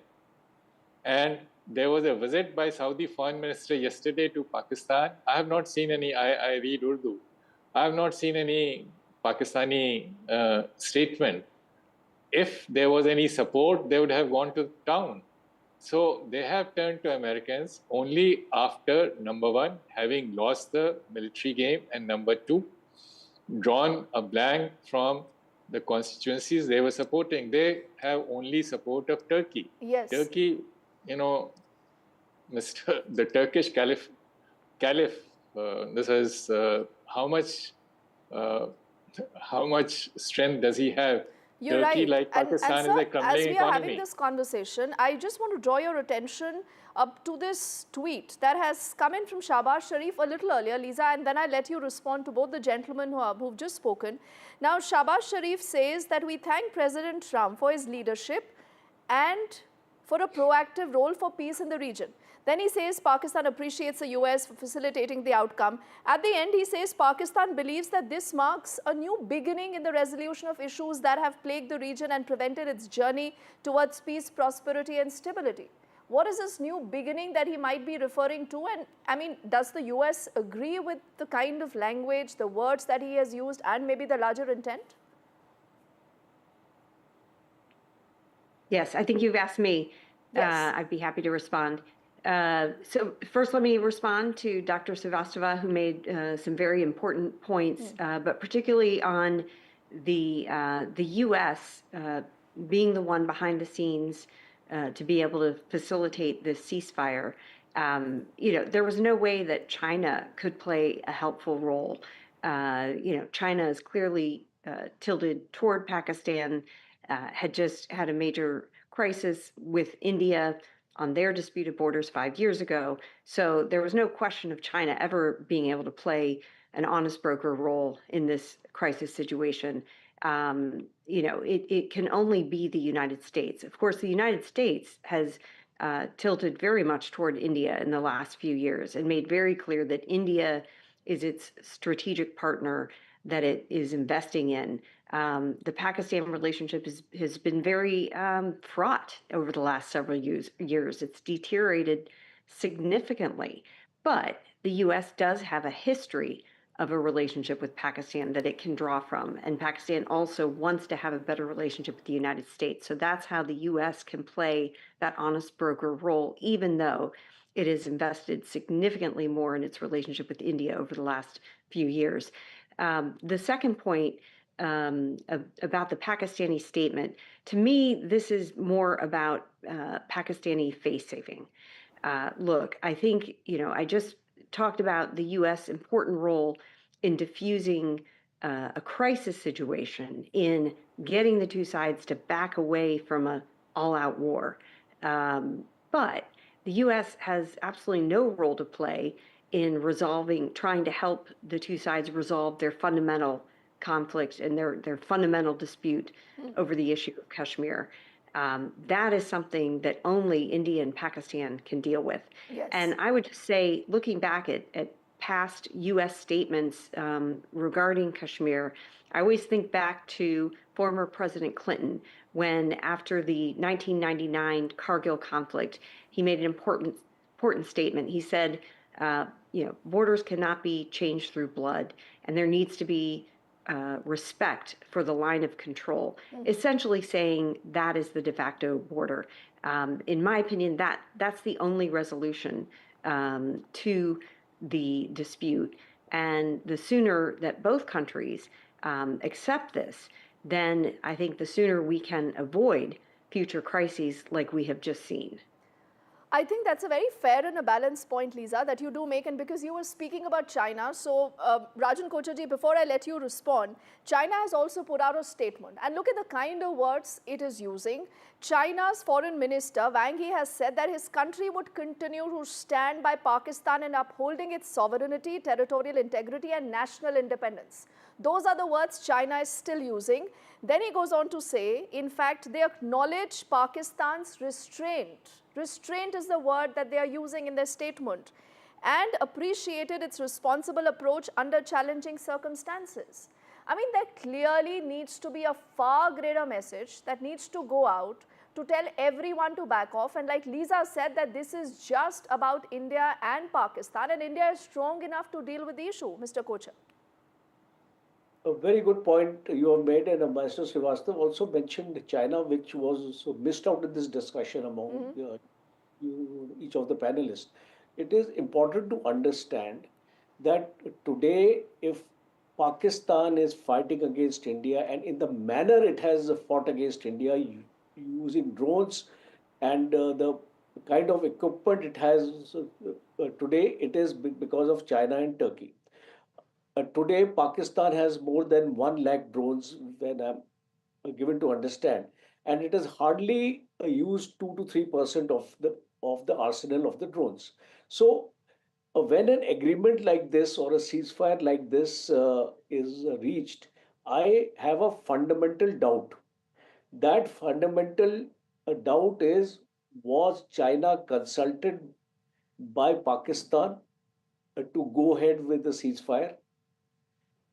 And if Pakistan was compelled to leave China out of it, thinking that China may not accept this proposal, and Pakistan was in a corner, or whatever may be the reasons or compulsions of Pakistan to accept this or propose this ceasefire, then was China instrumental in later on pressurizing Pakistan to go back on the ceasefire? And what we are seeing now, a violation of the ceasefire, was it because of Chinese pressure on Pakistan to not accept the proposal of the US as it went along with it? So these are certain questions, doubts in my mind, for which I am not getting the answers. Second important aspect is extremely important is here. Pakistan wanted a face saving, as has been brought out in the discussion, and the US was a medium to ensure that the face saving was achieved.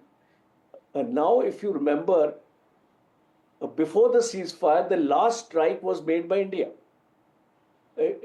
If you remember, these all these airfields which were targeted by India, after that we didn't have a riposte from Pakistan. So as the ceasefire was negotiated, it was becoming apparent that it was because India's strike on Pakistan was so enormous in the perception management. Absolutely. I'm right now talking about perception management. So questions will be raised on Munir that India struck you so badly, all your 6 airfields were decimated, because we have absolutely no idea about the damage assessment. This is what the media actually tells us, that 6 airfields have been decimated. His entire air defense has been reduced to half, because this is what information we get, and we know there is a lot of misinformation available from Pakistan as well as India, I would say. You are right, sir. Yes, and because time is limited, I just want to ensure that I do give some time to the other gentlemen also who've been patiently waiting. Brigadier Sandeep Thapar, your thoughts, sir, and when you look at all these developments coming in, the mention of China, how Pakistan itself is responding, now there clearly needs to be more to the story than what meets the eye here. Very interesting. The conversation is getting a little too serious. Let me take it to the lighter side a little. I'm part of my school group. We are all 60 plus. And in my class group, 2 ladies, all 60 plus, grandmothers, one of them writes the 2.3 billion loan had terms and conditions. Ceasefire was probably one of them. The other one says, and this is a thought of normal Indians, in my opinion, the ceasefire offered by Pakistan is just a ruse, a breather before they repair and recover and then get back to their usual things. So there's very little trust on Pakistan. And we know that at the moment they're under a little bit of pressure, American pressure. Okay, good for them. But they, like I said in the beginning opening statement, we've still not got that guarantee or security from them that they will not indulge in these activities. Had this thing continued for a few more days, maybe the lesson would have gone and the pain, we would have inflicted sufficient pain on them for them to realize that this approach does not pay dividends. I don't think that has happened. The ceasefire has cut it in short. And that's why I said in the beginning, I'm a little disappointed. And let's hope in the subsequent talks, we convey to them sufficiently strongly that this time you got away, next time we'll make sure you don't. Oh yes, and I think that is why when India says that the next time you want to attack us, we will ensure that you pay for it, because that will be considered an act of terror. What we'll do, gentlemen, and Lisa, with your permission, we'll quickly hit a break. On the other side, we carry forward this conversation. Don't go anywhere.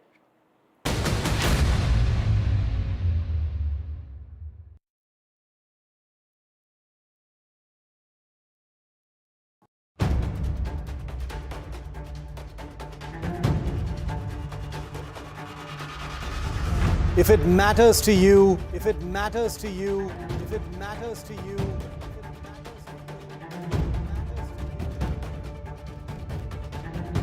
it matters to India. It matters to India. It matters to India.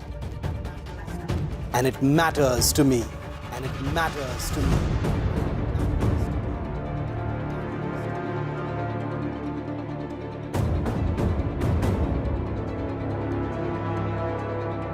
India Matters with Shivaru, only on NDTV 24/7.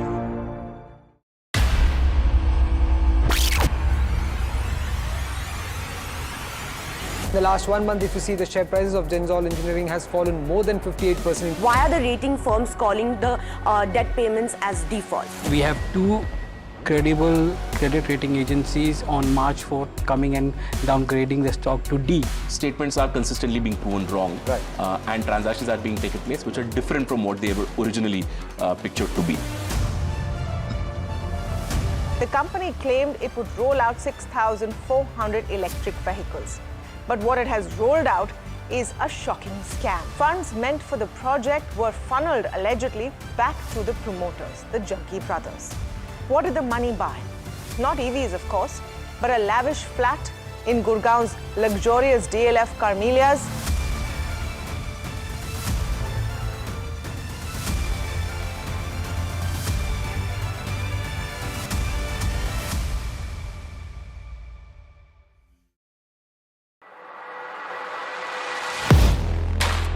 Do you really know the company you invest in? What is the real picture behind presentations and claims? Is the outlook as rosy as the company claims? Know Your Company, powered by NDTV Profit Research, shines a light on the biggest stock market movers.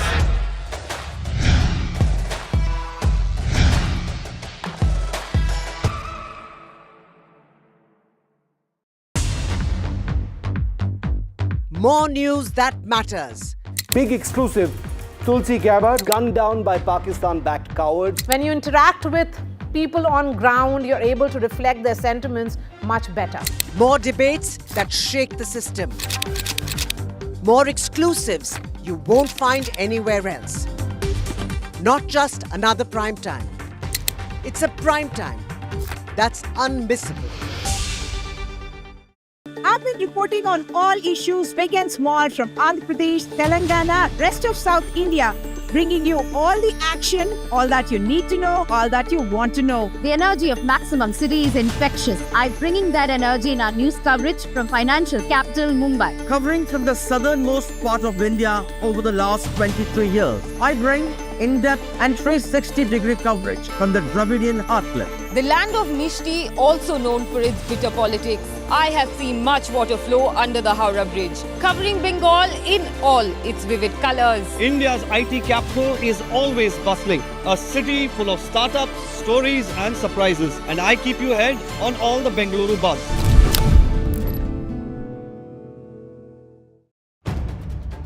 If it matters to you, if it matters to you, if it matters to you, it matters.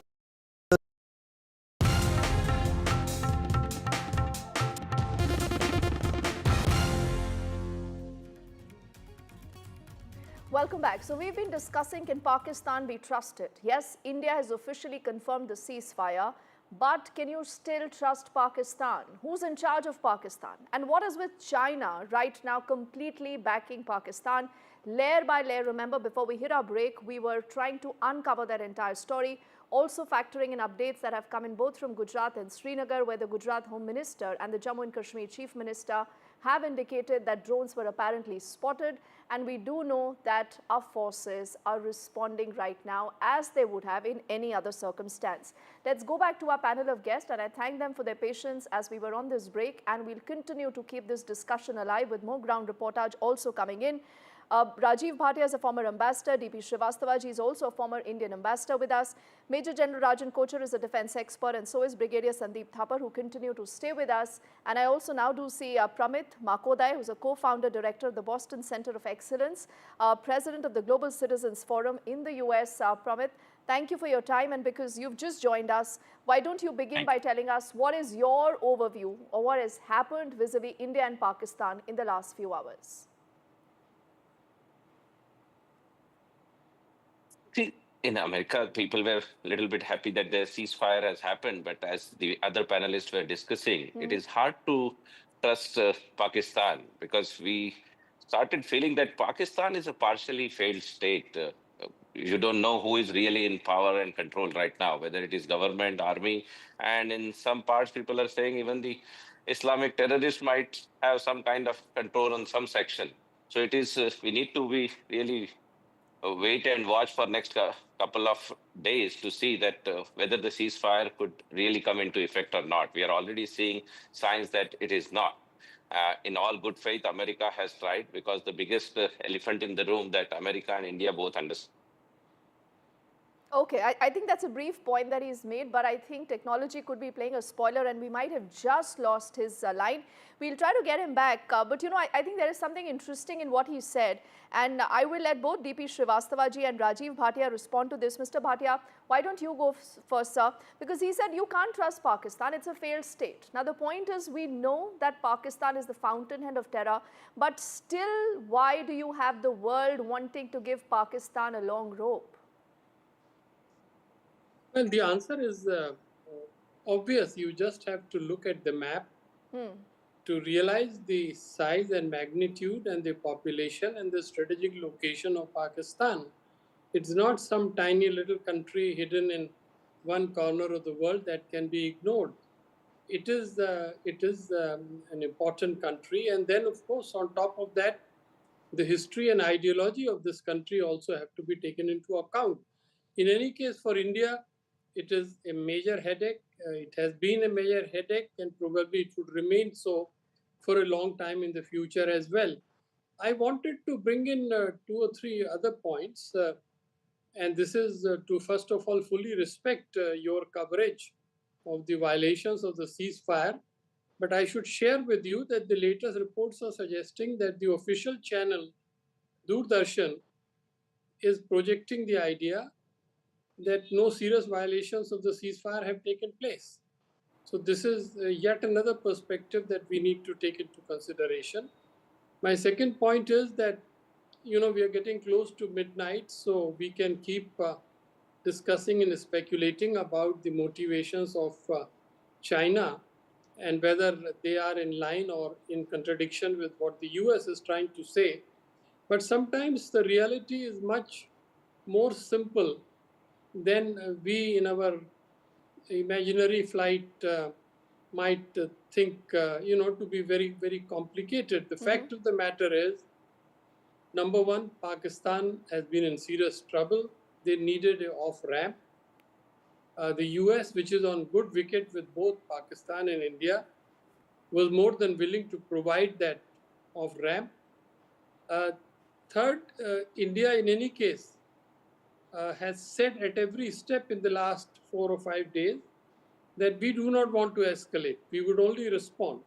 And that if Pakistan stops, we will stop. In fact, right on the first day, the Indian message was justice delivered, Jai Hind. So after that, it was very clear that the moment a off-ramp comes, people would start really taking that. So I think, to my mind, the reality is simple, but nothing stops us, to speculate, interpret, present different perspectives. And so let us see what happens. Maybe in a few hours, the violations will stop. And we will then know that there is a journey ahead. But final point is, and I'm very clear, there is very little trust between India and Pakistan today. And this whole last 2 weeks, whatever relationship was there, that has been very badly damaged. It's going to take a long time, very, very difficult negotiations before we will be able to find some kind of normalcy. Yes, and I must say, Rajiv Bhatia ji, that ultimately you need to blame Pakistan for this. Today if China says that, listen, Pakistan has done nothing wrong, then clearly China is obviously living under a rock and it clearly does not want to project Pakistan as the aggressor. But multiple images, multiple proof, multiple instances will actually tell us that there is a real problem. And that is why, in spite of given an off-ramp, at least twice by India, we've seen Pakistan only wanting to go up the escalation ladder.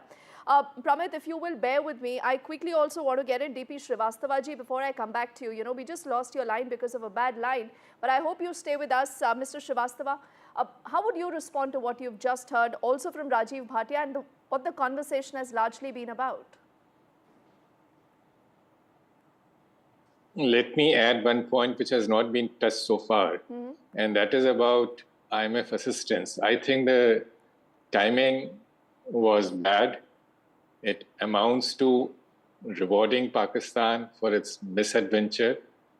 The $7 billion credit by IMF under extended finance facility was already committed, so you can ignore that. They released $1 billion under the commitment already made. But Pakistan received a fresh commitment of $1.4 billion under Climate Resilience Fund. And Pakistan has a history of diverting both its domestic resources and the external assistance to defense or war fund. So this is going to happen again. At least at a minimum, the lesson the Pakistan army has drawn that they can pocket this money and carry on with business as usual. Now, the second part, this role of China, it's a complicated issue. China supports Pakistan, but it does not allow the junior partner to dictate its policy. So, in practical terms, it has remained neutral, and that is what has forced Pakistan to come to the table. And this is not the first such occasion. This is what happened during Kargil war. Nawaz Sharif went to Washington on 4th July after his visit to China. And his visit was preceded by the army chief's visit, and both had drawn a blank. So they sensed that they were not getting the support from their iron brother, which they expected. At the same time, China wants to maintain Pakistan as a counter to India to constrain India's growth in future. So they have to make this kind of statement at the end, which is to keep the pot boiling. Okay. Now the third, okay. Yes, sir. You make a good point, and because you've just touched upon that, there are a lot of our people, viewers, who've been also asking that had the US not wanted, could this loan have been given to Pakistan? Because you're clearly looking at an emboldening of stand when it comes to Pakistan, the terror factories, and we all know where this money ultimately moves. Pramit, what are your thoughts about this? You'll have to unmute yourself. I'm on mute. Yes. Are you able to hear me? Yes, go on, please. Yes. So I think this is definitely one of the bargaining chip or the where we have for the ceasefire. This could have been used probably that the loan from the IMF. But I think that pressure has to be mounted that if they don't abide by the rules, then the loan could be withdrawn as well. There is a possibility when America puts its all pressure, nothing is totally off the equation. And that's where I think America has to play a very important role. It's and biggest right now, the focus of America is more on the tariff and the trade war. They want both US and India to focus more on that so that we can counter China. Right now, the focus of America is less of Pakistan and less of the war, and that's why America is putting a lot of pressure to get this off from the whole India-Pakistan war and get back to the negotiations on the tariff and the trade and the great equation that America and India has, how we can counter China and make sure India also should take a best advantage of this whole scenario right now. I think that 4 or 5 years ago, we have lost a great opportunity of moving back a lot of jobs from China and to India. But I think this is in the current scenario of this new set of tariffs that is coming on China. We should use that opportunity to bring the jobs back to India. So that I understand that war is the focus, and that's where America wants to move it focus from there to how we both can come together and counter China. I think that is the focus what Washington wants to bring into this whole equation. I'm told we have the last couple of minutes, so we'll just keep our comments brief again so that everyone gets in a final word, about 40 to 45 seconds to all of you gentlemen. Rajan Kocharji, you want to begin? Why don't you in fact respond to what Pramit has just also said? Because the point is that there is a perennial problem like Pakistan. You can't change your neighbor, but then you need to change your approach. Are you now reading that there could be a change in that approach, the rules of engagement with Pakistan? That's a very interesting question, but I don't think it is possible under the present circumstances. There is a large gap in perceptions, understanding. Pakistan is fixated with Jammu and Kashmir. So unless that fixation of Pakistan is out, it won't be possible to negotiate with Pakistan. Second is that Pakistan's army predominantly a mindset on Jammu and Kashmir, because I believe the relevance of Pakistan army in Pakistan is focused on making Jammu and Kashmir always the issue. Pakistan's growth has not happened because of this reason. They have focused more on their external issues rather than on the internal issues, and I would like to bring in Baluchistan, Khyber Pakhtunkhwa and Waziristan into this play. And now Sindh, that Cholistan Canal project is also creating problems between Sindh and Punjab. So when I take this, I'll just sum it up.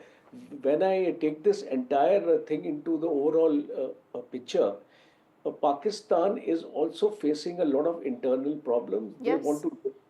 They want to deflect these problems by making an issue on Jammu and Kashmir and with India, so that the attention of people also get diverted. So I think unless there is stability within Pakistan in their own internal system, because their elections are also rigged, they have a guy who's the prime minister who has got only 12% votes. He's not a popular guy in Pakistan. The popular guy is in jail. So when I see these internal fissures in Pakistan, I don't think we can move towards any kind of normalcy with them. Okay, but General Kochhar, people know about this. You and I are talking about this. The world knows about it. But Brigadier Thapar, why don't we just call Pakistan a terror state? I mean, why should that be such a problem? We've been doing that. We've been calling them a terror state. The whole world calls them a terror state. On their face, behind their backs, the whole world But then knows how can you negotiate with a terror state? No, but the thing is, it's a nation like the ambassador's diplomats brought out. It has its utility for the big powers. So beyond a point, they don't push it because they've used it earlier. America's used it. Europe has used it. West Asian countries have used it. So it's probably repay time.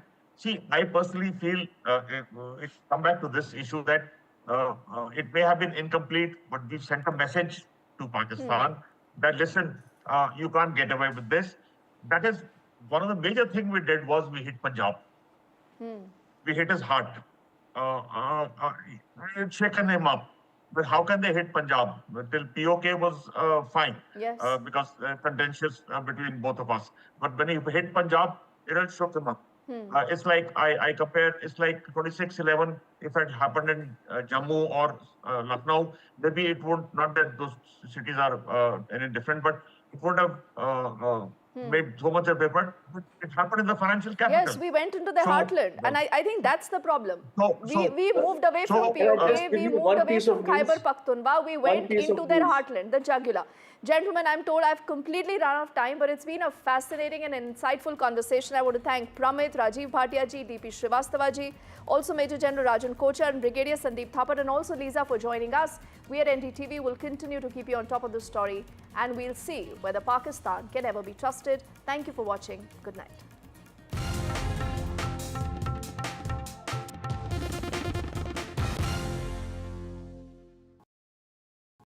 In today's interconnected world, India's voice is more crucial than ever. When India speaks, the world listens. At NDTV World, we are that voice, bringing you intelligent and insightful news from India and beyond. From geopolitics and diplomacy to economic shifts, migrations, tech disruptions, and the stories of our diaspora. We cover the news that shapes our global future. NDTV World, your new home for global news, is here.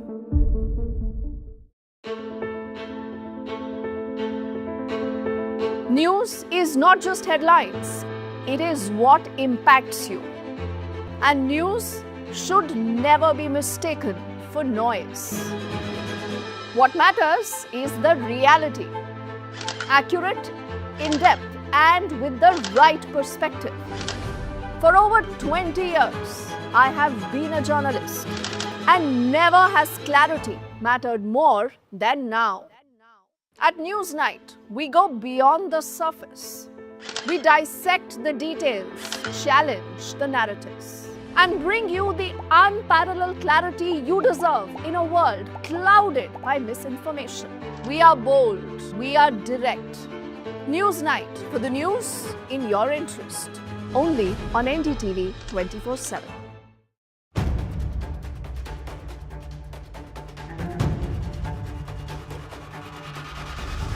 If it matters to you, if it matters to you, if it matters to you,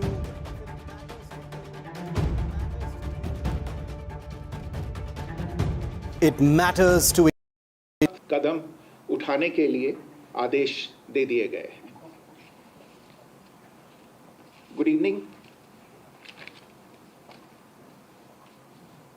For the last few hours, there have been repeated violations of the understanding arrived at earlier this evening between the Directors General of Military Operations of India and Pakistan. This is a breach of the understanding arrived at earlier today. The armed forces are giving an adequate and appropriate response to these violations, and we take very, very serious notice of these violations. We call upon Pakistan to take appropriate steps to address these violations and deal with the situation with seriousness and responsibility. The armed forces are maintaining a strong vigil on the situation. They have been given instructions to deal strongly with any instances of a repetition of the violations of the borders along the international border as well as the line of control. Thank you.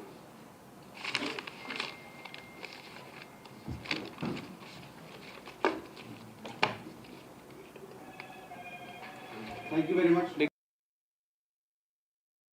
All right, very, very important briefing there by the Foreign Secretary at this moment. I just want to play this out in full for you in just a while. But let me very quickly tell you what the Foreign Secretary has said. That remember, at 6 o'clock, there was an announcement of an understanding being reached between India and Pakistan, and complete hostilities, military operations coming to an end. But there have been reports of ceasefire violations coming in from Jammu and Kashmir, and some sightings of drone in Gujarat as well. To that, now the Foreign Secretary of India, Mr. Misri, has confirmed, and this is big breaking news, ladies and gentlemen, and has said that there are ceasefire violations being conducted by Pakistan, and India is responding to this firing. Let's once again listen in to what the Foreign Secretary has said. ये विदेश मंत्रालय की press conference आ रही है। जो पिछले कुछ दिन से चल रही सैन्य कार्रवाई को रोकने का समझौता आज शाम को हुआ था। पिछले कुछ घंटों से इस समझौते का पाकिस्तान की ओर से घोर उल्लंघन हो रहा है। भारतीय सेना जवाबी कार्रवाई कर रही है और इस सीमा अतिक्रमण से निपट रही है। ये अतिक्रमण अत्यंत ही निंदनीय है और पाकिस्तान इनके लिए जिम्मेदार है। भारतीय सेना जवाबी कार्रवाई कर रही है और इस सीमा अतिक्रमण से निपट रही है। ये अतिक्रमण अत्यंत ही निंदनीय है और पाकिस्तान इनके लिए जिम्मेदार है। हमारा मानना है कि पाकिस्तान इस स्थिति को ठीक से समझे और इस अतिक्रमण को रोकने के लिए तुरंत उचित कार्रवाई करे। सेना ने इस स्थिति पर कड़ी नज़र रखी हुई है और उसे किसी भी अतिक्रमण से निपटने के लिए ठोस और सख्त कदम उठाने के लिए आदेश दे दिए गए हैं। Good evening. For the last few hours, there have been repeated violations of the understanding arrived at earlier this evening between the Directors General of Military Operations of India and Pakistan. This is a breach of the understanding arrived at earlier today. The armed forces are giving an adequate and appropriate response to these violations, and we take very, very serious notice of these violations. We call upon Pakistan to take appropriate steps to address these violations and deal with the situation with seriousness and responsibility. The armed forces are maintaining a strong vigil on the situation. They have been given instructions to deal strongly with any instances of a repetition of the violations of the borders along the international border as well as the line of control. Thank you.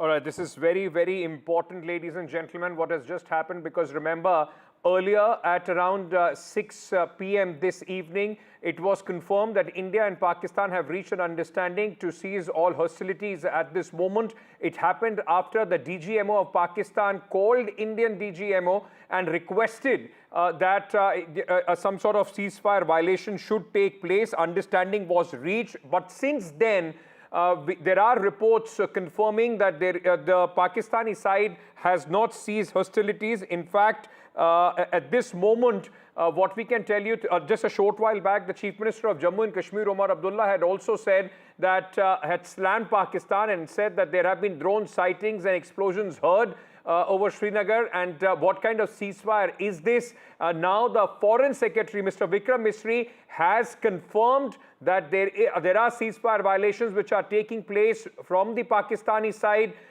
There are some sightings of drones in Gujarat as well. And post that, India has in fact taken a very, very stern view of these ceasefire violation and has asked Pakistan to immediately stop these hostilities. And the Indian armed forces are responding in adequate measure to this breach of understanding which is taking place at this moment. Let me go across quickly to my colleague Shiv Arur, who is in Srinagar. Shiv, you were also reporting a short while back that there have been sightings of drone blackouts and so forth over Srinagar as well. You know, it clearly once again shows the very character of Pakistan. They can't be trusted. Pakistan most definitely cannot be trusted. You have a categorical confirmation from Vikram Misri, the Foreign Secretary of the country, saying that there have been repeated violations by Pakistan of the ceasefire pact that was entered into by the two countries at about 3:30 today and came into effect after 5 p.m. He's also categorically and on record said that these repeated violations manifested in violations at the line of control in different areas. He also talked about the drone ingress. We captured one of those drone violations here in Srinagar. So it's very clear that the government is taking an extremely strong stance on this. Remember that Vikram Misri holding this very public press briefing right now and not a background briefing is to send out a very clear signal just a few hours after Trump tried to make it seem like everything is hunky-dory. It tried to be patronizing, tried to take ownership and own this entire ceasefire as if it's one of his achievements and a feather in his cap. Well, this is the reality, Ankit. You've just seen it play out. Pakistan has not only taken less than 3 hours to violate that understanding, but also sent drones into at least 4 places, including where I'm sitting right now in Srinagar. And therefore, I think the last part of what Vikram Misri just said, which is that the armed forces have been instructed to deal strongly with any repeated violation, that Pakistan needs to look into what is happening post that pact, is going to be very, very important now. Absolutely. Shiv, stay on with me. Sunil Prabhu, our colleague, in fact, who was at this briefing, let me quickly go across to him as well. Sunil, a very stern warning to Pakistan to cease these hostilities because it's a complete breach of the understanding which was reached between both the countries just a few hours ago. Not only just Srinagar, but drone sightings from places in Gujarat as well.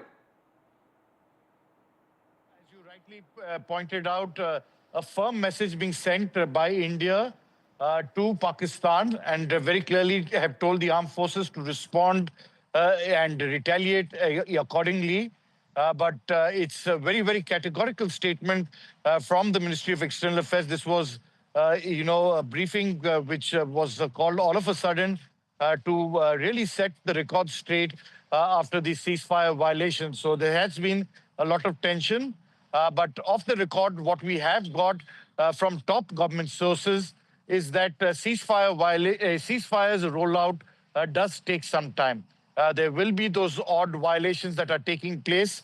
But having said that, they want to send a message to our armed forces and to everybody concerned that they are not going to take it lightly till that entire ceasefire rolls out properly. So it's in that backdrop, I think everybody understands nobody's taking chances. The situation still remains tense, but we are hoping that good sense prevails on both sides and nobody keeps in letter and spirit what has been agreed upon by the DGMO of Pakistan, calling up our counterpart to make it clear that from 5 o'clock this evening, there will be no incursions, be it on land, sea, or air.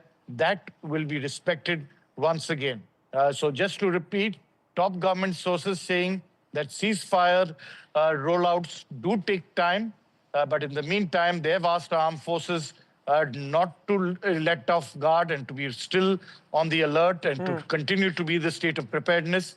But we are hoping that the ceasefire violation, the cessation of hostilities is respected and followed in letter and in spirit. Sunil, I'll request you to stay on with me. Shiv, let me circle it back to you, because one thing that was achieved out of whatever happened in the last 48 hours, at least, was that the rules of engagement, the rules of game have been changed by India.